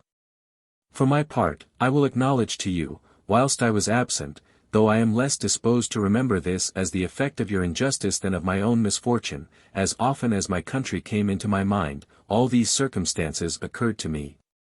The hills, the plains, the Tiber, the face of the country familiar to my eyes, and this sky, beneath which I had been born and educated. May these now induce you, by their endearing hold on you, to remain in your present settlement, rather than they should cause you to pine away through regret, after having left them. Not without good reason did gods and men select this place for founding a city, these most healthful hills. A commodious river, by means of which the produce of the soil may be conveyed from the inland countries, by which maritime supplies may be obtained. Close enough to the sea for all purposes of convenience, and not exposed by too much proximity to the dangers of foreign fleets, a situation in the center of the regions of Italy, singularly adapted by nature for the increase of a city. The very size of so new a city is a proof. Romans, the present year is the 365th year of the city, for so long a time are you waging war amid nations of such long standing. Yet not to mention single cities, neither the Volscians combined with the Equins, so many and such strong towns, nor all Etruria, so potent by land and sea, occupying the breadth of Italy between the two seas, can cope with you in war. And as the case is so, where, in the name of goodness, is the wisdom in you who have tried, this situation, to make trial now of some other, when, though your own valor may be removed elsewhere, the fortune of this place certainly cannot be transferred? Here is the capital, where, a human head being found, it was foretold that in that place would be the head of the world, and the chief seat of empire. Here, when the capital was to be freed by the rites of augury, Juventus and Terminus, to the very great joy of our fathers, suffered not themselves to be moved. Here is the fire of Vesta, here the Ancilia sent down from heaven, here are all the gods propitious to you if you stay. 55. Camillus is said to have moved them as well by other parts of his speech, but chiefly by that which related to religious matters. But an expression seasonably uttered determined the matter whilst still undecided. For when a meeting of the Senate, a little after this, was being held in the Curia Hostilia regarding these questions, and some troops returning from relieving guard passed through the forum in their march, a centurion in the comitium cried out, "Standard-bearer, fix your standard. It is best for us to remain here." Which expression being heard, both the Senate came out from the Senate house, and all cried out that they embraced the omen, and the commons, who were collected around, joined their approbation. The law, under discussion, being rejected, the building of the city commenced in several parts at once. Tiles were supplied at the public expense. The privilege of hewing stone and felling timber wherever each person wished was granted, security being taken that they would finish the buildings on that year. Their haste took away all attention to the regulating the course of the streets, whilst, setting aside all distinction of property, they build on any part that was vacant. That is the reason why the ancient sewers, at first conducted through the public streets, now in many places pass under private houses, and why the form of the city appears more like one taken up by individuals, then regularly portioned out, by commissioners. Book 6. Successful operations against the Volscians, and Equins, and Praenestines. 4 tribes were added. Marcus Manlius, who had defended the capital from the Gauls, being condemned for aspiring to regal power, is thrown from the Tarpeian rock. In commemoration of which circumstance a decree of the Senate was passed, that none of the Manlian family should henceforward bear the cognomen of Marcus. Caius Licinius and Lucius Sextius, tribunes of the people, proposed a law that consuls might be chosen from among the commons. And after a violent contest, succeeded in passing that law, notwithstanding the opposition of the patricians, the same tribunes of the commons being for 5 years the only magistrates in the state. And Lucius Sextius was the first consul elected from the commons. 1. The transactions of the Romans, from the building of the city of Rome to the capture of the same city, first under kings, then under consuls, and dictators, and decemvirs, and consular tribunes, their wars abroad, their dissensions at home. I have exhibited in 5 books, matters obscure, as well by reason of their very great antiquity, like objects which from their great distance are scarcely perceptible, as also because in those times the use of letters, the only faithful guardian of the memory of events, was inconsiderable and rare, and, moreover, whatever was contained in the commentaries of the pontiffs and other public and private records, were lost for the most part in the burning of the city. Henceforwards, from the second origin of the city, which sprung up again more healthfully and vigorously, as if from its root, its achievements at home and abroad, shall be narrated with more clearness and authenticity. But it now stood erect, leaning chiefly on the same support, Marcus Furius, by which it had been first raised, nor did they suffer him to lay down the dictatorship until the end of the year. It was not agreeable to them, that the tribunes during whose time of office the city had been taken, should preside at the elections for the following year. The administration came to an interregnum. Whilst the state was kept occupied in the employment and constant labor of repairing the city, in the meantime a day of trial was named by Caius Marcius, tribune of the people, for Quintus Fabius, as soon as he went out of office. Because whilst an ambassador he had, contrary to the law of nations, appeared in arms against the Gauls, to whom he had been sent as a negotiator. From which trial death removed him so opportunely that most people thought it voluntary. The interregnum commenced. Publius Cornelius Scipio was interrex, and after him Marcus Furius Camillus. He nominates as military tribunes with consular power, Lucius Valerius Publicola a second time, Lucius Virginius, Publius Cornelius, Aulus Manlius, Lucius Aemilius, Lucius Postumius.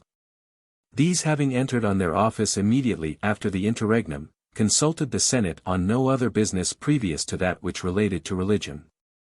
In the first place they ordered that the treaties and laws which could be found, should be collected. These consisted of the 12 tables, and some laws made under the kings. Some of them were publicly promulgated.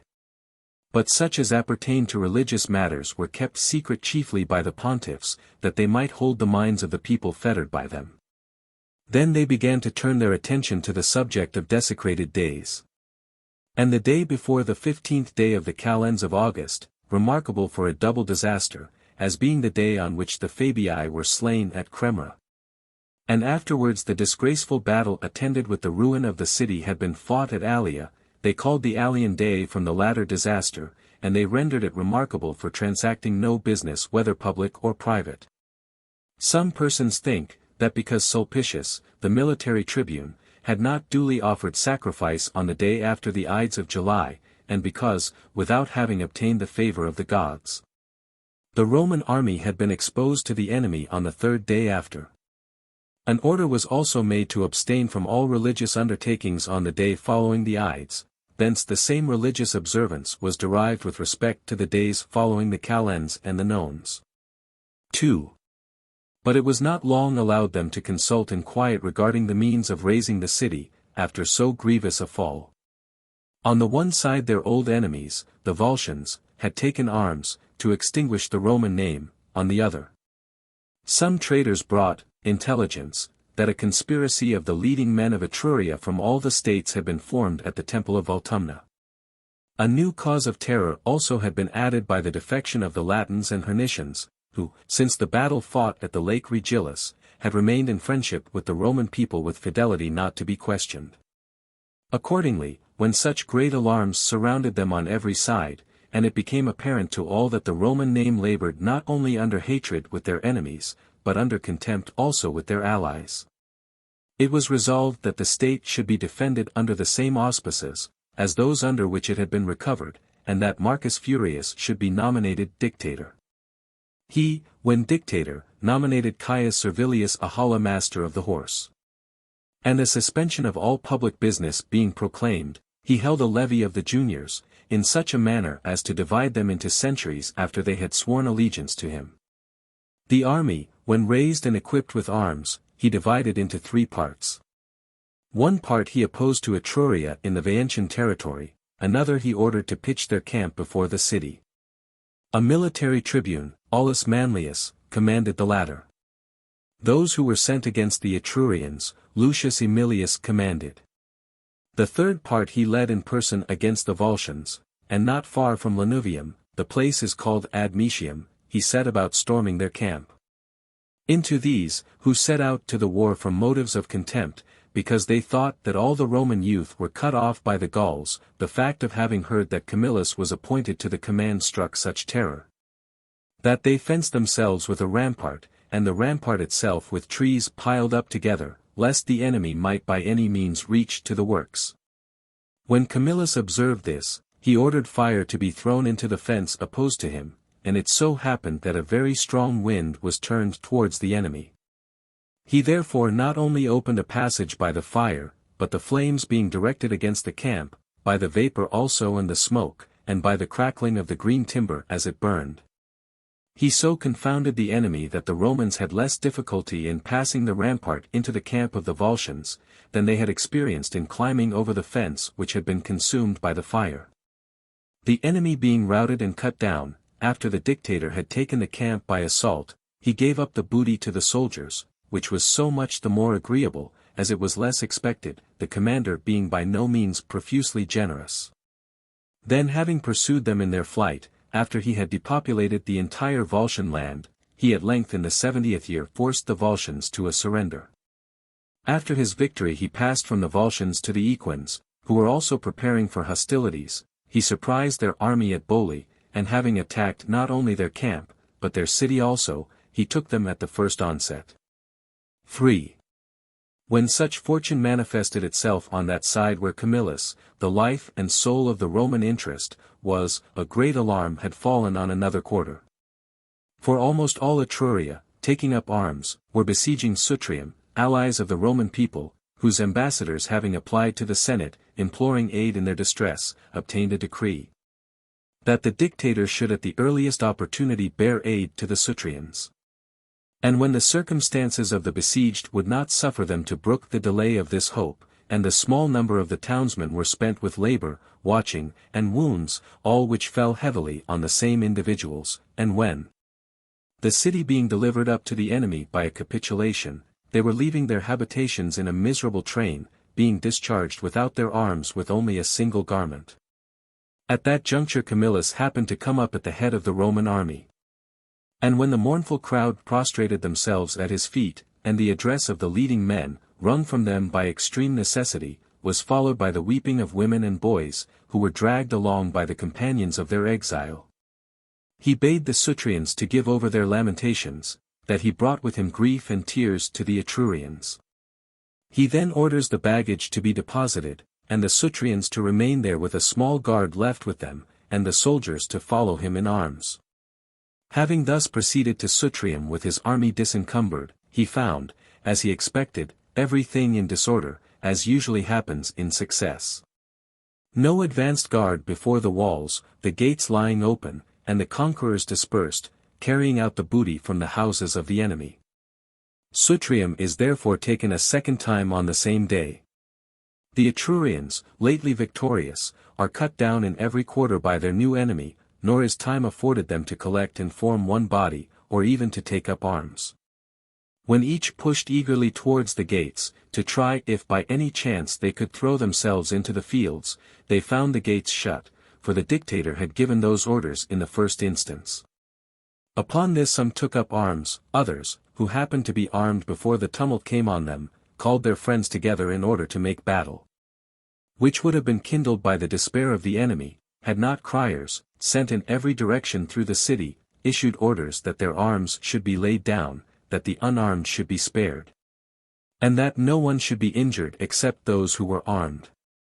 Then even those whose minds had been, in their last hope, obstinately bent on fighting, when hopes of life were offered, threw down their arms in every direction, and surrendered themselves unarmed to the enemy, which fortune had rendered the safer method. Their number being considerable, they were distributed among several guards. The town was before night restored to the Sutrians uninjured and free from all the calamities of war, because it had not been taken by force but delivered up on terms. 4. Camillus returned to the city in triumph, being victorious in 3 wars at the same time. By far the greatest number of the prisoners whom he led before his chariot were from among the Etrurians. And these being sold by auction, such a sum of money was raised, that after paying the matrons the price of their gold, out of that which was over and above, 3 golden bowls were made, which, inscribed with the name of Camillus, it is certain, lay, before the burning of the Capitol, in the recess of Jupiter's temple at the feet of Juno. On that year such of the Veientians, Capanatians, and Felicians as had come over to the Romans during the wars with those nations, were admitted into the state, and land was assigned to these new citizens. Those also were recalled by a decree of the Senate from Veii, who, from a dislike to building at Rome, had betaken themselves to Veii, and had seized on the vacant houses there. And at first there was a murmuring on their part disregarding the order. Then a day having been appointed, and capital punishment, denounced against any one, who did not return to Rome, from being refractory as they were collectively, rendered them when taken singly obedient, each through fear for himself. And Rome both now increased in numbers, and rose throughout its entire extent by its buildings, the state assisting in the expenses, and the aediles urging on the work as if public. And private persons, for the want felt of accommodation stimulated them, hastening to complete the work. And within a year a new city was erected. At the termination of the year an election was held of military tribunes with consular power. Those elected were, Titus Quinctius Cincinnatus, Quintus Servilius Fidenes a 5th time, Lucius Julius Iulus, Lucius Aquilius Corvus, Lucius Lucretius Tricipitinus, Servius Sulpicius Rufus. They led one army against the Equins, not to war, for they owned themselves conquered, but from motives of animosity, to lay waste their territories, lest they should leave them any strength for new designs. The other into the territory of Tarquinii. Here Cortuosa and Contenebra, towns belonging to the Etrurians, were taken by storm and demolished. At Cortuosa there was no contest. Having attacked it by surprise, they took it at the first shout and onset. The town was plundered and burned. Contenebra sustained a siege for a few days, and it was continual labor, abetted neither by night nor by day, that reduced them. When the Roman army, having been divided into 6 parts, each division relieved the other in the battle 1 hour in 6 in rotation, and the paucity of numbers exposed the same individual townsmen, wearied as they were, to a contest ever new. They at length yielded, and an opportunity was afforded to the Romans of entering the city. It was the wish of the tribunes that the spoil should be made public property, but the order, that such should be so, was too late for their determination. Whilst they hesitate, the spoil already became the property of the soldiers. Nor could it be taken from them, except by means calculated to excite dissatisfaction. On the same year, that the city should not increase by private buildings only, the lower parts of the capital also were built of hewn stone. A work deserving of admiration even amid the present magnificence of the city. 5. Now, whilst the state was busily occupied in building, the tribunes of the commons endeavored to draw crowds to their harangues by proposing the agrarian laws. The Pomptine territory was then, for the first time since the power of the Volscians had been reduced by Camillus, held out to them as their indisputable right. They alleged it as a charge, that district was much more harassed on the part of the nobility than it had been on that of the Volscians, for that incursions were made by the one party on it, only as long as they had strength and arms. That persons belonging to the nobility encroached on the possession of land that was public, nor would there be any room in it for the commons, unless a division were now made, before they seized on all.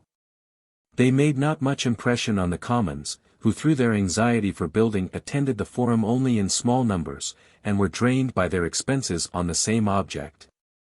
And were therefore careless about land for the improvement of which means were wanting. The state being full of religious impressions, and then even the leading men having become superstitious by reason of their recent misfortunes, in order that the auspices might be taken anew, the government had once more recourse to an interregnum. The successive interreges were, Marcus Manlius Capitolinus, Servius Sulpicius Camerinus, and Lucius Valerius Potitus. The last at length held an election of military tribunes with consular power. He nominates Lucius Papirius, Caius Cornelius, Caius Sergius, Lucius Aemilius a second time, Lucius Maninius, and Lucius Valerius Publicola a third time. These entered on their office after the interregnum. This year the Temple of Mars, vowed in the Gallic War, was dedicated by Titus Quinctius, Duumvir for performing religious rites. 4 tribes were added from the new citizens, the Stelatine, the Tormentine, the Sabbatine, and the Arnian, and they made up the number of 25 tribes. 6. Regarding the Pomptine land, the matter was pressed by Lucius Sicinius, plebeian tribune, on the people, who now attended in greater numbers, and more readily aroused to the desire of land than they had been. And mention having been introduced in the Senate regarding war against the Latins and Hernicians, the matter was deferred in consequence of their attending to a more important war, because Etruria was up in arms. Matters reverted to their electing Camillus military tribune with consular power. 5 colleagues were added, Servius Cornelius Melogenensis, Quintus Servilius Fidenes a 6th time, Lucius Quinctius Cincinnatus, Lucius Horatius Pulvillus, and Publius Valerius. At the commencement of the year the attention of the people was drawn away from the Etrurian war, because a body of fugitives from the Pomptine district, suddenly entering the city, brought word that the Antians were up in arms. And that the states of the Latins privately sent their youth to that war, denying that there was any public concert in it, they alleging that volunteers were only not prevented from serving in whatever quarter they pleased. They had now ceased to despise any wars. Accordingly the Senate returned thanks to the gods, because Camillus was in office, for, they knew, that it would have been necessary to nominate him dictator, if he were in a private station. And his colleagues agreed that when any terror with respect to war threatened, the supreme direction of everything should be vested in one man, and that they had determined to consign their authority into the hands of Camillus. And that they did not consider, that any concession they should make to the dignity of that man, derogated in any way from their own. The tribunes having been highly commended by the Senate, Camillus himself also, covered with confusion, returned thanks. He then said that a heavy burden was laid on him by the Roman people, by their having now nominated him dictator for the 4th time, a great one by the Senate, by reason of such flattering judgments of that house concerning him. The greatest of all, however, by the condescension of such distinguished colleagues. Where if any addition could be made to his diligence and vigilance, that, vying with himself, he would strive to render the opinion of the state, expressed, with such unanimity regarding him, as permanent as it was most honorable. In reference to the war and to the people of Antium, that there was more of threats there than of danger, that he, however, would advise that, as they should fear nothing, so should they despise nothing. That the city of Rome was beset by the ill will and hatred of its neighbors, therefore that the commonwealth should be maintained by a plurality, both of generals and of armies. It is my wish, said he, that you, Publius Valerius, as my associate in command and counsel, should lead the troops with me against the enemy at Antium. That you, Quintus Servilius, after raising and equipping another army, shall encamp in the city, ready to act, whether Etruria, as lately, or these new causes of anxiety, the Latins and Hernicians, should bestir themselves. I deem it as certain that you will conduct matters, as is worthy of your father and grandfather, and of yourself and 6 tribuneships. Let a 3rd army be raised by Lucius Quinctius, out of those excused from service and the seniors, those past the military age, who may protect the city and the walls. Let Lucius Horatius provide arms, weapons, corn, and whatever the other exigencies of the war shall demand. You, Servius Cornelius, we your colleagues appoint the president of this council of the state, the guardian of religion, of the assemblies, of the laws, and of all matters pertaining to the city. All cheerfully promising their utmost endeavors in the discharge of their apportioned offices, Valerius, chosen as his associate in command, added, that Marcus Furius should be considered by him as dictator. And that he would act as master of the horse to him. Wherefore, that they should entertain hopes regarding the war, proportioned to the opinion they formed of their sole commander. The Senate, elated with joy, cry out, that they entertained good hopes, both regarding war, and peace, and the Republic in general. And that the Republic would never have need of a dictator, if it were to have such men in office, united together in such harmony of sentiments, prepared alike to obey and to command, and who were laying up praise as common stock, rather than taking it from the common fund to themselves individually. 7. A suspension of civil business being proclaimed, and a levy being held, Furius and Valerius set out to Satricum. To which place the Antians had drawn together not only the youth of the Volscians, selected out of the new generation, but immense numbers of the Latins and Hernicians. Out of states which by a long enjoyment of peace were in the most unimpaired condition. The new enemy then added to the old shook the spirits of the Roman soldiers. When the centurions reported this to Camillus, whilst forming his line of battle, that the minds of the soldiers were disturbed, that arms were taken up by them with backwardness, and that they left the camp with hesitation and reluctance. Nay, that some expressions were heard, that they should each have to fight with 100 enemies, and that such numbers, even if unarmed, much less when furnished with arms, could with difficulty be withstood, he leaped on his horse. And in front of the troops, turning to the line, and riding between the ranks, what dejection of mind is this, soldiers, what backwardness? Is it with the enemy, or me, or yourselves you are unacquainted? What else are the enemy, but the constant subject of your bravery and your glory? On the other hand, with me as your general, to say nothing of the taking of Falerii and Veii, you have lately celebrated a triple triumph for a threefold victory over these selfsame Volscians and Equins, and Etruria. Do you not recognize me as your general, because I gave you the signal, not as dictator, but as tribune? I neither feel the want of the highest authority over you, and you should look to nothing in me but myself. For the dictatorship neither added to my courage, any more than exile took it from me. We are all therefore the same individuals. And as we bring to this war the same requisites as we brought to former wars, let us look for the same result of the war. As soon as you commence the fight, each will do that which he has learned and been accustomed to do. You will conquer, they will run. 8. Then having given the signal, he leaps from his horse, and seizing the standard-bearer who was next him by the hand, he hurries him on with him against the enemy, calling aloud, "Soldiers, advance the standard." And when they saw Camillus himself, now disabled through age for bodily exertion, advancing against the enemy, they all rush forwards together, having raised a shout, each eagerly crying out, "Follow the general." They say further that the standard was thrown into the enemy's line by order of Camillus, and that the van was then exerted to recover it. That there first the Antians were forced to give way, and that the panic spread not only to the first line, but to the reserve troops also. Nor was it merely the ardor of the soldiers animated by the presence of their general that made this impression, but because nothing was more terrible to the minds of the Volscians, than the sight of Camillus which happened to present itself. Thus, in whatever direction he went, he carried certain victory with him.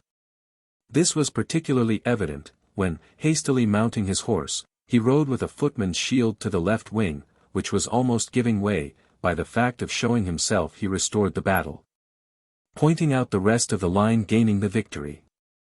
Now the result was decided, but the flight of the enemy was impeded by their great numbers, and the wearied soldiers would have had tedious work in putting so great a number to the sword, when rain suddenly falling with a violent storm put an end to the pursuit of the victory which was now decided, rather than to the battle. Then the signal for retreat being given, the fall of night put an end to the war, without further trouble to the Romans. For the Latins and Hernicians, having abandoned the Volscians, marched to their homes, having attained results corresponding to their wicked measures. The Volscians, when they saw themselves deserted by those through reliance on whom they had resumed hostilities, abandoned their camp, and shut themselves up within the walls of Satricum. Camillus at first prepared to surround them by lines of circumvallation, and to prosecute the siege by a mound and other works. But seeing that this was obstructed by no sally from the town, and considering that the enemy possessed too little spirit for him to wait in tedious expectation of victory under the circumstances, after exhorting his soldiers not to waste themselves by tedious labors, as they had done, when besieging Veii, that the victory was in their hands, he attacked the walls on every side, amid the great alacrity of the soldiers, and took the town by scalade. The Volscians, having thrown down their arms, surrendered themselves. 9. But the general's thoughts were fixed on a higher object, on Antium. He knew, that was the great aim of the Volscians, and main source of the late war. But because so strong a city could not be taken without great preparations, engines, and machines, leaving his colleague with the army, he set out for Rome, in order to advise the Senate to have Antium destroyed. In the middle of his discourse, I suppose that it was the wish of the gods that the state of Antium should last a longer time, ambassadors came from Nepete and Sutrium, soliciting aid against the Etrurians, urging that the time for giving them aid would soon pass by. Thither did fortune avert the force of Camillus from Antium. For as those places were situate opposite Etruria, and were barriers or gates as it were on that side, both they had a wish to get possession of them, whenever they meditated any new enterprise, and the Romans to recover and secure them. Wherefore the Senate resolved to treat with Camillus, that he would relinquish Antium and undertake the Etrurian war. The city troops, which Quinctius had commanded, are decreed to him. Though he would have preferred the army which was in the Volscian territory, as being tried and accustomed to him, he made no objection, he only demanded Valerius as his associate in command. Quinctius and Horatius were sent against the Volscians, as successors to Valerius. Furius and Valerius, having set out from the city to Sutrium, found one part of the town already taken by the Etrurians, and on the other part, the approaches to which were barricaded, the townsmen with difficulty repelling the assault of the enemy. Both the approach of aid from Rome, as also the name of Camillus, universally respected both with the enemy and the allies, sustained their tottering state for the present, and afforded time for bringing them relief. Accordingly Camillus, having divided his army, orders his colleague to lead round his troops to that side which the enemy already possessed, and to assault the walls. Not so much from any hope that the city could be taken by scalade, as that, by turning away the enemy's attention to that quarter, both the townsmen who were wearied with fighting might have some relaxation of their toil, and that he himself might have an opportunity of entering the city without a contest. This having been done on both sides, and the double terror now surrounding the Etrurians, when they saw that the walls were assailed with the utmost fury, and that the enemy were within the walls, they threw themselves out in consternation, in one body, by a gate which alone happened not to be guarded. Great slaughter was made on them as they fled, both in the city and through the fields. The greater number were slain within the walls by furious soldiers, those of Valerius were more alert for the pursuit. Nor did they put an end to the slaughter until night, which prevented them from seeing. Sutrium being recovered and restored to the allies, the army was led to Nepete, which having been received by capitulation, was now entirely in the possession of the Etrurians.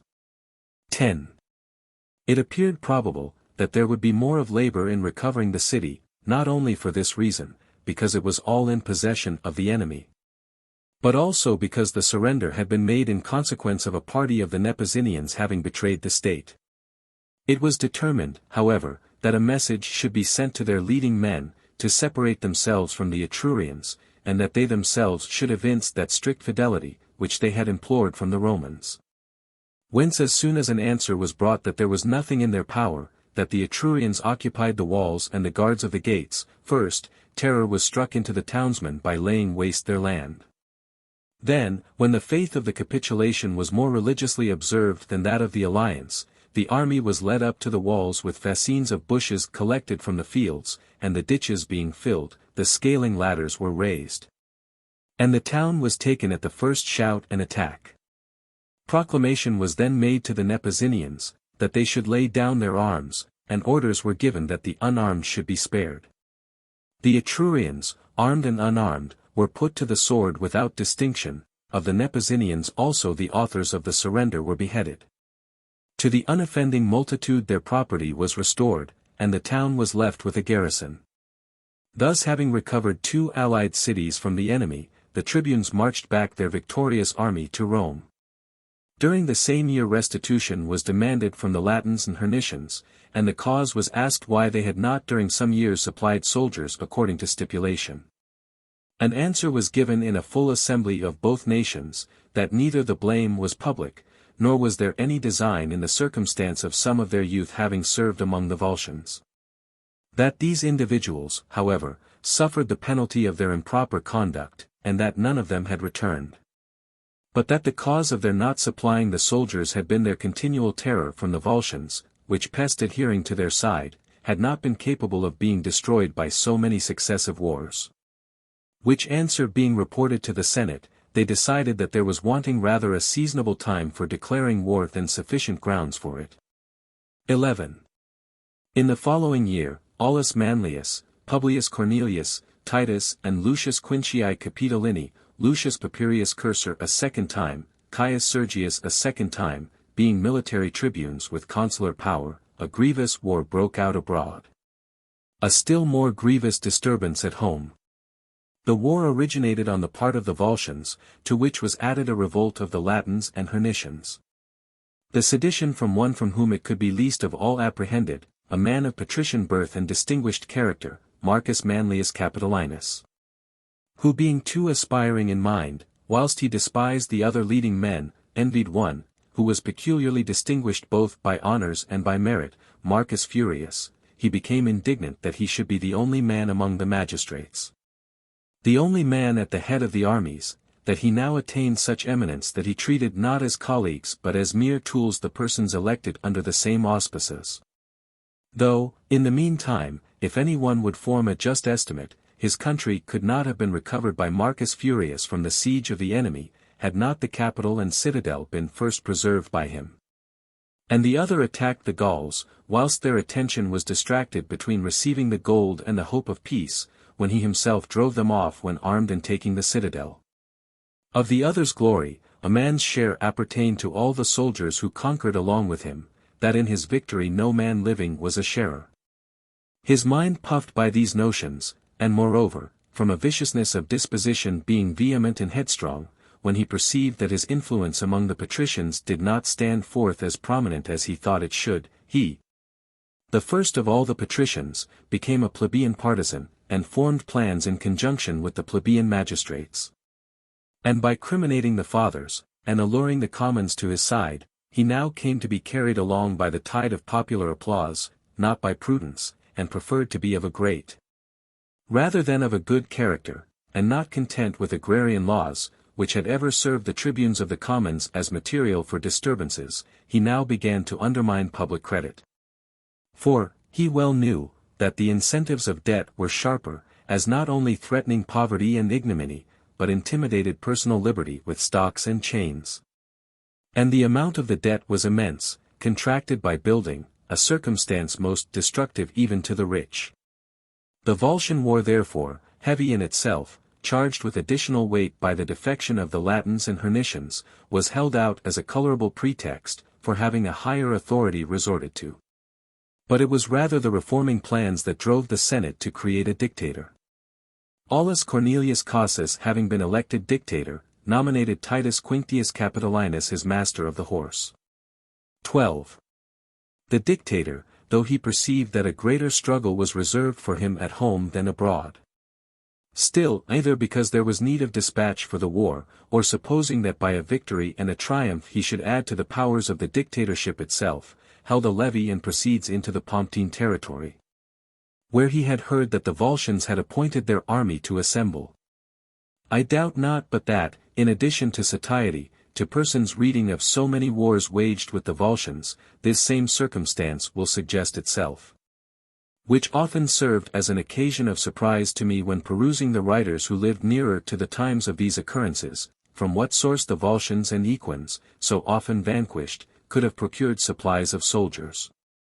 And as this has been unnoticed and passed over in silence by ancient writers, on which matter what can I state, except mere opinion, which every one may from his own conjecture form for himself? It seems probable either that they employed, as is now practiced in the Roman levies, successive generations of their young men one after the other, during the intervals between the wars. Or that the armies were not always recruited out of the same states, though the same nation may have made war. Or that there was an innumerable multitude of free men in those places, which, at the present day, Roman slaves save from being a desert, a scanty seminary of soldiers being scarcely left. Certain it is, as is agreed upon among all authors, although their power was very much impaired under the guidance and auspices of Camillus, the forces of the Volscians were strong. Besides, the Latins and Hernicians had been added, and some of the Circeans, and some Roman colonists also from Velatri. The dictator, having pitched his camp on that day, and on coming forth on the day following after taking the auspices, and having, by sacrificing a victim, implored the favor of the gods, with joyful countenance presented himself to the soldiers, who were now taking arms at daybreak, according to orders, on the signal for battle being displayed. Soldiers, says he, the victory is ours, if the gods and their prophets see aught into futurity. Accordingly, as it becomes men full of well-grounded hope, and who are about to engage with their inferiors, let us place our spears at our feet, and arm our right hands only with our swords. I would not even wish that any should push forward beyond the line, but that, standing firm, you receive the enemy's charge in a steady posture. When they shall have discharged their ineffective missives, and, breaking their ranks, they shall rush on you as you stand firm, then let your swords glitter, and let each man recollect, that there are gods who aid the Roman. Those gods, who have sent us into battle with favorable omens. Do you, Titus Quinctius, keep back the cavalry, attentively observing the very commencement of the contest. As soon as you observe the armies closed foot to foot, then, whilst they are taken up with another panic, strike terror into them with your cavalry, and by making a charge on them, disperse the ranks of those engaged in the fight. The cavalry, the infantry conduct the fight, just as he had ordered them. Nor did either the general disappoint the legions, nor fortune the general. 13. The army of the enemy, relying on nothing but on their number, and measuring both armies merely by the eye, entered on the battle inconsiderately, and inconsiderately gave it over, fierce only in their shout and with their missive weapons. And at the first onset of the fight, they were unable to withstand the swords, and the close engagement foot to foot, and the looks of the enemy, darting fire through their ardor for the fight. Their front line was driven in, and confusion spread to the reserve troops, and the cavalry occasioned alarm on their part. The ranks were then broken in many places, everything was set in motion, and the line seemed as it were fluctuating. Then when, the foremost having fallen, each saw that death was about to reach himself, they turned their backs. The Roman followed close on them, and as long as they went off armed and in bodies, the labor in the pursuit fell to the infantry. When it was observed that their arms were thrown away in every direction, and that the enemy's line was scattered in flight through the country, then squadrons of horse were sent out, intimation being given that they should not, by losing time with the massacre of individuals, afford an opportunity in the meantime to the multitude to escape. It would be sufficient that their speed should be retarded by missive weapons and by terror, and that the progress of their forces should be detained by skirmishing, until the infantry should be able to overtake and dispatch the enemy by regular slaughter. There was no end of the flight and slaughter before night. On the same day the camp of the Volscians was taken also and pillaged, and all the plunder, save the persons of free condition, was given up to the soldiers. The greatest part of the prisoners consisted of Latins and Hernicians, and these not men of plebeian rank, so that it could be supposed that they had served for hire. But some young men of rank were found among them, an evident proof that the Volscian enemies had been aided by public authority. Some of the Circeans also were recognized, and colonists from Velatri. And being all sent to Rome, on being interrogated by the leading senators, plainly revealed the same circumstances as they had done to the dictator, the defection each of his respective state. 14. The dictator kept his army in the standing camp, not at all doubting that the Senate would order war with these states. When a more momentous difficulty having occurred at home, rendered it necessary that he should be sent for to Rome, the sedition gaining strength every day, which the fomenter was now rendering more than ordinarily formidable. For now it was easy to see from what motives proceeded not only the discourses of Manlius, but his actions also, apparently suggested by popular zeal, but at the same time tending to create disturbance. When he saw a centurion, illustrious for his military exploits, leading off to prison by reason of a judgment for debt, he ran up with his attendants in the middle of the forum and laid hands on him. And exclaiming aloud against the insolence of the patricians, the cruelty of the usurers, and the grievances of the commons, and the deserts and misfortunes of the man. Then indeed, said he, in vain have I preserved the capital and citadel by this right hand, if I am to see my fellow citizen and fellow soldier, as if captured by the victorious Gauls, dragged into slavery in chains. He then paid the debt to the creditor openly before the people, and having purchased his freedom with the scales and brass, he sets the man at liberty, whilst the latter implored both gods and men that they would grant a recompense to Marcus Manlius, his liberator, the parent of the Roman commons. And being immediately received into the tumultuous crowd, he himself also increased the tumult, displaying the scars received in the Veientian, Gallic, and other succeeding wars, that he, whilst serving in the field, and rebuilding his dwelling which had been demolished, though he had paid off the principal many times over, the interest always keeping down the principal, had been overwhelmed with interest, that through the kind interference of Marcus Manlius, he now beheld the light, the forum, and the faces of his fellow citizens, that he received from him all the kind services usually conferred by parents. That to him therefore he devoted whatever remained of his person, of his life, and of his blood, whatever ties subsisted between him and his country, public and private guardian deities, were all centered in that one man. When the commons, worked upon by these expressions, were now wholly in the interest of the one individual, another circumstance was added, emanating from a scheme still more effectually calculated to create general confusion. A farm in the Veientian territory, the principal part of his estate, he subjected to public sale, that I may not, says he, suffer any of you, Romans, as long as any of my property shall remain, to be dragged off to prison. After judgment has been given against him, and he has been consigned to a creditor.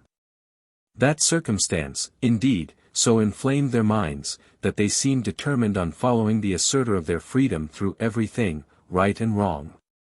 Besides this, speeches, were made, at his house, as if he were delivering an harangue, full of imputations against the patricians.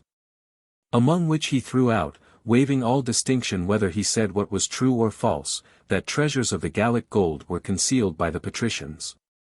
That, they were now no longer content with possessing the public lands, unless they appropriated the public money also, if that were made public, that the commons might be freed from their debt.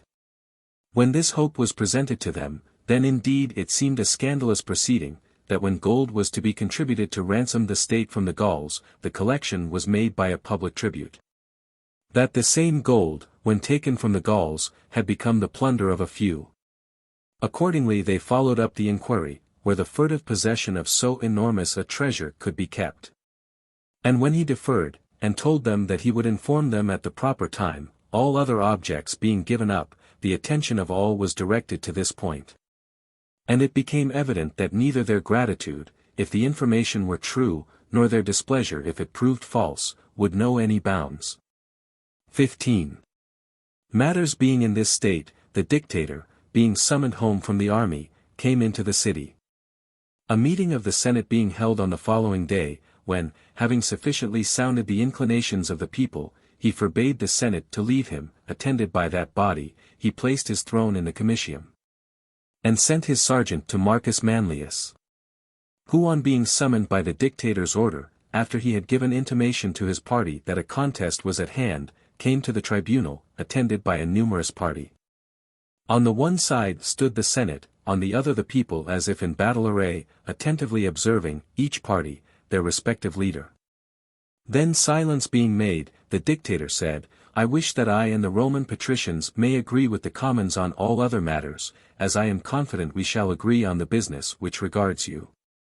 And on that about which I am about to interrogate you.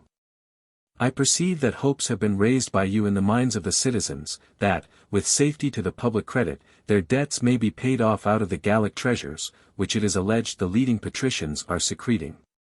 To which proceeding so far am I from being any obstruction, that on the contrary, Marcus Manlius, I exhort you to free the Roman commons from the weight of interest. And to tumble from their secreted spoil, those who lie now brooding on those public treasures. If you refuse to do this, whether because you yourself desire to be a sharer in the spoil, or because the information is unfounded, I shall order you to be carried off to prison. Nor will I any longer suffer the multitude to be disquieted by you with delusive hopes. To this Manlius replied, that it had not escaped him, that it was not against the Volscians, who were enemies as often as it suited the interests of the patricians, nor against the Latins and Hernicians, whom they were driving into hostilities by false charges, but against him and the Roman commons, that he was appointed dictator. Now the war being dropped, which was only feigned, that an attack was being made against himself, that the dictator now professed to defend the usurers against the commons. That now a charge and destruction was sought for him out of the favor of the multitude. Does the crowd that surrounds my person offend you, said he, Aulus Cornelius, and you, conscript fathers? Why then do you not draw it away from me, each of you by your own acts of kindness? By becoming surety, by delivering your fellow citizens from the stocks, by preventing those cast in lawsuits, and assigned over to their creditors, from being dragged away to prison. By sustaining the necessities of others out of your own superfluities. But why do I exhort you to expend out of your own property? Fix some capital, deduct from the principal what has been paid in interest, soon will my crowd not be a whit more remarkable than that of any other person. But, I may be asked, why do I alone thus interest myself in behalf of my fellow citizens? I have no other answer to give, than if you were to ask me, why in the same way did I alone preserve the capital and the citadel? Both then I afforded the aid which I could to all collectively, and now I will afford it to each individually. Now with respect to the Gallic treasures, the mode of interrogation renders difficult a matter which in itself is easy. For why do you ask that which you know? Why do you order that which is in your own laps to be shaken out of them rather than resign it, unless some fraud lurks beneath? The more you require your own impositions to be examined into, the more do I dread lest you should blind the eyes of those narrowly watching you. Wherefore, it is not I that am to be compelled to discover your hoard, but you must be forced to produce it to the public. 16. When the dictator ordered him to lay aside evasion, and urged him to prove the truth of his information, or to own the guilt of having advanced a false accusation against the Senate, and of having exposed them to the odium of a lying charge of concealment. When he refused to speak, to meet the wishes of his enemies, he ordered him to be carried off to prison. When arrested by the sergeant, he said, "O Jupiter, supremely great and good, imperial Juno, and Minerva, and ye other gods and goddesses, who inhabit the Capitol and citadel, do ye suffer your soldier and defender to be thus harassed by his enemies? Shall this right hand, by which I beat off the galls from your temples, be now in bonds and chains?" Neither the eyes nor ears of any one could well endure the indignity thus offered him, but the state, most patient of legitimate authority, had rendered certain offices absolute to themselves. Nor did either the tribunes of the commons, nor the commons themselves, dare to raise their eyes or utter a sentence in opposition to the dictatorial power. On Manlius being thrown into prison, it appears that a great part of the commons put on mourning, that a great many persons had let their hair and beard grow, and that a dejected crowd presented itself at the entrance of the prison. The dictator triumphed over the Volscians, and that triumph was the occasion rather of ill will than of glory. For they murmured that it had been acquired at home, not abroad, and that it was celebrated over a citizen, not over an enemy. That only one thing was wanting to his arrogance, that Manlius was not led before his car. And now the affair fell little short of sedition, for the purpose of appeasing which, the Senate, without the solicitation of any one, suddenly becoming bountiful of their own free will, decreed that a colony of 2,000 Roman citizens should be conducted to Satricum. 2 acres and half of land were assigned to each.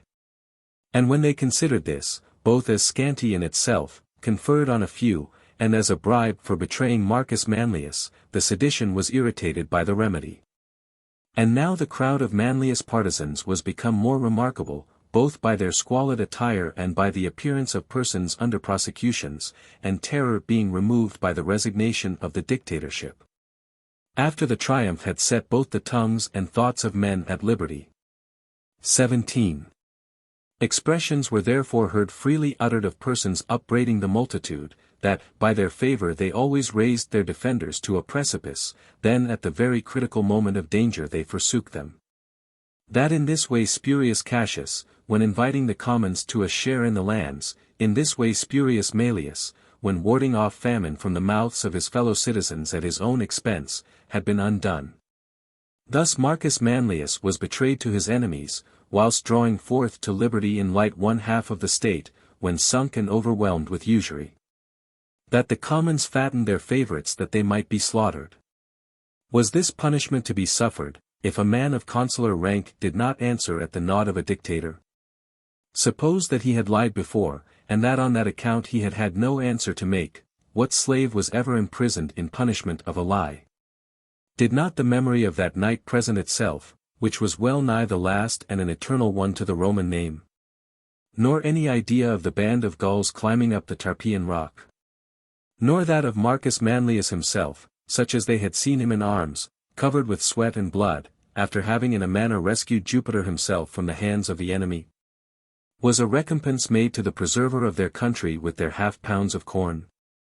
And would they suffer a person, whom they almost deified, whom they had set on a footing with Jupiter, at least with respect to the surname of Capitolinus, to drag out an existence subject to the will of an executioner, chained in a prison and in darkness? Was there thus sufficient aid in one person for all, and no relief for one in so many? The crowd did not disperse from that place even during the night, and they threatened that they would break open the prison.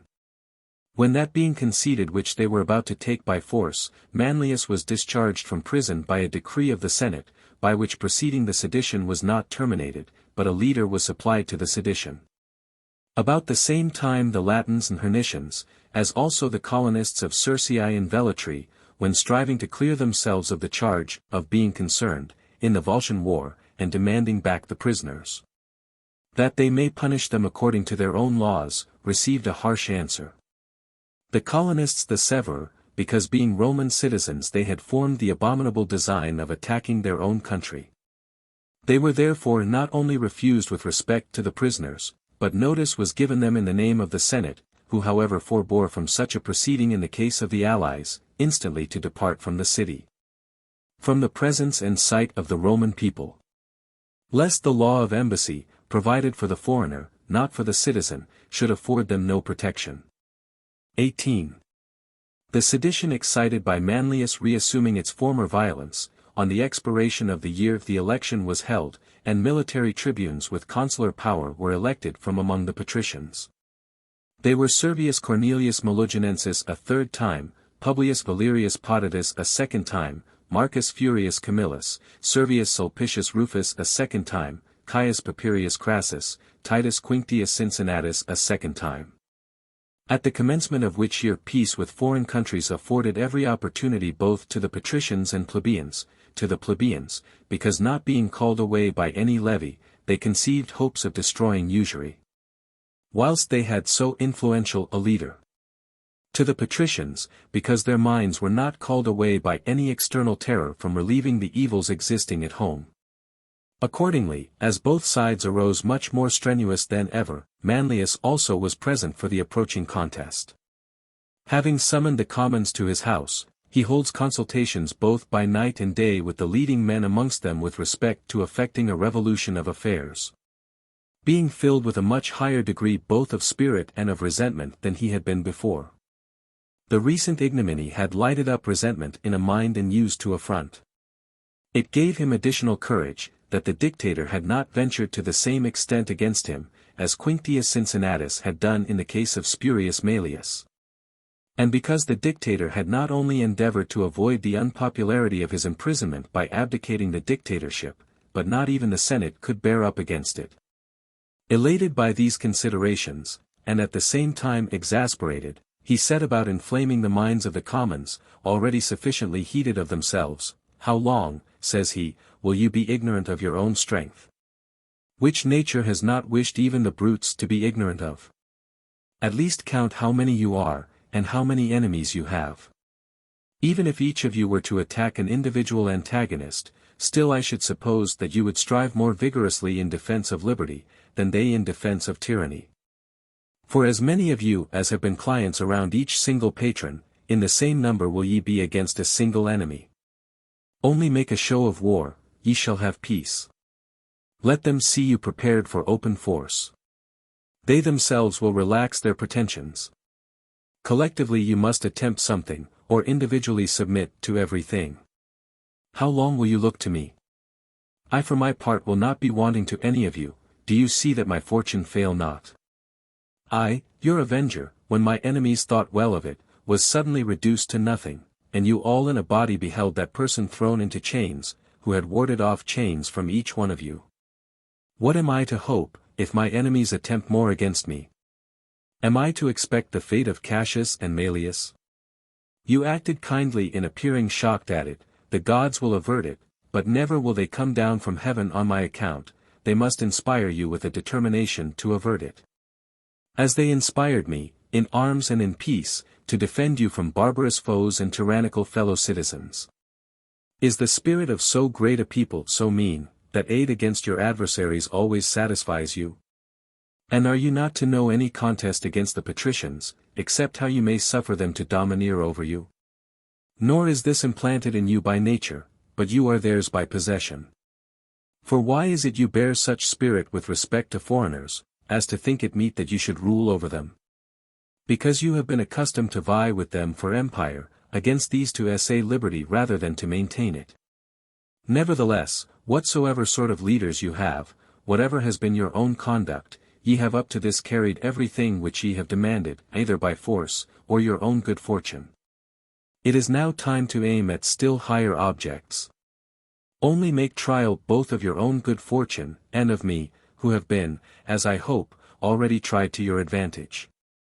Ye will with less difficulty set up some one to rule the patricians, than ye have set up persons to resist their rule. Dictatorships and consulships must be levelled to the ground, that the Roman commons may be able to raise their heads. Wherefore stand by me, prevent judicial proceedings from going on regarding money. I profess myself the patron of the commons, a title with which my solicitude and zeal invests me. If you will dignify your leader by any more distinguishing title of honor or command, ye will render him still more powerful to obtain what ye desire. From this his first attempt is said to have arisen with respect to the obtaining of regal power, but no sufficiently clear account is handed down, either with whom he acted, or how far his designs extended. 19.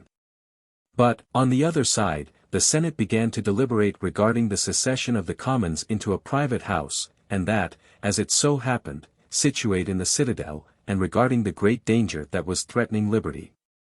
Great numbers cry out, that a Servilius Ahala was wanted, who would not irritate a public enemy by ordering him to be led to prison, but would finish an intestine war with the loss of one citizen. They came to a resolution milder in terms, but possessing the same force, that the magistrates should see that the commonwealth received no detriment from the designs of Marcus Manlius. Then the consular tribunes, and the tribunes of the commons, for these also had submitted to the authority of the Senate, because they saw that the termination of their own power and of the liberty of all would be the same. All these then consult together as to what was necessary to be done. When nothing suggested itself to the mind of any, except violence and bloodshed, and it was evident that that would be attended with great risk. Then Marcus Manlius, and Quintus Publilius, tribunes of the commons, say, why do we make that a contest between the patricians and commons, which ought to be between the state and one pestilent citizen? Why do we attack, together with the commons, a man whom it is safer to attack through the commons themselves, that he may fall overpowered by his own strength? We have it in contemplation to appoint a day of trial for him. Nothing is less popular than regal power.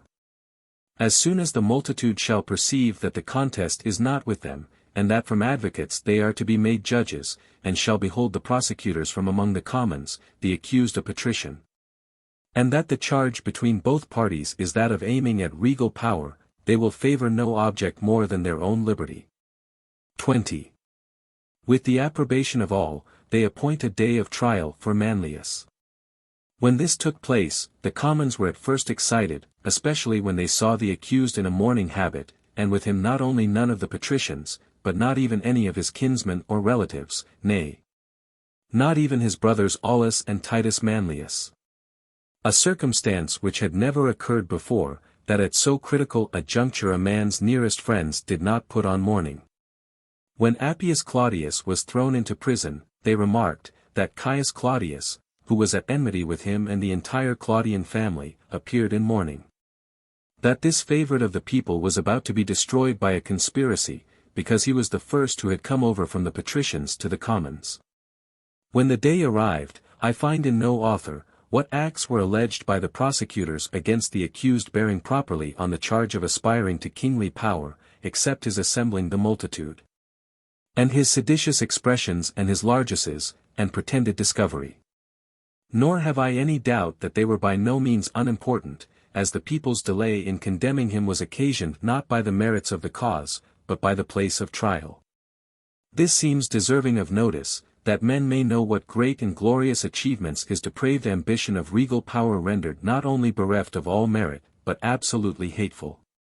He is said to have brought forward near 400 persons to whom he had lent money without interest, whose goods he had prevented from being sold, whom he had prevented from being carried off to prison after being adjudged to their creditors. Besides this, that he not only enumerated also his military rewards, but also produced them to view, spoils of enemies slain up to 30, presents from generals to the number of 40. In which the most remarkable were 2 mural crowns and 8 civic. In addition to this, that he brought forward citizens saved from the enemy, amongst whom was mentioned Caius Servilius, when master of the horse, now absent. Then after he had recounted his exploits in war, in pompous language suitable to the dignity of the subject, equaling his actions by his eloquence, he bared his breast marked with scars received in battle, and now and then, directing his eyes to the Capitol, he called down Jupiter and the other gods to aid him in his present lot.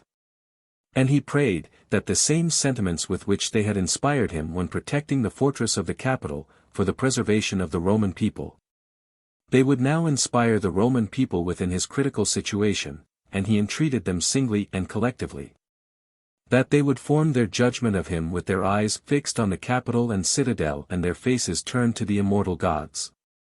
As the people were summoned by centuries in the field of Mars, and as the accused, extending his hands towards the Capitol, directed his prayers from men to the gods.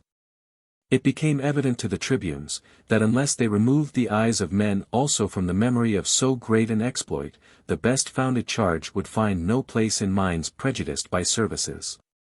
Thus the day of trial being adjourned, a meeting of the people was summoned in the Poetline Grove outside the Nomentan Gate, from whence there was no view of the Capitol.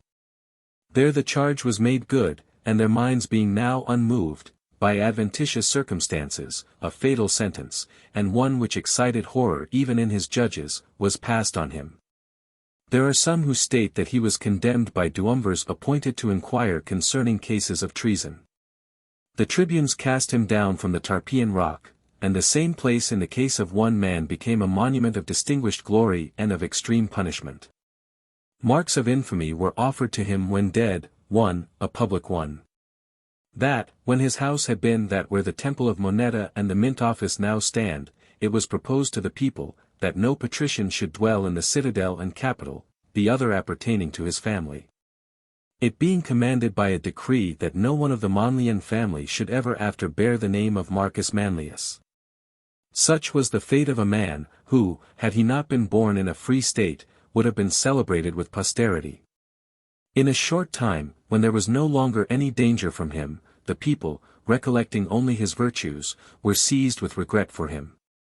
A pestilence too which soon followed, no causes of so great a calamity presenting themselves, seemed to a great many to have arisen from the punishment inflicted on Manlius. The Capitol, they said, had been polluted with the blood of its preserver.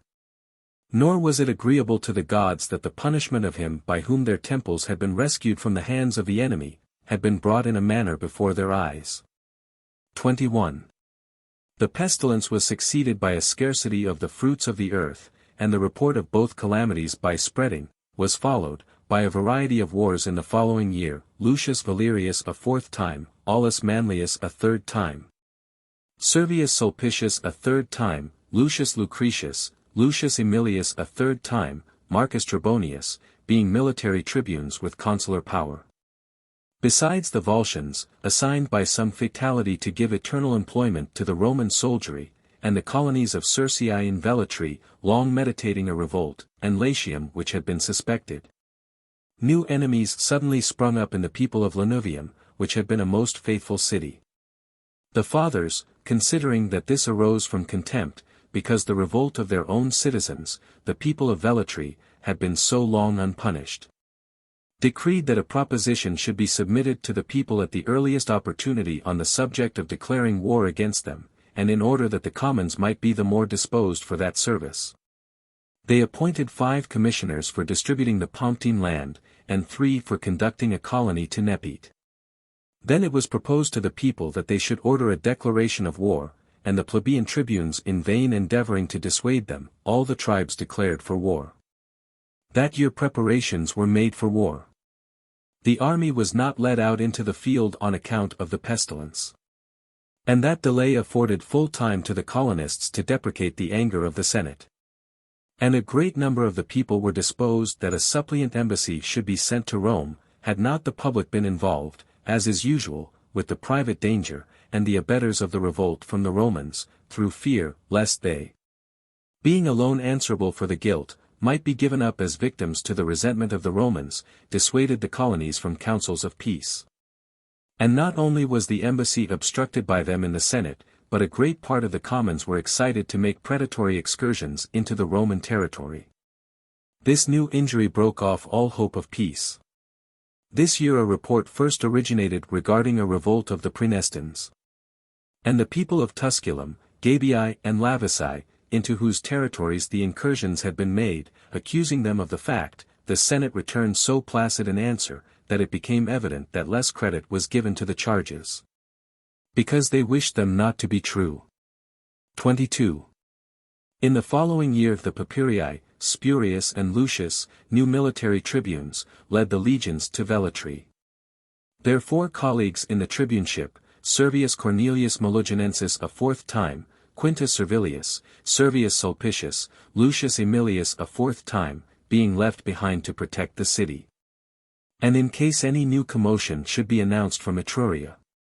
For everything was apprehended from that quarter.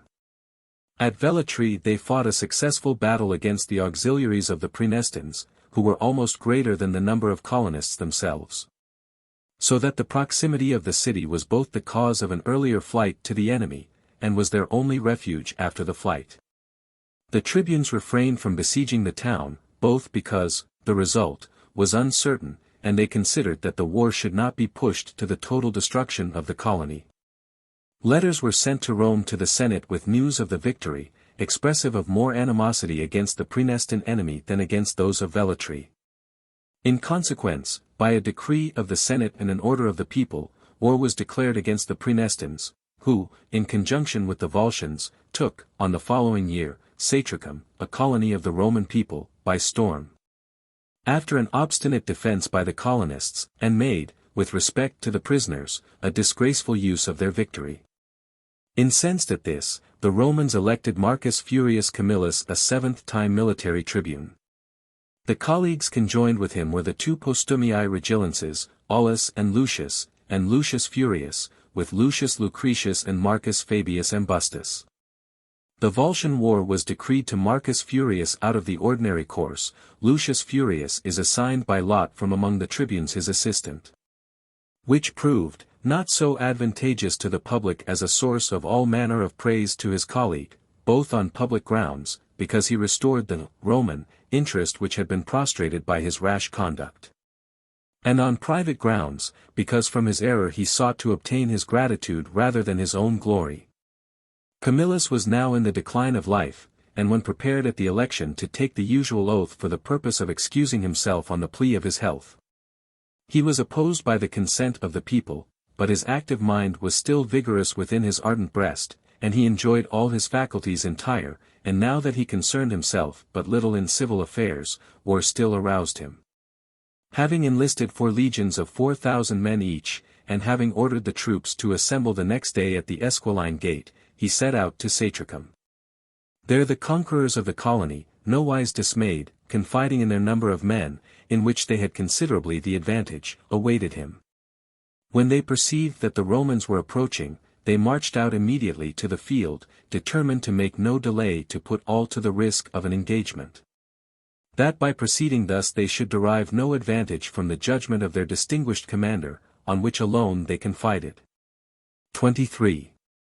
The same ardor existed also in the Roman army, nor did anything, but the wisdom and authority of one man, delay the fortune of the present engagement, who sought, by protracting the war, an opportunity of aiding their strength by skill. The enemy urged them the more on that account, and now not only did they draw out their troops in order of battle before their camp, but advanced into the middle of the plain, and by throwing up trenches near the battalions of the enemy, made a show of their insolent confidence in their strength. The Roman soldier was indignant at this. The other military tribune, Lucius Furius, still more so, who, encouraged both by his youth and his natural disposition, was still further elated by the hopes entertained by the multitude, who assumed great spirits on grounds the most uncertain. The soldiers, already excited of themselves, he still further instigated by disparaging the authority of his colleague by reference to his age, the only point on which he could do so, saying constantly, that wars were the province of young men. And that with the body the mind also flourishes and withers. That from having been a most vigorous warrior he was become a drone, and that he who, on coming up, had been wont to carry off camps and cities at the first onset, now consumed the time inactive within the trenches.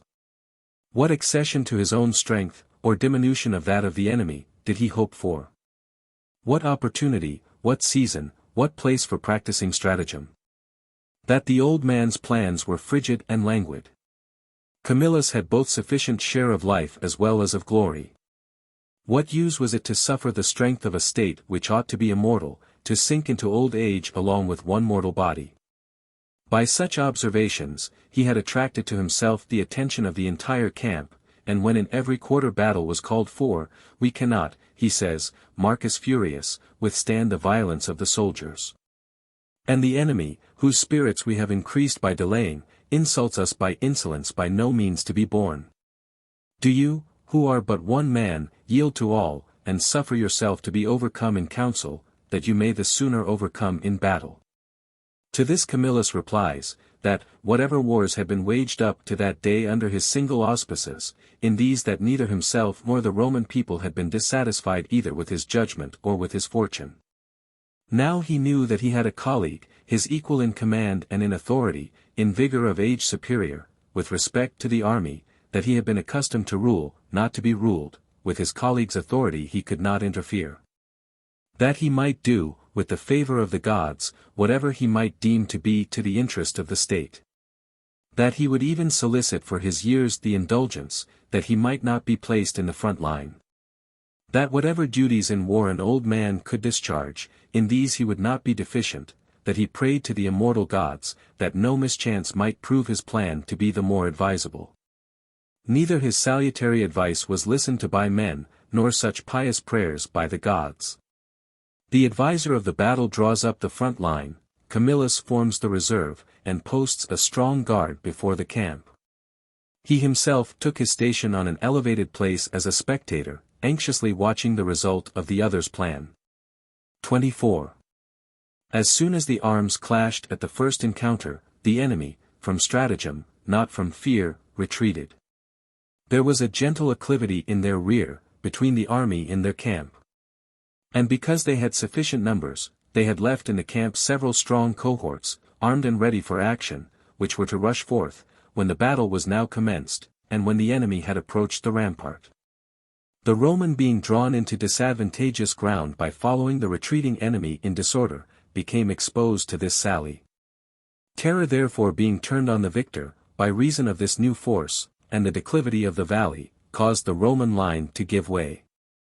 The Volscians, who made the attack from the camp, being fresh, press on them. Those also who had given way by a pretended flight, renew the fight. The Roman soldiers no longer recovered themselves, but unmindful of their recent presumption and former glory, were turning their backs in every direction, and with disorderly speed were making for their camp, when Camillus, being mounted on his horse by those around him, and hastily opposing the reserve troops to them, "Is this," says he, "soldiers, the battle which ye called for? What man, what god is there, whom ye can blame? That was your rashness, this your cowardice. Having followed another leader, now follow Camillus, and as ye are accustomed to do under my leadership, conquer. Why do ye look to the rampart and camp? Not a man of you shall that camp receive, except as victor." Shame at first stopped their disorderly flight. Then when they saw the standards wheel about, and a line formed to meet the enemy, and the general, besides being distinguished by so many triumphs, venerable also by his age, presented himself in front of the battalions, where the greatest toil and danger was, every one began to upbraid both himself and others, and mutual exhortation with a brisk shout pervaded the entire line. Nor was the other tribune deficient on the occasion. Being dispatched to the cavalry by his colleague, who was restoring the line of the infantry, not by rebuking them, for which task his share in their fault had rendered him an authority of little weight, but from command turning entirely to entreaties, he besought them individually and collectively, to redeem him from blame, who was answerable for the events of that day. Notwithstanding the repugnance and dissuasion of my colleague, I gave myself a partner in the rashness of all rather than in the prudence of one. Camillus sees his own glory in your fortune, whatever it be. For my part, unless the battle is restored, I shall feel the result with you all, the infamy alone, which is most distressing. It was deemed best that the horse should be transferred into the line whilst still unsteady, and that they should attack the enemy by fighting on foot. Distinguished by their arms and courage, they proceed in whatever direction they perceive the line of the infantry most pressed, nor among either the officers or soldiers is there any abatement observed from the utmost effort of courage. The result therefore felt the aid of the bravery exerted. And the Volscians being put to real flight in that direction in which they had lately retreated under pretended fear, great numbers were slain both in the battle itself, and afterwards in flight. The others in the camp, which was taken in the same onset, more, however, were captured than slain. 25. Where when, on taking an account of the prisoners, several Tusculans were recognized, being separated from the rest, they are brought to the tribunes. And they confessed to those who interrogated them, that they had taken up arms by the authority of the state. By the fear of which war so near home Camillus being alarmed, says that he would immediately carry the prisoners to Rome, that the Senate might not be ignorant, that the Tusculans had revolted from the alliance. Meanwhile his colleague, if he thought proper, should command the camp and army. One day had been a lesson to him not to prefer his own counsels to better. However, neither himself, nor any person in the army, supposed that Camillus would pass over his misconduct without some angry feelings, by which the commonwealth had been brought into so perilous a situation. And both in the army and at Rome, the uniform account of all was, that, as matters had been conducted with varying success among the Volscians, the blame of the unsuccessful battle and of the flight lay with Lucius Furius. All the glory of the successful one was to be attributed to Camillus. The prisoners being brought into the Senate, when the Senate decreed that the Tusculans should be punished with war, and they entrusted the management of that war to Camillus, he requests one assistant for himself in that business. And being allowed to select whichever of his colleagues he pleased, contrary to the expectation of every one, he solicited Lucius Furius. By which moderation of feeling he both alleviated the disgrace of his colleague, and acquired great glory to himself. There was no war, however, with the Tusculans. By firm adherence to peace they warded off the Roman violence, which they could not have done by arms. When the Romans entered their territories, no removals were made from the places adjoining to the road, the cultivation of the lands was not interrupted, the gates of the city lying open. They came forth in crowds clad in their gowns to meet the generals. Provision for the army was brought with alacrity from the city and the lands. Camillus having pitched his camp before the gates, wishing to know whether the same appearance of peace, which was displayed in the country, prevailed also within the walls, entered the city, where he beheld the gates lying open, and everything exposed to sale in the open shops, and the workmen engaged each on their respective employments, and the schools of learning buzzing with the voices of the scholars, and the streets filled amid the different kinds of people, with boys and women going different ways, whithersoever the occasions of their respective callings carried them. Nothing in any quarter that bore any appearance of panic or even of surprise. He looked around at every object, attentively inquiring where the war had been. No trace was there of anything having been removed, or brought forward for the occasion. So completely was everything in a state of steady tranquil peace, so that it scarcely seemed that even the rumor of war could have reached them. 26. Overcome therefore by the submissive demeanor of the enemy, he ordered their senate to be called. Tusculans, he says, ye are the only persons who have yet found the true arms and the true strength, by which to protect your possessions from the resentment of the Romans. Proceed to Rome to the Senate. The fathers will consider, whether you have merited more punishment for your former conduct, or forgiveness for your present. I shall not anticipate your gratitude for a favor to be conferred by the state. From me ye shall have the power of seeking pardon. The Senate will grant to your entreaties such a result, as they shall consider meet. When the Tusculans came to Rome, and the Senate, of a people, who were till a little before faithful allies, were seen with sorrowful countenances in the porch of the Senate house, the fathers, immediately moved, at the sight. Even then ordered them to be called in rather in a friendly than a hostile manner. The Tusculan dictator spoke as follows: Conscript fathers, we against whom ye proclaimed and made war, just as you see us now standing in the porch of your house, so armed and so attired did we go forth to meet your generals and your legions. This was our habit, this the habit of our commons, and ever shall be, unless whenever we shall receive arms from you and defense of you. We return thanks to your generals and your troops for having trusted their eyes more than their ears, and for having committed nothing hostile, where none subsisted. The peace, which we observed, the same we solicit at your hands. We pray you, avert war to that quarter where, if anywhere, it subsists. What your arms may be able to effect on us, if after our submission we are to experience it, we will experience unarmed. This is our determination. May the immortal gods grant that it be as successful as it is dutiful. With respect to the charges, by which you were induced to declare war against us, though it is needless to refute by words what has been contradicted by facts. Yet, admitting they were true, we think it safe for us to confess them, after having shown such evident marks of repentance. Admit then that we have offended against you, since ye deserve that such satisfaction be made to you. These were nearly the words used by the Tusculans. They obtained peace at the present, and not long after the freedom of the state also. The legions were withdrawn from Tusculum. 27. Camillus, distinguished by his prudence and bravery in the Volscian War, by his success in the Tusculan expedition, in both by his extraordinary moderation and forbearance towards his colleague, went out of office. The military tribunes for the following year being Lucius and Publius Valerius, Lucius a fifth, Publius a third time, and Caius Sergius a third time, Lucius Maninius a second time, Spurius Papirius, and Servius Cornelius Melogenensis. The year required censors also, chiefly on account of the uncertain representations regarding the debt. The tribunes of the commons exaggerating the amount of it on account of the odium of the thing. Whilst it was underrated by those whose interest it was that the difficulty of procuring payment should appear to depend rather on the want of integrity than of ability in the debtors. The censors appointed were Caius Sulpicius Camerinus, Spurius Postumius Regilensis. And the matter having been commenced was interrupted by the death of Postumius, because it was not conformable to religion that a substitute should be colleague to a censor. Accordingly, after Sulpicius had resigned his office, other censors having been appointed under some defect, they did not discharge the office.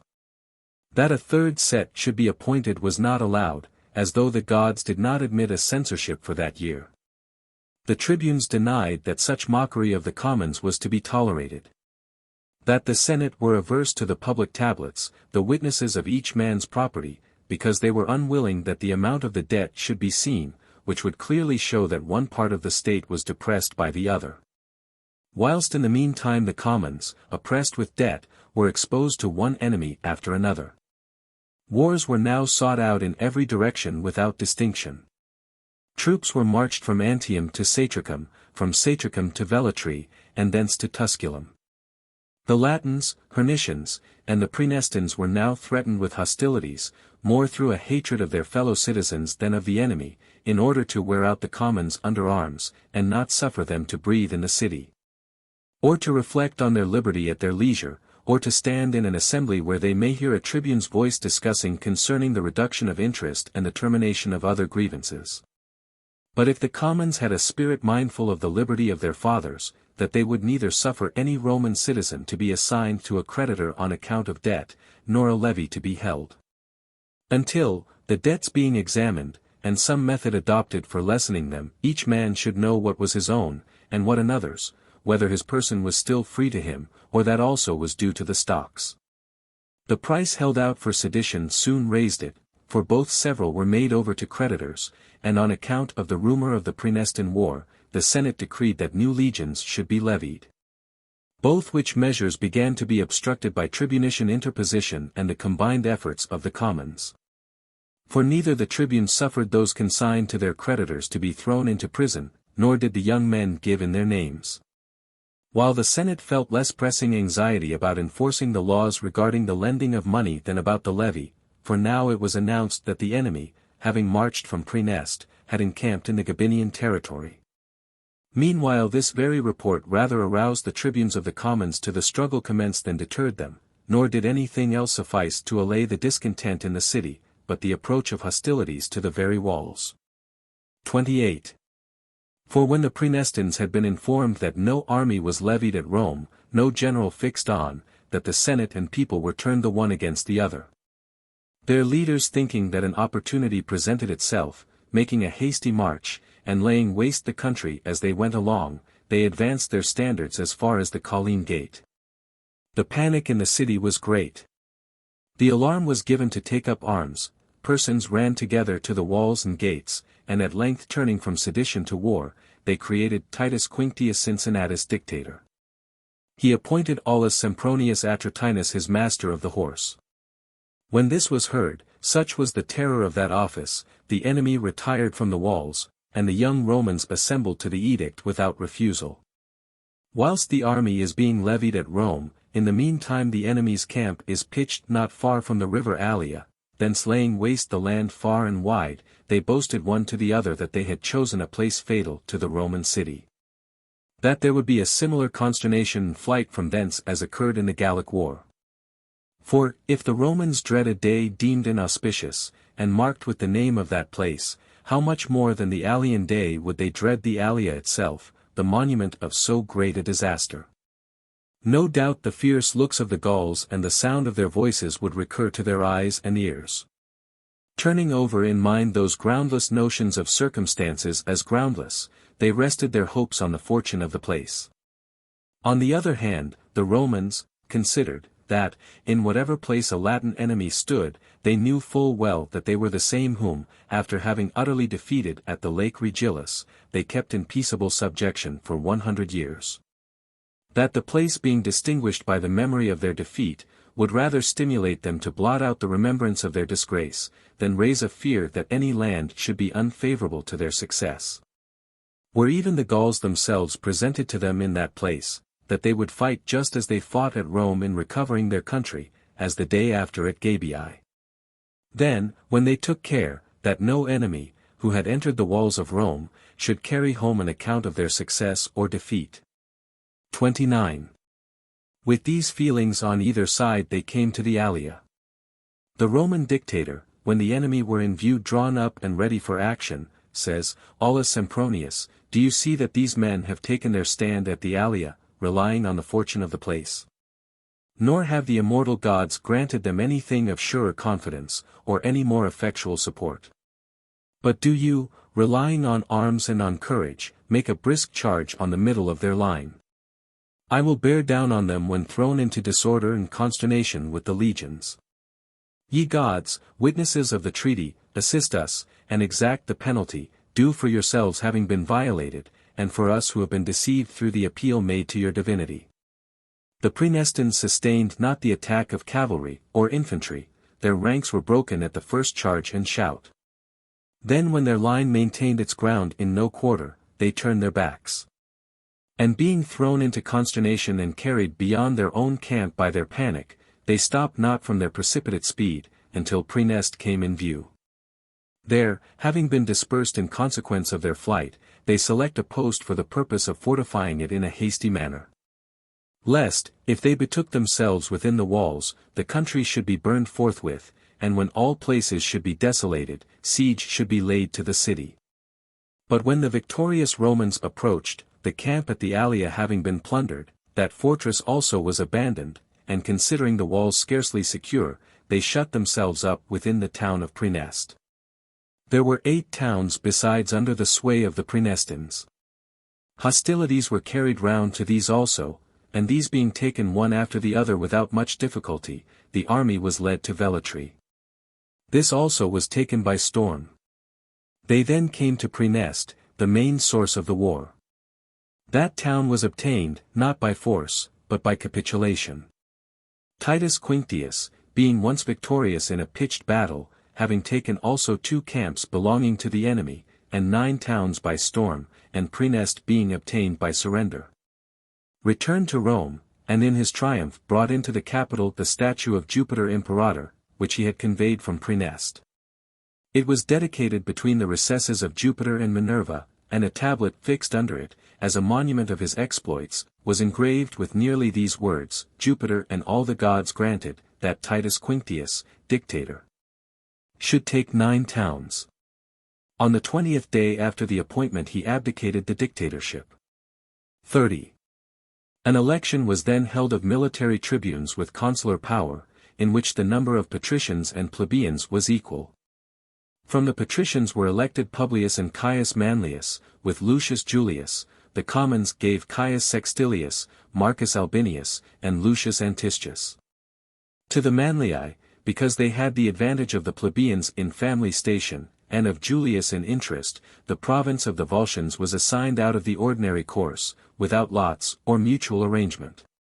Of which circumstance both themselves and the patricians who conferred it afterwards repented. Without any previous reconnoitre they sent out some cohorts to forage. It having been falsely reported to them that these were ensnared, whilst they march in great haste, in order to support them, without even retaining the author of the report, who had deceived them, he being a Latin enemy instead of a Roman soldier. They themselves fell into an ambuscade. There, whilst they suffer and commit great havoc, making resistance on disadvantageous ground solely by the valor of the soldiers, the enemy in the meantime in another quarter attacked the Roman camp which was situate on a plain. By their temerity and want of skill, matters were brought into jeopardy in both places by the generals. Whatever portion of the army was saved, the good fortune of the Roman people, and the steady valor of the soldiers, even without a director, protected.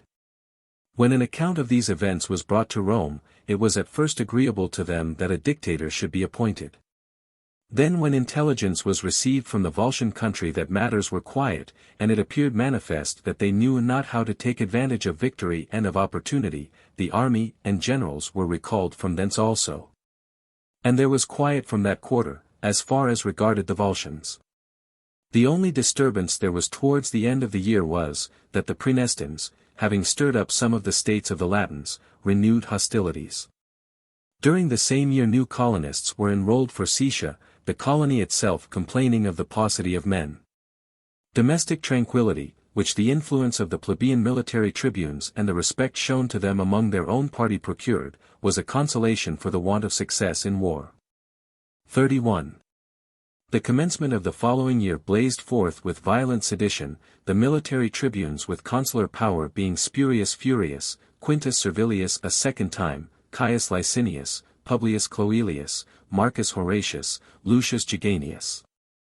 The debt was both the groundwork and cause of the disturbance, for the purpose of ascertaining which Spurius Servilius Priscus and Quintus Cloelius Siculus, being appointed censors, were prevented by war from proceeding in the business. For alarming news at first, then the flight of the country people from the lands brought intelligence that the legions of the Volscians had entered the borders, and were laying waste the Roman land in every direction. In which alarm, so far was the fear of the foreign enemy from putting a check to the domestic feuds, that on the contrary the tribunician power became even more vehement in obstructing the levy. Until these conditions were imposed on the patricians, that no one was to pay tribute as long as the war lasted, nor issue any judicial process respecting money due. This relaxation being obtained for the commons, there was no delay with respect to the levy. New legions being enlisted, it was resolved that 2 armies should be led into the Volscian territory, the legions being divided. Spurius Furius and Marcus Horatius proceed to the right, towards the sea coast and Antium, Quintus Servilius and Lucius Geganius to the left, to Aegetra towards the mountains. On neither side did the enemy meet them. Devastation was therefore committed, not similar to that straggling kind which the Volscian had practiced by snatches under the influence of trepidation after the manner of a banditti. Relying on the dissensions among the enemy and dreading their valor. But committed with the full meed of their resentment by a regular army, more severe also by reason of their continuance. For the incursions had been made by the Volscians on the skirts of the borders, as they were afraid lest an army might in the meantime come forth from Rome. The Romans, on the contrary, had a motive for tarrying in the enemy's country, in order to entice them to an engagement. All the houses therefore on the lands, and some villages also, being burnt down, not a fruit tree nor the seed being left for the hope of a harvest, all the booty both of men and cattle, which was outside the walls, being driven off. The troops were led back from both quarters to Rome. 32. A short interval having been granted to the debtors to recover breath, when matters became perfectly quiet with respect to the enemy, legal proceedings began to be instituted anew. And so remote was all hope of relieving the former debt, that a new one was now contracted by a tax for building a wall of hewn stone bargained for by the censors, to which burden the commons were obliged to submit. Because the tribunes of the commons had no levy which they could obstruct. Forced by the influence of the nobles, they elected all the military tribunes from among the patricians, Lucius Aemilius, Publius Valerius a 4th time, Caius Veturius, Servius Sulpicius, Lucius and Caius Quinctius Cincinnatus. By the same influence they succeeded in raising 3 armies against the Latins and Volscians, who with combined forces were encamped at Satricum, all the juniors being bound by the military oath without any opposition. One army for the protection of the city, the other to be sent for the sudden emergencies of war, if any disturbance should arise elsewhere. The third, and by far the most powerful, Publius Valerius and Lucius Aemilius led to Satricum, where when they found the enemy's line of battle drawn up on level ground, they immediately engaged. And before the victory was sufficiently declared, the battle, which held out fair hopes of success, was put a stop to by rain accompanied by a violent storm of wind. On the following day the battle was renewed. And for a considerable time the Latin troops particularly, who had learned the Roman discipline during the long confederacy, stood their ground with equal bravery and success. A charge of cavalry broke their ranks. When thus confused, the infantry advanced upon them, and as much as the Roman line advanced, so much were the enemy dislodged from their ground, and when once the battle gave way, the Roman prowess became irresistible. When the enemy being routed made for Satricum, which was 2 miles distant, not for their camp, they were cut down chiefly by the cavalry, their camp was taken and plundered. The night succeeding the battle, they betake themselves to Antium in a march resembling a flight, and though the Roman army followed them almost in their steps, fear however possessed more swiftness than anger. Wherefore the enemy entered the walls before the Roman could annoy or impede their rear. After that several days were spent in laying waste the country, as the Romans were neither supplied with military engines to attack walls, nor the others to hazard the chance of a battle. 33. At this time a dissension arose between the Antians and the Latins, when the Antians, overcome by misfortunes and reduced by a war, in which they had both been born and had grown old, began to think of a surrender. Whilst their recent revolt after a long peace, their spirits being still fresh, rendered the Latins more determined to persevere in the war. There was an end to the contest, when it became evident to both parties that neither would stand in the way of the other so as to prevent them from following out their own views. The Latins by departing redeemed themselves from a share in what they deemed a dishonorable peace. The Antians, on the removal of those who by their presence impeded their salutary counsels, surrender their city and lands to the Romans. The resentment and rage of the Latins, because they were neither able to damage the Romans in war, nor to retain the Volscians in arms, vented itself in setting fire to the city of Satricum, which had been their first place of retreat after their defeat. Nor did any other building in that city remain, since they cast firebrands indiscriminately into those sacred and profane, except the temple of Mother Matuta. From that neither the sanctity of the building itself, nor respect for the gods, is said to have restrained them, but an awful voice, emitted from the temple with threats of dismal vengeance, unless they removed their abominable fires to a distance from the temples. Fired with this rage, their impetuosity carried them on to Tusculum, under the influence of resentment, because, having abandoned the general association of the Latins, they joined themselves not only in alliance with the Romans, but also as members of their state. As they unexpectedly rushed in at the gates, which were lying open, the town, except the citadel, was taken at the first shout. The townsmen with their wives and children took refuge in the citadel, and sent messengers to Rome, to inform the Senate of their situation.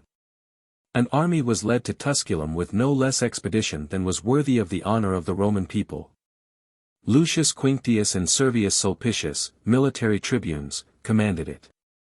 They beheld the gates of Tusculum shut, and the Latins, with the feelings of besiegers and besieged, on the one side defending the walls of Tusculum, on the other hand attacking the citadel, they struck terror and felt it at the same time.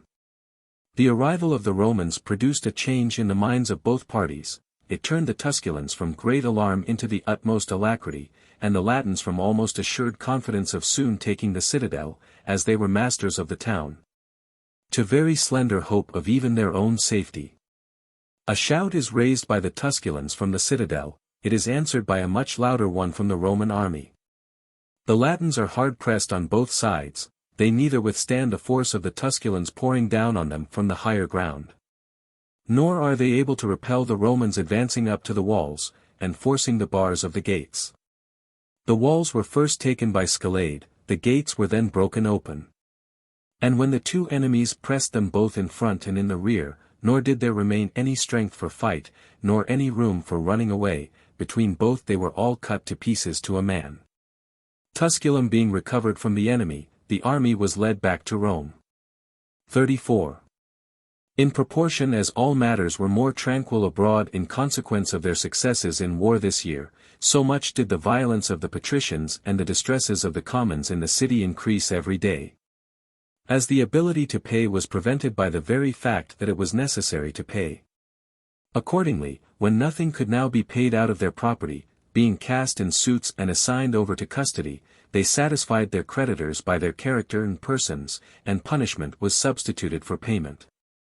Wherefore not only the lowest, but even the leading men in the commons had sunk so low in spirit, that no enterprising and adventurous man had courage, not only to stand for the military tribuneship among the patricians, for which privilege they had strained all their energies, but not even to take on them and sue for plebeian magistracies, and the patricians seemed to have for ever recovered the possession of an honor that had been only usurped by the commons for a few years. A trifling cause, as generally happens, which had the effect of producing a mighty result, intervened to prevent the other party from exulting too much in that. Two daughters of Marcus Fabius Augustus, an influential man, both among persons of his own station, and also with the commons, because he was by no means considered a despiser of persons of that order, had been married. The elder to Servius Sulpicius, the younger to Caius Licinius Stolo, a distinguished person, but still a plebeian. And the fact of such an alliance not having been scorned, had gained influence for Fabius with the people. It so happened, that when the two sisters, the Fabii, were passing away the time in conversation in the house of Servius Sulpicius, military tribune, a lictor of Sulpicius, when he returned home from the forum, rapped at the door, as is usual, with the rod.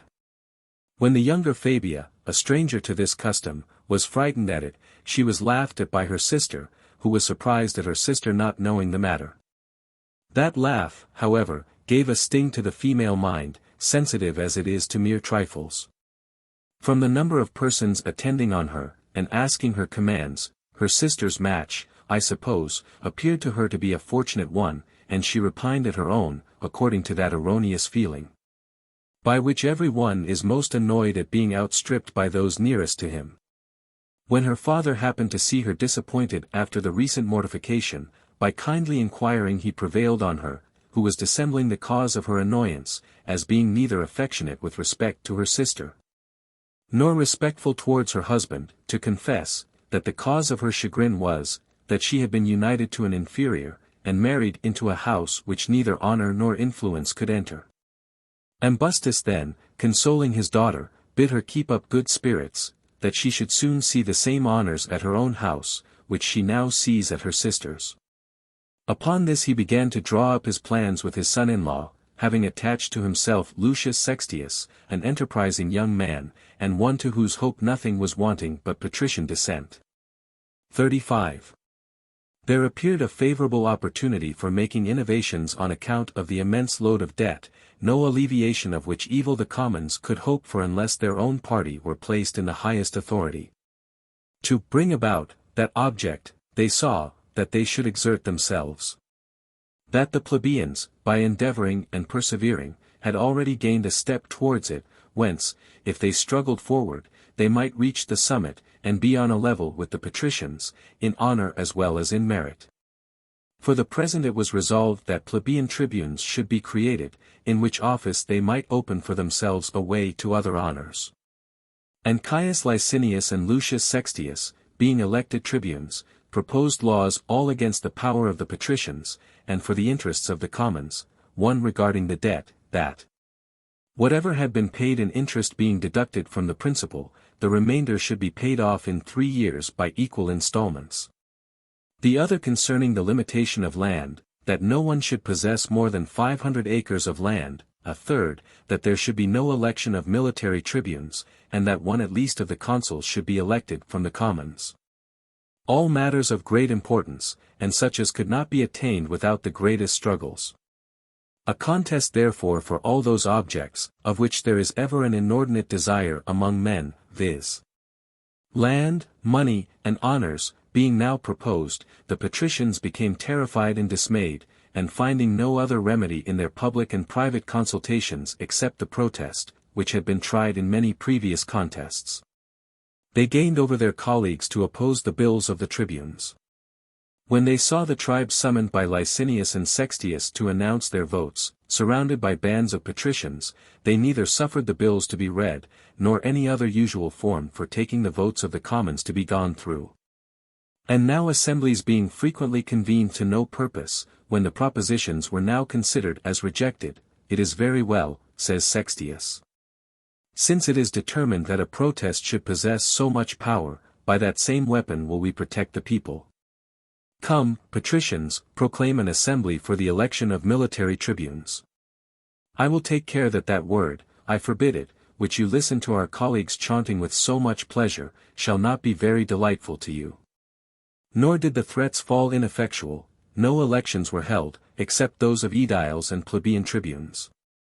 Licinius and Sextius, being re-elected plebeian tribunes, suffered not any curule magistrates to be appointed, and this total absence of magistrates continued in the city for the space of 5 years, the people re-electing the 2 tribunes. And these preventing the election of military tribunes. 36. There was an opportune cessation of other wars, the colonists of Velletri, becoming wanton through ease, because there was no Roman army, made repeated incursions on the Roman territory, and set about laying siege to Tusculum. This circumstance, the Tusculans, old allies, new fellow citizens, imploring aid, moved not only the patricians, but the commons also, chiefly with a sense of honor. The tribunes of the commons relaxing their opposition, the elections were held by the interrex. And Lucius Furius, Aulus Manlius, Servius Sulpicius, Servius Cornelius, Publius and Caius Valerius, found the commons by no means so complying in the levy as in the elections. And an army having been raised amid great contention, they set out, and not only dislodged the enemy from Tusculum, but shut them up even within their own walls. Velletri began to be besieged by a much greater force than that with which Tusculum had been besieged, nor still could it be taken by those by whom the siege had been commenced. The new military tribunes were elected first, Quintius Servilius, Caius Veturius, Aulus and Marcus Cornelius, Quintus Quinctius, Marcus Fabius. Nothing worthy of mention was performed even by these at Velletri. Matters were involved in greater peril at home, for besides Sextius and Licinius, the proposers of the laws, re-elected tribunes of the commons now for the 8th time, Fabius also, military tribune, father-in-law of Stolo, avowed himself the unhesitating supporter of those laws of which he had been the adviser.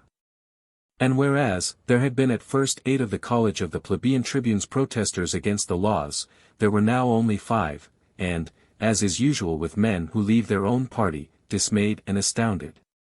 They in words borrowed from others, urged as a reason for their protest, that which had been taught them at home. That a great number of the commons were absent with the army at Velletri, that the assembly ought to be deferred till the coming of the soldiers, that the entire body of the commons might give their vote concerning their own interests. Sextius and Licinius with some of their colleagues, and Fabius one of the military tribunes, well versed now by an experience of many years in managing the minds of the commons, having brought forward the leading men of the patricians, teased them by interrogating them on each of the subjects which were about to be brought before the people, would they dare to demand, that when 2 acres of land a head were distributed among the plebeians, they themselves should be allowed to have more than 500 acres. That a single man should possess the share of nearly 300 citizens, whilst his portion of land scarcely extended for the plebeian to a stinted habitation and a place of burial. Was it their wish that the commons, surrounded with usury, should surrender their persons to the stocks and to punishment, rather than pay off their debt by discharging the principal? And that persons should be daily led off from the forum in flocks, after being assigned to their creditors, and that the houses of the nobility should be filled with prisoners? And that wherever a patrician dwelt, there should be a private prison? 37. When they had uttered these statements, exasperating and pitiable in the recital, before persons alarmed for themselves, exciting greater indignation in the hearers than was felt by themselves. They affirmed that there never would be any other limit to their occupying the lands, or to their butchering the commons by usury, unless the commons were to elect one consul from among the plebeians, as a guardian of their liberty. That the tribunes of the commons were now despised, as being an office which breaks down its own power by the privilege of protest. That there could be no equality of right, where the dominion was in the hands of the one party, assistance only in that of the other. Unless the authority were shared, the commons would never enjoy an equal share in the commonwealth. Nor was there any reason why any one should think it enough that plebeians were taken into account at the consular elections, unless it were made indispensable that one consul at least should be from the commons, no one would be elected. Or had they already forgotten, that when it had been determined that military tribunes should be elected rather than consuls, for this reason, that the highest honors should be open to plebeians also? No one out of the commons was elected military tribune for 44 years. How could they suppose, that they would voluntarily confer, when there are but 2 places, a share of the honor on the commons, who at the election of military tribunes used to monopolize the 8 places? And that they would suffer a way to be open to the consulship, who kept the tribuneship so long a time fenced up? That they must obtain by a law, what could not be obtained by influence at elections? And that one consulate must be set apart out of the way of contest, to which the commons may have access, since when left open to dispute it is sure ever to become the prize of the more powerful. Nor can that now be alleged, which they used formerly to boast of, that there were not among the plebeians qualified persons for curule magistracies. For, was the government conducted with less activity and less vigor, since the tribunate of Publius Licinius Calvus, who was the first plebeian elected to that office? Then it was conducted during those years when no one but patricians was a military tribune? Nay, on the contrary, several patricians had been condemned after their tribuneship, no plebeian. Quaestors also, as military tribunes, began to be elected from the commons a few years before. Nor had the Roman people been dissatisfied with any one of them. The consulate still remained for the attainment of the plebeians, that it was the bulwark, the prop of their liberty. If they should attain that, then that the Roman people would consider that kings were really expelled from the city, and their liberty firmly established. For from that day that everything in which the patricians surpassed them, would flow in on the commons, power and honor, military glory, birth, nobility, valuable at present for their own enjoyment, sure to be left still more valuable to their children. When they saw such discourses favorably listened to, they publish a new proposition, that instead of 2 commissioners for performing religious rites, 10 should be appointed.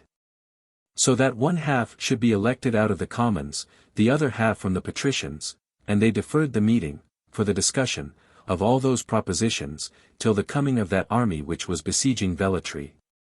38. The year was completed before the legions were brought back from Velletri. Thus the question regarding the laws was suspended and deferred for the new military tribunes. For the commons re-elected the same 2 plebeian tribunes, because they were the proposers of the laws. Titus Quinctius, Servius Cornelius, Servius Sulpicius, Spurius Servilius, Lucius Papirius, Lucius Valerius, were elected military tribunes. Immediately at the commencement of the year the question about the laws was pushed to the extreme of contention. And when the tribes were called, nor did the protest of their colleagues prevent the proposers of the laws, the patricians being alarmed have recourse to their 2 last aids, to the highest authority and the highest citizen. It is resolved that a dictator be appointed. Marcus Furius Camillus is appointed, who nominates Lucius Aemilius his master of the horse. To meet so powerful a measure of their opponents, the proposers of the laws also set forth the people's cause with great determination of mind, and having convened an assembly of the people, they summoned the tribes to vote. When the dictator took his seat, accompanied by a band of patricians, full of anger and of threats, and the business was going on at first with the usual contention of the plebeian tribunes, some proposing the law and others protesting against it. And though the protest was more powerful by right, still it was overpowered by the popularity of the laws themselves and of their proposers, and when the first tribes pronounced, "Be it as you propose," then Camillus says, "Since, Romans, Tribunician extravagance, not authority, sways you now, and ye are rendering the right of protest, acquired formerly by a secession of the commons, totally unavailing by the same violent conduct by which you acquired it. I, as dictator, will support the right of protest, not more for the interest of the whole commonwealth than for your sake. And by my authority I will defend your rights of protection, which have been overturned. Wherefore if Caius Licinius and Lucius Sextius give way to the protest of their colleagues, I shall not introduce a patrician magistrate into an assembly of the commons.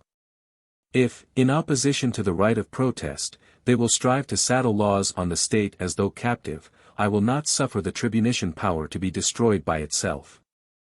When the plebeian tribunes still persisted in the matter with unabated energy and contemptuously, Camillus, being highly provoked, sent his lictors to disperse the commons. And added threats, that if they persisted he would bind down the younger men by the military oath, and would forthwith lead an army out of the city. He struck great terror into the people. By the opposition he rather inflamed than lessened the spirits of their leaders.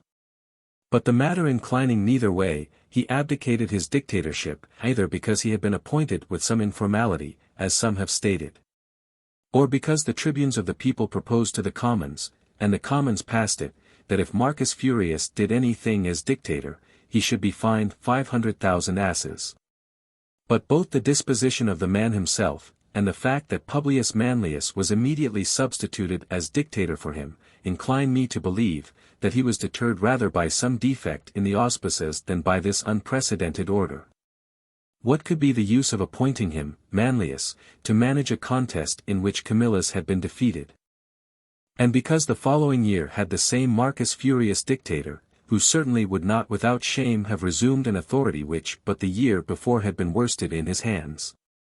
At the same time, because at the time when the motion about fining him is said to have been published, he could either resist this order, by which he saw himself degraded, or he could not have obstructed those others on account of which this was introduced, and throughout the whole series of disputes regarding the tribunician and consular authority, even down to our own memory, the preeminence of the dictatorship was always decided. 39. Between the abdication of the former dictatorship and the new one entered on by Manlius, an assembly of the commons being held by the tribunes, as if it were an interregnum, it became evident which of the laws proposed were more grateful to the commons, which to the proposers. For they passed the bills regarding the interest and the land, rejected the one regarding the plebeian consulate. And both decisions would have been carried into effect, had not the tribunes declared that they consulted the people on all the laws collectively. Publius Manlius, dictator, then inclined the advantage to the side of the people, by naming Caius Licinius from the commons, who had been military tribune, as master of the horse. The patricians, I understand, were much displeased at this nomination, but the dictator used to excuse himself to the Senate, alleging the near relationship between him and Licinius, at the same time denying that the authority of master of the horse was higher than that of consular tribune. When the elections for the appointment of plebeian tribunes were declared, Licinius and Sextius so conducted themselves, that by denying that they any longer desired a continuation of the honor, they most powerfully stimulated the commons to effectuate that which they were anxious for, notwithstanding their dissimulation. That they were now standing the 9th year as it were in battle array against the patricians, with the greatest danger to their private interests, without any benefit to the public. That the measures published, and the entire strength of the tribunician authority, had grown old with them. The attack was made on their propositions, first by the protest of their colleagues, then by banishing their youth to the war at Velletri. At length the dictatorial thunder was levelled against them. That now neither colleagues, nor war, nor dictator stood in their way, as being a man, who by nominating a plebeian as master of the horse, has even given an omen for a plebeian consul. That the commons retarded themselves and their interests. They could, if they liked, have the city and forum free from creditors, their lands immediately free from unjust possessors. Which kindnesses, when would they ever estimate them with sufficiently grateful feelings, if, whilst receiving the measures respecting their own interests, they cut away from the authors of them all hopes of distinction? That it was not becoming the modesty of the Roman people to require that they themselves be eased from usury, and be put in possession of the land unjustly occupied by the great.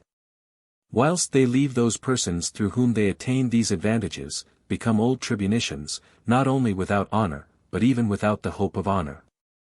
Wherefore they should first determine in their minds what choice they would make, then declare that choice at the tribunician elections.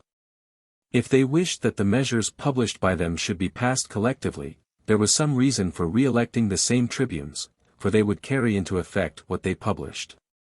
But if they wished that only to be entertained which may be necessary for each in private, there was no occasion for the invidious continuation of honor. That they would neither have the tribuneship, nor the people those matters which were proposed. 40. In reply to such peremptory language of the tribunes, when amazement at the insolence of their conduct and silence struck all the rest of the patricians motionless, Appius Claudius Crassus, the grandson of the Decemvir, is said to have stepped forward to refute their arguments, urged on, more by hatred and anger than by hope, of succeeding, and to have spoken nearly to this effect: Romans, to me it would be neither new nor surprising, if I too on the present occasion were to hear that one charge, which has ever been advanced against our family by turbulent tribunes, that even from the beginning nothing in the state has been of more importance to the Claudian family than the dignity of the patricians, that they have ever resisted the interests of the commons. Of which charges I neither deny nor object to the one, that we, since we have been admitted into the state and the patricians, have strenuously done our utmost, that the dignity of those families, among which ye were pleased that we should be, might be truly said rather to have been increased than diminished. With respect to the other, in my own defense and that of my ancestors, I would venture to maintain, Romans, unless any one may consider those things, which may be done for the general good of the state, were injurious to the commons as if inhabitants of another city, that we, neither in our private nor in our official capacity, ever knowingly did any thing which was intended to be detrimental to the commons. And that no act nor word of ours can be mentioned with truth contrary to your interest, though some may have been contrary to your inclinations. Even though I were not of the Claudian family, nor descended from patrician blood, but an ordinary individual of the Roman citizens, who merely felt that I was descended from free-born parents, and that I lived in a free state. Could I be silent on this matter, that Lucius Sextius and Caius Licinius, perpetual tribunes, forsooth, have assumed such a stock of arrogance during the 9 years in which they have reigned, as to refuse to allow you the free exercise of your suffrage either at the elections or in enacting laws? On a certain condition, one of them says, ye shall re-elect us tribunes for the 10th time. What else is it, but saying, what others sue for, we disdain so thoroughly, that without some consideration we will not accept it? But in the name of goodness, what is that consideration, for which we may always have you tribunes of the commons? That ye admit collectively all our measures, whether they please or displease, are profitable or unprofitable.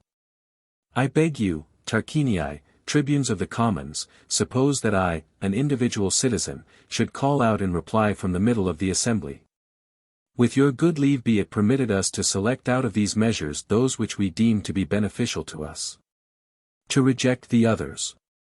It will not be permitted, he says.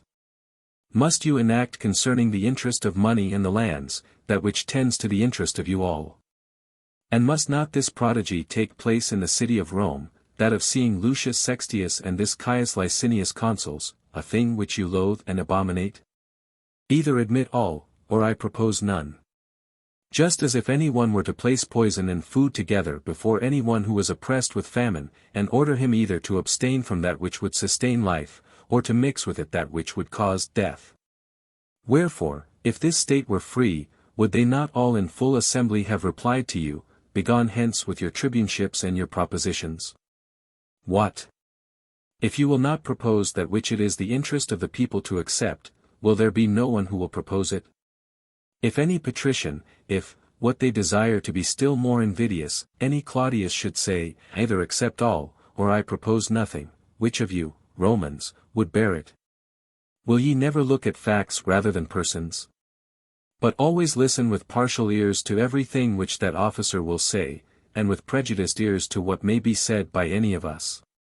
But, by Jove, their language is by no means becoming members of a republic. What sort is the measure, which they are indignant at its having been rejected by you? Very like their language, Romans.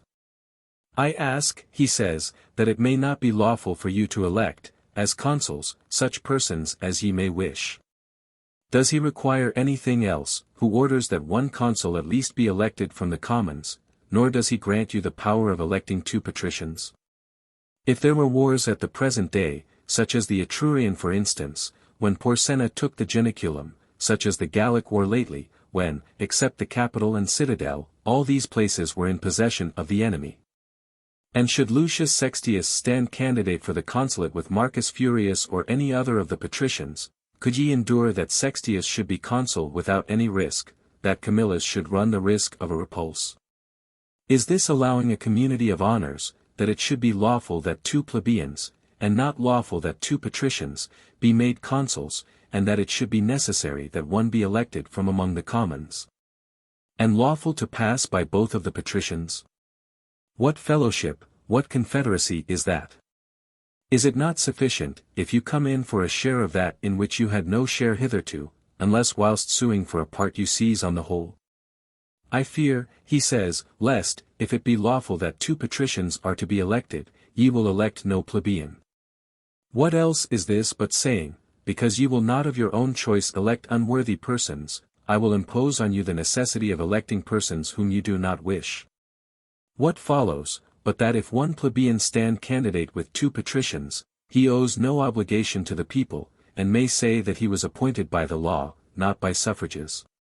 41. How they may extort, not how they may sue for honors, is what they seek, and they are anxious to attain the highest honor, so that they may not owe the obligations incurred even for the lowest. And they prefer to sue for honors rather through favorable conjunctures than by merit. Is there anyone who can feel it an affront to have himself inspected and estimated? Who thinks it reasonable that to himself alone, amidst struggling competitors, honors should be certain? Who would withdraw himself from your judgment? Who would make your suffrages necessary instead of voluntary, servile instead of free? I omit mention of Licinius and Sextius, whose years of perpetuated power ye number, as that of the kings in the capital. Who is there this day in the state so mean, to whom the road to the consulate is not rendered easier through the advantages of that law, than to us and to our children? Inasmuch as you will sometimes not be able to elect us even though you may wish it, those persons you must elect, even though you were unwilling. Of the insult offered to merit enough has been said, for merit appertains to human beings. What shall I say respecting religion and the auspices, which is contempt and injustice relating exclusively to the immortal gods? Who is there who does not know that this city was built by auspices, that all things are conducted by auspices during war and peace, at home and abroad? In whom therefore are the auspices vested according to the usage of our forefathers? In the patricians, no doubt, for no plebeian magistrate is ever elected by auspices. So peculiar to us are the auspices, that not only do the people elect in no other manner, save by auspices, the patrician magistrates whom they do elect, but even we ourselves, without the suffrages of the people, appoint the interrex by auspices. And in our private station we hold those auspices, which they do not hold even in office. What else then does he do, than abolish auspices out of the state, who, by creating plebeian consuls, takes them away from the patricians who alone can hold them? They may now mock at religion.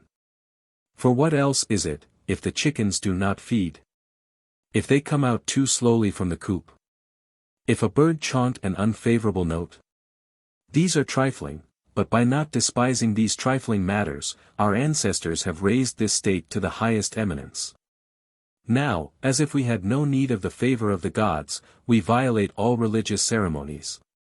Wherefore let pontiffs, augurs, kings of the sacrifices be appointed at random. Let us place the tiara of Jupiter's flamen on any person, provided he be a man. Let us hand over the ancilia, the shrines, the gods, and the charge of the worship of the gods, to those to whom it is impious to commit them. Let not laws be enacted, nor magistrates elected under auspices. Let not the Senate give their approbation, either to the assemblies of the centuries or of the curiae. Let Sextius and Licinius, like Romulus and Tatius, reign in the city of Rome, because they give away as donations other persons' money in lands. So great is the charm of plundering the possessions of other persons, nor does it occur to you that by the one law vast wilds are produced throughout the lands by expelling the proprietors from their territories. By the other credit is destroyed, along with which all human society ceases to exist. For every reason, I consider that those propositions ought to be rejected by you. Whatever ye may do, I pray the gods to render it successful. 42. The speech of Appius merely had this effect, that the time for passing the propositions was deferred. The same tribunes, Sextius and Licinius, being re-elected for the 10th time, succeeded in passing a law, that of the Decemvirs for religious matters, 1/2 should be elected from the commons. 5 patricians were elected, and 5 out of the plebeians, and by that step the way appeared open to the consulship. The commons, content with this victory, yielded to the patricians, that, all mention of consuls being omitted for the present, military tribunes should be elected. Those elected were, Aulus and Marcus Cornelius a second time, Marcus Jaganius, Publius Manlius, Lucius Veturius, and Publius Valerius a 6th time. When, except the siege of Velletri, a matter rather of a slow than dubious result, there was no disquiet from foreign concerns among the Romans. The sudden rumor of a Gallic war being brought, influenced the state to appoint Marcus Furius dictator for the 5th time. He named Titus Quinctius Pennis master of the horse. Claudius asserts that a battle was fought that year with the Gauls, on the banks of the Anio. And that then the famous battle was fought on the bridge, in which Titus Manlius, engaging with a Gaul by whom he had been challenged, slew him in the sight of the 2 armies and despoiled him of his chain. But I am induced by the authority of several writers to believe that those things happened not less than 10 years later, but that in this year a pitched battle was fought with the Gauls by the dictator, Marcus Furius, in the territory of Alba. The victory was neither doubtful or difficult to the Romans, though from the recollection of the former defeat the Gauls had diffused great terror. Many thousands of the barbarians were slain in the field, and great numbers in the storming of the camp. The rest dispersing, making chiefly for Apulia, saved themselves from the enemy, both by continuing their flight to a great distance, as also because panic and terror had scattered them very widely. A triumph was decreed to the dictator with the concurrence of the Senate and Commons. Scarcely had he as yet finished the war, when a more violent disturbance awaited him at home. And by great struggles the dictator and the Senate were overpowered, so that the measures of the tribunes were admitted. And the elections of the consuls were held in spite of the resistance of the nobility, at which Lucius Sextius was made consul, the first of plebeian rank. And not even was that an end of the contests. Because the patricians refused to give their approbation, the affair came very near a secession of the people, and other terrible threats of civil contests, when, however, the dissensions were accommodated on certain terms through the interference of the dictator. And concessions to the commons were made by the nobility regarding the plebeian consul, by the commons to the nobility, with respect to one praetor to be elected out of the patricians, to administer justice in the city. The different orders being at length restored to concord after their long-continued animosity, when the Senate were of opinion that for the sake of the immortal gods they would readily do a thing deserving, and that justly. If ever on any occasion before, that the most magnificent games should be performed, and that one day should be added to the 3. The plebeian aediles refusing the office, the young patricians cried out with one accord, that they, for the purpose of paying honor to the immortal gods, would readily undertake the task, so that they were appointed aediles. And when thanks were returned to them by all, a decree of the Senate passed, that the dictator should ask of the people 2 persons as aediles from among the patricians, that the Senate should give their approbation to all the elections of that year. Book 7. 2 magistrates were added, the praetorship and curule aedileship. A pestilence rages in the city, which carries off the celebrated Furius Camillus. Scenic representations first introduced. Curtius leaps on horseback completely armed into a gulf in the forum. Titus Manlius, having slain a Gaul in single combat, who challenged any of the Roman soldiers, takes from him a golden chain, and hence gets the name of Torquatus. 2 new tribes are added, called the Pomptine and Publilian. Licinius Stolo is condemned on a law which he himself had carried, for possessing more than 500 acres of land. Marcus Valerius, surnamed Corvinus, from having with the aid of a crow killed a Gaul, who challenged him, is on the following year elected consul, though but 23 years old. A treaty of friendship made with the Carthaginians. The Campanians, overpowered by the Samnites, surrender themselves to the Roman people, who declare war against the Samnites. Decius Mus saves the Roman army, when brought into very great danger by the consul A. Cornelius. Conspiracy and revolt of the Roman soldiers in the garrison of Capua. They are brought to a sense of duty, and restored to their country, by Marcus Valerius Corvus, dictator. Successful operations against the Hernicians, Gauls, Tiburtians, Pravernians, Tarquinians, Samnites, and Volscians. 1. This year will be remarkable for the consulship of a man of mean birth, remarkable for 2 new magistracies, the praetorship and curule aedileship. These honors the patricians claimed to themselves, in consideration of 1 consulship having been conceded to the plebeians. The commons gave the consulship to Lucius Sextius, by whose law it had been obtained. The patricians by their popular influence obtained the praetorship for Spurius Furius Camillus, the son of Marcus, the aedileship for Gnaeus Quinctius Capitolinus and Publius Cornelius Scipio, men of their own rank.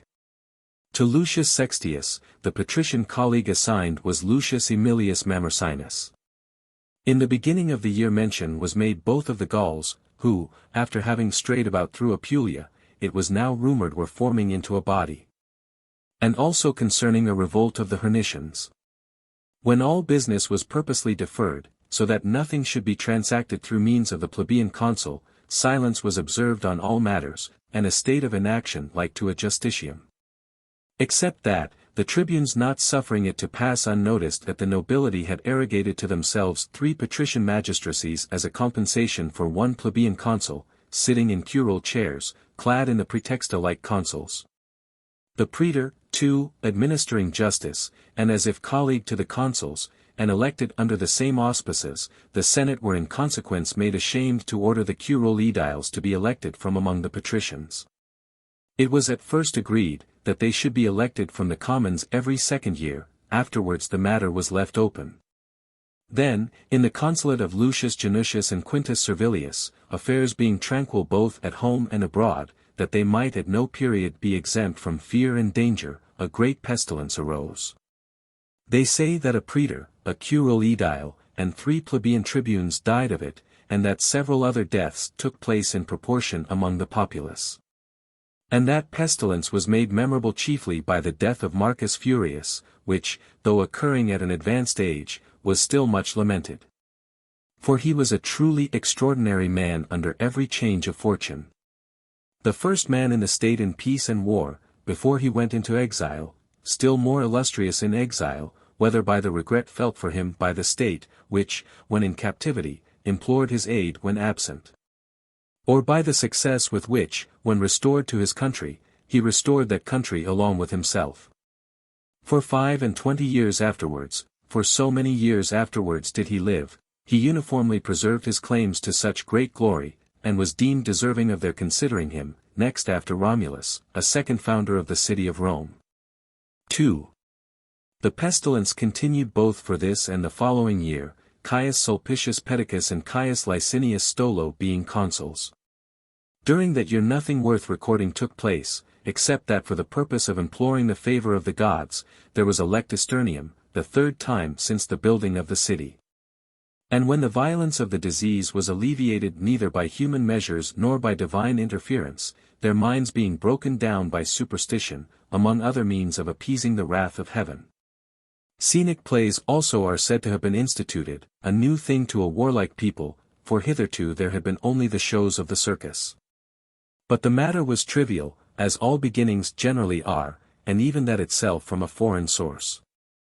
Without any poetry, or gesticulating in imitation of such poetry, actors were sent for from Etruria, dancing to the measures of a musician, and exhibited, according to the Tuscan fashion, movements by no means ungraceful. The young men afterwards began to imitate these, throwing out at the same time among each other jocular expressions in uncouth verses, nor were their gestures irrelevant to their language. Wherefore the matter was received with approbation, and by frequent use was much improved. To the native performers the name of histriones was given, because hister, in the Tuscan vocabulary, was the name of an actor, who did not, as formerly, throw out alternately artless and unpolished verses like the Fescennine at random, but represented medleys complete with meter, the music being regularly adjusted for the musician, and with appropriate gesticulation. Livius, who several years after, giving up medleys, was the first who ventured to digest a story with a regular plot, the same being, forsooth, as all were at that time, the actor of his own pieces. After having broken his voice from having been too repeatedly called on, and after having sought permission, is said to have placed a boy before the musician to chaunt, and to have performed the gesticulations with considerably freer movement. Because the employment of his voice was no impediment to him. Thence commenced the practice of chaunting to the actors according to their manual gesticulations, and the dialogues only were left to their voice. When by this arrangement the business of the scenic performances was called away from laughter and intemperate mirth, and the amusement became gradually converted into an art, the young men, leaving to regular actors the performance of plays, began themselves, according to the ancient usage, to throw out ludicrous jests comprised in verses, which from that time were called exodia, and were collected chiefly from the Atellan farces. Which kind of amusement, received from the Aussi, the young kept to themselves, nor did they suffer it to be debased by regular players. Hence it remains an established usage that the actors of the Atellan farces are neither degraded from their tribe, and may serve in the army, as if having no connection with the profession of the stage. Among the trifling beginnings of other matters, it seemed to me that the first origin of plays also should be noticed. That it might appear how from a moderate commencement it has reached its present extravagance, scarcely to be supported by opulent kingdoms. 3. However, the first introduction of plays, intended as a religious expiation, neither relieved their minds from religious awe, nor their bodies from disease. Nay more, when the circus being inundated by the overflowing of the Tiber happened to interrupt the middle of the performance, that indeed, as if the gods were now turned from them, and despised their efforts to suit their wrath, excited great terror. Accordingly, Gnaeus Janutius and Lucius Aemilius Mamercinus being a second time consuls, when the searching for expiations harassed their minds, more than the diseases did their bodies. It is said to have been collected from the memory of the more aged, that a pestilence had formerly been relieved, on the nail being driven by a dictator. Induced by this superstitious circumstance, the Senate ordered a dictator to be appointed for the purpose of driving the nail. Lucius Manlius Imperiosus being appointed, named Lucius Pinarius master of the horse. There is an ancient law written in antique letters and words, that whoever is supreme officer should drive a nail on the Ides of September. It was driven into the right side of the temple of Jupiter supremely good and great, on that part where the temple of Minerva is. They say that the nail was a mark of the number of years elapsed, because letters were rare in those times, and that the law was referred to the temple of Minerva, because number is the invention of that goddess. Cincius, a careful writer on such monuments, asserts that there were seen at Vulcinii also nails fixed in the temple of Nortia, a Tuscan goddess, as indices of the number of years. Marcus Horatius, being consul, according to law dedicated the temple of Jupiter the best and greatest the year after the expulsion of kings.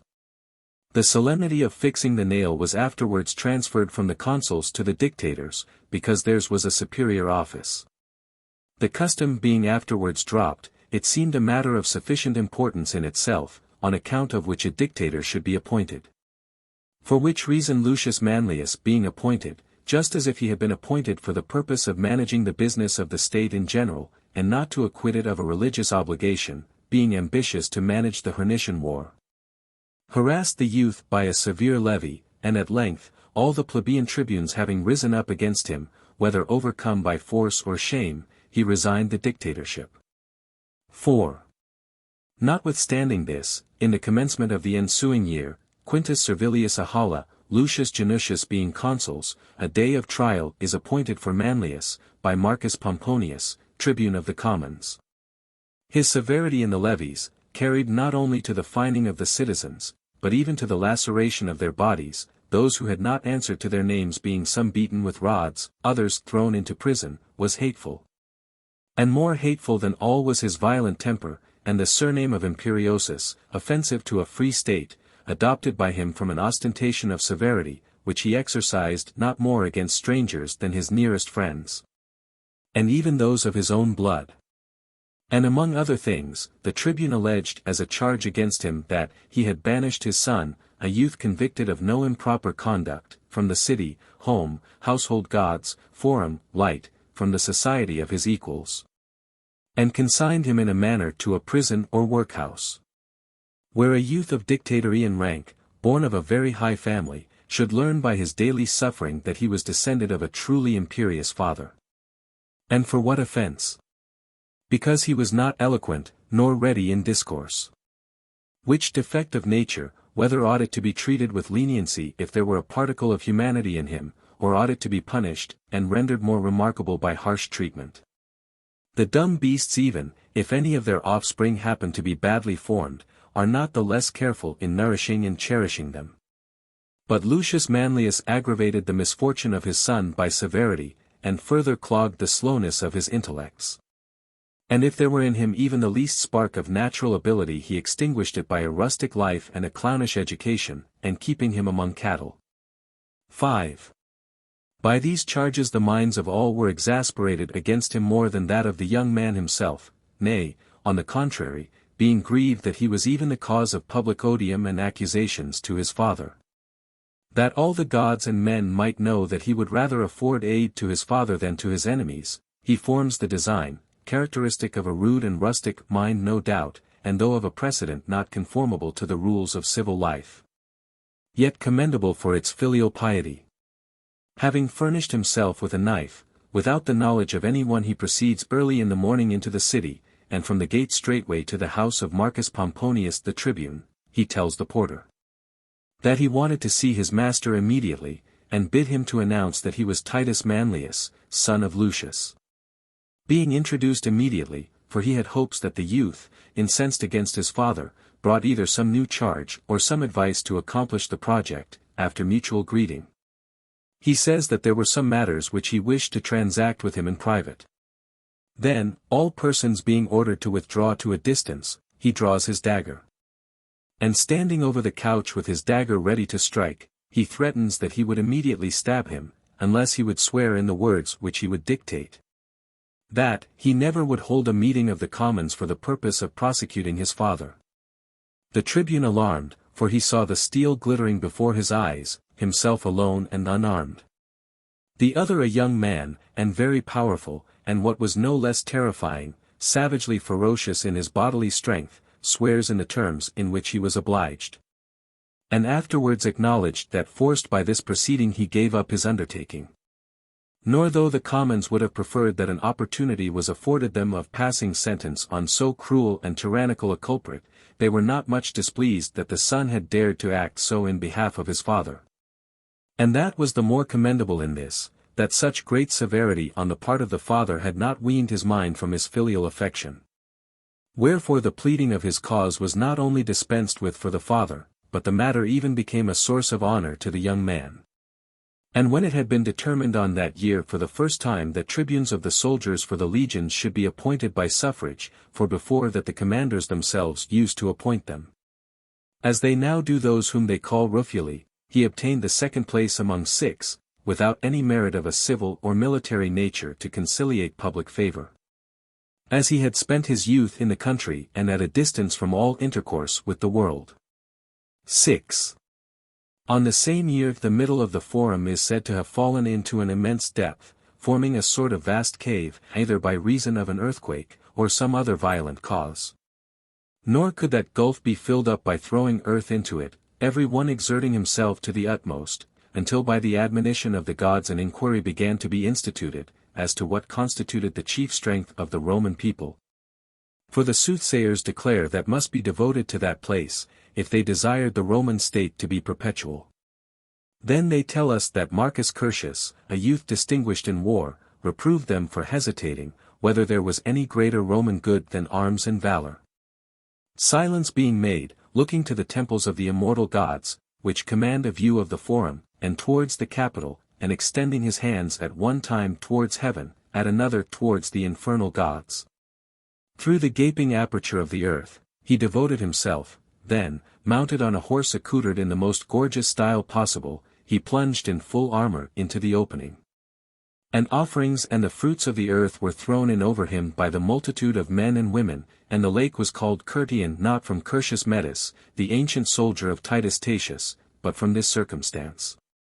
If any way would lead one's inquiry to the truth, industry would not be wanting. Now, when length of time precludes all certainty of evidence, we must stand by the rumor of tradition. And the name of the lake must be accounted for from this more recent story. After due attention being paid to so great a prodigy, the Senate, during the same year, being consulted regarding the Hernicians, after having sent heralds to demand restitution in vain, voted that a motion be submitted on the earliest day to the people on the subject of declaring war against the Hernicians, and the people, in full assembly, ordered it. That province fell by lot to the consul Lucius Janutius. The state was in anxious suspense, because he was the first plebeian consul that was about to conduct a war under his own auspices, being sure to judge of the good or bad policy of establishing a community of honors, according as the matter should turn out. Chance so arranged it that Janutius, marching against the enemy with a considerable force, fell into an ambush. The legions being routed by reason of a sudden panic, the consul was slain after being surrounded by persons who knew not whom they had slain. When this news was brought to Rome, the patricians, by no means so grieved for the public disaster, as elated at the unsuccessful guidance of the plebeian consul, everywhere exclaim, they might now go, and elect consuls from the commons. They might transfer the auspices where it was impious to do so. The patricians might by a vote of the people be driven from their own exclusive honor, whether had this inauspicious law availed also against the immortal gods. They had vindicated their authority, their auspices, which as soon as ever they were defiled by one by whom it was contrary to human and divine law that they should have been, the destruction of the army with its leader was a warning that elections should hereafter be conducted in utter violation of the rights of birth. The Senate House and the Forum resound with expressions such as these. Appius Claudius, because he had dissuaded the law, and now with greater authority blamed the issue of a measure which had been found fault with by himself, the consul Servilius appoints dictator by the general wish of the patricians. And a levy and cessation of business are proclaimed. 7. Before the dictator and the new legions could arrive among the Hernicians, matters were conducted with great success under the direction of Caius Sulpicius the lieutenant general, making use of a favorable opportunity. On the Hernicians, who after the death of the consul came up contemptuously to the Roman camp with the certainty of taking it, a sally was made by the exhortations of the consul, the minds of the soldiers also being full of rage and indignation. The Hernicians were much disappointed in their hopes of approaching the rampart, in such complete confusion did they retire from thence. Then on the arrival of the dictator the new army is joined to the old, the forces are doubled. And the dictator in a public assembly, by bestowing praises on the lieutenant general and the soldiers by whose valor the camp had been defended, at the same time raises the spirits of those who heard their own deserved praises, and at the same time stimulates the others to rival such valor. With no less vigor are the military preparations made on the part of the enemy, who, mindful of the honor previously acquired, and not ignorant that the enemy had increased their strength, augment their forces also. The entire Hernician race, all of military age, are called out. 8 cohorts, each consisting of 400 men, the chosen strength of their people, are levied. This, the select flower of their youth, they filled with hope and courage by their having decreed that they should receive double pay. They were exempt also from military work, that, being reserved for the single labor of fighting, they might feel that they should make exertions more than are made by ordinary men. They are placed in an extraordinary position in the field, that their valor might be the more conspicuous. A plain 2 miles in breadth separated the Roman camp from the Hernicians. In the middle of this, the spaces being about equal on both sides, they came to an engagement. At first the fight was kept up with doubtful hope, the Roman cavalry having repeatedly essayed to no purpose to break the enemy's line by their charge. When their fighting as cavalry was less marked by success than by great efforts, the cavalry, having first consulted the dictator, and then obtained his permission, leaving their horses behind, rushed forward in front of the line, with a loud shout, and recommenced the battle after a new style. Nor could they be resisted, had not the extraordinary cohorts, possessing equal vigor both of body and spirit, thrown themselves in their way. 8. Then the contest is carried on between the leading men of the two states.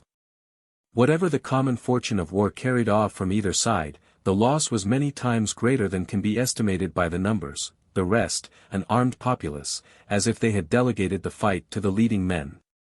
Rest the issue of their own success on the bravery of others.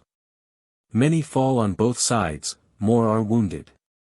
At length the horsemen, chiding each other, asking, what now remained, if neither when mounted they had made an impression on the enemy, nor as infantry did they achieve anything of moment. What third mode of fighting did they wait for? Why had they so fiercely rushed forward before the line, and fought in a post not belonging to them? Aroused by these mutual chidings, they raised the shout anew, and pressed forward.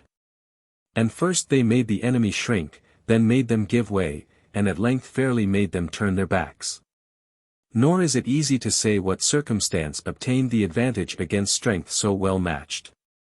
Except that the constant fortune of both people might have raised or depressed their spirits.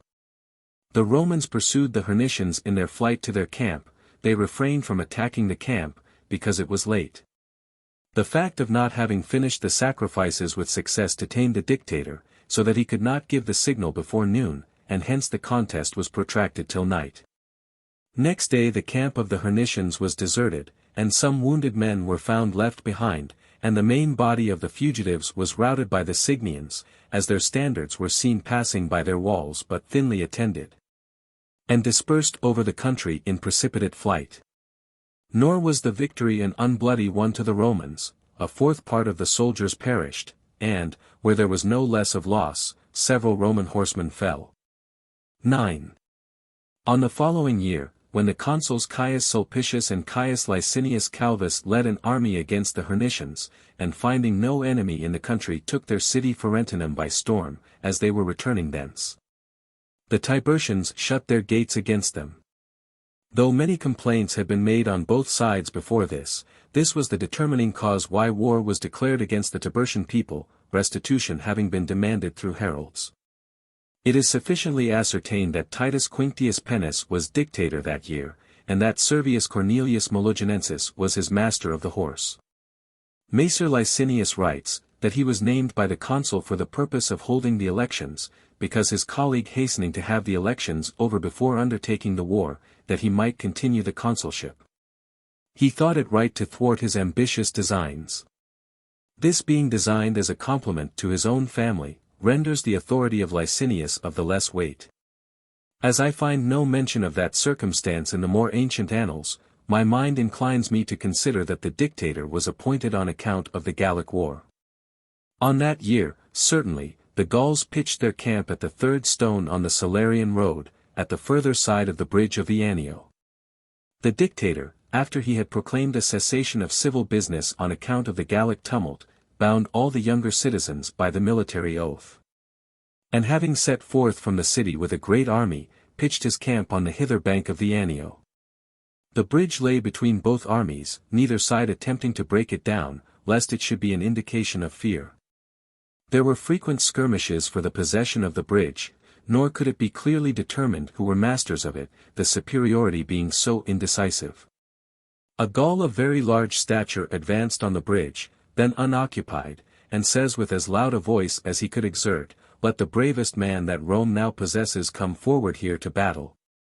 That the event of an engagement between us both may show which nation is superior in war." 10. There was for a long time silence among the young Roman nobility, as they were both ashamed to decline the contest, and unwilling to claim the principal post of danger. Then Titus Manlius, son of Lucius, the same who had freed his father from the vexatious persecution of the tribune, proceeds from his station to the dictator. Without your commands, General, I would never fight out of the ordinary course. Not though I should see certain victory before me.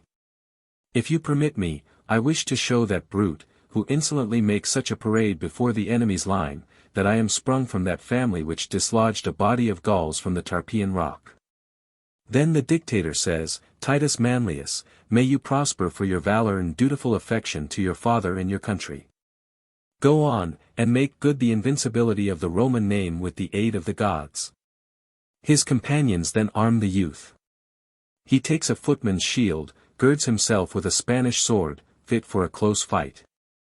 When armed and equipped, they lead him out against the Gaul, who exhibited stolid exultation, and, for the ancients thought that also worthy of mention, thrust out his tongue in derision. They then retire to their station. And the two being armed, are left in the middle space, more after the manner of a spectacle, than according to the law of combat, by no means well matched, according to those who judged by sight and appearance. The one had a body enormous in size, glittering in a vest of various colors, and in armor painted and inlaid with gold. The other had a middle stature, as is seen among soldiers, and a mien unostentatious, in arms fit for ready use rather than adapted for show. He had no song, no capering, nor idle flourishing of arms, but his breast, teeming with courage and silent rage, had reserved all its ferocity for the decision of the contest. When they took their stand between the two armies, the minds of so many individuals around them suspended between hope and fear, the Gaul, like a huge mass threatening to fall on that which was beneath it.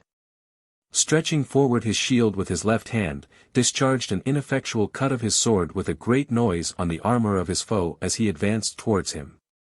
The Roman, raising the point of his sword, after he had pushed aside the lower part of the enemy's shield with his own, and closing on him so as to be exempt from the danger of a wound, insinuated himself with his entire body between the body and arms of the foe, with one and immediately with another thrust pierced his belly and groin, and stretched his enemy now prostrate over a vast extent of ground.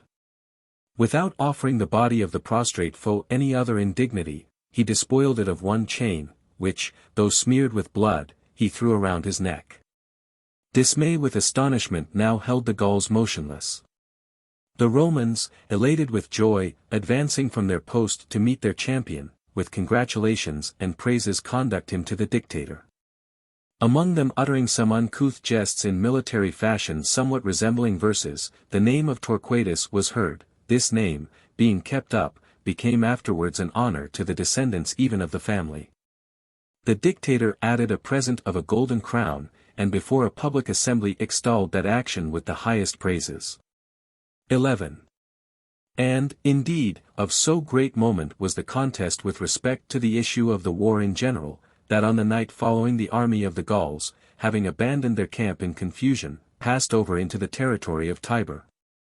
And from thence soon after into Campania, having concluded an alliance for the purpose of war, and being abundantly supplied with provision by the Tiburtians. That was the reason why, on the next year, Caius Paetilius Balbus, consul, though the province of the Hernicians had fallen to the lot of his colleague, Marcus Fabius Ambustus, led an army, by order of the people, against the Tiburtians. To whose assistance when the Gauls came back from Campania, dreadful devastations were committed in the Lavican, Tusculan, and Alban territories. And though the state was satisfied with a consul as leader against the Tiburtian enemy, the alarm created by the Gauls rendered it necessary that a dictator should be appointed. Quintus Servilius Ahala having been appointed, named Titus Quinctius master of the horse, and with the sanction of the Senate, vowed the great games, should that war turn out successfully. The dictator then, having ordered the consular army to remain to confine the Tiburtians to their own war, bound all the younger citizens by the military oath, none declining the service. A battle was fought not far from the Colline gate with the strength of the entire city, in the sight of their parents, wives, and children, which being great incitements to courage, even when these relatives are absent. Being now placed before their eyes, fired the soldiers at once with feelings of shame and compassion. Great havoc being made on both sides, the Gallic army is at length worsted. In their flight they make for Tiber, as being the mainstay of the war. And being intercepted whilst straggling by the consul Paetilius not far from Tiber, and the Tiburtians having come out to bring them aid, they are with the latter driven within the gates. Matters were managed with distinguished success both by the dictator and the consul. And the other consul, Fabius, at first in slight skirmishes, and at length in one single battle, defeated the Hernicians, when they attacked him with all their forces. The dictator, after passing the highest encomiums on the consuls in the Senate and before the people, and yielding up the honor of his own exploits to them, resigned his dictatorship. Paetilius enjoyed a double triumph, over the Gauls and the Tiburtians. Fabius was satisfied with entering the city in ovation. The Tiburtians derided the triumph of Paetilius, for where, they said, had he encountered them in the field? That a few of their people having gone outside the gates to witness the flight and confusion of the Gauls, on seeing an attack made on themselves, and that those who came in the way were slaughtered without distinction, had retired within the city. Did that seem to the Romans worthy of a triumph? They should not consider it an extraordinary and wondrous feat to raise a tumult at the enemy's gates, as they should soon see greater confusion before their own walls. 12.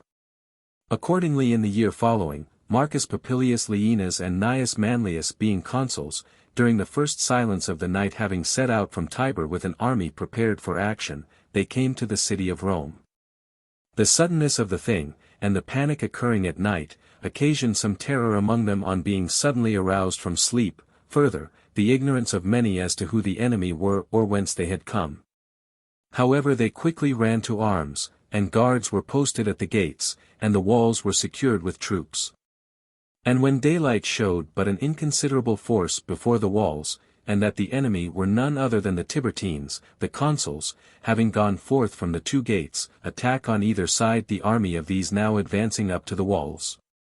And it became obvious that they had come relying rather on the opportunity than on their valor, for they hardly sustained the first charge of the Romans. Nay more, it was evident that their coming proved an advantage to the Romans, and that a disturbance just arising between the patricians and commons was checked by the dread of a war so near them. In the next war there was another eruption of the enemy, more terrible to the country than to the city. The Tarquinians overran the Roman frontiers, committing depredations on that side more especially where they are contiguous to Etruria. And restitution being demanded in vain, the new consuls, Gnaeus Fabius and Caius Plautius, proclaimed war on them by order of the people, and that province fell to the lot of Fabius, the Hernicians to Plautius. A rumor of a Gallic war also was gaining ground. But amid their many terrors, they had some consolation from a peace granted to the Latins at their own request, as also from a considerable reinforcement of soldiers received from them in conformity with an old treaty, which they had for several years ceased to observe. When the Roman cause was supported by this aid, the tidings that the Gauls had come to Praeneste and were encamped near to Pedum, were less heeded. It was determined that Caius Sulpicius should be appointed dictator. Caius Plautius the consul, being sent for the purpose, nominated him. Marcus Valerius was assigned as master of the horse to the dictator. These having selected the best of the soldiers out of the two consular armies, led them against the Gauls. This war was more tedious than was satisfactory to either party. When at first the Gauls only were desirous of fighting, afterwards the Roman soldiers considerably surpassed the ferocity of the Gauls in their ardor for arms and battle. It by no means met the approbation of the dictator when no urgent necessity existed to run any hazard against an enemy, whose strength time and inconvenient situation would daily impair, in total inactivity. Without provisions previously laid up or any fortified situation. Besides, being persons of such minds and bodies, that all their force lay in brisk exertion, whilst the same flagged by short delay. On these considerations the dictator protracted the war, and denounced a severe penalty against any one who should fight against the enemy without orders. The soldiers, being much dissatisfied with this, first censured the dictator, in their conversation, when on guard and on the watches. Sometimes they found fault with the patricians in general, for not having commanded the war to be conducted by the consuls. That an excellent general, an extraordinary commander, had been selected, who thinks that whilst he does nothing victory will fly down from heaven into his lap. Afterwards they gave expression to these same sentiments openly during the day, and to others still more outrageous, that they would either fight without the general's orders, or would proceed in a body to Rome. The centurions, too, began to mix with the soldiers. And they murmured not only in their own quarters, but now their observations began to be confounded together at headquarters and at the general's tent, and the crowd increased to the magnitude of an assembly. And they now shouted from all quarters that they should go forthwith to the dictator. That Sextus Tullius should speak in behalf of the army, so as became his courage. 13. Tullius was now for the 7th time first centurion of a legion, nor was there in the army, at least among those who served in the infantry, a man more distinguished by his conduct. He, at the head of a body of the soldiers, proceeds to the tribunal, and to Sulpicius, not more surprised at the crowd than at Tullius, the leader of the crowd, a soldier most obedient to command, he says, Dictator, the whole army, conceiving that they have been condemned by you of cowardice, and kept without their arms by way of disgrace, has entreated me to plead their cause before you. In truth, if having deserted our post anywhere, if turning our backs to the enemy, if the disgraceful loss of our standards could be laid to our charge, I would still think it but just that we should obtain this from you. That you would suffer us to redeem our fault by our bravery, and to blot out the memory of our disgrace by newly acquired glory. Even the legions defeated at the Allia, when they afterwards set out from Veii, recovered by their valor the same country which they had lost through a panic. We, by the bounty of the gods, your good fortune, and that of the Roman people, have both our cause and our glory uninjured. Though of glory I would scarcely venture to say anything. Since both the enemy scoff at us with every kind of insult, as women hiding ourselves behind a rampart, and you, our general, what we grieve at still more, judge your army to be without spirit, without arms, without hands. And before you had made trial of us, you have so despaired of us, as to consider yourself to be the leader of a set of maimed and disabled men. For what else shall we believe to be the reason why you, a veteran general, most valiant in war, sit down with hands folded, as they say? But however it may be, it is fitter that you should seem to doubt of our courage than we of yours. If however this plan of proceeding be not your own, but a public one, if some concerted scheme of the patricians, and not the Gallic war, keeps us exiled from the city, from our homes, I beg that you consider what I may say here. As addressed not by soldiers to their general, but to the patricians by the commons, who tell you that as ye have your separate plans, so will they have theirs. Who in the name of goodness can be angry that we, consider ourselves, your soldiers, not your slaves? As men who have been sent to war, not into exile. As men who, if any one give the signal, and lead them out into the field, will fight as becomes men and Romans. As men who, if there be no need of arms, would spend their idle time in Rome rather than in a camp. Consider these observations as addressed to the patricians. As your soldiers, we entreat you, General, to afford us an opportunity of fighting. We both desire to conquer, and also to conquer with you for our leader. To confer on you the distinguished laurel, with you to enter the city in triumph, following your car with congratulations and rejoicings, to approach the temple of Jupiter supremely great and good.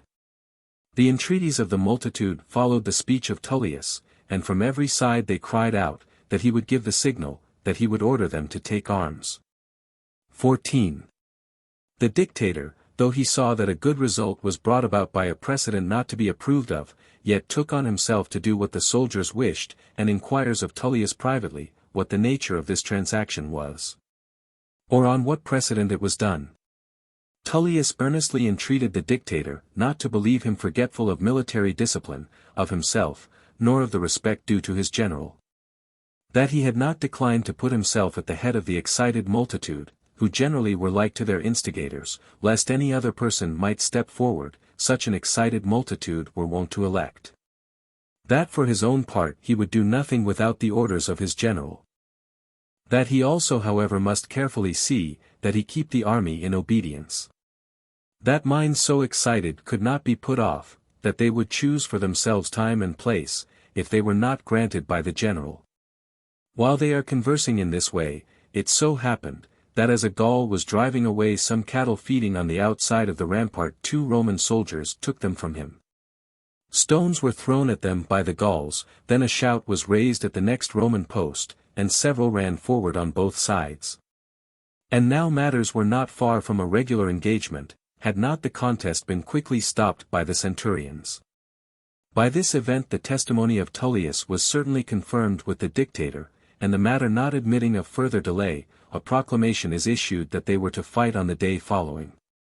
The dictator, however, as one who went into the field relying more on the courage of his men than on their numerical strength, began to look about and consider how he might by some artifice strike terror into the enemy. With a sagacious mind he devises a new project, which many generals both of our own and of foreign countries have since adopted, some indeed in our own times.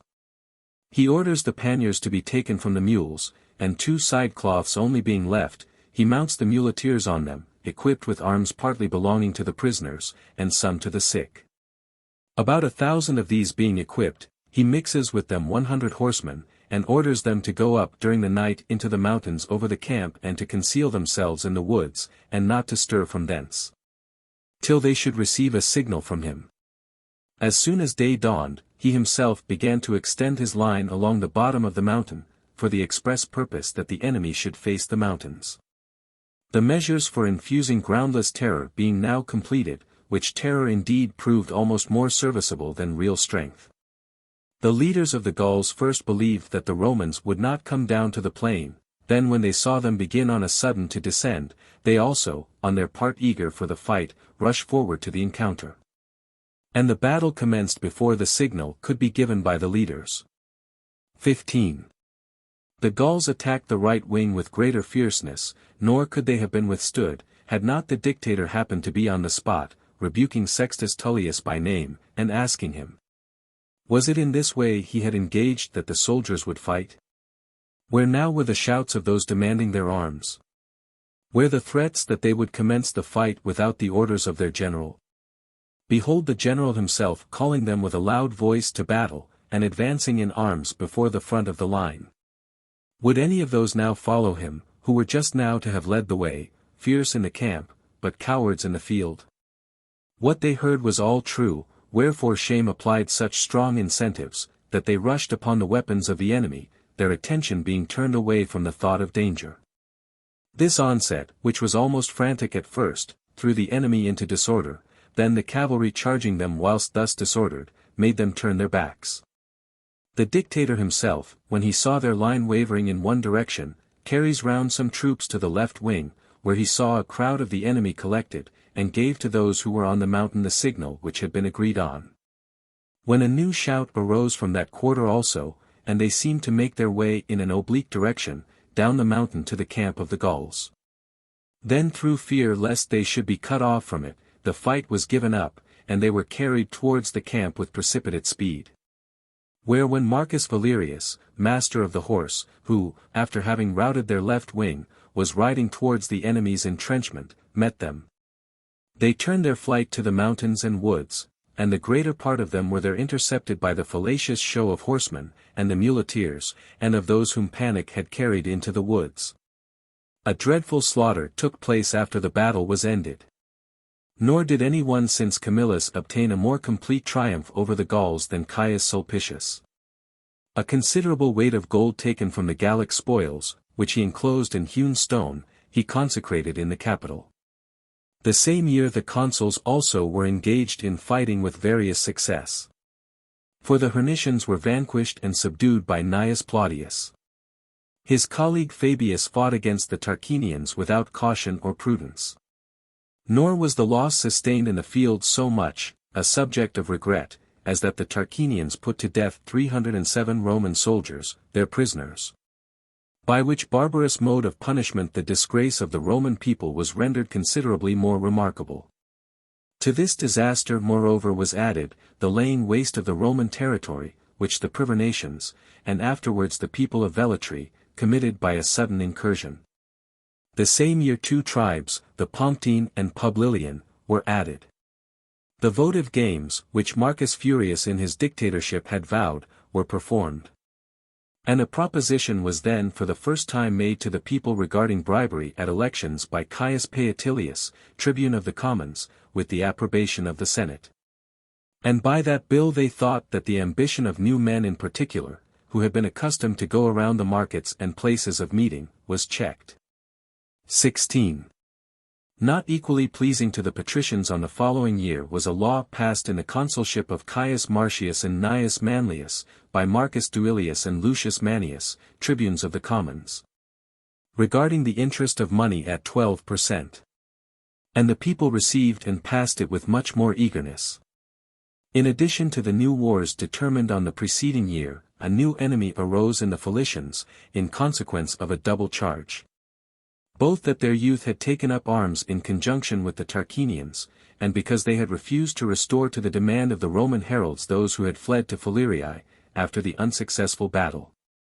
That province fell to the lot of Gnaeus Manlius. Marcius led the army into the Privernatian territory, which, from the long continuance of peace, was in a flourishing condition, and he enriched the soldiers with abundance of spoil. To the great quantity of effects he added an act of munificence, for, by setting aside nothing for public use, he favored the soldier in his endeavors to accumulate private property.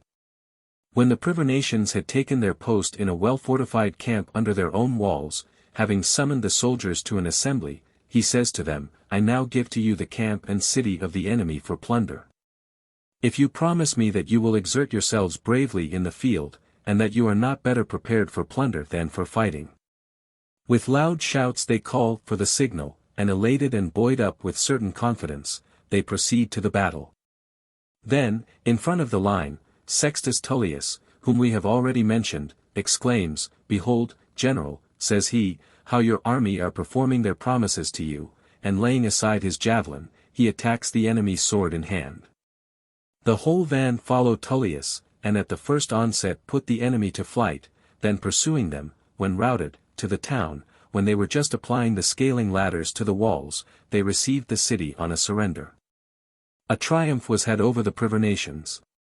Nothing worth mentioning was achieved by the other consul, except that he, by an unusual precedent, holding an assembly of the tribes in the camp at Sutrium, he passed a law regarding the 20th part of the value of those set free by manumission. As by this law no small revenue was added to the treasury, now lo, the Senate gave it their sanction. But the tribunes of the commons, influenced not so much by the law as by the precedent, passed a law, making it a capital offense for any one in future to summon an assembly of the people at a distance from the city. For if that were allowed, there was nothing, no matter how destructive to the people, that might not be done by soldiers, who had sworn allegiance to their consul. The same year Caius Licinius Stolo was condemned in a fine of 10,000 asses, on his own law, by Marcus Popilius Laenas, because he possessed in conjunction with his son 1,000 acres of land. And because he had attempted to evade the law by emancipating his son. 17. The next two consuls, Marcus Fabius Ambustus a second time, and Marcus Popilius Laenas a second time, had 2 wars on their hands. The one with the Tiburtians was easy, which Licinius managed, who drove the enemy into their city, and laid waste their lands. The Philicians and Tarquinians routed the other consul in the commencement of the fight. From these parties the utmost terror was raised, in consequence of their priests, who, by carrying before them lighted torches and the figures of serpents, and advancing with the gait of furies, disconcerted the Roman soldiers by their extraordinary appearance. And then indeed they ran back to their entrenchments, in all the hurry of trepidation, as if frenzied or thunderstruck. And then when the consul, and lieutenant generals, and tribunes began to ridicule and chide them for being frightened like children at mere sights, shame suddenly changed their minds. And they rushed, as if blindfold, on those very objects from which they had fled. Having, therefore, dissipated the idle contrivance of the enemy, having attacked those who were in arms, they drove their whole line before them, and having got possession of the camp also on that day, and obtained great booty, they returned victorious, uttering military jests, both on the stratagem of the enemy as also on their own panic. Then the whole Etruscan nation is aroused, and under the conduct of the Tarquinians and Felicians, they come to Salini. To meet this alarm, Caius Marcius Rutilius, being appointed dictator, the first plebeian who was so, named Caius Plautius, also a plebeian, master of the horse. This was deemed an indignity by the patricians, that the dictatorship also was now become common, and with all their exertions they prevented anything from either being decreed or prepared for the dictator, for the prosecution of that war. With the more promptitude, on that account, did the people order things, as proposed by the dictator. Having set out from the city, along both sides of the Tiber, and transporting his army on rafts whithersoever his intelligence of the enemy led him, he surprised many of them straggling about in scattered parties, laying waste the lands. Moreover, he suddenly attacked their camp and took it. And 8,000 of the enemy being made prisoners, all the rest being either slain or driven out of the Roman territory, he triumphed by order of the people, without the sanction of the Senate. Because they neither wished that the consular elections should be held by a plebeian dictator or consul, and the other consul, Fabius, was detained by the war, matters came to an interregnum. There were then interreges in succession, Quintus Servilius Ahala, Marcus Fabius, Gnaeus Manlius, Caius Fabius, Caius Sulpicius, Lucius Aemilius, Quintus Servilius, Marcus Fabius Ambustus. In the second interregnum a dispute arose, because 2 patrician consuls were elected, and the tribunes protesting, Fabius the Interrex said, that it was a law in the 12 tables, that whatever the people ordered last should be law and in force. That the suffrages of the people were their orders. When the tribunes by their protest had been able to effect nothing else than to put off the elections, 2 patricians were chosen consuls, Caius Sulpicius Pedicus a third time, Marcus Valerius Publicola, and on the same day they entered into office. 18. On the 400th year after the building of the city of Rome, and the 35th after its recovery from the Gauls, the consulship being taken away from the commons after 11 years, consuls, both patricians, entered into office after the interregnum, Caius Sulpicius Pedicus a third time, and Marcus Valerius Publicola.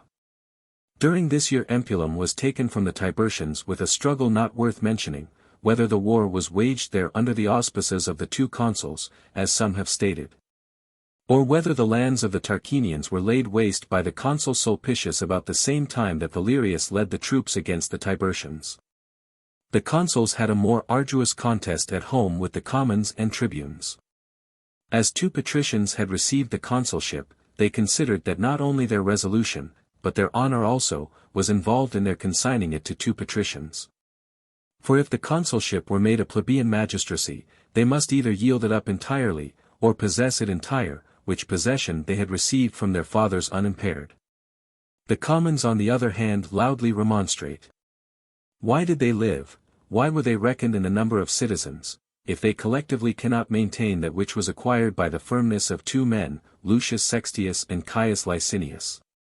That either kings, or decemvirs, or, if there be any denomination of power more offensive, would be submitted to rather than see both the consuls patricians, or rather than not obey and rule in turn.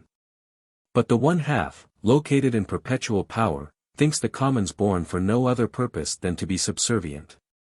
The tribunes are not remiss in encouraging the disturbances. But amid the excited state of all scarcely any are distinguished as leaders.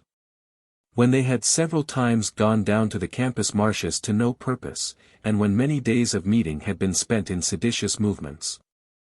At length the resentment of the commons, overcome by the perseverance of the consuls, broke out to such a degree, that the commons followed in sorrow the tribunes, exclaiming, that there was an end of liberty.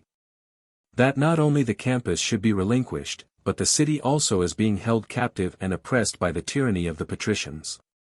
The consuls, deserted by a part of the people, finished the election nevertheless with the small number, who attended. Both the consuls elected were patricians, Marcus Fabius Ambustus a third time, Titus Quinctius. In some annals I find Marcus Popilius mentioned as consul instead of Titus Quinctius. 19. 2 wars were conducted with success on that year, and they forced the Tiburtians by force of arms to a surrender. The city of Sassula was taken from them. And the other towns would have shared the same fate, had not the entire nation laid down their arms, and put themselves under the protection of the consul. A triumph was obtained by him over the Tiburtians. In other respects the victory was a mild one. Rigorous severity was practiced against the Tarquinians. A great many being slaughtered in the field, out of a great number of prisoners 358 were selected, all of the highest rank, to be sent to Rome, the rest of the multitude were put to the sword. Nor were the people more merciful towards those who had been sent to Rome. They were all beaten with rods and beheaded in the middle of the forum. That was the punishment retaliated on the enemy for their butchering the Romans in the Forum of Tarquinii. The successes in war induced the Samnites to seek their friendship. A courteous answer was returned to their ambassadors by the Senate, they were received into an alliance by a treaty. The Roman commons had not the same success at home as in war. For though the burden of interest money had been relieved by fixing the rate at 1 to the 100, the poor were overwhelmed by the principal alone, and submitted to confinement. On this account, the commons took little heed either of the two consuls being patricians, or the management of the elections, by reason of their private distresses. Both consulships therefore remained with the patricians. The consuls appointed were Caius Sulpicius Piedicus a fourth time, Marcus Valerius Publicola a second time. Whilst the state was occupied with the Etrurian War, entered into, because a report prevailed that the people of Caira had joined the Tarquinians through compassion for them from their relationship. Ambassadors from the Latins drew their attention to the Volscians, bringing tidings that an army enlisted and fully armed was now on the point of attacking their frontiers. From thence that they were to enter the Roman territory in order to commit depredations. The Senate therefore determined that neither affair should be neglected. They ordered that troops should be raised for both purposes, and that the consuls should cast lots for the provinces. The greater share of their anxiety afterwards inclined to the Etrurian War. After it was ascertained, from a letter of the consul Sulpicius, to whom the province of Tarquinii had fallen, that the land around the Roman Salini had been depopulated. And that part of the plunder had been carried away into the country of the people of Caira, and that the young men of that people were certainly among the depredators. The Senate therefore, having recalled the consul Valerius, who was opposed to the Volscians, and who had his camp on the frontiers of Tusculum, ordered him to nominate a dictator. He nominated Titus Manlius, son of Lucius. He, after he had appointed Aulus Cornelius Cassius his master of the horse, content with the consular army, declared war against the Cairicians by order of the people, with the sanction of the Senate. 20. Then for the first time were the Cairicians seized with a real dread of war, as if there was greater power in the words of the enemy to indicate war than in their own acts, who had provoked the Romans by devastation. And they perceived how ill-suited the contest was to their strength. They repented of their depredations, and cursed the Tarquinians as the instigators of the revolt. Nor did any one think of preparing arms and hostilities. But each strenuously urged the necessity of sending ambassadors to sue for pardon for their error. When their ambassadors applied to the Senate, being referred by the Senate to the people, they implored the gods, whose sacred utensils they had received in the Gallic War and treated with all due ceremony, that the same compassion for them might influence the Romans now in a flourishing condition, which had formerly influenced themselves when the state of the Roman people was distressed.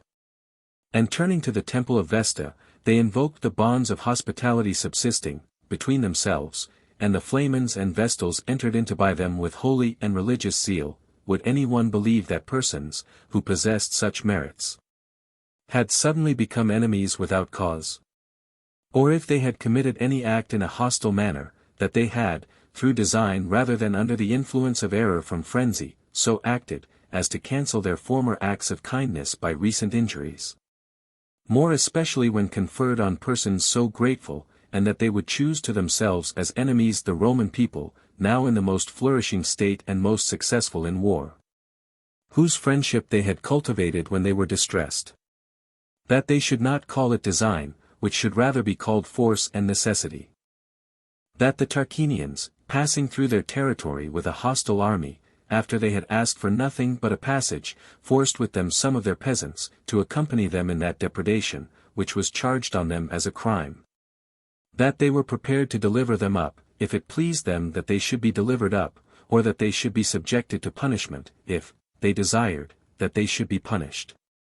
That Caira, the sanctuary of the Roman people, the harbor of its priests, the receptacle of the sacred utensils of Rome, they should suffer to escape, in regard to the ties of hospitality contracted with the Vestals. And in regard to the religious devotion paid to their gods, intact and unstained with the charge of hostilities committed. The people were influenced not so much by the merits of the present case, as by their former deserts, so as to be unmindful rather of the injury than of the kindness. Peace was therefore granted to the people of Caira, and it was resolved that the making of a truce for 100 years should be referred to a decree of the Senate. Against the Philicians, implicated in the same charge, the force of the war was turned, but the enemy was nowhere found. Though their territories were visited in all directions with devastation, they refrained from besieging the towns. And the legions being brought back to Rome, the remainder of the year was spent in repairing the walls and the towers, and the temple of Apollo was dedicated. 21. At the close of the year a dispute between the patricians and commons suspended the consular elections, the tribunes refusing to allow the elections to be held, unless they were held conformably to the Licinian law. The dictator being determined to do away with the consulate altogether from the state, rather than to make it common to the patricians and the commons. Accordingly, when, the elections being repeatedly adjourned, the dictator resigned his office, matters came to an interregnum. Upon this, when the interreges found the commons incensed against the fathers, the contest was carried on by various disturbances to the 11th interrex. The tribunes held out as their plea, the protection of the Licinian law. The people had the painful sense of the increasing weight of interest nearer to their hearts, and their private troubles became predominant amid the public contests. Through the wearisome effects of which the patricians ordered Lucius Cornelius Scipio, the interrex, for peace sake to observe the Licinian law in the election of consuls. To Publius Valerius Publicola, Caius Marcius Rutilius, a plebeian, was assigned as a colleague. Once their minds were disposed to concord, the new consuls, setting about to relieve the affair of the interest money also, which seemed to prevent perfect unanimity, made the payment of the debts a matter of public concern. 5 commissioners having been appointed, whom from their management of the money they called bankers. By their justice and diligence they deserved to have their names signalized by the records of every history. They were Caius Duilius, Publius Decius Mus, Marcus Papirius, Quintus Publilius, and Titus Emilius. Who underwent a task most difficult to be managed, and dissatisfactory in general to both parties, certainly always so to one, both with moderation in other respects, as well as at the public expense, rather than with any loss, to the creditors. For the tardy debts and those which were more troublesome, rather by the inertness of the debtors than by want of means, either the treasury paid off, tables with money being placed in the forum, in such a manner that the public was first secured. Or a valuation, at equitable prices, of their property freed them, so that not only without injury, but even without complaints on either side, an immense amount of debt was cleared off. After this a groundless alarm of an Etrurian war, as there was a report that the 12 states had conspired, rendered it necessary that a dictator should be appointed. Caius Julius was nominated in the camp, for the decree of the Senate was sent thither to the consuls, to whom Lucius Emilius was attached as master of the horse. But all things were quiet abroad. 22. An attempt made at home by the dictator, to have the election of 2 patrician consuls, brought the government to an interregnum. The 2 interreges, Caius Sulpicius and Marcus Fabius, succeeded in that which the dictator had in vain attempted, in having both the consuls elected from the patricians, the people being rather more appeased in consequence of the service done them in lightening their debts. The persons elected were, Caius Sulpicius Pedicus himself, who first resigned the office of interrex, and Titus Quinctius Pennus. Some attached the name of Ciso, others that of Caius to Quinctius. They both set out to the war, Quinctius to the Cilician, Sulpicius to the Tarquinian. And the enemy nowhere meeting them in the field, they waged war more against the lands than the men, by burning and laying waste everything, by the debilitating effects of which, as of a slow consumption. The pertinacity of both states was so broken, that they solicited a truce, first from the consuls, then through their permission from the Senate. They obtained a truce for 40 years. Thus the concern regarding the two wars which were hanging over them being laid aside, whilst there was some repose from arms, it was determined that a census should be instituted. Because the payment of the debt had changed the owners of much property. But when the assembly was proclaimed for the appointment of censors, Caius Marcius Rutilius, who had been the first plebeian dictator, having declared himself a candidate for the censorship, disturbed the harmony of the different orders.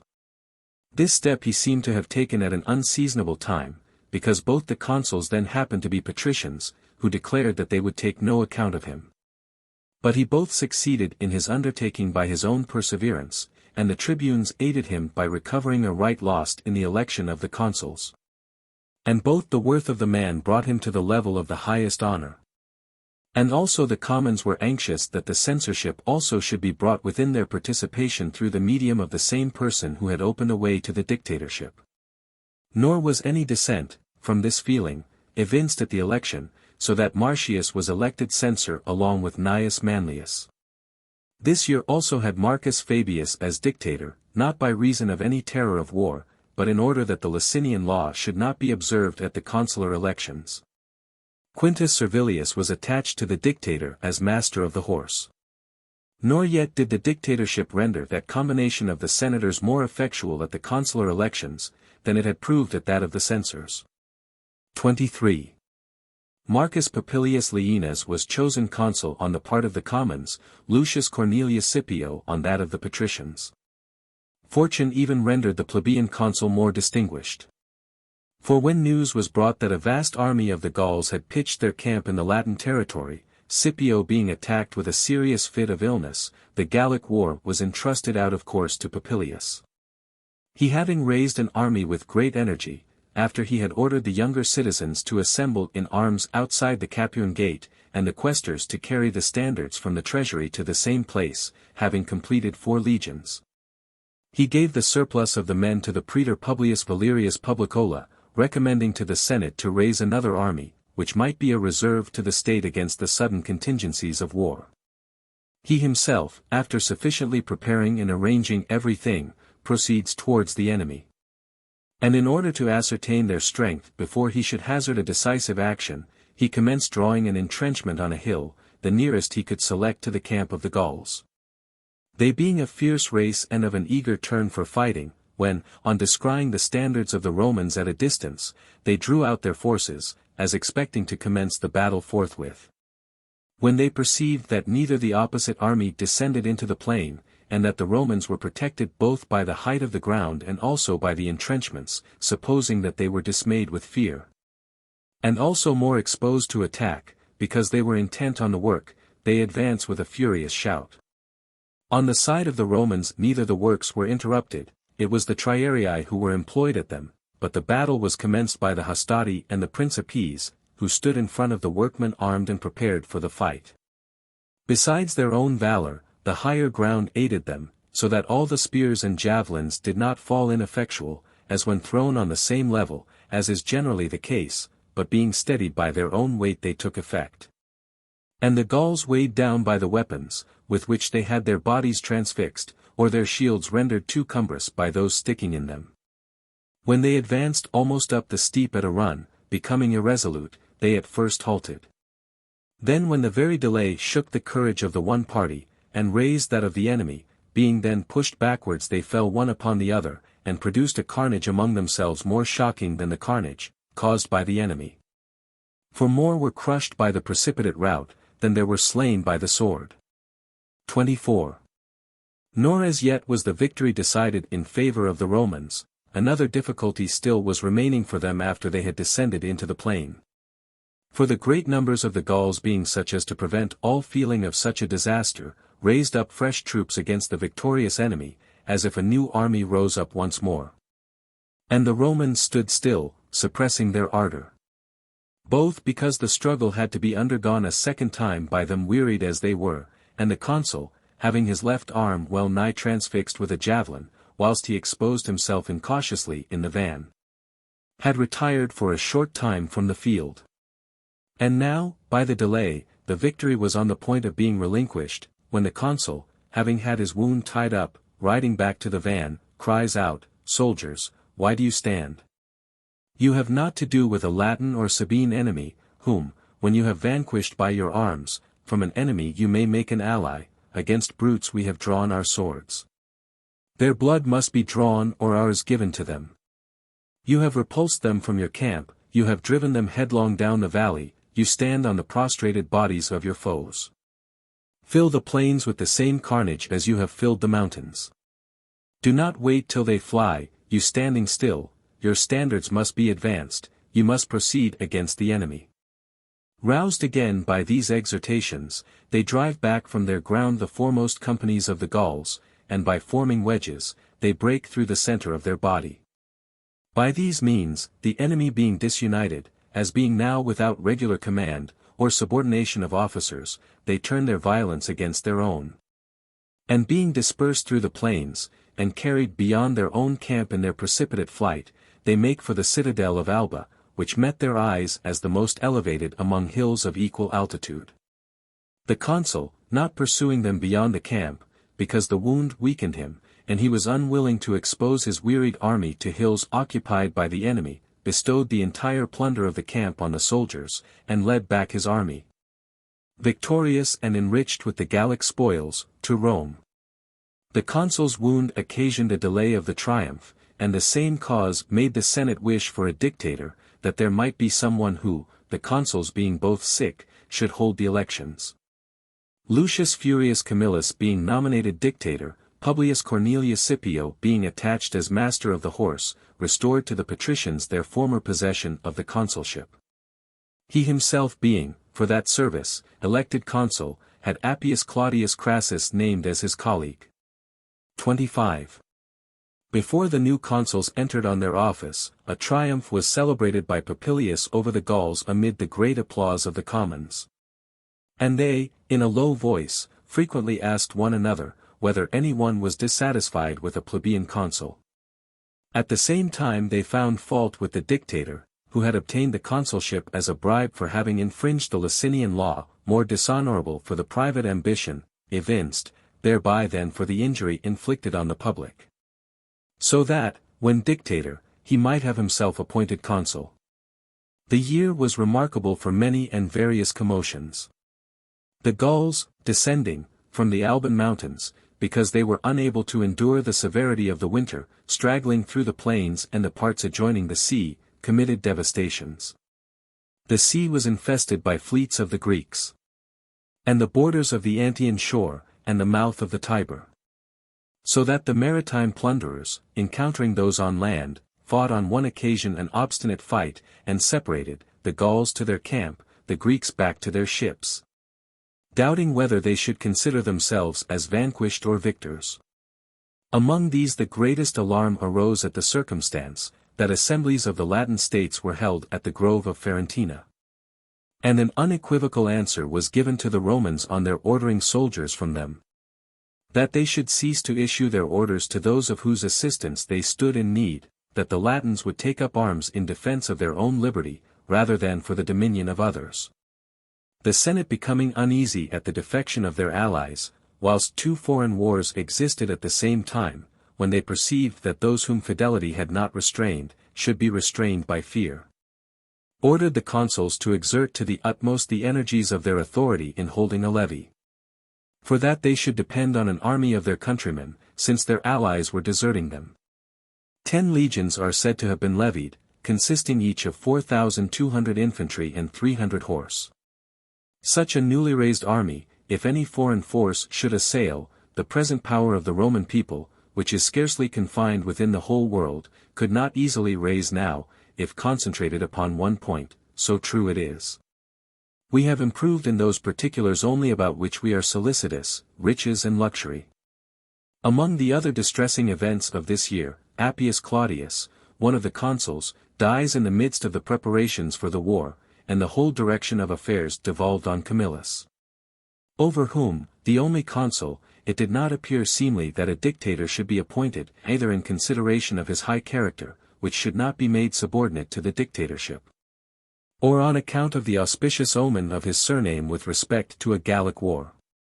The consul, then, having stationed 2 legions to protect the city, and divided the remaining 8 with the praetor Lucius Pinarius, mindful of his father's valor, selects the Gallic war for himself without any appeal to lots. The praetor he commanded to protect the sea-coast, and to drive the Greeks from the shore.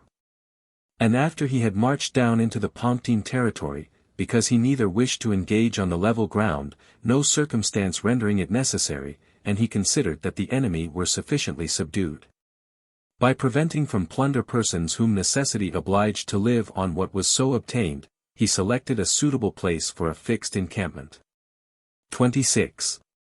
Where when they were spending the time in quiet in their quarters, a Gaul, remarkable for his size and the appearance of his arms, came forward. And striking his shield with his spear, after he had procured silence, through an interpreter he challenged any one of the Romans to contend with him with the sword. There was a tribune of the soldiers, a young man, Marcus Valerius, who considering himself not less worthy of that distinction than Titus Manlius, having first ascertained the consul's pleasure, advanced fully armed into the middle space. The human contest was rendered less remarkable by reason of the interposition of the divine power. For just as the Roman was commencing the encounter, a crow settled suddenly on his helmet, facing the enemy, which, as an augury sent from heaven, the tribune at first received with pleasure.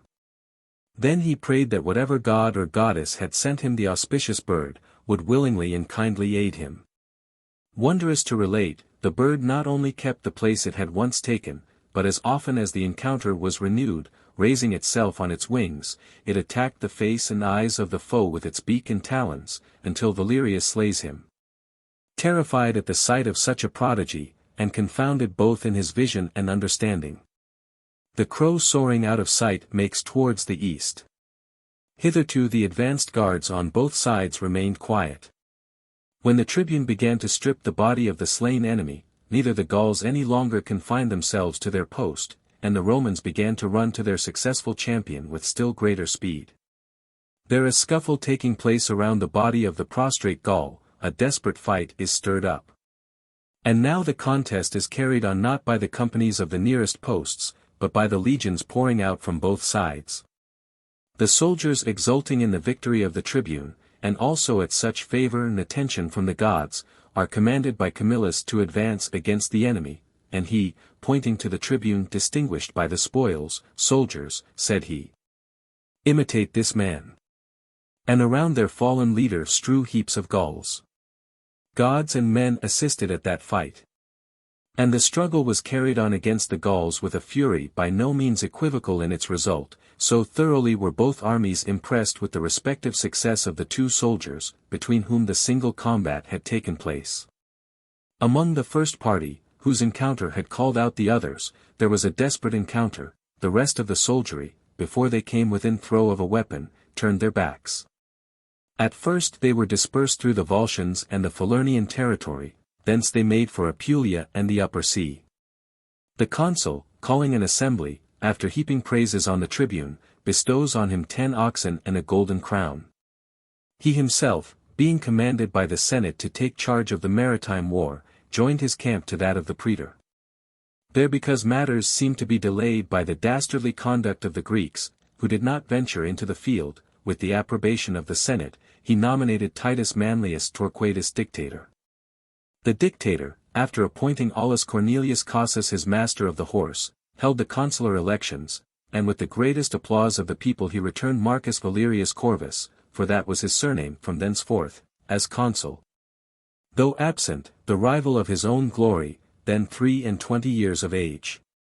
As colleague to Corvus, Marcus Popilius Laenas, a plebeian, was assigned to be consul for the 4th time. Nothing memorable occurred between Camillus and the Greeks, neither the one were warriors by land, nor the Romans by sea. At length, when they were repelled from the shore, among other things necessary for use, water also failing, they abandoned Italy. To what state or what nation that fleet belonged, there is nothing certain. I would be most inclined to think that they belonged to the tyrants of Sicily, for the farther Greece, being at that time wearied by intestine war, was now in dread of the power of the Macedonians. 27. The armies being disbanded, whilst there was both peace abroad, and tranquillity at home by reason of the concord of the different orders, lest matters might be too happy, a pestilence having attacked the state, compelled the Senate to order the Decemvirs to inspect the Sibylline books, and by their suggestion a lectisternium took place. The same year a colony was led to Satricum by the Antians, and the city, which the Latins had demolished, was rebuilt. And a treaty was concluded at Rome with the Carthaginian ambassadors, they having come to request friendship and an alliance. The same tranquillity continued at home and abroad, during the consulate of Titus Manlius Torquatus and Caius Plautius. Only the interest of money from 12 was reduced to 6%. And the payment of the debts was adjusted into equal portions of 3 years, on condition that the fourth payment should be made at the present time. And then also, though a portion of the commons were distressed, still public credit engrossed the attention of the Senate in preference to the difficulties of private individuals. Their circumstances were relieved most effectually, because a cessation was introduced of the taxes and levy.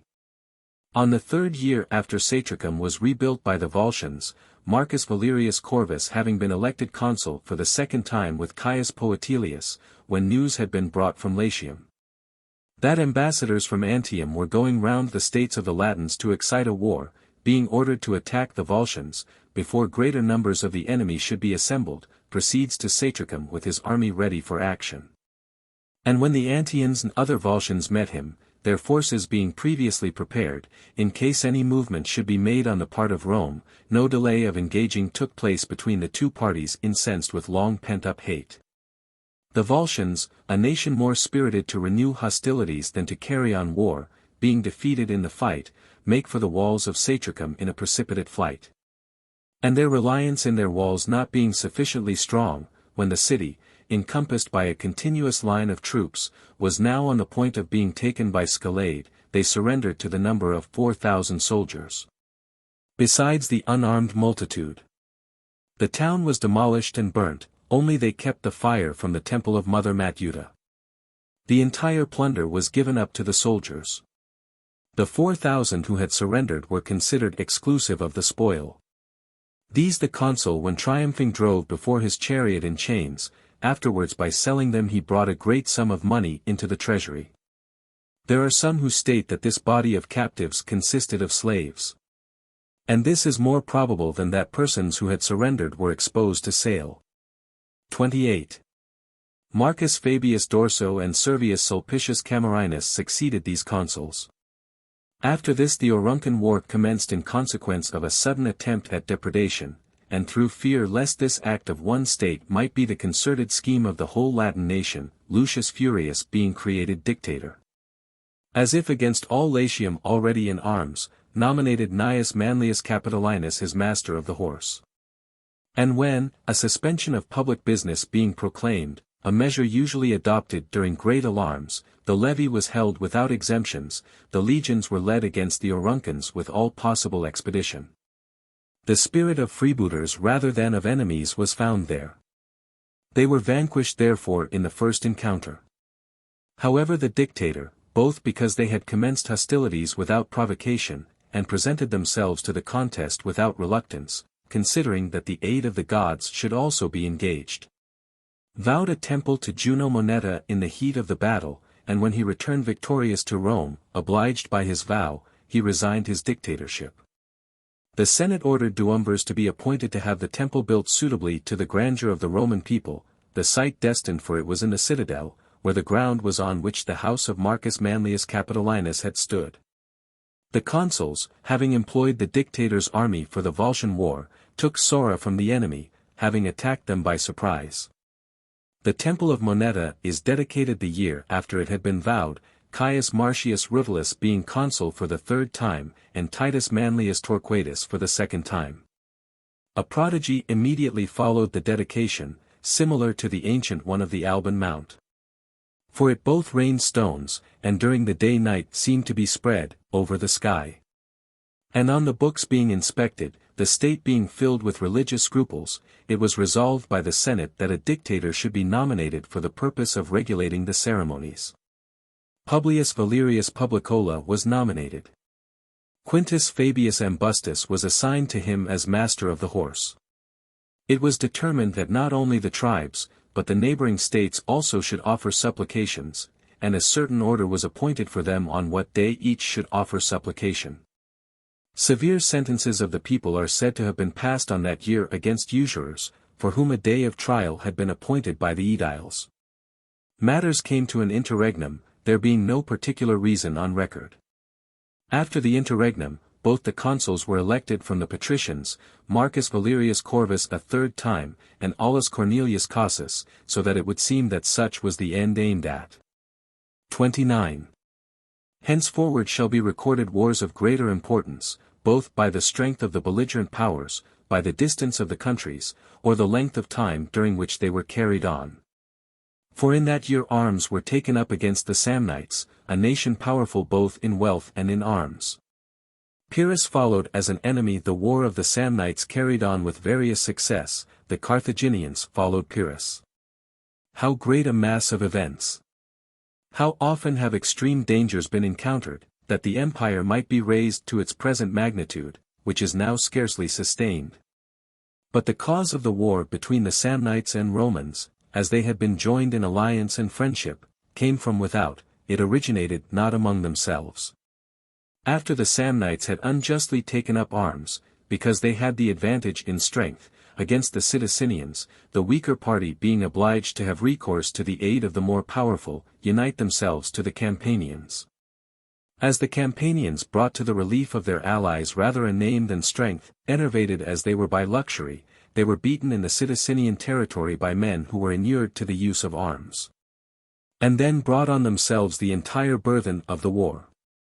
For the Samnites, taking no further notice of the Sidicinians, having attacked the Campanians as being the chief of the neighboring states, from whom the victory might be equally easy, and a greater share of spoil and glory. After they had secured Tifata, a ridge of hills hanging over Capua, with a strong garrison, they marched down from thence with their army formed in a square into the plain which lies between Capua and Tifata.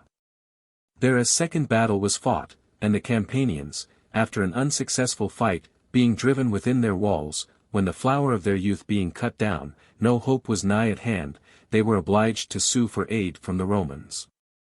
30. Their ambassadors, being introduced into the Senate, spoke as near as possible to this purport: Conscript fathers, the Campanian state has sent us to you, to solicit from you friendship for ever, and present aid. Which if we had solicited whilst our affairs were prosperous, as it would have commenced more readily, so would it have been bound by a weaker tie. For then, as we should have recollected that we entered into friendship on equal terms, we might be equally friendly as now, but less submissive and compliant with your wishes. Now, won over by your compassion for us, and defended by your aid in our critical circumstances, it is incumbent on us that we show our sense also of the kindness received. Lest we should seem ungrateful, and undeserving of aid from either God or man. Nor, indeed, do I think that because the Samnites first became your allies and friends, such a circumstance is sufficient to prevent our being admitted into friendship.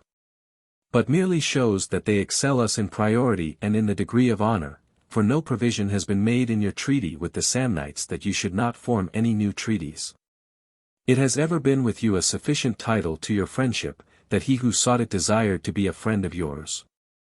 We, Campanians, though our present state forbids us to speak in high terms, not yielding to any state save you in the extent of our city, or in the fertility of our land, come into friendship with you. No inconsiderable accession in my opinion to your flourishing condition. We shall be in the rear of the Equins and Volscians, the eternal enemies of this city, whenever they may stir, and whatever ye shall be the first to perform in defense of our safety, the same shall we ever do in defense of your empire and glory. Those nations which lie between us and you being reduced, which both your bravery and good fortune makes it certain will soon be the case, you will then have an uninterrupted empire extending even to us. It is distressing and painful, what our condition obliges us to confess. Conscript fathers, matters are come to this, that we Campanians must be the property either of friends or enemies. If you defend us, yours. If you desert us, we shall be the property of the Samnites.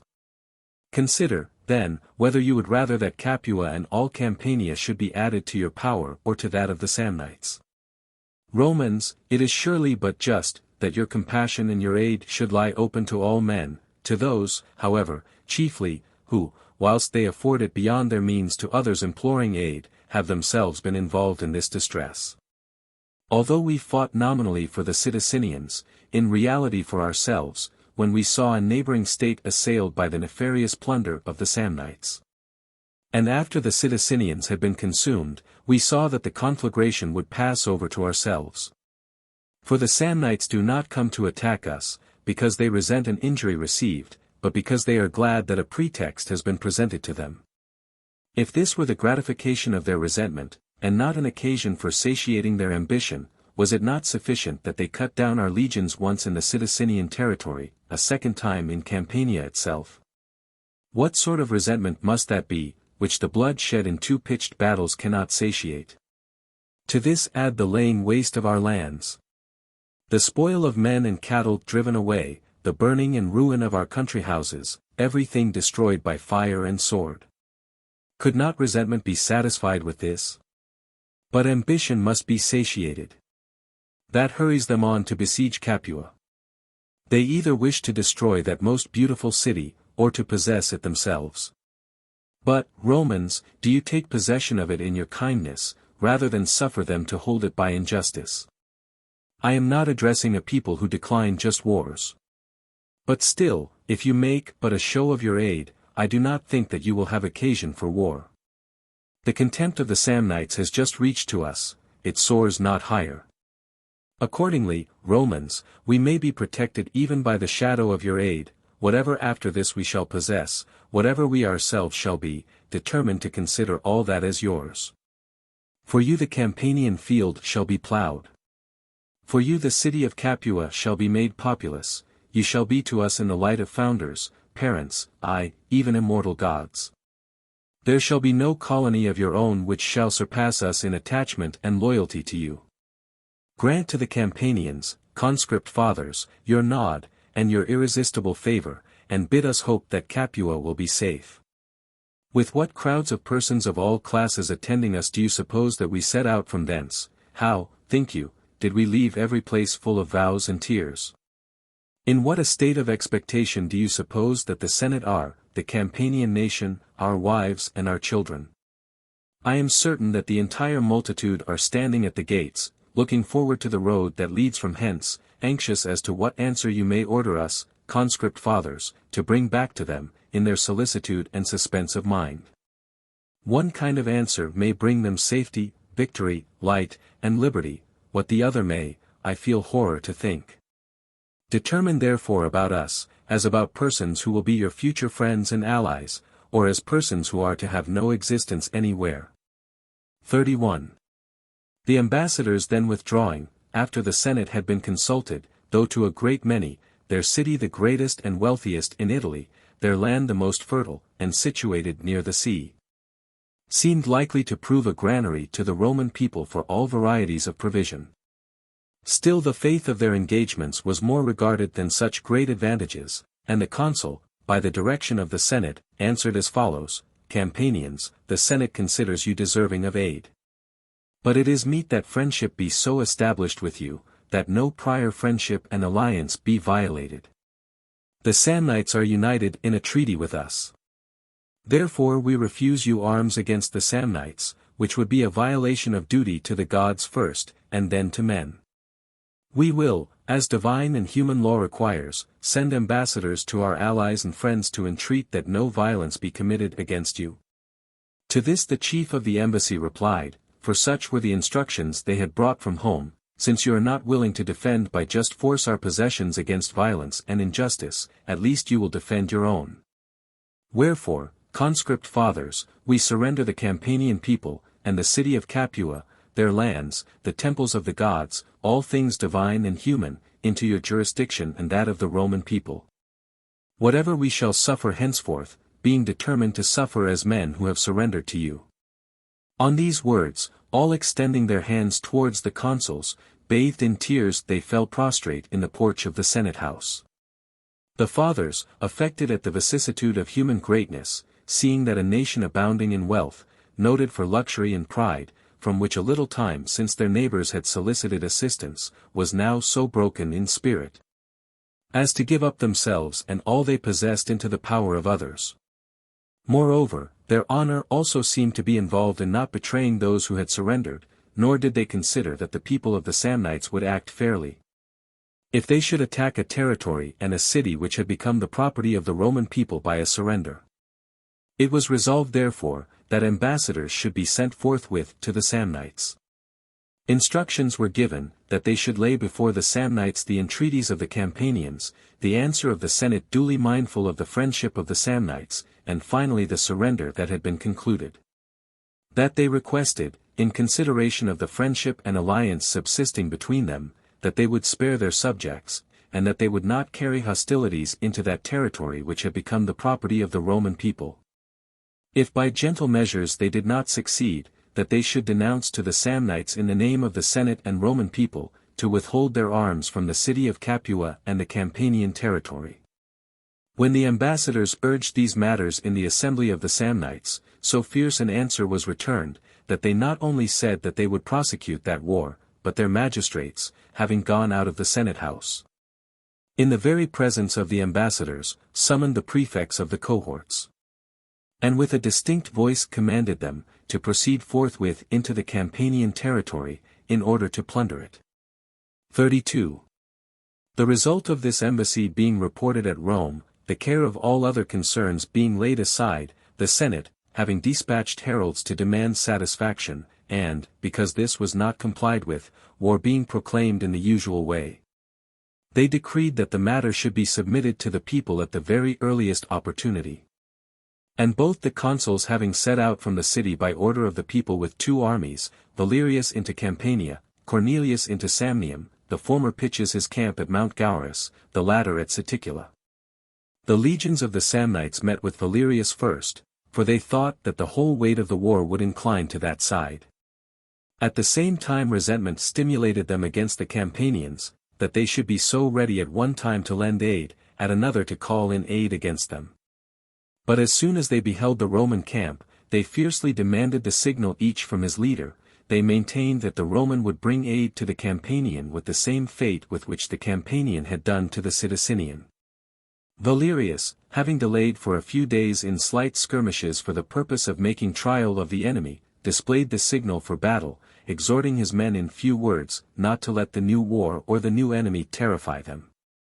In proportion as they should carry their arms to a greater distance from the city, the more and more unwarlike should the nation prove to be against whom they should proceed. That they should not estimate the valor of the Samnites by the defeats of the Sidicinians and Campanians. Let the combatants be of what kind they may be, that it was necessary that one side should be vanquished. That as for the Campanians indeed, they were undoubtedly vanquished more by circumstances flowing from excessive luxury and by their own want of energy than by the bravery of the enemy. What were the 2 successful wars of the Samnites, during so many ages, against so many glorious exploits of the Roman people, who counted almost more triumphs than years since the building of their city? Who held subdued by their arms all the states around them, the Sabines, Etruria, the Latins, Hernicians, Equins, Volscians, Auruncans. Who eventually drove by flight into the sea, and into their ships, the Gauls, after slaughtering them in so many engagements. That soldiers ought both to enter the field relying on their national military renown, and on their own valor, and also to consider under whose command and auspices the battle is to be fought. Whether he be one which is to be listened to as a pompous exhorter, bold merely in words, unacquainted with military labors, or one who knows how to wield arms himself also, to advance before the standards, and to show himself in the midst of the danger. My acts, not my words merely, I wish you to follow, and to seek from me not military orders only, but example also. It was not by intrigues merely, nor by cabals usual among the nobles, but by this right hand, I procured for myself 3 consulships, and the highest eulogies. There was a time when this could be said. No wonder, for you were a patrician, and sprung from the liberators of your country, and that family of yours had the consulship the same year that the city had consuls. Now the consulship lies open in common to us patricians and to you plebeians. Nor is it, as formerly, the prize of birth, but of valor. Look forward, therefore, soldiers, to even the highest honor. Though you, as men, have, with the approbation of the gods, given me this new surname of Corvus, the ancient surname of our family, publicly, has not been erased from my memory. I ever do and ever have cultivated the goodwill of the Roman commons abroad and at home, as a private man and in public offices, high and low, as tribune equally as when consul. With the same undeviating line of conduct through all my successive consulships. Now, with respect to that which is at hand, with the aid of the gods, join with me in seeking a new and complete triumph over the Samnites. 33. Never was a general on a more familiar footing with his soldiers, by his performing all the duties among the lowest of the soldiers without reluctance. Moreover, in the military sports, wherein equals vie with their equals in contests of swiftness and strength, affable and condescending, he conquered and was conquered with the same countenance, nor did he spurn any competitor who should offer. In his acts kind according to the occasion, in his conversation no less mindful of the ease of others than of his own dignity. And, a thing than which nothing is more agreeable to the people, he administered his offices by the same line of conduct by which he had gained them. The whole army therefore, cheering the exhortation of their leader with the utmost alacrity, marched forth from the camp. The battle commenced with equal hopes and equal strength on both sides, as much as any battle ever did, with confidence in themselves, and without contempt of their enemies. Their recent exploits and their double victory a few days before, increased the spirits of the Samnites on the other side. The glories of 400 years and victory coeval with the building of their city, had the same effect, on the Romans. To both sides, however, the circumstance of the enemy being a new one gave additional anxiety. The battle was a proof what spirits they possessed. For they maintained the conflict in such a manner, that, for a considerable time, the armies inclined to neither side. Then the consul, thinking that some confusion should be caused among them, since they could not be overpowered by force, endeavors to disorder their foremost battalions by a charge of cavalry. And when he saw them will their troops within a narrow compass in fruitless disorder, and that they could not open a passage to the enemy, riding back to the van of the legions, after leaping from his horse, he says, Soldiers, this is the task for us infantry. Come on, as ye shall see me making way with my sword, in whatever direction I shall advance into the enemy's line, so let each man, with all his might, beat down those who oppose him. All those places, where their erected spears now glitter, ye shall see cleared by widely extended slaughter. He had uttered these words, when the cavalry by order of the consul turned to the wings, and opened a passage for the legions to the center of the line. First of all, the consul attacks the enemy, and slays him whom he happened to engage. Those on the right and left, fired at this sight, commence a dreadful fight, each with the foe opposite him. The Samnites obstinately stand their ground, though they receive more wounds than they inflict. The battle had now lasted for a considerable time. Great slaughter occurred around the standards of the Samnites. In no part was there a flight, so firmly had they made up their minds to be vanquished by death alone. Wherefore the Romans, when they perceived their strength to relax by fatigue, and but a small part of the day still remained, fired with fury, rush upon the enemy. Then for the first time it appeared that they were giving ground, and that the matter was inclining to a flight. Then the Samnites were taken, some slain, nor would many have survived, had not night terminated the victory rather than the battle. Both the Romans confessed, that they had never fought with a more determined enemy. And the Samnites, on being asked what cause first drove them to fly after being so determined, said, that it was the eyes of the Romans which seemed to them to flash fire, and their distracted looks, and furious aspect. That more of terror arose from thence, than from anything else. Which terror they confessed not only in the issue of the battle, but in their departure by night. Next day the Romans take possession of the deserted camp of the enemy, whither all the Campanians flocked to congratulate them. 34. But this joy was well nigh alloyed by a great loss sustained in Samnium. For the consul Cornelius, having set out from Saticula, incautiously led his army into a mountainous tract, passable through a deep defile, and beset on all sides by the enemy. Nor did he perceive the enemy stationed over his head, until a retreat could no longer be made with safety. Whilst the Samnites delayed only till he should bring down his entire army into the valley. Publius Decius, a tribune of the soldiers, espies in the tract a hill higher than the rest, hanging over the enemy's camp, rather steep to be ascended by an encumbered army, not difficult for such as were lightly armed. He says therefore to the consul, greatly alarmed in mind, Aulus Cornelius, do you perceive that elevated point above the enemy? That is the bulwark of our hope and safety, if we briskly gain possession of it, which the Samnites in their blindness have given up. Only give me the first rank and spearmen of 1 legion. When with these I shall have gained the summit, do you proceed hence free from all apprehension, and save yourself and the army. For the enemy, lying beneath us and, exposed thereby, to all our weapons, will not be able to stir without destruction to themselves. After that either the good fortune of the Roman people or our own bravery will extricate us. Being commanded by the consul, he received the body of men, required, and proceeds by secret paths through the mountain, nor was he observed by the enemy until he approached the place which he was making for. Then, whilst all were struck with astonishment, after he had attracted the eyes of all to himself, he both afforded the consul time to draw off his army to more advantageous ground, and he himself was posted on the top of the hill.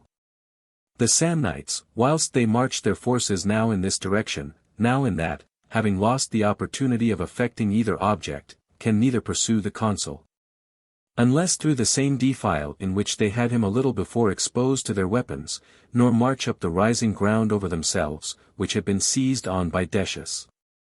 But both their resentment stimulated them more against the latter, who had taken from them the favourable opportunity of achieving their object, and also the proximity of the place, and the paucity of the enemy.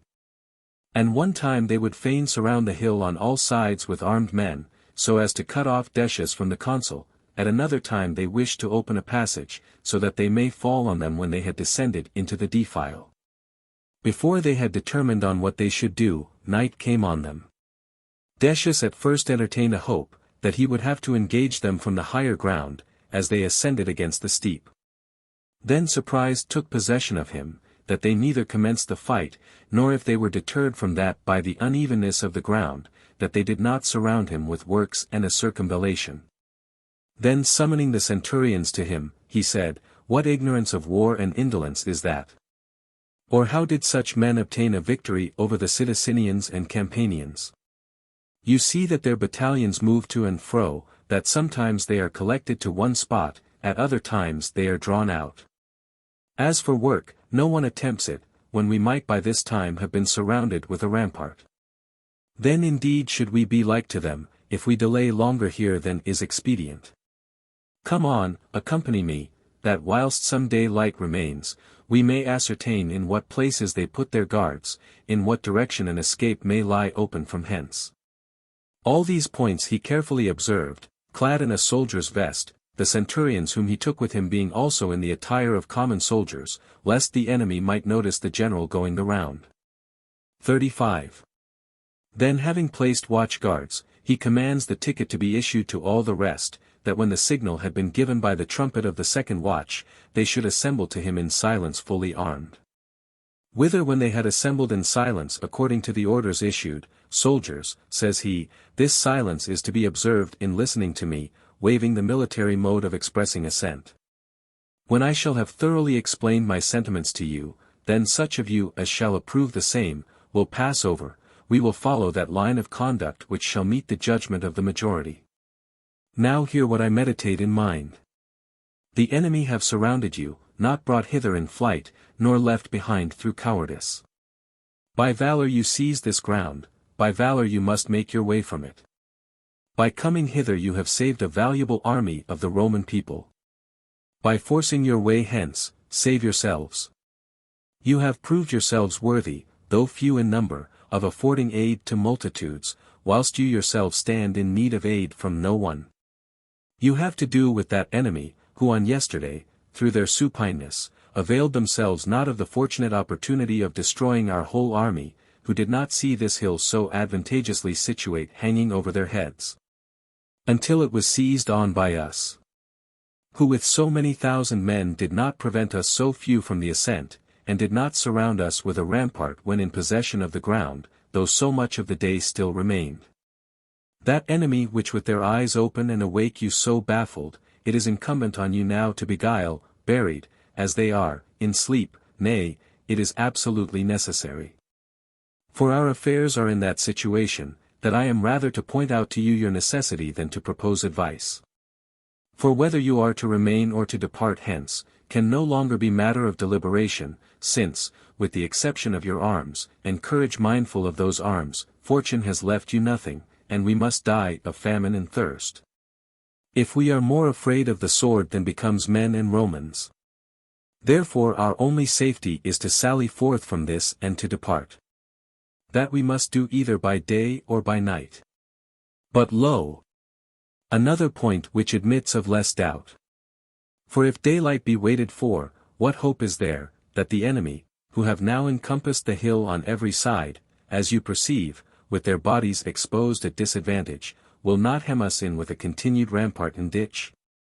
If night then be favourable for a sally, as it is, this is undoubtedly the most suitable hour of night. You assembled here on the signal of the second watch, a time which buries mortals in the profoundest sleep. You will pass through their bodies lulled to sleep either in silence unnoticed by them, or ready to strike terror into them, should they perceive you, by a sudden shout. Only follow me, whom you have followed. The same fortune which conducted us hither, will I follow. Those of you to whom these measures seem salutary, come on, pass over to the right. 36. They all passed over, and followed Decius as he proceeded through the intervals which lay between the guards. They had now passed the middle of the camp, when a soldier, striding over the bodies of the watchmen as they lay asleep, occasioned a noise by striking one of their shields. When the watchman, being aroused by this, stirred the next one to him, and those who were awake stirred up others, not knowing whether they were friends or foes, whether it was the garrison that sallied forth or the consul had taken their camp. Decius, having ordered the soldiers to raise a shout, as they were no longer unobserved, disheartens them by panic whilst still heavy from sleep, by which being perplexed, they were neither able to take arms briskly, nor make resistance, nor to pursue them. During the trepidation and confusion of the Samnites, the Roman guard, slaying such of the guards as came in their way, reached the consul's camp. A considerable portion of night still remained, and things now appeared to be in safety. When Decius says, Roman soldiers, be honored for your bravery. Your journey and return ages shall extol. But to behold such bravery light and day are necessary. Nor do you deserve that silence and night should cover you, whilst you return to the camp with such distinguished glory. Here let us wait in quiet for the daylight. His words they obeyed. And as soon as it was day, a messenger being dispatched to the camp to the consul, they were aroused from sleep with great joy. And the signal being given by ticket, that those persons returned safe who had exposed their persons to evident danger for the preservation of all, rushing out each most anxiously to meet them, they applaud them, congratulate them. They call them singly and collectively their preservers, they give praises and thanks to the gods, they raise Decius to heaven. This was a sort of camp triumph for Decius, who proceeded through the middle of the camp, with his guard fully armed, the eyes of all being fixed on him, and all giving him equal honor with the consul. When they came to the general's tent, the consul summons them by sound of trumpet to an assembly. And commencing with the well-earned praises of Decius, he adjourned the assembly on the interposition of Decius himself, who advising the postponement of everything else, whilst the occasion was still present, persuaded the consul to attack the enemy, whilst still in consternation from the panic of the night, and dispersing in separate detachments around the hill. Adding, that he believed that some who had been sent out in pursuit of him were straggling through the forest. The legions were ordered to take arms, and having departed from the camp, as the forest was now better known by means of scouts, they are led onwards to the enemy through a more open tract. Having unexpectedly attacked the enemy when off their guard, since the soldiers of the Samnites straggling in every direction, most of them unarmed, were not able either to rally, nor to take arms, nor to betake themselves within the rampart. They first drive them in a panic into the camp, then they take the camp itself, having dislodged the guards. The shout spread around the hill, and puts each to flight from their respective posts. Thus a great part yielded to an enemy they had not seen. Those whom the panic had driven within the rampart, they amounted to 30,000, were all slain. The camp was plundered. 37. Matters being thus conducted, the consul, having summoned an assembly, pronounces a panegyric on Decius, not only that which had been commenced on a previous occasion, but as now completed by his recent deserts. And besides other military gifts, he presents him with a golden crown and 100 oxen, and with one white one of distinguished beauty, richly decorated with gilded horns. The soldiers who had been in the guard with him, were presented with a double allowance of corn for the present, with an ox and 2 vests each. Immediately after the consul's donation, the legions place on the head of Decius a crown of grass, indicative of their deliverance from a blockade, expressing their approbation of the present with a shout. Decorated with these emblems, he sacrificed the beautiful ox to Mars, the 100 oxen he bestowed on the soldiers, who had been with him in the expedition. On the same soldiers the legions conferred, each a pound of corn and a pint of wine. And all these things were performed with great alacrity, with a military shout, a token of the approbation of all. The third battle was fought near Suessula, in which the army of the Samnites, having been routed by Marcus Valerius, having summoned from home the flower of their youth, determined on trying their strength by a final contest.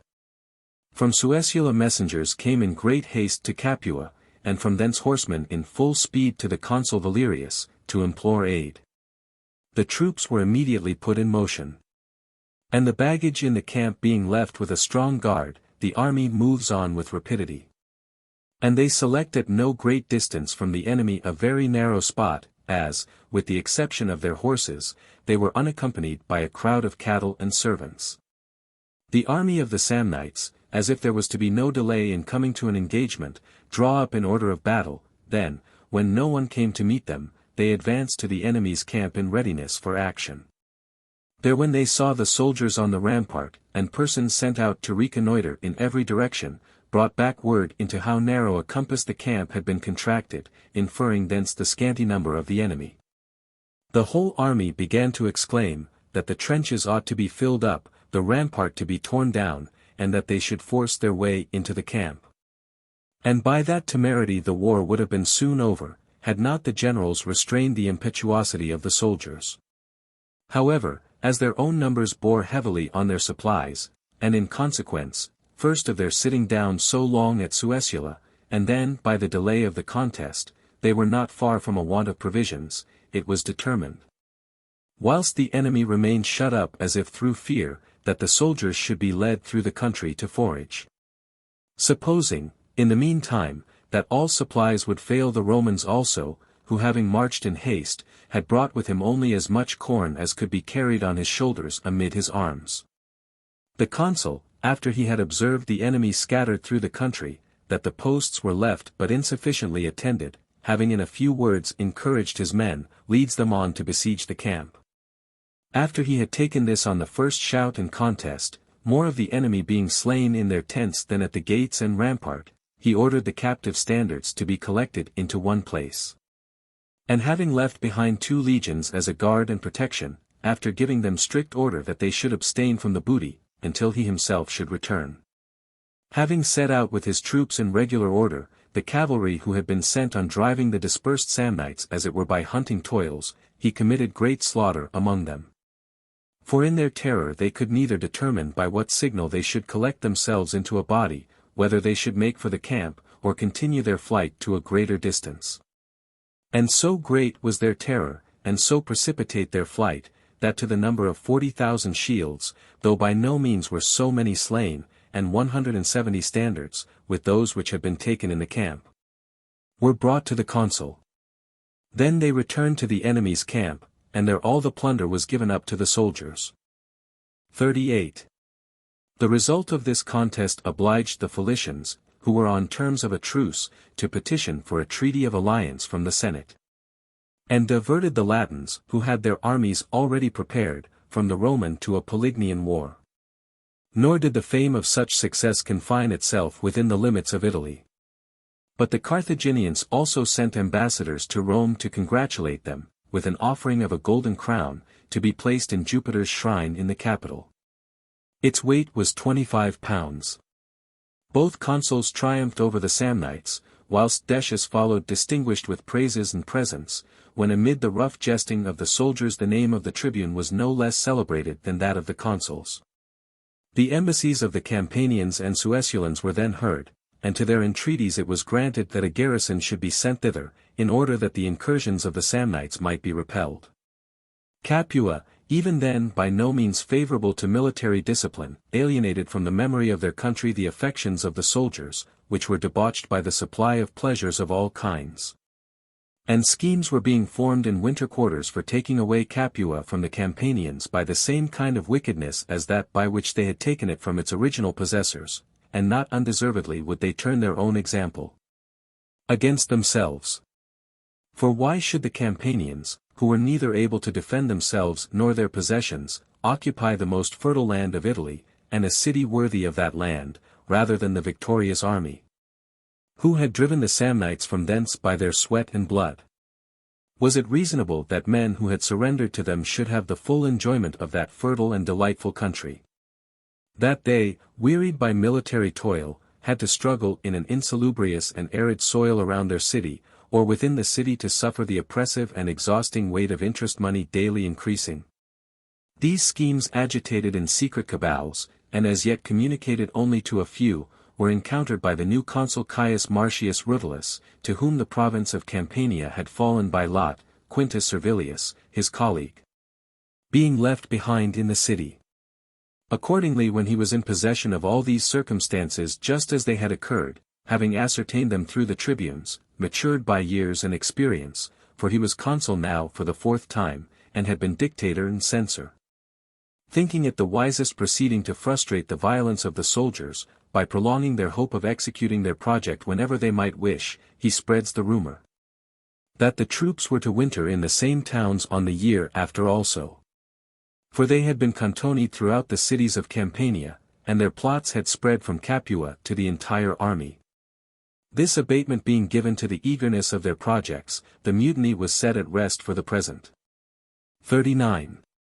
The consul, having led out his army to the summer campaign, determined, whilst he had the Samnites quiet, to purge the army by sending away the turbulent men, by telling some that their regular time had been served, that others were weighed down by years and debilitated in bodily vigor. Some were sent away on furloughs, at first individuals, then some cohorts also, on the plea that they had wintered far from their home and domestic affairs. When different individuals were sent to different places under pretence of the business of the service, a considerable number were put out of the way, which multitude the other consul detained in Rome under different pretenses. And first indeed, not suspecting the artifice, they returned to their homes by no means with reluctance. After they saw that neither those first sent returned to their standards, and that scarcely any others, except those who had wintered in Campania, and chiefly the fomenters of the mutiny, were sent away. At first wonder, and then certain fear entered their minds, that their schemes had been divulged.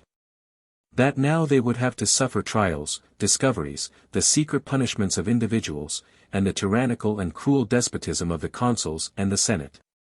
Those who were in the camp, discussed these things in secret conferences, seeing that the sinews of the conspiracy had been got rid of by the artifice of the consul. One cohort, when they were at no great distance from Anxur, posted itself at Lochley, in a narrow woody pass between the sea and the mountains, to intercept those whom the consul was dismissing under various pretenses, as has been already mentioned. Their body was now becoming strong in numbers, nor was anything wanting to complete the form of a regular army, except a leader. Without order, therefore, they come into the Alban territory committing depredations, and under the hill of Alba Longa, they encompassed their camp with a rampart. The work here being completed, during the remainder of the day they discussed their different opinions regarding the choice of a commander, not having sufficient confidence in any of those present. Whom could they invite out from Rome? What individuals of the patricians or of the commons was there, who would either knowingly expose himself to such imminent danger, or to whom could the cause of the army, set mad by ill treatment, be safely committed? On the following day, when the same subject of deliberation detained them, some of the straggling marauders ascertained and brought an account, that Titus Quinctius cultivated a farm in the Tusculan territory, forgetful of the city and its honors. This was a man of patrician family, whose military career, which was passed with great glory, having been relinquished in consequence of one of his feet being lamed by a wound. He determined on spending his life in the country far from ambition and the forum. His name once heard, they immediately recognized the man, and with wishes for success, ordered him to be sent for. There was, however, but little hope that he would do anything voluntarily. They resolved on employing force and intimidation. Accordingly those who had been sent for the purpose, having entered the house in the silence of the night, and surprising Quinctius overcome in sleep, threatening that there was no alternative, either authority and honor, or death. In case he resisted, unless he followed, they force him to the camp. Immediately on his arrival he was styled general, and whilst he was startled at the strange nature of the sudden occurrence, they convey to him the ensigns of honor, and bid him lead them to the city. Then having torn up their standard, more under the influence of their own impetuosity than by the command of their general, they arrive in hostile array at the 8th stone on the road, which is now the Appian. And would have proceeded immediately to the city, had they not heard that an army was coming to meet them, and that Marcus Valerius Corvus was nominated dictator against them, and Lucius Aemilius Mamercinus master of the horse. 40. As soon as they came in sight and recognized the arms and standards, instantly the recollection of their country softened the resentment of all. Not yet were they so hardy as to shed the blood of their countrymen, nor had they known any but foreign wars, and secession from their own was deemed the extreme of rage. Accordingly now the generals, now the soldiers sought a meeting for a negotiation. Quinctius, who was satiated with arms, taken up, even in defense of his country, much more so against it. Corvus, who entertained a warm affection for all his countrymen, chiefly the soldiers, and above others, for his own army, advanced to a conference. To him, being immediately recognized, silence was granted with no less respect by his adversaries, than by his own party. He says, "Soldiers, at my departure from the city, I prayed to the immortal gods, your public deities as well as mine, and earnestly implored their goodness so, that they would grant me the glory of establishing concord among you, not victory over you. There have been and there will be sufficient opportunities, whence military fame may be obtained. On this occasion peace should be the object of our wishes. What I earnestly called for from the immortal gods when offering up my prayers, you have it in your power to grant to me, if you will remember, that you have your camp not in Samnium, nor among the Volscians, but on Roman ground. That those hills which you behold are those of your country, that this is the army of your countrymen. That I am your own consul, under whose guidance and auspices ye last year twice defeated the legions of the Samnites, twice took their camp by storm. Soldiers, I am Marcus Valerius Corvus, whose nobility ye have felt by acts of kindness towards you, not by ill treatment, the proposer of no tyrannical law against you, of no harsh decree of the Senate. In every post of command more strict on myself than on you. And if birth, if personal merit, if high dignity, if public honors could suggest arrogance to any one, from such ancestors have I been descended, such a specimen had I given of myself, at such an age did I attain the consulship. That when but 23 years old I might have been a proud consul, even to the patricians, not to the commons only. What act or saying of mine, when consul, have ye heard of more severe than when only tribune? With the same tenor did I administer 2 successive consulships, with the same shall this uncontrollable office, the dictatorship, be administered. So that I shall be found not more indulgent to these my own soldiers and the soldiers of my country, than to you, I shudder to call you so, its enemies. Ye shall therefore draw the sword against me, before I draw it against you. On that side the signal shall be sounded, on that the shout and onset shall begin, if a battle must take place. Determine in your minds, on that which neither your fathers nor grandfathers could. Neither those who see seated to the sacred mount, nor yet those who afterwards posted themselves on the Aventine. Wait till your mothers and wives come out to meet you from the city with dishevelled hair, as they did formerly to Coriolanus. At that time the legions of the Volscians, because they had a Roman for their leader, ceased from hostilities. Will not ye, a Roman army, desist from an unnatural war? Titus Quinctius, under whatever circumstances you stand on that side, whether voluntarily or reluctantly, if there must be fighting, do you then retire to the rear? With more honor even will you fly, and turn your back to your countrymen, than fight against your country. Now you will stand with propriety and honor among the foremost to promote peace, and may you be a salutary agent in this conference. Require and offer that which is just, though we should admit even unjust terms, rather than engage in an impious combat with each other. Titus Quinctius, turning to his party with his eyes full of tears, said, In me too, soldiers, if there is any use of me, ye have a better leader for peace than for war. For that speech just now delivered, not a Volscian, nor a Samnite expressed, but a Roman, your own consul, your own general, soldiers, whose auspices having already experienced for you, do not wish to experience them against you. The Senate had other generals also, who would engage you with more animosity. They have selected the one who would be most indulgent to you, his own soldiers, in whom as your general you would have most confidence. Even those who can conquer, desire peace. What ought we to desire? Why do we not, renouncing resentment and hope, those fallacious advisers, resign ourselves and all our interests to his tried honor? 41. All approving with a shout, Titus Quinctius, advancing before the standards, declared that the soldiers would be obedient to the dictator. He entreated that he would espouse the cause of his unfortunate countrymen, and having espoused it, he would maintain it with the same fidelity with which he had wont to administer public affairs. That for himself individually he made no terms, that he would found his hope in nothing else but in his innocence. That provision should be made for the soldiers, as provision had been made by the Senate, once for the commons, a second time for the legions, so that the secession should not be visited with punishment. The dictator, having lauded Quinctius, and having bid the others to hope for the best, returned back to the city with all speed, and, with the approbation of the Senate, proposed to the people in the Peatline Grove that the secession should not be visited with chastisement on any of the soldiers.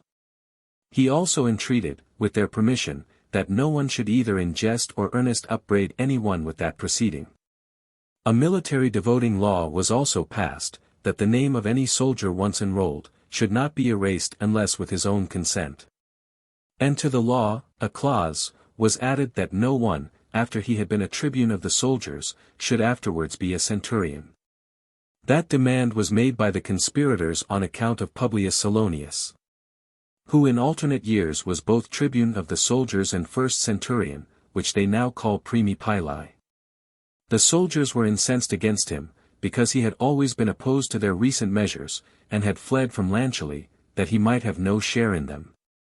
Accordingly when this alone was not obtained from the Senate through their regard for Silonius, then Silonius, conjuring the conscript fathers, that they would not value his promotion more highly than the concord of the state, prevailed in having that also carried. Equally ineffectual was the demand, that some deductions should be made from the pay of the cavalry. They then received triple, because they had opposed the conspiracy. 42. Besides these, I find in some writers that Lucius Janutius, tribune of the commons, proposed to the people, that no one should be allowed to practice usury. Likewise provision was made by other enactments, that no one should fill the same office within 10 years, nor hold 2 offices on the same year, and that it should be allowed that both the consuls should be plebeians. If all these concessions were made to the people, it is evident that the revolt possessed no little strength. In other annals it is recorded, that Valerius was not appointed dictator, but that the entire business was managed by the consuls. And also that that band of conspirators were driven to arms not before they came to Rome, but at Rome.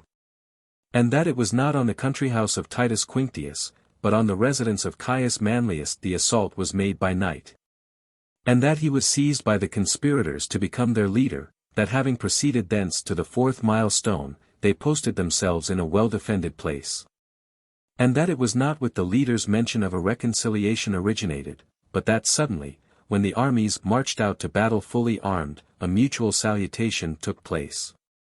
That mixing together the soldiers began to join hands, and to embrace each other with tears, and that the consuls, on seeing the minds of the soldiers averse from fighting, made a proposition to the Senate concerning the re-establishment of concord.